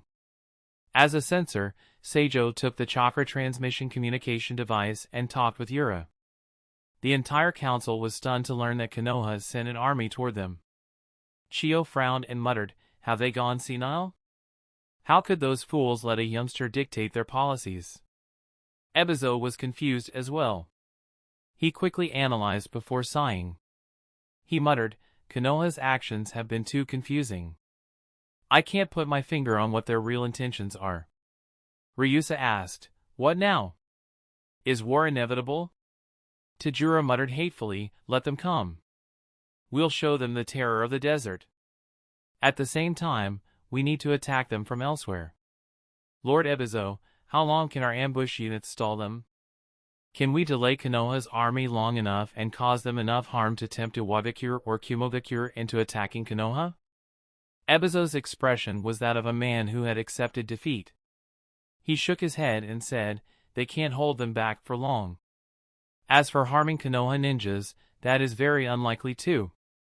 His words shocked most of the council members again. Only a few understood what he was implying. Ryusa asked, "What do you mean they can't? Didn't you oversee the deployment of 3,000 ninjas in the desert? We have over 450 ambush squads in the desert. Why can't they stall them? Didn't we use this tactic successfully in previous wars?" Ebizo sighed and answered, "It's due to the events in the Land of Rice. Our tactic of ambushing repeatedly with small squads is very effective. However, it depends on the stealth of those small squads. There is no doubt that Orochimaru's bases in the Land of Rice would be well hidden. And they numbered in the hundreds. Yet, Suzuki Fujin eliminated all his bases in a week without letting any information leak. I'm not sure how he did it and what techniques he or his army used. However, if he can do the same in the desert, he'll slaughter most of our ambush squads. Forget killing twice or thrice their numbers with their suicidal attacks and lowering the enemy's morale. Our ambush squads could be killed without killing even a single Konoha ninja and boost the morale of Konoha's army. Ebizo's analysis was on the mark. The tactic that such small ambush squads used was hiding near the paths that the enemy would take and catching them by surprise. Depending on the situation, they would either kill a few and escape, forcing the enemy to chase them, causing their army to be disoriented, or perform suicidal attacks, killing twice or thrice as many enemies as them and poisoning dozens or even hundreds. While Konoha didn't have any good means to discover every ambush, Fujin did. If he used his space-time sensing technique, every ambush squad was merely free pickings for Fujin. He wouldn't even need an army to eliminate them one by one. If Sunagakure persisted with their tactics, the only result would be a complete annihilation of 3,000 ninjas as Ebizo predicted. The gravity of the situation finally dawned on the council members. They were in a hopeless situation. Goza finally said, "No, it's not hopeless yet. Don't forget Yura and Arisa are still in Fire Capital. They can negotiate with Konoha before the army reaches our borders." Suddenly, Chiyo said, "Calm down. Don't fall for what you see. I'm having an odd feeling about this entire ordeal. These actions are unlike Konoha. Even more absurd is that they do this after compromising so much yesterday. It is likely just a power play. If they are serious about attacking us, they need to." The door slammed open, interrupting Chiyo. Another Umbu ninja rushed in and reported, "We received the highest priority message." He handed a scroll to the council, who immediately opened it up and began reading. "Konoha has started preparing an army. According to what I heard, it'll be a 5,000 ninja-strong force. I don't know who the target is, but everyone believes that the Toad Sage Jiraiya will lead the army. It'll leave Konoha the morning after tomorrow. In addition, Konoha is also preparing a second army. They are more secretive about it, but I believe it'll consist of around 2,000 to 3,000 ninjas. No one knows who'll lead this army, but most speculate it'll be led by Tsunade." Stunned silence appeared in the council room. Everyone was visibly nervous. It was obvious that this was no longer a bluff. Konoha was serious. They quickly began evaluating all their options and analyzing the information. After some time, Goza muttered, "Konoha wouldn't send all three armies to us. That will leave them vulnerable to Kumogakure and Iwagakure. I believe they'll keep the larger army in the village to attract attention while the smaller army secretly reinforces Fujin's army. Considering that it'll be led by Tsunade, it would make sense." However, Ebizo shook his head and said, "They aren't so defenseless. Both Kusagakure and Takigakure hate Iwagakure due to their actions in the recent past. They'll be Konoha's first line of defense against Iwagakure forces. They'll buy Konoha enough time to allow them to have a decisive war against us. Similarly, Yugakure hates Kumogakure for how they tried to take over their mine. They'll stall Kumogakure's forces, granted they aren't strong enough. Konoha will send their smaller army to secretly reinforce Yugakure and stall Kumogakure while their larger army takes the route secured by Suzuki Fujin's army and assaults our village directly." Ebizo's words made the room even more gloomy. After a few moments of silence, Tajuro said, "If we can't ambush them in the desert, our only option will be to put our best defense in the village. Even if they send 8,000 ninjas, we can stop them. However, Suzuki Fujin and Jiraiya are in a different league. Both can turn the tide of the battle single-handedly. Can you defeat the two of them, Lady Chiyo?" With Raza dead, Chiyo was the only rank S ninja in Sunagakure.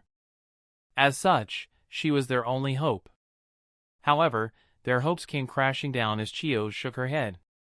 At the end of the day, Chiyo was as old as Hiruzen and her strength waned rapidly. Combined with the fact that she was much weaker than Hiruzen when the two were in their prime, she didn't stand much chance. She said, "It's almost impossible. The only way I could win is if they get careless and get poisoned. However, Jiraiya is a very experienced ninja. He won't fall for my poison. Fujin's youth and inexperience make him more susceptible to my tactics. Unfortunately, I have a feeling that his wind technique will be a perfect counter for my puppets.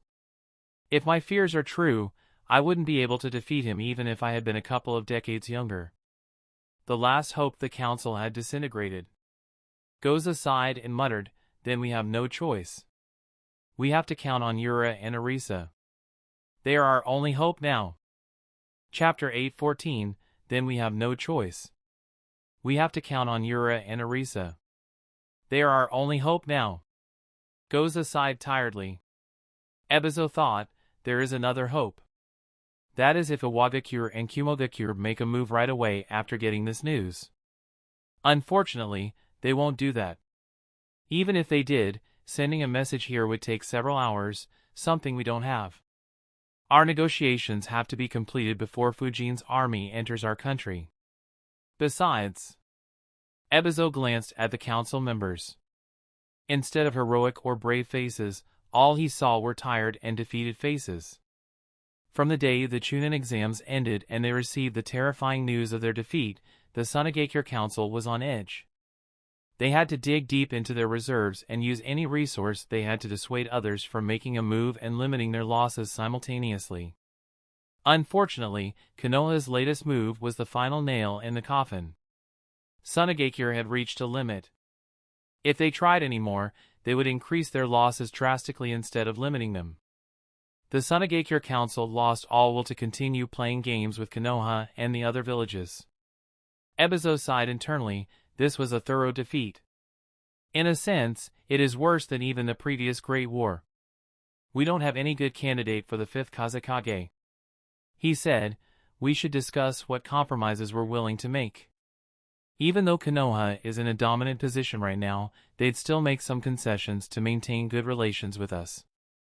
The council nodded and began discussing. Within 15 minutes, they were done discussing almost all topics. Since Konoha had compromised so much the previous day, the terms were somewhat acceptable for Sunagakure. There were only 3 aspects where they had some reservations. The first wasn't a demand made by Konoha but the fact that Konoha took most of the missions from the Land of Wind. The second was the amount they had to pay to Konoha. And the most important aspect was the selection of the next Kazekage.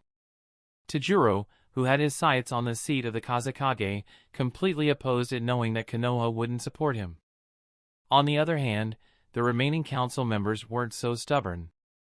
Tajiro had been the biggest instigator in clashing with Konoha. He encouraged Raza on every turn to attack Konoha. As such, none of them wanted to see him in the Kazekage seat. Realizing the conflict, Chiyo said, "You're taking this issue too lightly. It's a pity, but I'll make concessions to their demand for our puppetry techniques. However, we can't take a step back on this issue. If Konoha gets a veto, they could continuously veto all our options and keep us without a Kazekage for years. They could use the absence of a leader in our village to create factions and cause conflicts within the village, weakening us further. This will not only ensure that we never have the strength to attack them again but will also make it easier for them to attack us in the future. Even if they don't, we won't be any different from a minor village within a few decades." Chiyo diverted their attention from the 5th Kazekage to the hidden danger within Konoha's condition. Their moods became grave. However, they were troubled by the circumstances. Sunagakure had no option but to accept Konoha's demands. Goza asked, "What if they refuse to drop this demand?" Chiyo said, "Then we'll have to alter the demand. Instead of giving them the sole veto, we'll follow their decision only if the Wind Daimyo has an issue with our candidate as well. Even though he is friendly with Konoha for now, he knows he can't let Sunagakure be too weak. In such a case, he won't side with Konoha even if we don't pressure him. However, only resort to this if they're adamant, since it is still a hidden danger for our village. The council thought for a bit and agreed. Ryusa said, "That's a good idea." Konoha wouldn't refuse it, as it would worsen their relationship with the Wind Daimyo. "I still think we should refuse this condition entirely." Lady Chiyo's fears are accurate, Tajuro interjected. Unfortunately, he still got no support from the council. After finalizing their discussion, Seijo immediately conveyed their decision to Yura, who informed Tsunagekyu's negotiation team. After a small discussion to prepare themselves, the team immediately left their hotel to meet the Wind Daimyo, informed him about Konoha's movements, and asked him to talk with the Fire Daimyo and Konoha ninjas to start the next round of negotiations immediately. Just like the Tsunagakure side, the Konoha side had been preparing too due to the recent changes. When they finally received the Fire Daimyo's message, Tsum chuckled, "They finally feel the urgency. Should we waste some time and reply after an hour or two?" Koharu's expression was dark. While others weren't exactly on board with Fujin's plan, she was the one who opposed it the most. She immediately asked Shikaku to stop Fujin's plan. However, after talking with Fujin, Shikaku did the exact opposite and permitted Fujin to move. Of course, Fujin was marching with his army long before Shikaku permitted him. Hamura sighed, "I'm afraid Fujin might attack the Land of Wind by then.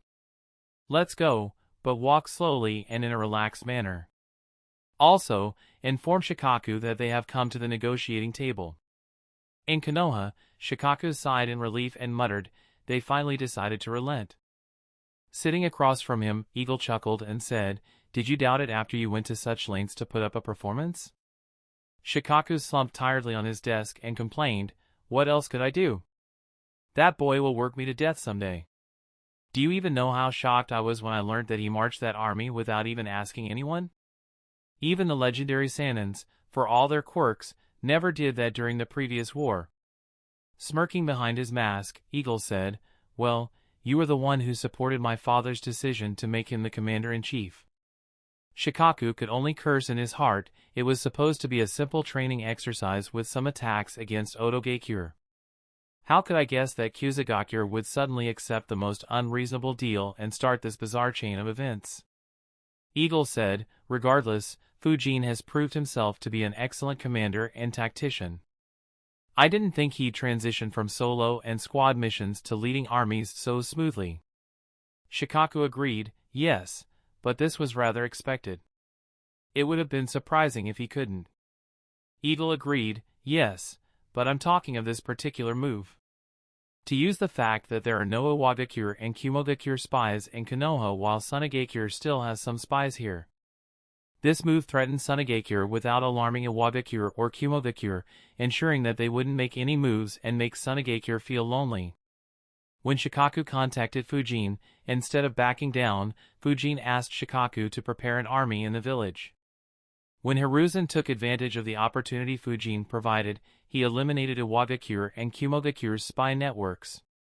Tsunagakure's spy network was spared because they had no reason to investigate, and thus, they avoided the trap. However, Tsunagakure's spies became an asset for Fujin as he wanted to send a message through them. His tactic succeeded with ease as Shikaku agreed with his plans and began preparing an army as if Konoha planned to invade a great village. In order to appear more convincing, Shikaku also prepared a second army a bit more discreetly. With his modifications to Fujin's plan, Tsunagakure was put in a position where they didn't dare to take any risks. And since there weren't any Iwagakure and Kumogakure spies, those villages weren't aware of the pressure bearing down on Tsunagakure and hence couldn't take advantage of the same. Since Tsunagakure wasn't aware of it, they'd think that neither Iwagakure nor Kumogakure were serious about allying, forcing them to be even closer to Konoha in the future. So, while Konoha was actually preparing two armies, Shikaku had no intention of sending them out of Konoha. Despite the work he did, it was just a bluff. Even if Tsunagakure refused to compromise, he didn't plan on sending the two armies to reinforce Fujin. Instead, he just asked Fujin to do something along the lines of what he had done in the Land of Lightning and the Land of Rice.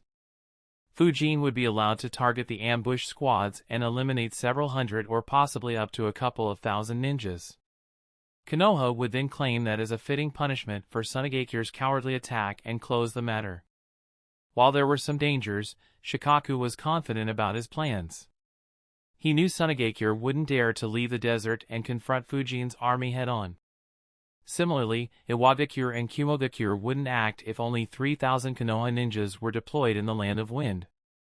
Combined with the minor villages, Konoha had more than enough forces to deter the two villages from making a move. Of course, it was still risky. Shikaku would have to work a lot in order to maintain the delicate balance. And all this was due to Fujin deciding to implement such a bold and risky move. So, Shikaku had another reason to curse Fujin for the needless work he kept piling on Shikaku's head. Luckily, things had happened as he and Fujin anticipated. Shikaku replied, "Yeah, it is. Anyway, inform him that Tsunagekyo has started negotiating and ask him not to enter the Land of Wind. Tell that to Renjiro and the other generals too. Who knows how he'll spin my orders if we don't." Chapter 8:15. Eagle chuckled seeing how worried Shikaku was and flickered away. Not wanting to entertain any more unconventional ideas Fujin might get and want to implement with his permission, Shikaku didn't bother communicating with Fujin by himself. He no longer wanted to discuss anything about this matter with Fujin. Alone in his office, Shikaku thought, his performance against Tsunagekyo and Otogekyo forces and his recent achievements as a commander have caused people to overlook that his real expertise is in hunting down isolated squads. Tsunagekyo's terrifying ambush squads will be easy pickings for him. I can't even imagine what that boy would do if I didn't send explicit orders to stop and not do anything. I still have to deal with this Kumogakure mess. Iwagakure is looking for a weak spot in our defenses too. I don't want to deal with Tsunagekyo at the same time if there's no need. His expression became serious as he thought, even though our forces have recovered to a great extent, there is no need to start the fourth great ninja war just yet. Now is not the time for a war. Instead, it's time to take Konoha's military might to the next level. As long as we can maintain peace for another 5 to 6 years, we can raise a new batch of elites from the ninjas who graduated in the last 8 years. If we raise around 1,500 new elite ninjas, it'll be a game changer for Konoha. Not to mention, this time will be sufficient for Fujin to mature completely. Along with any new geniuses that would appear in this time, we could become as strong as we were before the start of the Second Great Ninja War. That said, Shikaku sighed tired yet again. It was a lot of work. He thought, luckily, this isn't my work. Lord Third and Lady Tsunade can focus on it. Maybe Fujin will play a role too, since the orphans in his compound will be a part of this next generation of elite ninjas. Regardless, I'll have nothing to do with it. While Fujin marched towards the Land of Wind, Shikaku contemplated the future and the two negotiation teams quickly worked on finalizing the terms. Two individuals met on the outskirts of Tanzaku town. One of them extended her palms towards the other's arms and emitted a green light. Suddenly, both individuals retreated as several shurikens landed between them. They turned their heads to see Amachi on a branch. Orochimaru's expression became grave. He asked, "What is the meaning of this? Coming here and betraying me?" "Tsunade." With a crazed expression, he continued, "What led you to such a decision, Tsunade? To try and kill me?" With Kabuto dead, Amachi, Orochimaru's next best medical ninja, accompanied him. Orochimaru had met with Tsunade a week ago. Their meeting was quite similar to what had happened in the original story. While Orochimaru was undoubtedly in a worse condition and under great stress, he did well to hide it and used Tsunade's hemophobia to ensure that she wouldn't make a move against him. Naruto's battle with her was a bit different due to Naruto learning supercharged wind jutsus. Unfortunately, it made no difference against a monster like Tsunade. Coming back to the present, Orochimaru looked at Tsunade's conflicted expression and said, "Tsunade, I really did intend to bring them back to life." Cutting him off, Tsunade muttered, "It's merely the Edo Tensei Jutsu. Do you think I can't learn the jutsu that my granduncle created?" However, that's not the way the two of them would accept to be revived. Edo Tensei needed a sacrifice to be used.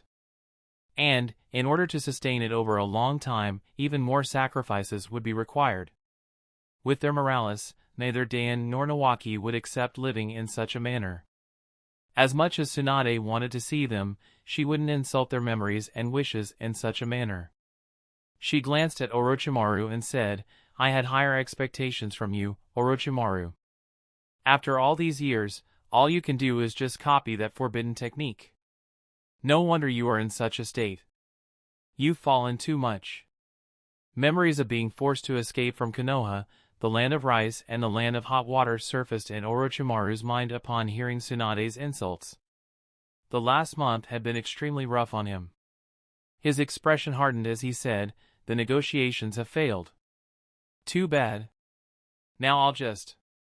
Once again, he was cut off by Tsunade, who calmly said, "Since your subordinates saved you from dying easily and painlessly, I'll have to do it the hard way." The next moment, Tsunade disappeared and appeared above Orochimaru. Both Orochimaru and Amachi retreated as Tsunade changed the terrain in the blink of an eye. She glanced at Orochimaru and said, "Come on, Orochimaru. Let me see how well you can fight in your current condition." Orochimaru chuckled and said, "Come to think of it, we haven't fought before, have we?" Tsunade replied, "Indeed." Amachi asked, "Are you planning on fighting her today?" Orochimaru ignored his question and advised, "Don't be careless. If she hits you, it's over." Amachi chuckled and replied, "It'll be interesting to see how this body holds up against one of 3 legendary ninjas." To Tsunade's surprise, Amachi's body started transforming. Green scales appeared on his skin as he transformed from a shady-looking human into something similar to a fishman. With a maniacal grin, he arrogantly said, "This is the Kaima form I developed. Even a Sannin can't damage me in this state." Tsunade muttered, "Makes sense that you are his subordinate. You're even weirder than him." Regardless. Tsunade's figure disappeared as she rapidly moved towards Amachi. Amachi suddenly spread his arms and the scales on his body began moving. Scale Senbonjutsu. Dozens of sharp scales flew out at high speeds towards Tsunade. Due to their numbers, it wouldn't be easy for a normal ninja to dodge easily. However, he wasn't facing a normal ninja. And, compared to Kabuto, Amachi's strength was lacking by a huge margin. Tsunade dodged them easily as she continued moving forward. Amachi grabbed a scalpel and said, "Impressive." As expected of one of the Sannins. However, this is it. He swung his scalpel towards Tsunade, who muttered, "Too slow." Her fist moved towards Amachi's head. However, before she could reach him, Amachi changed the direction of his scalpel and sliced his left palm. Blood spurted from the cut and sprayed on unsuspecting Tsunade, who immediately froze. An evil grin appeared on Amachi's face as Tsunade shivered and fell to the ground. Terror was visible on her face. He said, "Come on, did you actually think I'd be arrogant enough to take someone like you head on? Especially when you have such a huge weakness?" Orochimaru suddenly appeared next to Tsunade and said, "To confront me by yourself despite Jiraiya being present here. I truly wonder what you were thinking, Tsunade. Now, you'll heal me irrespective of whether you won." Orochimaru suddenly stopped moving towards Tsunade. His words stayed stuck in his throat as well, as he saw a fist coming straight at his face. At such a short range, he couldn't evade. It landed on target and sent Orochimaru flying for over 100 meters. At the same time, Amachi was stunned as well. He was so shocked and terrified that he couldn't even move. He could only stutter, "H. How? You should be." Amachi couldn't believe what his eyes were seeing. The one who hit Orochimaru was none other than Tsunade. Despite being covered in blood, she still moved and attacked at her full strength. As her fist moved towards Amachi again, she exclaimed, "Figure that out in hell." Much like Orochimaru, Amachi didn't have much of a chance to dodge at such close range. While he wasn't caught by surprise like Orochimaru, he was too slow compared to Tsunade. Her fist landed on his chest before he could make any move. Instead of flying away, a massive hole opened up at the center of his chest. Cracks spread through that hole as Amachi screamed in terror and pain. The spread along his chest and eventually his upper body, consisting of his head, neck and upper half of his chest, tore away and was sent flying while his remaining body fell to the ground. Without giving him a second glance, Tsunade flickered towards the direction in which Orochimaru had flown. She stopped when she heard a maniacal laughter echoing through the area. Ha ha ha ha ha. Orochimaru's condition was beyond terrible. His face was bloodied. He could feel that even his skull had been fractured. Yet, he laughed like a madman. Finally, he glanced at Tsunade and asked, "When did you cure your hemophobia?" Tsunade indifferently replied, "When do you think?" Her reply surprised Orochimaru, who immediately felt something was off. His eyes widened as he realized, could it be? No, it can't all be an act. You definitely had hemophobia after Dan died. That can't be faked. However, it suddenly clicked in his mind and disbelief appeared on his face. Chapter 8:16. It suddenly clicked in his mind and disbelief appeared on Orochimaru's face. A second later, he began laughing maniacally again. He said, "No wonder. It all makes sense now. I always felt that you leaving the village with such a deadly phobia and a young child was suicide. Even if you wanted to go, Sensei would never allow you to. Your clan wouldn't either. That means you should have cured yourself before you left the village. Yet, all these years, you acted as if you had it. For over 2 decades, you used this reason to avoid every Konoha duty with the exception of the Third Great Ninja War. The elders backed off due to this reason. I couldn't sense anything off about your acting either, not back then or last week. If not for this incident, I would have been in the dark, ha ha ha. Well played, Princess Tsunade." Tsunade's expression stayed indifferent, but it was as Orochimaru predicted. Hiruzen flatly refused to let her leave in such a state. He even sent several Umbu squads to keep an eye on her led by none other than Tsukumo to ensure she didn't sneak out. Considering that they had just endured a great war and were soon heading towards another, Hiruzen wasn't even willing to let her leave. However, understanding her state of mind, losses, and contribution, he had no option but to relent, but he did so only after her hemophobia was cured. However, this was kept hidden. The only individuals aware of her being cured were Hiruzen and Hiromasa. Tsukumo had some doubts, but he wasn't sure. The remaining 3 elders, Jiraiya and Orochimaru, weren't informed of this and believed that she still suffered from it. As for the rest, they weren't even aware of this issue, except for Shizen who learned it later since Tsunade decided to keep up the act to avoid being called to duty. Her acting was so good that no one aware of her phobia ever questioned it. Even Hiruzen wondered at times whether she had been cured. So, Orochimaru's shock was completely understandable.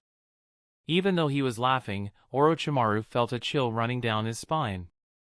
In his original plans for attacking Konoha, he had only considered Hiruzen and Jiraiya as threats. He had completely dismissed Tsunade and wasn't aware of Fujin's strength until he clashed with him in the Forest of Death. He couldn't help but wonder, so, you didn't think of me as a big enough threat to play this card, Sensei? Or, did you not play it because you wanted to respect her wishes? Regardless, his attack had already failed. It was pointless to think about it. Seeing her former teammate laughing like a madman, Tsunade felt a tinge of sadness. After all, they, along with Jiraiya, had fought countless battles together and trusted their backs to each other. Yet, the person in front of her didn't seem to have any such memories. He was almost like a stranger. As she began concentrating chakra in her fist, Orochimaru finally stopped laughing and said, "Come on, Tsunade. You don't think I would come here without any escape route? You may have fooled me today, but the next time wouldn't be like this. Besides, even without your help, I have." Surprise appeared on Tsunade's face as Orochimaru disappeared mid-sentence. She thought, reverse summoning? However, something feels odd. It seemed forced for some reason. Orochimaru had the same thought. He wondered, since when did Yugo become so quick in Reborn? His eyes widened as an unexpected sight appeared in front of his eyes. 3 massive snakes were towering around him. Moments later, his eyes landed on a figure standing between them.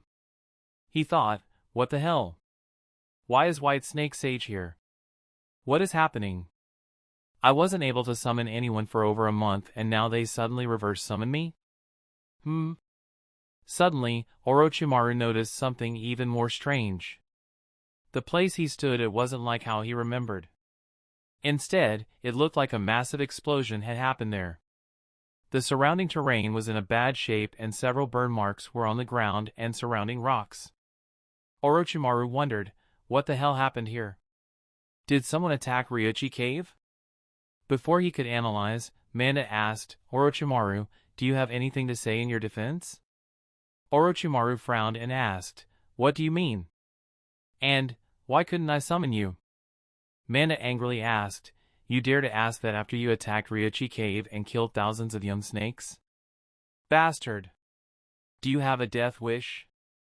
Orochimaru was stunned by the accusation. He wondered, what the hell? I attacked? When did I do that? At the same time, the White Snake Sage observed, this is weird. His condition is terrible. Even his soul feels off. Did he finally make a mistake while playing around with his soul? Also, why does it look like he fell from the sky right on his face? Manda continued, we waited for over a month, waiting for your explanation. We even restricted your summoning contract. However, instead of giving us an explanation, you avoid us for so.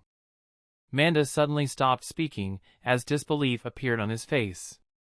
Gaaraga and the other snakes, who were staring down at Orochimaru, were dumbfounded too. Every single one of them was caught off guard. Immediately after, all their emotions immediately changed into rage. Even the calm White Snake Sage was angered. Manda cursed, that bastard. He escaped. He dares to look down so much on us. The reason why everyone lost their temper was because Orochimaru disappeared instead of answering. They could easily see that he had used reverse summoning. The short-tempered snakes immediately saw that as a massive insult. The White Snake Sage muttered, summon him back. This time, attack him as soon as he appears. It's been a while since a summoner looked down at us to this extent. In a hidden base in the land of hot water, Orochimaru appeared in front of Yugo. Disbelief appeared on his face as he realized what had happened. Yugo reverse summoned him due to the signal he sent earlier. However, the snakes didn't know that. Orochimaru didn't need a second guess to understand how the snakes would interpret it. His expression became grave as he instructed, reverse summon me immediately. Keep doing it until I tell you to stop. Start weaving the hand seals now. Yugo was confused, but seeing how serious Orochimaru was, he didn't hesitate and started weaving hand seals. Moments later, Orochimaru disappeared from the base and appeared in the Ryuchi Cave, right at the place where Manda and Gaaraga were attacking. He cursed internally, shit. What the hell happened during my attack on Konoha? How was Ryuchi Cave impacted? I should have looked deeper into this issue. Unfortunately, I didn't have the time due to being hunted non-stop. Not to mention, my condition. He immediately flickered. Unfortunately, there wasn't much space to dodge. Gaaraga's tail appeared right in front of his body. Moments before he could be hit, Orochimaru disappeared from Ryuchi Cave and appeared in his base. He immediately instructed, continue doing it. At the same time, he thought, shit. I need to find a way to pacify those bloodthirsty snakes. If I can't, then I will have to terminate our contract somehow before they kill me. The danger Orochimaru felt was even greater than when Hiruzen cut off a part of his soul or Fujin when in him intending to kill. After all, neither Hiruzen nor Fujin could summon him and continue attacking till he died. Had he been at full strength, he would have had the confidence to survive and negotiate with the snakes. Unfortunately, he wasn't.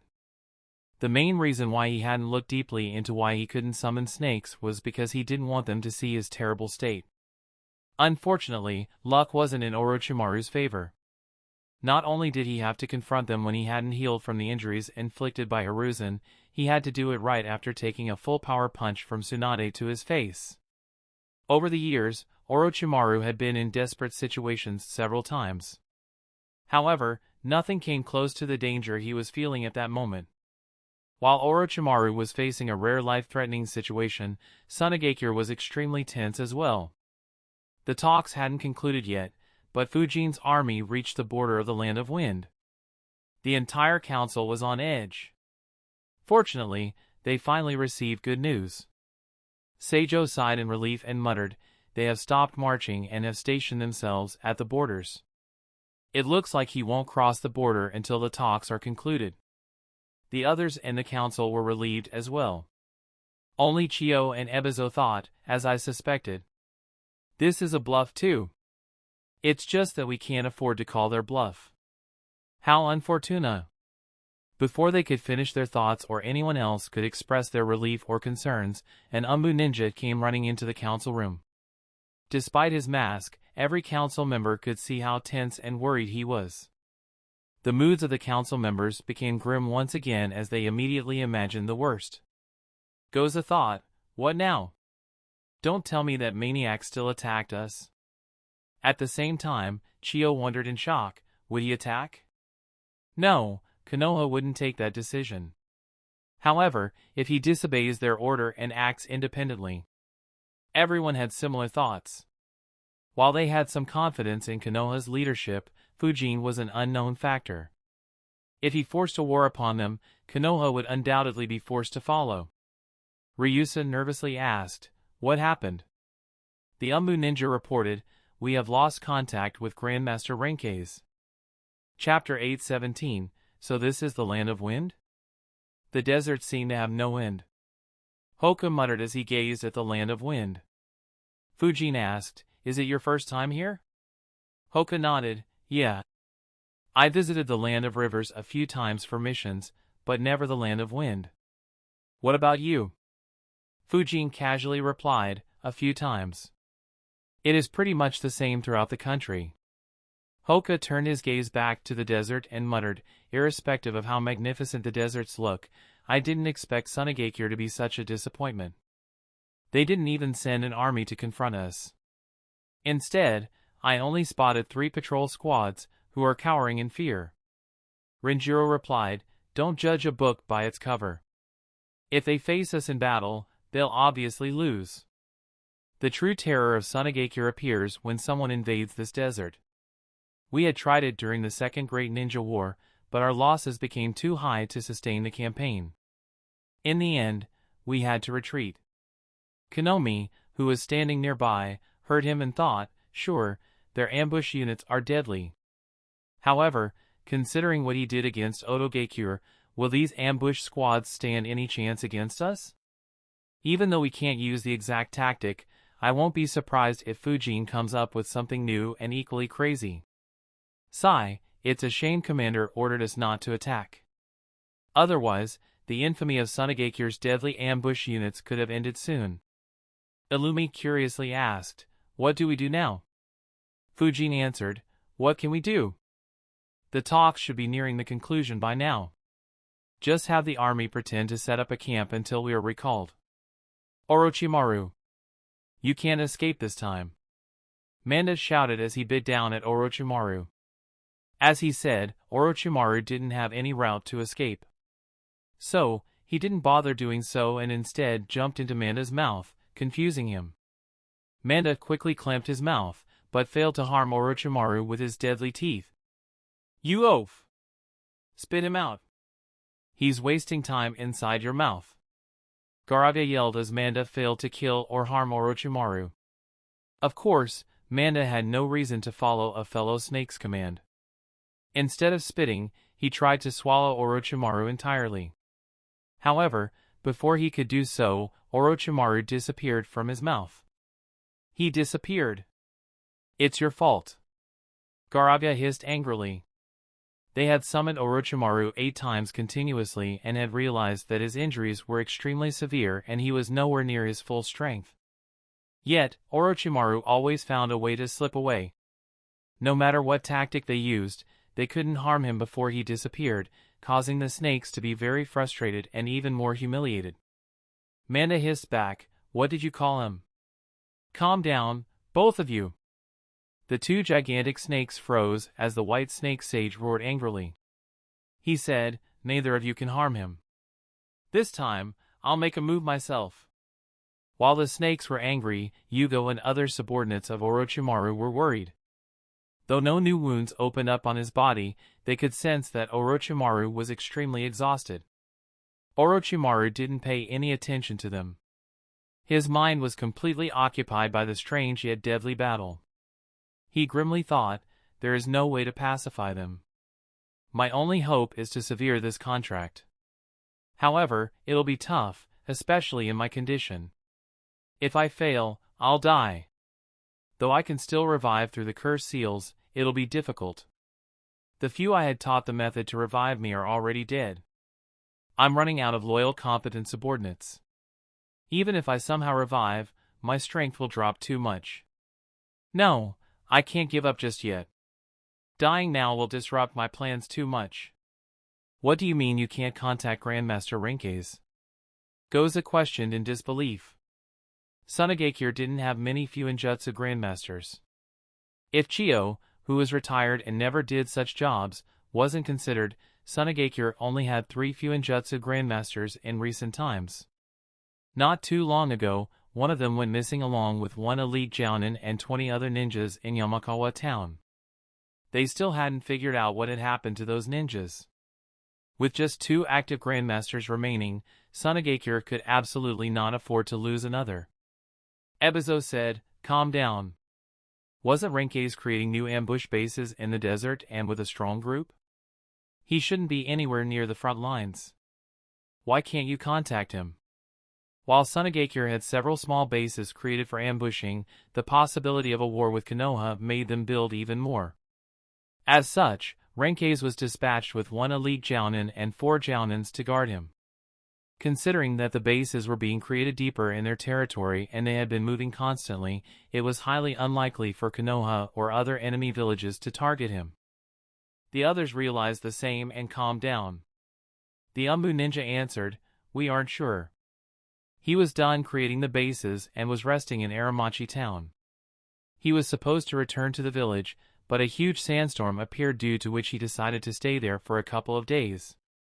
We contacted him regularly, but they suddenly stopped replying to any message from the chakra transmission communication device. We tried 5 times over the last 30 minutes without getting any response. So, we aren't sure what happened. His words made the council think. After some time, Ryusa muttered, "The chakra transmission communication devices aren't perfect. Perhaps they damaged them somehow."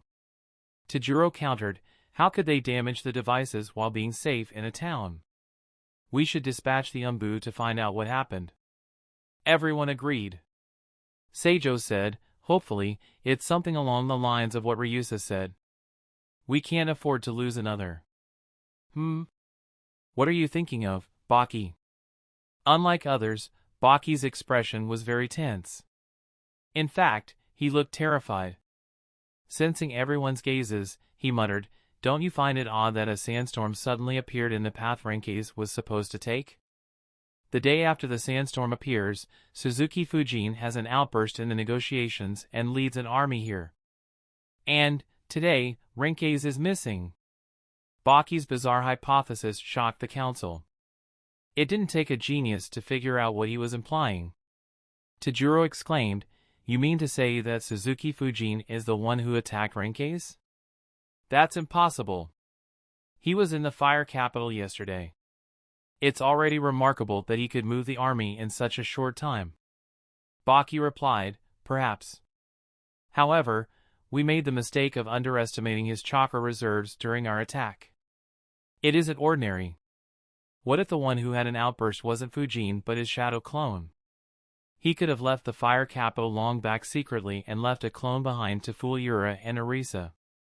If so, he would have plenty of time to enter our deserts, amplify a small sandstorm into a massive one and target Renkes.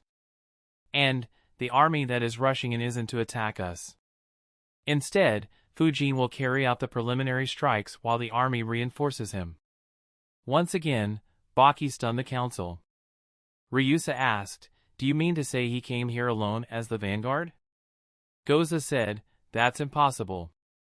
Konoha has no reason to risk his life in such a manner." However, Baki questioned, "Is it really a risk? As long as he stays away from our village, can anyone stop him? Our scattered units will just be easy pickings for him." This time, the council was left speechless by Baki's question. After all, it was true. Who could stop Fujin if he entered the desert? Only Chio looked sharply at Baki and thought, what a shame. The loss in Konoha has mentally impacted him. I can feel his dread at the prospect of facing that boy again. With such a mentality, he can't reach rank S in this lifetime. She said, "We can't blame every incident on Suzuki Fujin. Dispatch Ambu to find out what happened." "This is what?" In the main tent of the Konoha army, Hoka exclaimed in shock as he was looking at a map placed in front of him. He wasn't the only one. Konomi, Illumi, and Renjiro were in shock too. Unlike Hoka, they nervously glanced towards Fujin. Renjiro thought, "Sorry, Shikaku. This is just too much. I don't think I can stop him now. You're on your own." What none of them noticed was that Fujin's left eye twitched slightly. He thought, even though I put up an aggressive front, it was just because I was bored and didn't want to spend another month in the fire capital. As good as the food was, I need to get back to training. I didn't actually want to go to war and waste another few weeks or months bullying some weaklings. However, Fujin glanced at the unfamiliar face in the tent and thought, what a strange chain of events. To think something like this would happen. Sigh, this is too much, even by my standards. It's almost as if the gods want Sunagakure annihilated through my hands for some reason. Chapter 818. A few minutes earlier, a figure rushed through the vast deserts in the Land of Wind while Sunagakure dispatched several Umbu squads towards Aramachi town. Surprisingly, despite running for a long time, he didn't run into a single Sunagakure ninja. As he ran, he glanced behind and thought, my clone ran out of chakra nearly an hour ago. By now, Sunagakure should have realized something is off. That said, a smile formed on his face as he chuckled and muttered, what an unfortunate village. Of everyone they could have selected, they chose me. No, this isn't bad luck, this is karma. It is retribution for their treacherous acts. Sunagakure is doomed. Hee hee, I'm finally here. The ninja was running straight to the camp being set up by Fujin's army. His movement was finally picked up by Sunagakure's patrol squads, but they couldn't identify who he was since he had used the transformation jutsu. They wanted to stop him, but it was too late. He was very close to the Konoha camp. Several Konoha censors, including Fujin and Hoka, also picked up his presence. Hoka muttered, a Jounin-level ninja is coming straight at us. I can't see any traps on him. That's strange. He doesn't look afraid. On the contrary, he seems happy and excited. What's up with Sunagakure? Fujin replied, who knows? It's a crazy village for sure. Maybe it has finally spread into their ordinary ninjas too. Renjiro glanced in his direction and asked, does he have seals hidden on his body? Or perhaps, poison? Fujin replied, I don't feel any seals on his body. As for poison, it's hard to say. Though I have some knowledge about it, I can't be compared to the experts in Sunagakure. Thankfully, poisons need a medium to travel. Anyway, this should be interesting. Renjiro and Hoka nodded. The Konoha ninjas responsible for keeping an eye out immediately reacted and confronted him. A Yamanaka ninja grabbed a kunai and asked, who are you? And, why did you come here? The ninja calmly answered, I am here to meet Konoha's sword, Suzuki Fujin. I have something he needs. The Yamanaka ninja snorted, do you think we'll let anyone meet our command? He stopped talking as wind suddenly began moving around him and echoed, send him in. Surprise and shock appeared on the faces of the Konoha ninjas as well as the Sunagakure Jounin. He thought, incredible. His control over the winds is insane. No wonder those guys were so spooked. I would be too if I had to face something like this. Following Fujin's orders, the Konoha ninjas led him into the main tent. The man finally dropped his disguise and respectfully said, "I'm Isakawa Takahiro. I bring you information that is very critical for Konoha's plans. However, it is extremely sensitive.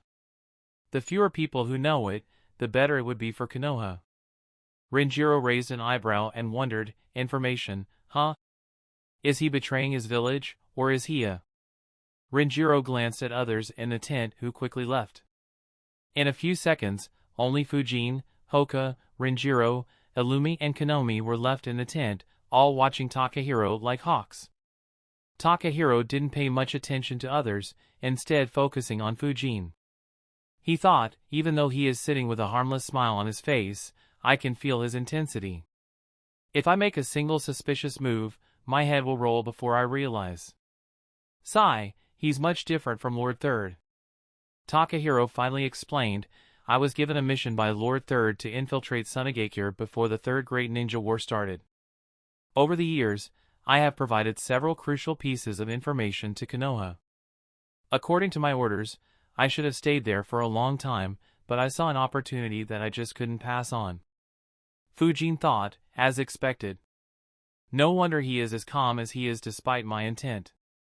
He smiled and asked, so, what was the opportunity? With a grin on his face, Takahiro answered, in order to prepare for an impending Konoha invasion, Sunagakure dispatched Fuinjutsu Grandmaster Renkais to create over 100 new small bases in the Land of Wind. They sent an elite Jounin along with 4 Jounins to protect him. Unfortunately, a grin appeared on his face as everyone else in the tent was surprised. He continued, they chose me as one of the 4 Jounins. Though it was difficult, I found an opportunity to make a move against them. I drugged them before killing them silently. I left a shadow clone to fool Sunagakure, but it ran out of chakra around an hour ago. They should have figured out something is off by now. Konomi's eyes widened, did he really kill a Grandmaster? Sunagakure has only 3 of them. This is a huge blow. Others had similar thoughts while Fujin thought, that's 2 down. They now have only 1 in active duty. To lose 2 elite Jounins and 2 Fuinjutsu Grandmasters merely due to coincidences. Those guys truly are unlucky. Takahiro grabbed a scroll, placed it on the table and said, this scroll contains their well-preserved bodies. We can read Renkai's memories and understand more about Sunagakure's seals. And Takahiro pulled out another scroll, opened it and summoned a large folded paper from it under the watchful gazes of Fujin and others. He spread the paper on the table, showing a large map of the Land of Wind with several markings. He explained, the 84 blue markings here are the new bases Renkais created after the attack on Konoha failed. The 116 green markings are the older bases whose seals he improved upon. And the yellow markings are the location of other bases that I remember from my memory. They aren't accurate, but knowing that ambush squads could be present there should help us save some lives. Every base marked green has an ambush squad hiding there. As for blue markings, 52 of them are occupied while the rest are traps that will blow up if we send our ninjas inside. And I have no idea about the status of the black markings. If we make a move swiftly and stealthily, we could eliminate over 1,300 Sunagakure ninjas even before you launch your assault. Combined with their losses in Konoha and several smaller but significant losses even before that, this will be a massive blow to Sunagakure. They'll be forced to withdraw their remaining ambush squads and give us a clear path to Sunagakure. We will have an opportunity to destroy Sunagakure as revenge for attacking us. The more he spoke, the more passionate Takahiro became. There was little doubt about how much he hated Sunagakure for attacking Konoha. However, that wasn't surprising. The leaders of the army focused entirely on the map laid out in front of them. Everyone had a hard time believing that they had access to such information at this particular moment. Needless to say, the information was too good. However, unlike what Takahiro thought, the Konoha army wasn't here to attack. They were merely applying pressure and had orders against taking a single step in the land of wind. As such, everyone's gaze turned towards Fujin, the commander of the army. Konomi and Hoka thought, this intel. It is marvelous. If we make a move, we could cripple Tsunagekyu's army and completely crush their morale. However, Shikaku. Will Fujin disobey Shikaku's orders and act upon this intel? Illumi sighed internally, this is troublesome. Why didn't we get such information during the Second or Third Great War? Renjiro looked at Fujin, who was deep in thought, and said, Fujin, don't forget what Shikaku-san said. Fujin finally took his gaze off the map and looked at Renjiro. He said, I understand, but the situation has changed drastically.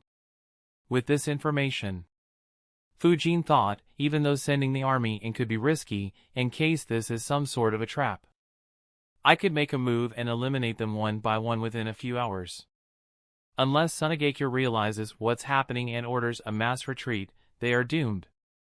That said, a mass retreat will be another opportunity to kill a large number of ninjas.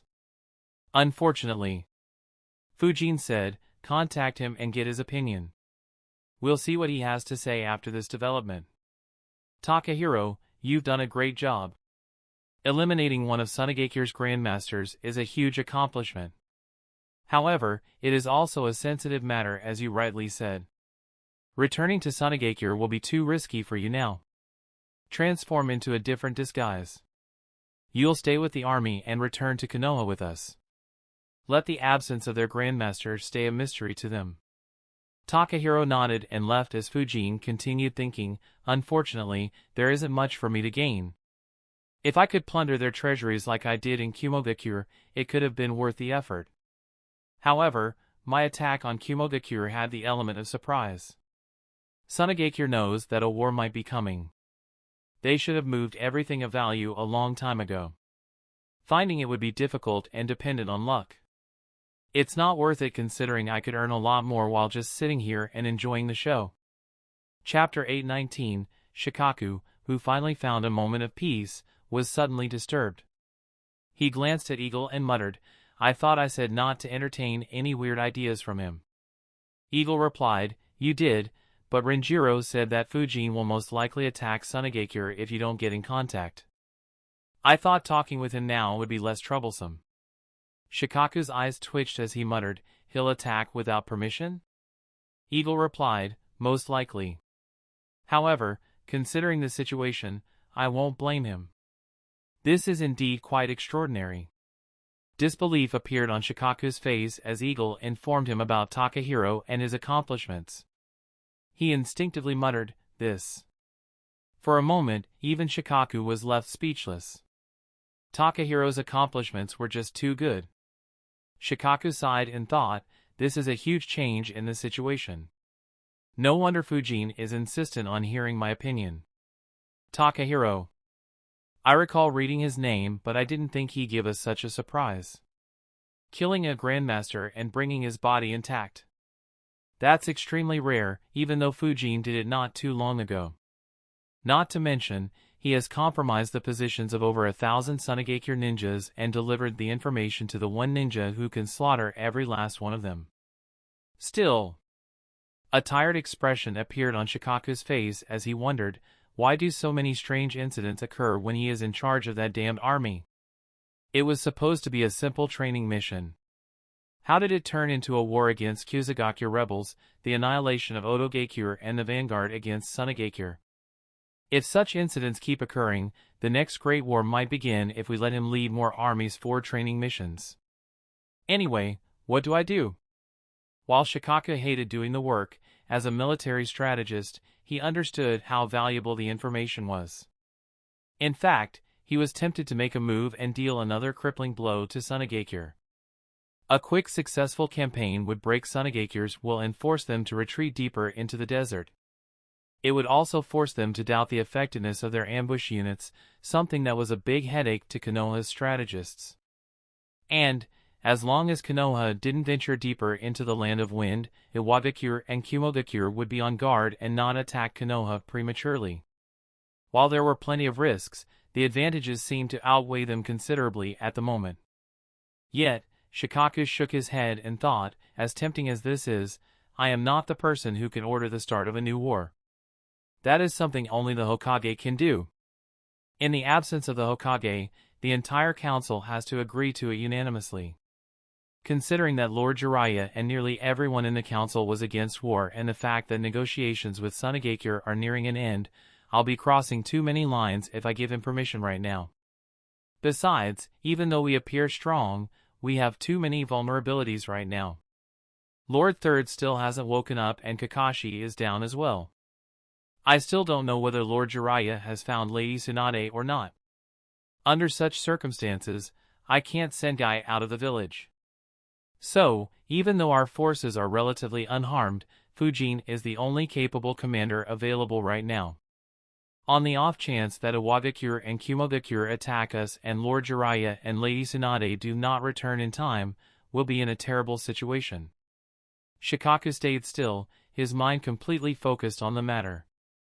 Eagle didn't disturb him as Shikaku calculated hundreds of possibilities before letting out a sigh. He muttered, "What a waste of such a good opportunity." He got up and followed Eagle to the communication room. In the Fire Capital, the negotiations reached the final stage. Unlike the previous day, it was Sunagakure who was making the compromises and accepting most of Konoha's terms. In the end, they reached a stalemate regarding the three important matters. Sunagakure's side hoped that Konoha would make some concessions given how much they had conceded. Unfortunately, Konoha's team took full advantage of the pressure Fujin applied on Sunagakure. Yura sighed and said, "The elemental crystals are already touching our bottom line. We truly can't pay 500 million ryo on top of that. Our village will be bankrupt if we do. How about this? Instead of paying you up front, we'll do missions worth 500 million ryo for Konoha for free of charge." However, Koharu quickly replied, "Konoha ninjas are fully capable of doing every mission that comes to our village. We don't need any assistance in completing them." Yura analyzed, "Looks like Konoha truly didn't take much losses in the attack." He said, "In that case, we want Konoha to block missions coming from the Land of Wind so that we could stand on our own again. Only then can we afford to pay 500 million ryo." Hamura replied, "No, that goes against our policy. We accept missions from everyone, no matter where they come from." With a smile, he added, "If you want, Sunagakure could issue missions to Konoha as well." Such a statement would have angered any Sunagakure ninja. However, the negotiation team had faced too many such instances and had become pretty immune to them. Orisa and Yura glanced at each other. No matter what they proposed, Konoha didn't budge, indicating how confident they were in their army. Orisa sighed and said, "You truly leave us no choice. All right, we'll accept this proposal. However, we have a condition. As an ally of Konoha, 50% of the missions Konoha gets from the Land of Wind will be given to us. Our ninjas will do the missions for free while Konoha will get all the mission rewards. And this arrangement will continue for as long as we want." For the first time during this round, the Konoha side was caught off guard. The proposal of Sunagakure seemed marvelous for Konoha on paper. Their ninjas would complete the mission and take all the risk, while all the money would go to Konoha. No one would decline such an offer. Yet, the Konoha side hesitated. Hiromasa thought, "This is indeed very clever. Though they're providing us with free labor, their true goal is to improve their reputation and make the people of the Land of Wind trust them again. Once they succeed in re-establishing the trust, their citizens will start going to Sunagakure instead of coming to Konoha. Sunagakure could also offer to do them directly at a cheaper price, attracting more customers. Over the next 4 to 5 years, they'll take nearly 80% of business coming to Konoha from the Land of Wind." Others realized the same. Inoichi thought, "We should reject this condition. Though it'll be good for us in the short term, it'll cause us a huge loss in the long term." Unfortunately. Inoichi glanced at the Wind Daimyo. As he suspected, the Wind Daimyo took a lot of interest in this proposal.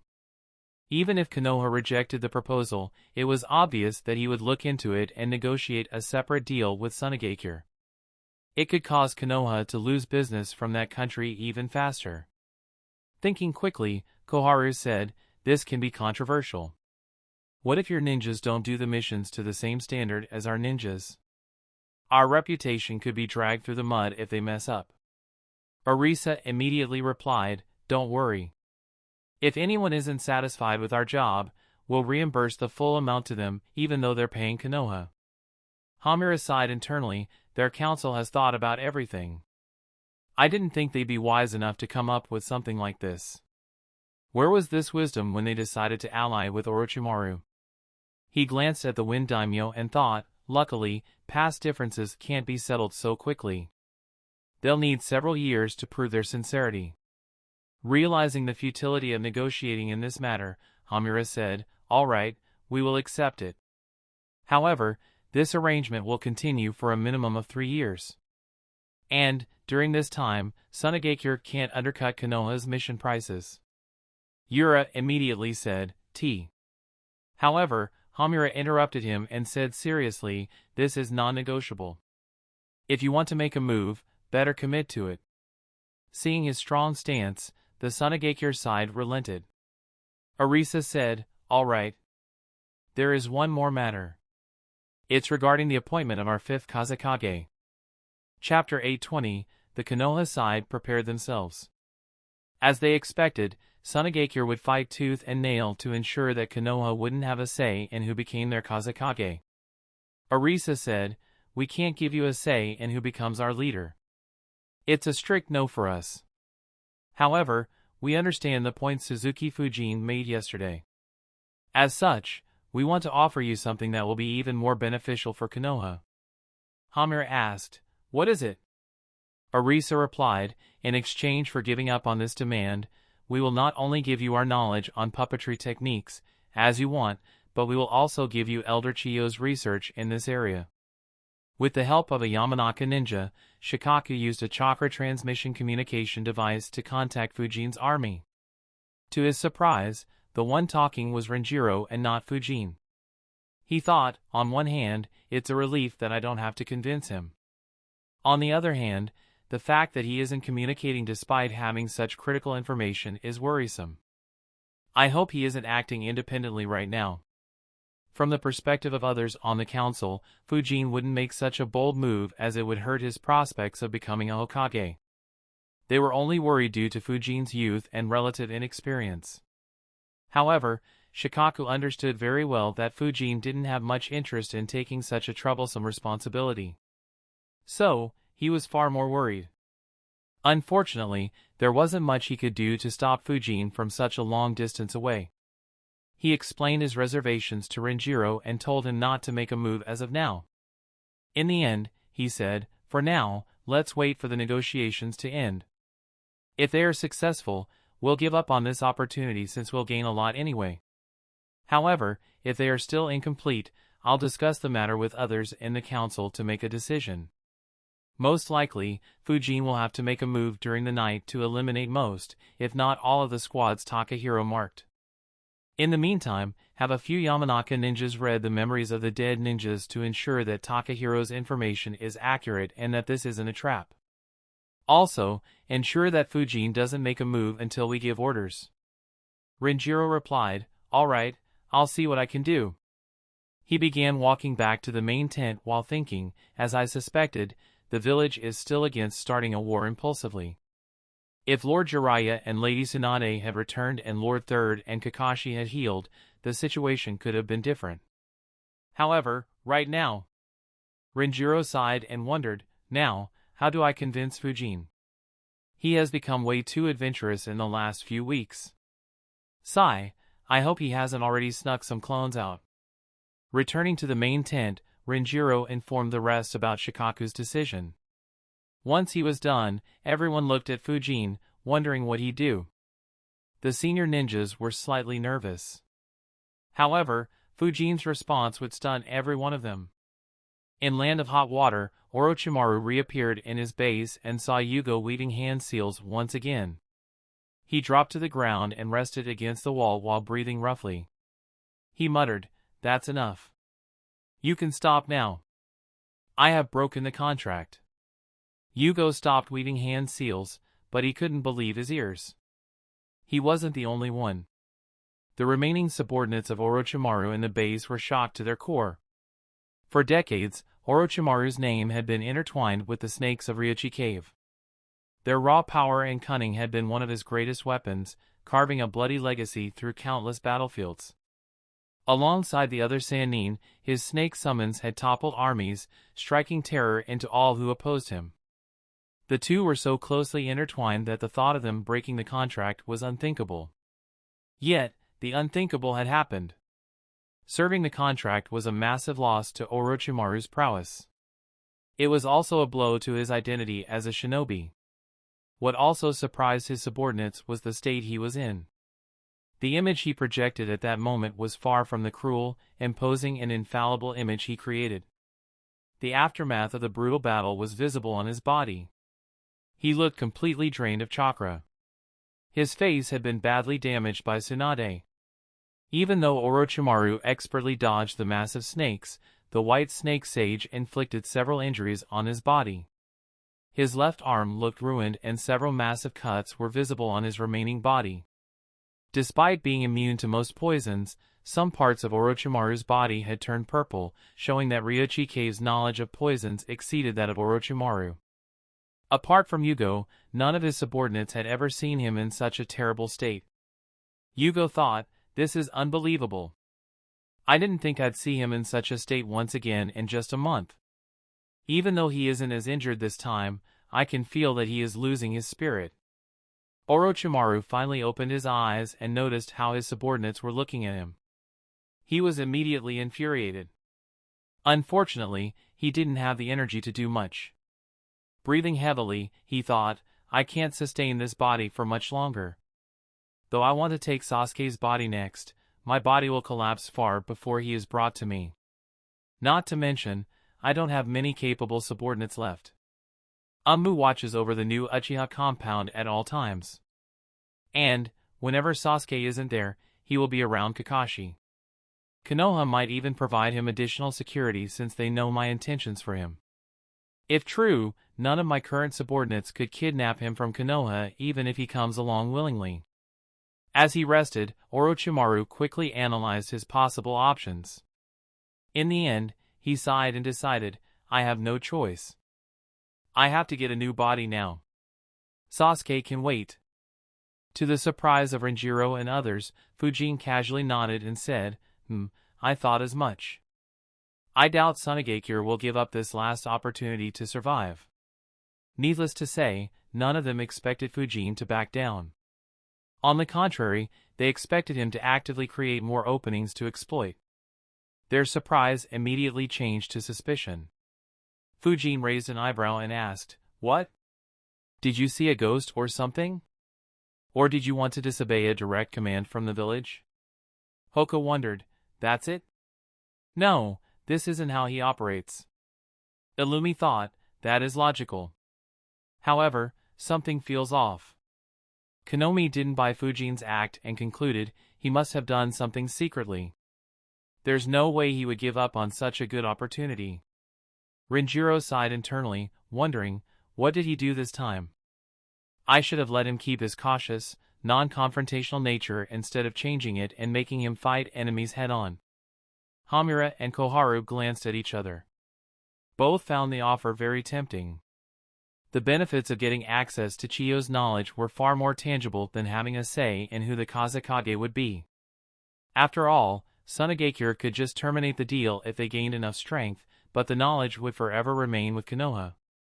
They were about to agree when Hiromasa suddenly said, This proposal is good. We don't have any issue accepting it. However, it's for the good of Tsunade that I hope you'll give Konoha the veto power." Hiromasa's words surprised everyone. In a moment, everyone glanced at him. Hamura and Koharu wondered, what is he doing? Meanwhile, the Tsunade side wondered, For our good? How is it in our interest for Konoha to have such a power over us?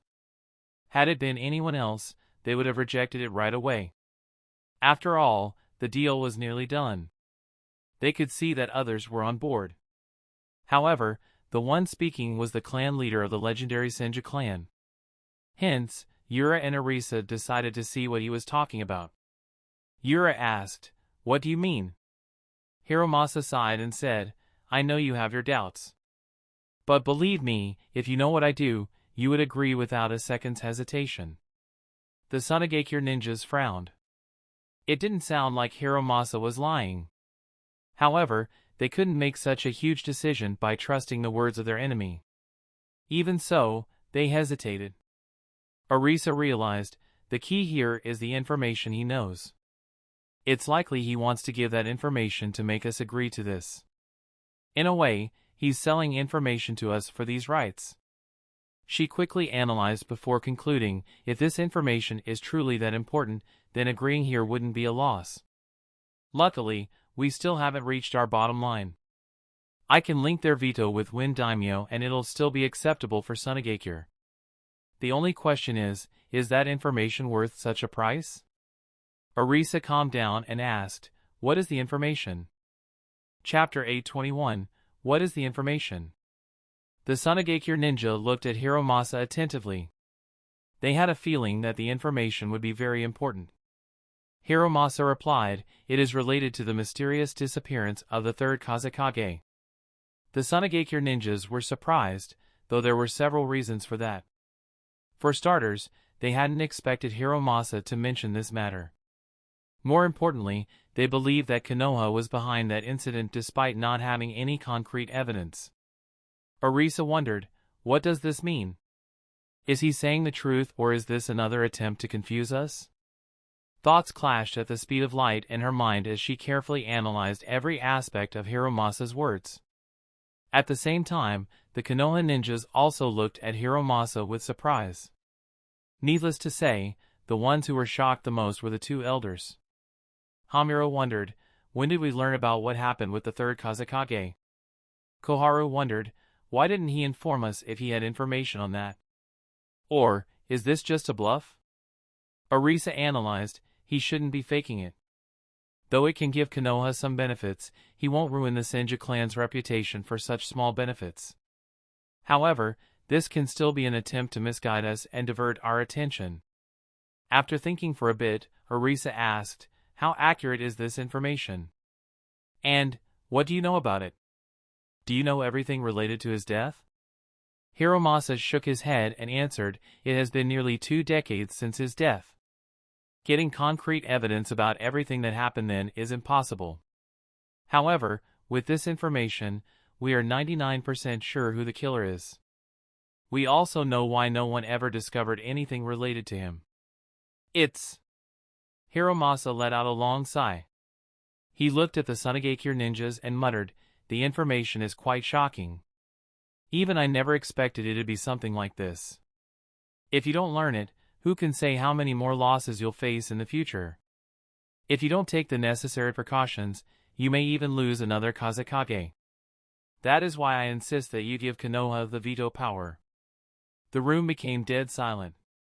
Both sides realized that Hiromasa wasn't bluffing. The Sunagakure negotiation team felt the gravity of the situation.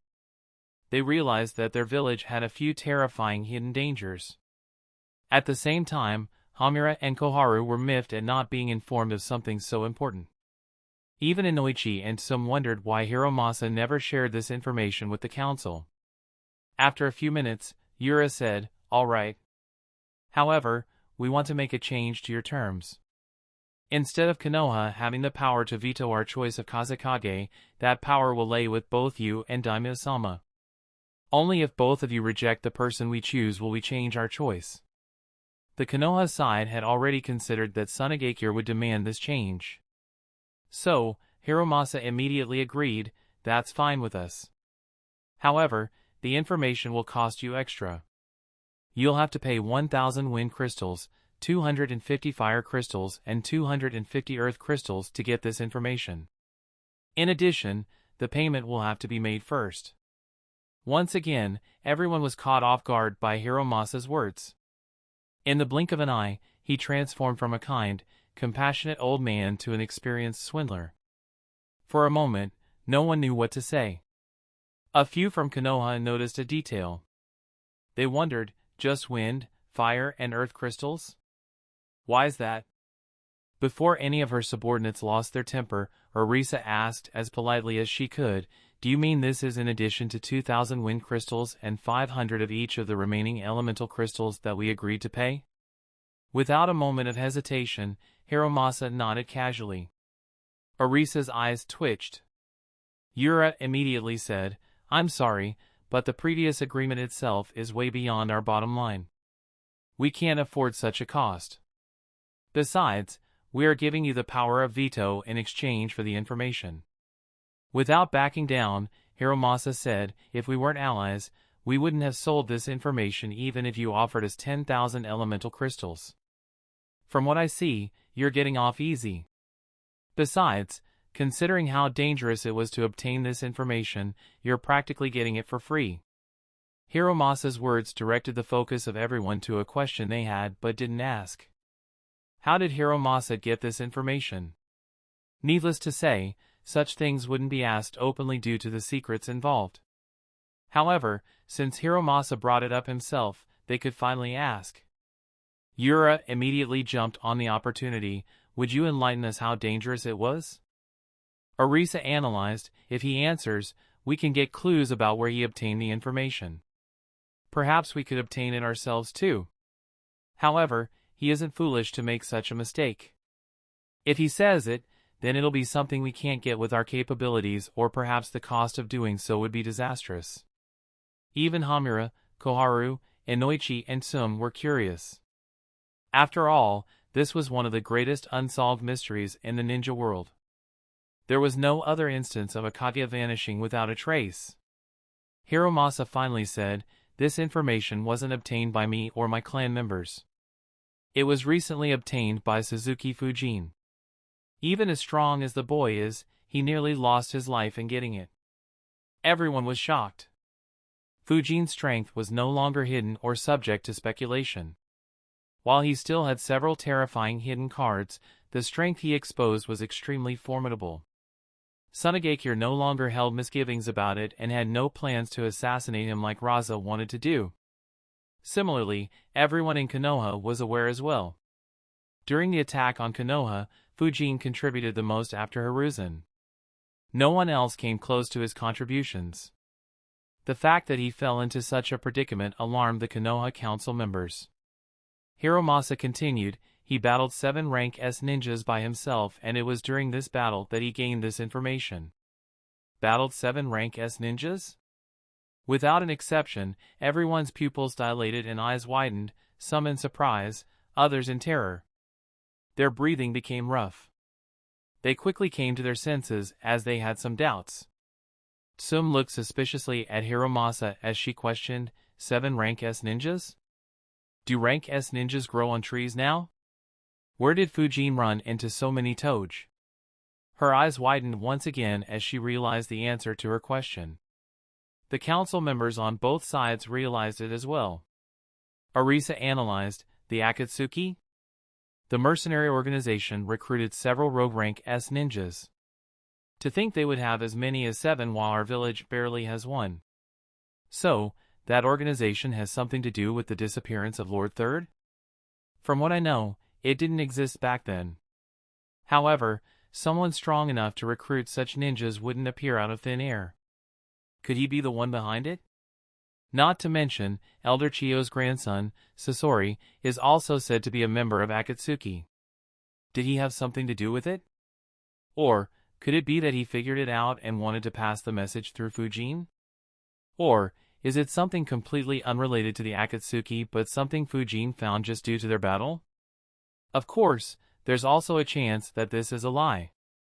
He knows that we can't take on such an organization at this moment. Maybe they got the information from somewhere else but are mentioning them in case we make a stupid decision and confront them. Orisa had a headache. Though Hiromasa's words gave them some clues, it created more confusion instead of solving the mystery.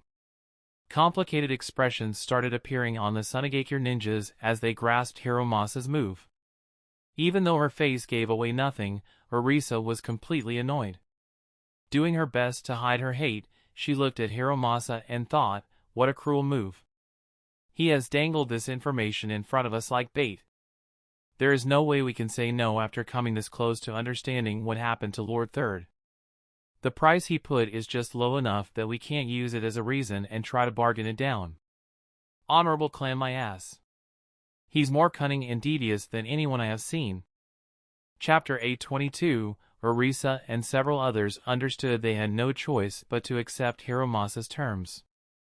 Even though the cost had truly surpassed what the Sunagakure Council had agreed upon, they would have to accept it considering the circumstances. It was just that it was humiliating how badly they were being manipulated, making them reluctant. Hiromasa easily read their feelings as he glanced at the Sunagakure ninjas. He said, if you don't think this information is worth this small cost, then I have no words for you. It is due to this information that Fujin was against the alliance. I had to work hard to convince him to sell this information at such a low cost. If you don't want it, then it's fine. We can complete the negotiations without including this. He quietened down after expressing himself, displaying no concern about whether Sunagakure accepted the deal or not. To ensure that he didn't start adding more conditions later, Orisa unwillingly muttered, "We accept. However, considering how critical this information is, I hope you can provide it to us immediately." Hiromasa smiled and said, "Unfortunately, this was Fujin's decision. Considering the danger he had to face, I couldn't ask him to compromise any further." Orisa thought, as if, seeing how devious he is, I am even more certain that Fujin didn't fight 7 rank S ninjas. At most, he may have had a run-in with them and escaped immediately. Or perhaps he just met a few of them, if at all, and they are now exaggerating it. Unfortunately, she had no choice but to relent. They had to know what had happened with the 3rd Kazekage and the dangers they were unaware of. Orisa and Yura agreed to the terms. With their agreement, the long negotiations finally came to an end. Konoha and Sunagakure would continue their alliance despite the small hiccup. The two sides began drafting the final agreement and sent messages to their respective villages at the same time. In Konoha, Shikaku had a strange expression. He looked at the Yamanaka ninja who reported the news and asked, "Tell Fujin that Sunagakure accepted his deal?" What did they mean by that? The Yamanaka ninja answered, "I don't know." Shikaku replied, "Contact them and ask them." Wait. I'll come with you." He followed the Yamanaka ninja into the communication room and contacted the negotiation team. As he learned what it was, Shikaku entered into deep thought. He wondered, the news of the 3rd Kazekage. Did Fujin confirm that the puppet with Sasori is the 3rd Kazekage? When did he do that? Or is he just betting that is the case?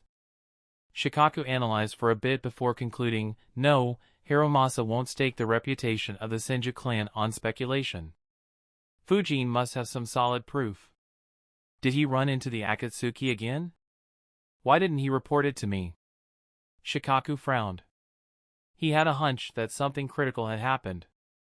Unfortunately, he couldn't guess what happened.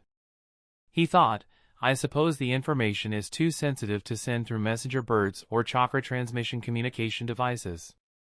I'll ask him when he returns to the village. He immediately asked the censors to contact Fujin's army, report the success of the negotiations and order them to return to the village.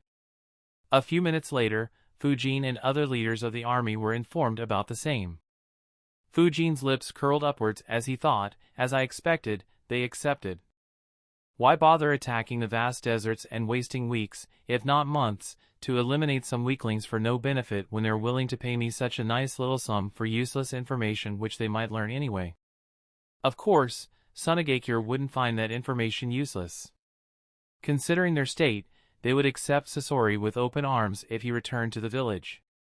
In fact, they would also be open to making him the next Kazekage due to his strength, which effectively would have made Sunagakure the next Kiridikure. Gaining this information would ensure that Sunagakure didn't fall into such a trap. However, Fujin knew that Sasori had no interest in returning to Sunagakure. He also didn't think Nagato or Obito would bother trying to take control of a weak village like Sunagakure. Hence, the information was more or less useless from his perspective. Renjiro looked at Fujin and thought, as expected, he had made a move. It's just that I didn't expect he would make a move in the negotiations instead of against Sunagakure ninjas. Not bad, he is becoming better at scheming. Renjiro didn't bother asking Fujin what it was. Illumi and Konomi also understood that they shouldn't ask such questions. However, Hoka had no such reservations. He asked, "What was your deal?" Fujin chuckled and replied, "Just a little something I came across in the land of rice. You'll learn it later. Anyway, pack up everything. We're heading back to Konoha." Following Fujin's orders, the entire Konoha army began retreating. The reaction of his subordinates was mixed. Some were happy that they wouldn't have to risk their lives, while some were sad due to losing another opportunity to gain fame. Unlike the mixed reaction of Konoha's army, every single Sunagakure ninja who saw the massive army leaving was relieved. A massive weight was lifted off their shoulders. They quickly communicated the same to their council, who were relieved as well. Goza said, "Arisa and Yura did a good job. Other than elemental crystals, they resolved everything at or under our bottom line." Others nodded. Seijo muttered, "What do you think of this information? Do you think Konoha is telling the truth?" Ebizo answered, "It's hard to say. Raza always assumed that it was Konoha. Though we had our doubts, they were indeed the most suspicious ones. Sharing information now could be a way to absolve themselves of the blame and divert our attention elsewhere. We need to wait and see what the information is before we can conclude." Goza added, "True, but I don't think our team would have accepted it if they didn't think it had substance. Let us wait for them to return. Then, we can make an informed decision." Everyone nodded. Even though Sunagakure would have to pay a painful price, most of the council members were relieved. Unlike the remaining Sunagakure ninjas and other villages, they were well aware that they weren't in a shape to go to war against Konoha. If the talks had failed, it would have been a war for survival for Sunagakure. Even Fujin and Shikaku weren't completely aware of this, as they didn't know how the talks between Sunagakure, Iwagakure, and Kumogakure were progressing. The only ones who weren't happy were Tajiro, whose path to the seat of Kazekage had been terminated, and Chio, who didn't like Sunagakure's increased dependence on Konoha. While she understood that they didn't have a choice, it was a bitter pill to swallow. In the Fire Capital, the two sides drafted the final agreement and signed it along with their respective daimyos. The Fire Daimyo wanted to have a celebration for the new alliance, but both sides rejected it due to the losses they faced. Once they retreated to their respective hotels, Koharu and Hamura called for a small meeting of the council members. They immediately asked, "Hiromasa, how did the third Kazekage die?" Hiromasa looked at the two elders and replied with a smile, "To be honest, even I'm not completely sure. Fujin just told me he learned about it during his trip to the land of rice and is almost certain of what happened. He said that Sunagakure would desperately want that information. So, I used it to get more resources from them." Needless to say, Hiromasa wouldn't give out the secret now. After all, Sunagakure had promised to pay a huge price, which would entirely go to Fujin. He could see that Fujin and the elders had some friction between them. If Koharu or Hamura gave that information to Sunagakure for free or at a smaller cost, they would have no reason to honor the deal with Fujin. Konoha wouldn't pursue the matter either, since Sunagakure would honor the remaining agreement, which would mean that Fujin would be the only loser. Koharu and Hamura realized his thoughts and had ugly expressions. Koharu asked, "Do you mean to say that you staked the reputation of the Senju clan without knowing whether his information was accurate?" Hiromasa casually replied, "You're forgetting that Renjiro trained the boy. He completely trusts Fujin. So, I have no reason to doubt his words." He chuckled and added, "Don't be impatient. I'm sure he would inform the council of what he discovered once we meet in the village." Hamura and Koharu understood that Hiromasa wouldn't back down. Pursuing it wasn't of any use. Inoichi and Sum understood the same, though they didn't mind it, unlike the elders. Inoichi suddenly said, "Now that I think about it, it's rather amusing. Sunagakure doesn't know how the third or the fourth Kazekage died, while we know exactly what happened with the fourth Kazekage and have clues about the third Kazekage." Chapter 823, Hamura, Koharu, Hiromasa and Sum had strange expressions as they thought about what Inoichi said. Sunagakure never learned what happened with the third Kazekage. Even though they understood that the fourth Kazekage was killed by Orochimaru, they didn't know how that happened either. They just knew the final result. On the other hand, Fujin discovered clues about the third Kazekage's death, while Konoha knew exactly what happened to Raza thanks to the memories of the Sound Four. They knew how, when, and where Raza had been killed. This was why there was never a doubt in the hearts of any council members when Sunagakure ninjas claimed that they were fooled by Orochimaru. It was unfortunate that they couldn't use this in the negotiations. Even though they read the memories of some of the Sound Four ninjas, they couldn't provide any concrete evidence of Sunagakure's involvement since no one else had a technique to read memories. Sunagakure could simply accuse Konoha of lying and it would be their words against each other. So, it wouldn't give Konoha any substantial upper hand in the negotiations. More importantly, claiming this information would force Konoha to take harsh measures. Otherwise, they would look weak and their decision to make peace would come under question. Hence, this information was never used during the talks. Regardless, Inoichi and the rest found this quite amusing. Sum chuckled and said, maybe it would have been a good idea to go with Fujin's proposal. With their sheer incompetence and tendency to backstab, we can't count on them. Inoichi sighed, if only they weren't so difficult to invade. In Tanzaku Town, Naruto and Tsunade had a rematch, as in the original story. Needless to say, the result was no different from their first match. However, there were several changes as compared to the original story. Due to Kabuto's death at the hands of Fujin, Naruto didn't have a chance to battle him and master the Rasengan in the process. And, since Tsunade had long recovered from her phobia, Naruto didn't get an opportunity to show how strong his resolve was. As such, the impression he left on her was far from what he did in the original story. That said, it wasn't as if he had no impact on Tsunade. His dream and words made her remember Dan and Nawaki. In addition, she saw how hard he trained to win his bet. As such, he still made a good impression on her. Knowing that her necklace would help him suppress the 9 tails, she gave it to him despite winning the bet.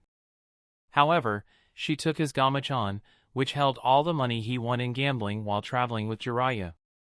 They were about to call it a night when Jiraiya received a scroll from one of his toads. His eyes immediately widened, something that didn't miss the eyes of others. Tsunade asked, "What happened?" Jiraiya replied in a grim tone, "Suzuki Fujin is marching his army towards the Land of Wind. We may soon be at war with Sunagakure. The army should have already reached the border of the Land of Wind by now." Even though Shikaku had no way to contact Jiraiya, Jiraiya had his own information network, which was independent of Konoha's network. However, it couldn't keep up with the instantaneous nature of the chakra transmission communication devices. In addition, Fujin's army had moved swiftly and stealthily. As such, Jiraiya received the message when the Konoha army was already withdrawing. Unfortunately, he didn't know that. Tsunade sighed, "A war, once again." Naruto asked in shock, "What does this mean? Why is Big Brother Fujin attacking Sunagakure? Wasn't our war over?" Jiraiya replied, "I can't say for sure. When I left, the council was against starting a new war. Perhaps the peace talks collapsed. Or, this could just be a bluff to force Sunagakure to accept our demands. Or something critical may have happened. Irrespective, we need to head to the village immediately to understand what is happening." Tsunade nodded. Within minutes, the 5 of them started moving towards Konoha at high speed. As they moved, Tsunade asked, "I have heard Suzuki Fujin's name frequently recently. A bit too frequently. This should be the Nara kid's work. What do you know about him?" Before Jiraiya could answer, Naruto butted in, "Big Brother Fujin? He's awesome. He's cool, strong, and taught me cool ninjutsus. Also, slight fear could be seen on Naruto's face as he added, he can be a bit scary at times. I'm never pranking him. Tsunade chuckled at Naruto's reaction and thought, that's quite an impression he made on Naruto. Must be something if this kid is afraid of him while being so impressed at the same time. She glanced at Jiraiya, who replied, Fujin. He's a bit complicated to get a hang of. Anyway, he is an orphan with a civilian background and graduated around 7 years ago and became Renjiro's student. Sensei took a liking to him and had been guiding him for a while. He's become quite a shinobi. Almost reminds me of Minato, though Fujin is more terrifying in some aspects. Tsunade was surprised by Jiraiya's words. She didn't expect him to compare Fujin to Minato. She thought, no wonder they have been promoting him so much. However, Jiraiya added, he specializes in ninjutsus. Sensei said that Fujin's control over the wind was the best he had seen since the second Kazekage. His mastery of Fuinjutsu is quite deep as well. Without him, Konoha would have suffered heavily due to Orochimaru's assault. Tsunade frowned and asked, if that is the case, why did I never hear about him earlier? Surely a ninja of that caliber would have gained fame earlier. Jiraiya nodded, he gained fame, rather infamy. However, nearly all of his missions were kept a secret. His mission record isn't maintained even in Konoha. I'm sure you must have heard of the Spectral Swordsman. Shizin's eyes widened as she asked loudly in surprise, he's the Spectral Swordsman? Naruto was startled by her sudden shout. He looked at her and asked, what's so special about the Spectral Swordsman? Shizin explained, he's sort of a legend in the countries around the Land of Fire. Nearly everyone is terrified when they hear his name. However, that name became popular a few years ago, but you said he graduated only 7 years ago. Naruto was surprised. Even though he had learned about this title from Sayaka and knew some of the rumors, he never expected his name to be so feared. He suddenly recalled the scenes of Fujin cutting down the enemies in the arena and the gore around. Jiraiya nodded and said, yes, he was quite young back then, which is why the secrecy. He left the ambush shortly after Iwagakure somehow discovered his identity. Following that, he has only been taking extremely critical missions. Even I'm not aware of most of them. Shikaku will likely brief you about them. Tsunade smiled and muttered, interesting. Jiraiya looked at his old teammate and thought, from what Sensei said, he is also a huge headache to deal with. Even Shikaku lost some hair due to him. Oh well, this can remain a surprise for her. I don't want her to turn around and decline this job. With neither Jiraiya nor Naruto speaking anything bad about Fujin, Tsunade rushed towards Konoha while being completely in the dark about what she would have to deal with in the future. As Fujin, his army, Jiraiya's group, the council members and the negotiation team started returning to the village, news began spreading throughout the ninja world. Konoha actively informed their allied village about the new alliance between the two villages. All the minor villages around the Land of Fire breathed a sigh of relief since the next great ninja war had been avoided for the time being. Even though Kumogakure and Iwagakure had no spies left in the Fire capital or the surrounding villages, they had several in Sunagakure. Pretty soon, reports arrived on Inoki and Ice desks.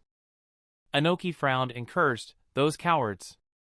I knew they were using our talks as leverage to renew their alliance with Konoha. Similarly, I cursed, I knew those sand crawlers couldn't be trusted. The minute we attacked Konoha, they would have turned around and betrayed us. Mabui asked, what now, Rikage-sama? I replied, I don't trust that old geezer. Even if I did, attacking Konoha right now is too risky. By forming this alliance instead of taking revenge, Konoha has shown that they aren't ready for the next great war yet. We will use this time to rebuild our forces and overcome our recent losses. Mabui nodded in agreement. I suddenly frowned and said, also, assemble the best medical team in the village right now. I will be ripping this skin off my body. Chapter 824, for over a month, I tried every method available in Kumogakure to remove the pink color sprayed on his body. Unfortunately, nothing worked. Though the shade became slightly lighter, it was still very visible. He had to maintain transformation jutsu every time he met others. Of course, there were several instances when he wanted to rip his skin off. Unfortunately, something important would happen just before he took that step, forcing him to return to work. Now that Konoha and Tsunagakure made peace, he wanted to do it before something else happened. Mabui thought solemnly to force Reikage-sama into such a situation without even facing him. Akuro, what a fearsome enemy. The fact that we have no idea where he is and when he'll attack us again is scarier. Sigh, I hope he doesn't show up right when Reikage-sama does this. Even though several shocking events had happened around the world, the humiliation inflicted by Akuro was still fresh on the minds of people living in Kumogakure.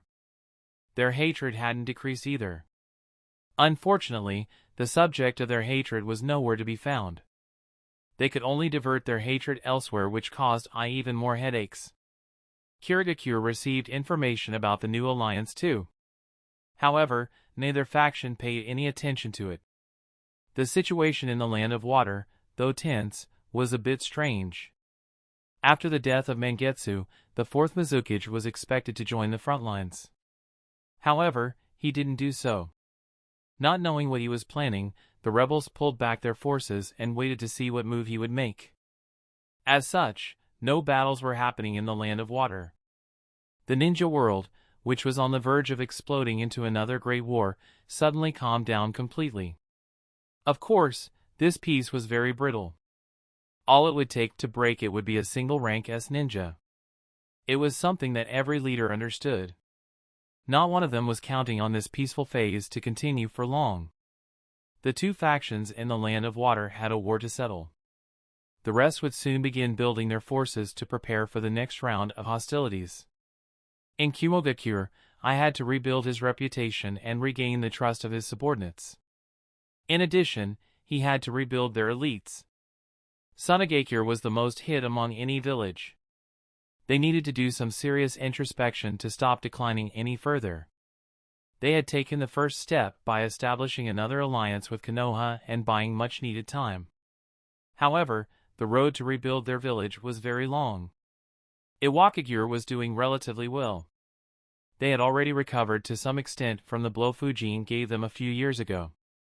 However, Han's absence was a painful blow to Iwagakure.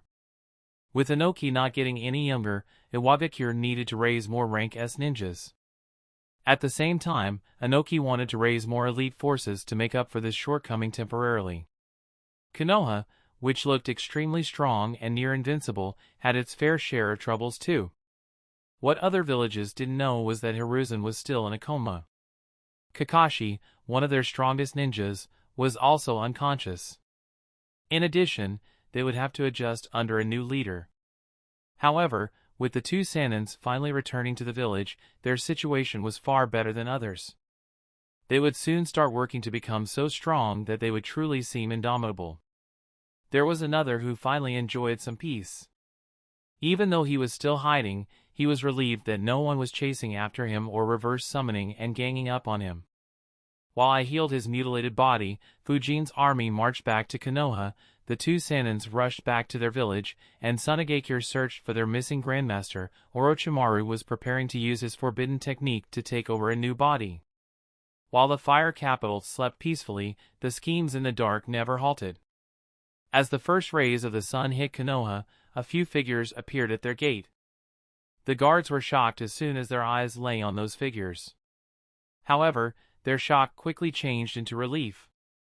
Two of the strongest ninjas in Konoha's history had returned to the village.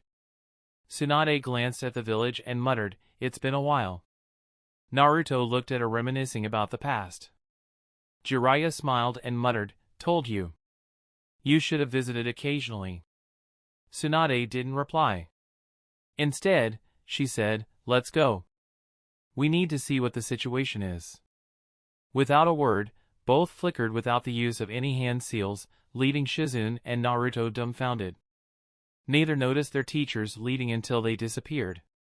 Shizune exclaimed in surprise, Lady Tsunade?"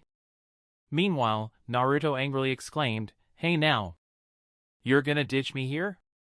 I can use body flicker too." He weaved hand seals and flickered too, though lagging behind by a huge distance. Shizune followed as well while carrying Tauntaun. The guards just looked helplessly at each other wondering what they should do. Shikaku, who finally slept peacefully after several weeks, was disturbed once again as several Umbu ninjas appeared outside his house. Waking up, he grumbled, "What is it this time? Did someone tell them to disturb my sleep every single night? Stop complaining and go see who it is." Poor Shikaku could only follow his angry wife's words. As soon as he opened the door, one of the Umbu ninjas reported, "Shikaku-sama, Tsunade-sama and Jiraiya-sama have returned to the village. They want to inquire about the situation from you." Shikaku looked at the Umbu ninja expressionlessly while wondering, couldn't they show up at a normal time? Why did they choose this time in particular? "Shikaku-sama?" Seeing Shikaku being non-responsive, the Umbu ninja asked again. Shikaku sighed and muttered, "Lead the way." In the Hokage's office, Tsunade observed, "This place hasn't changed one bit." Jiraiya replied, "You can make all the changes you want soon." "Hey, you too! It wasn't fair to leave us behind like that." Naruto complained while breathing heavily as he finally caught up with the two of them. Tsunade smirked and crossed her arms, glancing back at the winded Naruto, "And you want to be Hokage? If you can't even keep up with two old folks, how do you plan on leading a village?" Naruto immediately retorted, "You just caught me off guard by that cheap move. Besides, why would I chase anyone when I become the Hokage? Everyone will be following me." Tsunade and Jiraiya just stared at Naruto. Neither had the heart nor knew how to tell how troublesome the job was to the spirited kid. Several Umbu ninjas suddenly flickered outside the office along with Shikaku, who walked in. Both immediately became very serious. Jiraiya asked, "Shikaku, what's the status of our talks? I heard that we were marching on the land of wind." Shikaku thought, so the reason why I was woken up was because he heard something. And that something was Fujin's doing. In the end, it's still that kid disturbing my sleep. He sighed and answered, "You're late." Jiraiya, Tsunade, Naruto and Shizune tensed up as they feared the worst. Shikaku continued, "The talks concluded yesterday. Tsunagakure accepted most of our demands. We did march towards them, but the army is already returning to the village." Everyone sighed in relief while Shikaku complained in his heart, "You could have asked this to anyone. Why did you have to disturb my sleep?" Despite not saying anything, both Tsunade and Jiraiya could read him like a book. It was very obvious that Shikaku wanted nothing more than to go back to sleep. Smiles appeared on the faces of two Sanins. Tsunade walked next to Shikaku and said, "You haven't changed at all since we last met." Jiraiya added, "Come, sit here. Tell us all that has happened since I left the village." "Naruto, you can go home. I'll come see you later." Naruto complained, "Hey, I want to listen too. Besides, she has to heal Sasuke." Jiraiya shrugged him away, "You can listen when you become the Hokage, besides, Sasuke's safe for now. The old man takes priority. You can wait outside if you're impatient. Shizune, take him out. Shikaku, why are you still standing?" Naruto was unwillingly dragged out while Shikaku was unwillingly forced to stay in the room and inform the two Sanins of everything that happened after Jiraiya left to look for Tsunade. Poor guy could do nothing other than curse in his heart as the two Sanins shamelessly piled onto his misery. Chapter 825. Outside the Hokage's office, Naruto became increasingly agitated. Once again, he lost his cool and shouted, "It's been 2 hours. How long will they take? Sasuke needs to be treated immediately." Shizune muttered internally, "Here we go again." She tried to soothe Naruto once again, "It'll be over soon, Naru." Suddenly, the door opened and Tsunade and Jiraiya walked out, followed by Shikaku who walked like a sleep-deprived zombie. Naruto was about to scold the two Sanins when he noticed Shikaku and asked curiously, "What happened to him?" Tsunade replied, "He just needs some sleep." Take me to the old man. I'll inspect him first. The Umbu ninja nearby immediately said, "Follow me, Lady Tsunade." He immediately led the group to the top floor of Konoha's hospital. As many as 12 Umbu squads were deployed to protect Hiruzen at all times. Relief appeared on their faces on seeing Tsunade finally appear.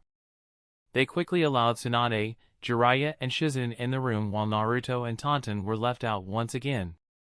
As soon as they entered the room, their eyes fell on Hiruzen, who seemed to be sleeping peacefully. Isamu immediately brightened on seeing Tsunade. Along with the 12 Umbu squads, one senior medical ninja was also stationed at all times. Isamu joyfully said, "Lady Tsunade, you finally returned." Tsunade nodded without taking her eyes off Hiruzen. She observed, "He has no external injuries."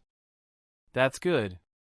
Jiraiya said, "Yes, Fujin healed his external injuries immediately. It's just his soul which we couldn't heal." Tsunade asked in surprise, "That boy is also a medical ninja?" Jiraiya replied, "Ah, yes. I forgot to mention it." Isamu added, "He's quite a good one too.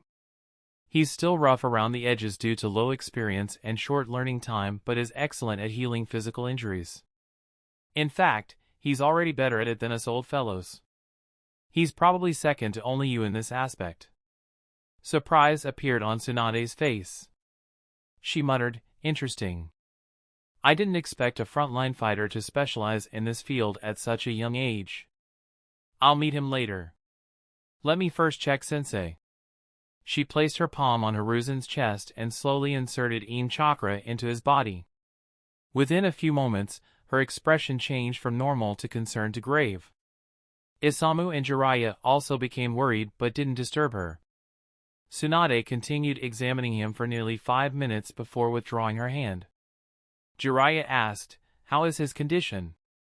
For a moment, Tsunade didn't know how to answer. After a few seconds, she let out a sigh and muttered sorrowfully, "I have never seen a soul mutilated to this extent." The eyes of everyone else in the room widened as Tsunade continued, "Even the ones Dan killed never had their souls damaged to this extent. They would die long before they reached such a stage." Jiraiya's expression became grim. He had already expected something like this after witnessing the moment Hiruzen did this. However, Tsunade's solemn tone gave him a bad feeling. He asked, "Can you heal his soul?" Tsunade didn't answer and instead asked, "You said he did it to himself, right?" Jiraiya nodded. He had already explained what happened to her in Tanzaka town. Tsunade said, "Most people think the soul is a single continuous entity. To an extent, they're correct as the soul doesn't have different parts like the physical body does. However, if you dive deeper, you'll find that the soul has different components as well." Jiraiya, Shizen, Isamu, and an Umbu captain listened carefully as Tsunade explained. However, researching it is quite difficult. Dan used Granduncle's research as the base to improve his understanding of the soul and improve the spirit transformation jutsu. Orochimaru used Dan's research as well to somehow be able to plant small fragments of his soul in some of his curse seals. I thought that his knowledge about the soul would be the greatest. However, it looks like Sensei's knowledge isn't far behind his and probably even exceeds his in some aspects. Jiraiya asked, "What do you mean?" Tsunade answered, "Even though he severed 80% of his soul still has all the necessary components required to sustain itself. That is why it didn't collapse and Sensei still hangs onto his life." Relief appeared on the faces of Jiraiya and the rest. He asked, "Does it mean he'll be safe and make a full recovery?" Tsunade sighed sorrowfully, "It's not that simple. A soul is both brittle and tenacious at the same time. As long as it hasn't collapsed, a soul will heal itself slowly over time. However, that is true for minor damages. Sensei's soul has been damaged to such an extent that even with my help, it is highly unlikely for it to completely recover. Had he been younger, there might have still been some hope. Unfortunately, his physique will only weaken. I should be able to heal his soul enough for him to regain consciousness. However, he'll likely live the rest of his life in unrelenting agony, his very existence weighed down by the damage to his soul. Living in such a manner would be no different from living in hell. Tsunade sighed once again. She was no stranger to living in hell. However, it was an emotional hell for her rather than a physical one. Though injuries, even permanent ones, were rather common in the ninja world, she knew that the pain Hiruzen would experience would be greater than anyone else. Realizing this, everyone's expression became solemn. She continued, in addition, due to the damage to his soul, his spiritual energy has weakened heavily, resulting in a significant drop in his chakra reserves. His chakra control will decrease drastically too. If he wants to battle, he'll have to relearn how to manipulate his chakra with a damaged soul. He'll have an easier time than Orochimaru in doing this, but it'll still heavily restrict him. The room grew quiet as everyone understood what Hiruzen would have to bear. Jiraiya and Tsunade couldn't bear to see their old senseis suffer so much. Similarly, the Umbu captain and Isamu didn't want to see the third Hokage, who carried Konoha for so long, to experience something like this in his latter years. Isamu couldn't help but think, wouldn't it be better to die than live like that? However, this isn't a decision we can make. No, even his students or the council can't decide this. Only Lord Third can. However, there is no way he would choose to die instead of helping the village with his remaining days. The Umbu captain had similar thoughts. Finally, Jiraiya sighed and muttered, Sensei should have known this. Yet, he did it. He must have wanted to deter Orochimaru from pulling a similar stunt, or perhaps he even plans on using the Reaper Death Seal once again if Orochimaru attacked the villager with more Edo Tensei summons. Tsunade agreed. She had the same thoughts. Without hesitation in his voice, Jiraiya said, heal him. However, Tsunade replied, it's not that easy. I haven't treated souls for nearly a couple of decades. And, I have never healed a soul damaged to this extent. If I make a single mistake, I could damage his soul further, effectively killing him. She glanced at the Umbu captain and ordered, go to the torture and interrogation department and ask them to round up all prisoners who have been given the death sentence for committing some heinous crimes. The Umbu captain immediately flickered away. Shizen asked, Lady Tsunade, you mean? Tsunade nodded and answered, yes, I'll damage their souls to the same extent that Sensei's is and try to heal them. She looked at Jiraiya and said, this will take some time. For the time being, I'll focus on healing Sensei. The fifth Hokage's position can wait. Jiraiya replied, that shouldn't be an issue. We can trust Shikaku. He's even more capable than his father was. Tsunade sighed, those lazy Naras. I tell you, we should be making them the Hokage. Village will be far more efficient. Jiraiya chuckled, if only they accept. Tsunade said, I'll heal Kakashi and the Uchiha kid first since healing Sensei will take a while. Isamu immediately asked, is it safe to keep him like this? Tsunade nodded, yes. For a soul to recover, a healthy body is required. Since Sensei was healed immediately, his body is nourishing his soul irrespective of how negligible that is. So, he's not in any danger for the time being. Isamu sighed in relief. While Fujin and every other medical ninja in Konoha, including Isamu, had come to the same conclusion, hearing it from Tsunade was a huge relief. Chapter 826, Aerarg. In the dead of the night, a blood-curdling scream escaped a locked room.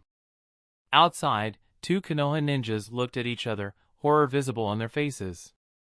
Neither dared to utter a word, but both had the same thought, we were wrong. Ibiki-sama is a saint compared to these monsters. In front of them were 7 Genin-level ninjas. All were handcuffed and had several chakra suppression seals inscribed on them. However, none of them cared about those. Instead, they were frozen in terror, their faces ashen as if life had been drained from them. Suddenly, the scream stopped and the night became silent once again. A minute later, the door creaked open once again and a figure stepped into the dimly lit corridor, her figure framed by the flickering torchlight. Even in the gloom, her flawless features and golden hair radiated an ethereal beauty. Her piercing eyes burned with a cold intensity that cut through the darkness like a blade, commanding both fear and reverence. However, to the 7 people waiting their turn, she wasn't a woman of legendary beauty. They didn't see the famed healer or the revered Sannin. In their eyes, she was death incarnate. Tsunade muttered, "Who's the next one in?" Without missing a bit, one of the guards said, "This one, Lady Tsunade." As Tsunade stepped towards him, the man immediately dropped to his knees, slammed his head on the floor and begged, "Please forgive me. I understand I shouldn't have targeted those villagers. Please give me another chance. I promise I'll never do any of those acts again. I'll dedicate the rest of my life to serving people." A smile appeared on Tsunade's lips as she reached the man. Bending down, she said, "It's good that you're finally feeling some remorse. As for repentance, don't worry. You'll soon make up for your sins by contributing to a noble cause." For a moment, the man felt relief. However, it vanished immediately and was replaced with dread as Tsunade dragged him into the room and shut the door. The remaining 6 prisoners were equally terrified as they heard the man's pleas and frightened screams. That said, it was when the man's scream suddenly changed from a horrified scream to a blood-curdling scream that the real horror set in. In an instant, every one of them regretted the acts they committed that brought them here. They weren't the only frightened ones. While the torture and interrogation department wasn't in the middle of a residential area, it wasn't far either. Over the years, several residential houses were constructed closer to their building. Hence, the blood-curdling screams echoed even in some of those houses, scaring their inhabitants. And one could imagine what other prisoners in the building, who weren't imprisoned in soundproof rooms, felt that night. This was another purpose that the torture and interrogation department served indirectly. The reason why residential houses were allowed to be built close by was that people could occasionally catch glimpses of the terror that happened here. It would result in those people starting rumors which would become more terrifying as they spread, thus discouraging anyone from committing acts that could land them there. Inside the room, the scream stopped once again. As she looked at the man lying on the bed, a troubled expression appeared on Tsunade's face. She muttered, "This is the 3rd prisoner. I want to heal a soul to see if I can heal Sensei, but..." "How did you do it, Sensei?" Tsunade let out a sigh. In order to get the best idea, she wanted to work with souls that had been mutilated exactly like Hiruzen's soul. Unfortunately, she couldn't mutilate any soul to that extent. All 3 prisoners died before their souls were reduced to that state. As Tsunade looked at the lifeless body in front of her, she couldn't help but marvel at what Hiruzen had done. She thought, to think Sensei could sever his soul this perfectly while it was being sealed by the god of death. He must have had only a fraction of a second and just one chance to get it right. And he also had to keep an eye on Orochimaru and his subordinates. Not to mention, it was his own soul. Meanwhile, I'm failing to reduce the souls of these powerless prisoners to that condition despite having ample time and no obstacles. Tsunade realized that the task would be much more difficult than she initially envisioned. Looking at the lifeless body, she muttered, "I'll need more test subjects." Through the night, blood-curdling screams echoed around the torture and interrogation department as Tsunade worked tirelessly. For anyone in the vicinity, irrespective of whether they committed a crime or not, the night was a terrifying one. The sun hadn't even appeared in the sky yet as knocking sounds were heard in a part of Konoha. For the 2nd day in a row, Shikaku woke up and grumbled in frustration, "Do they have a problem with sleep? The sun isn't even out today." Shikaku, who expected his workload to fall drastically after the peace agreement was signed, experienced the exact opposite as he was continuously woken up earlier than the previous night. Following another round of scolding from his wife, he got up to see who it was. Opening the door, his eyes laid on another Umbu squad. Before they could say anything, he asked, "Couldn't this wait?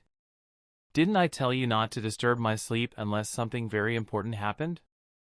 The Umbu ninjas were very well aware of Shikaku's laziness. They weren't bothered by his words and their captain replied, "It is important, Shikaku-sama. Councilman Fujin returned to the village and..." Shikaku interrupted him, "Why is he here so early? Didn't I tell him to bring the army to the village at 8 so we could have a victory parade to boost morale?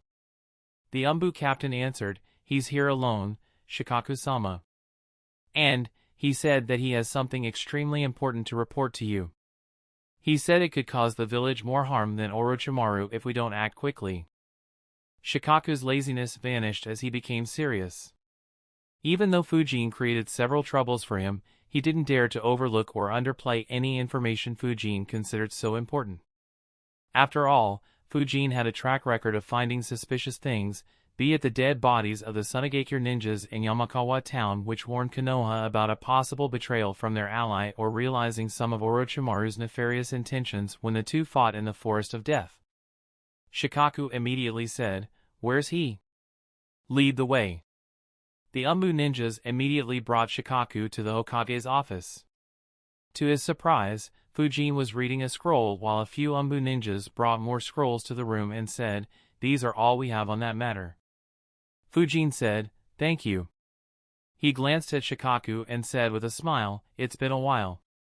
Turning his gaze towards the Umbu captain, Fujin ordered, "Seal the room on your way out." The Umbu captain nodded and immediately followed his orders, leaving Fujin and Shikaku alone in the office. Shikaku squinted his eyes as he recognized the scrolls. He muttered, "These scrolls. Did you come across something related to this?" "But, how?" Shikaku was a bit confused. The matter Fujin was looking into was quite old. He immediately recalled, he also discovered what happened with the third Kazekage. That matter is even older. Still, this is strange. Without taking his eyes off the scroll, Fujin nodded, I have a feeling that it could be related to this, though it's more of a hunch than solid proof. However, if my hunch is true, then it'll be quite terrifying and we have severe holes in our defenses." Realizing that Fujin wasn't joking, Shikaku became extremely serious as well. It wasn't the first time Fujin had spoken about the village's defenses. However, he didn't use such strong language even when they had to face Orochimaru and Sunagakure. Fujin rolled the scroll back, looked at Shikaku with a puzzled expression and said, "Anyway, I thought you'd be asleep. Why are you still up at this hour?" In an instant, Shikaku's expression changed. Disbelief appeared on his face as he looked at Fujin, the person solely responsible for disturbing his sleep. Yet, Fujin asked the question as if he had nothing to do with it. His expression gave nothing away. There wasn't even a hint of amusement in Fujin's voice, implying that he wasn't enjoying Shikaku's misery. But that didn't change the fact that Fujin was the one who forced him to wake up. Shikaku immediately asked, "What do you mean? Didn't you tell them you had something extremely important to tell me?" Fujin nodded, "Yeah, but it isn't very urgent. I have known this for over 2 weeks now, a few more hours wouldn't have mattered. I just returned earlier so that I can familiarize myself with the events back then." Shikaku stopped hearing what Fujin was saying as his mind went into overdrive. He analyzed, "Something very important but not very urgent? Why did the Umbu ninjas wake me up then?" Suddenly, Shikaku's eyes widened as he realized what had happened. He looked at Fujin with a gaze full of resentment and complaint as he cursed, "This brat. Something extremely important but not urgent. He must have told Umbu only the extremely important part. They must have just assumed it was urgent and woke me up. However, how could he not see that?" In an instant, Shikaku understood that Fujin purposefully left out that part. His words were just to pull his leg. And his acting had improved so much that Shikaku was fooled for a moment. Before he had a chance to let out his frustrations, Fujin said, "Anyway, it's great that you're up. I have been wanting a second opinion for too long now. Come, sit. This will take a while." That's the end of this tale for now. Thank you for watching and I'll see you in part 18. Peace.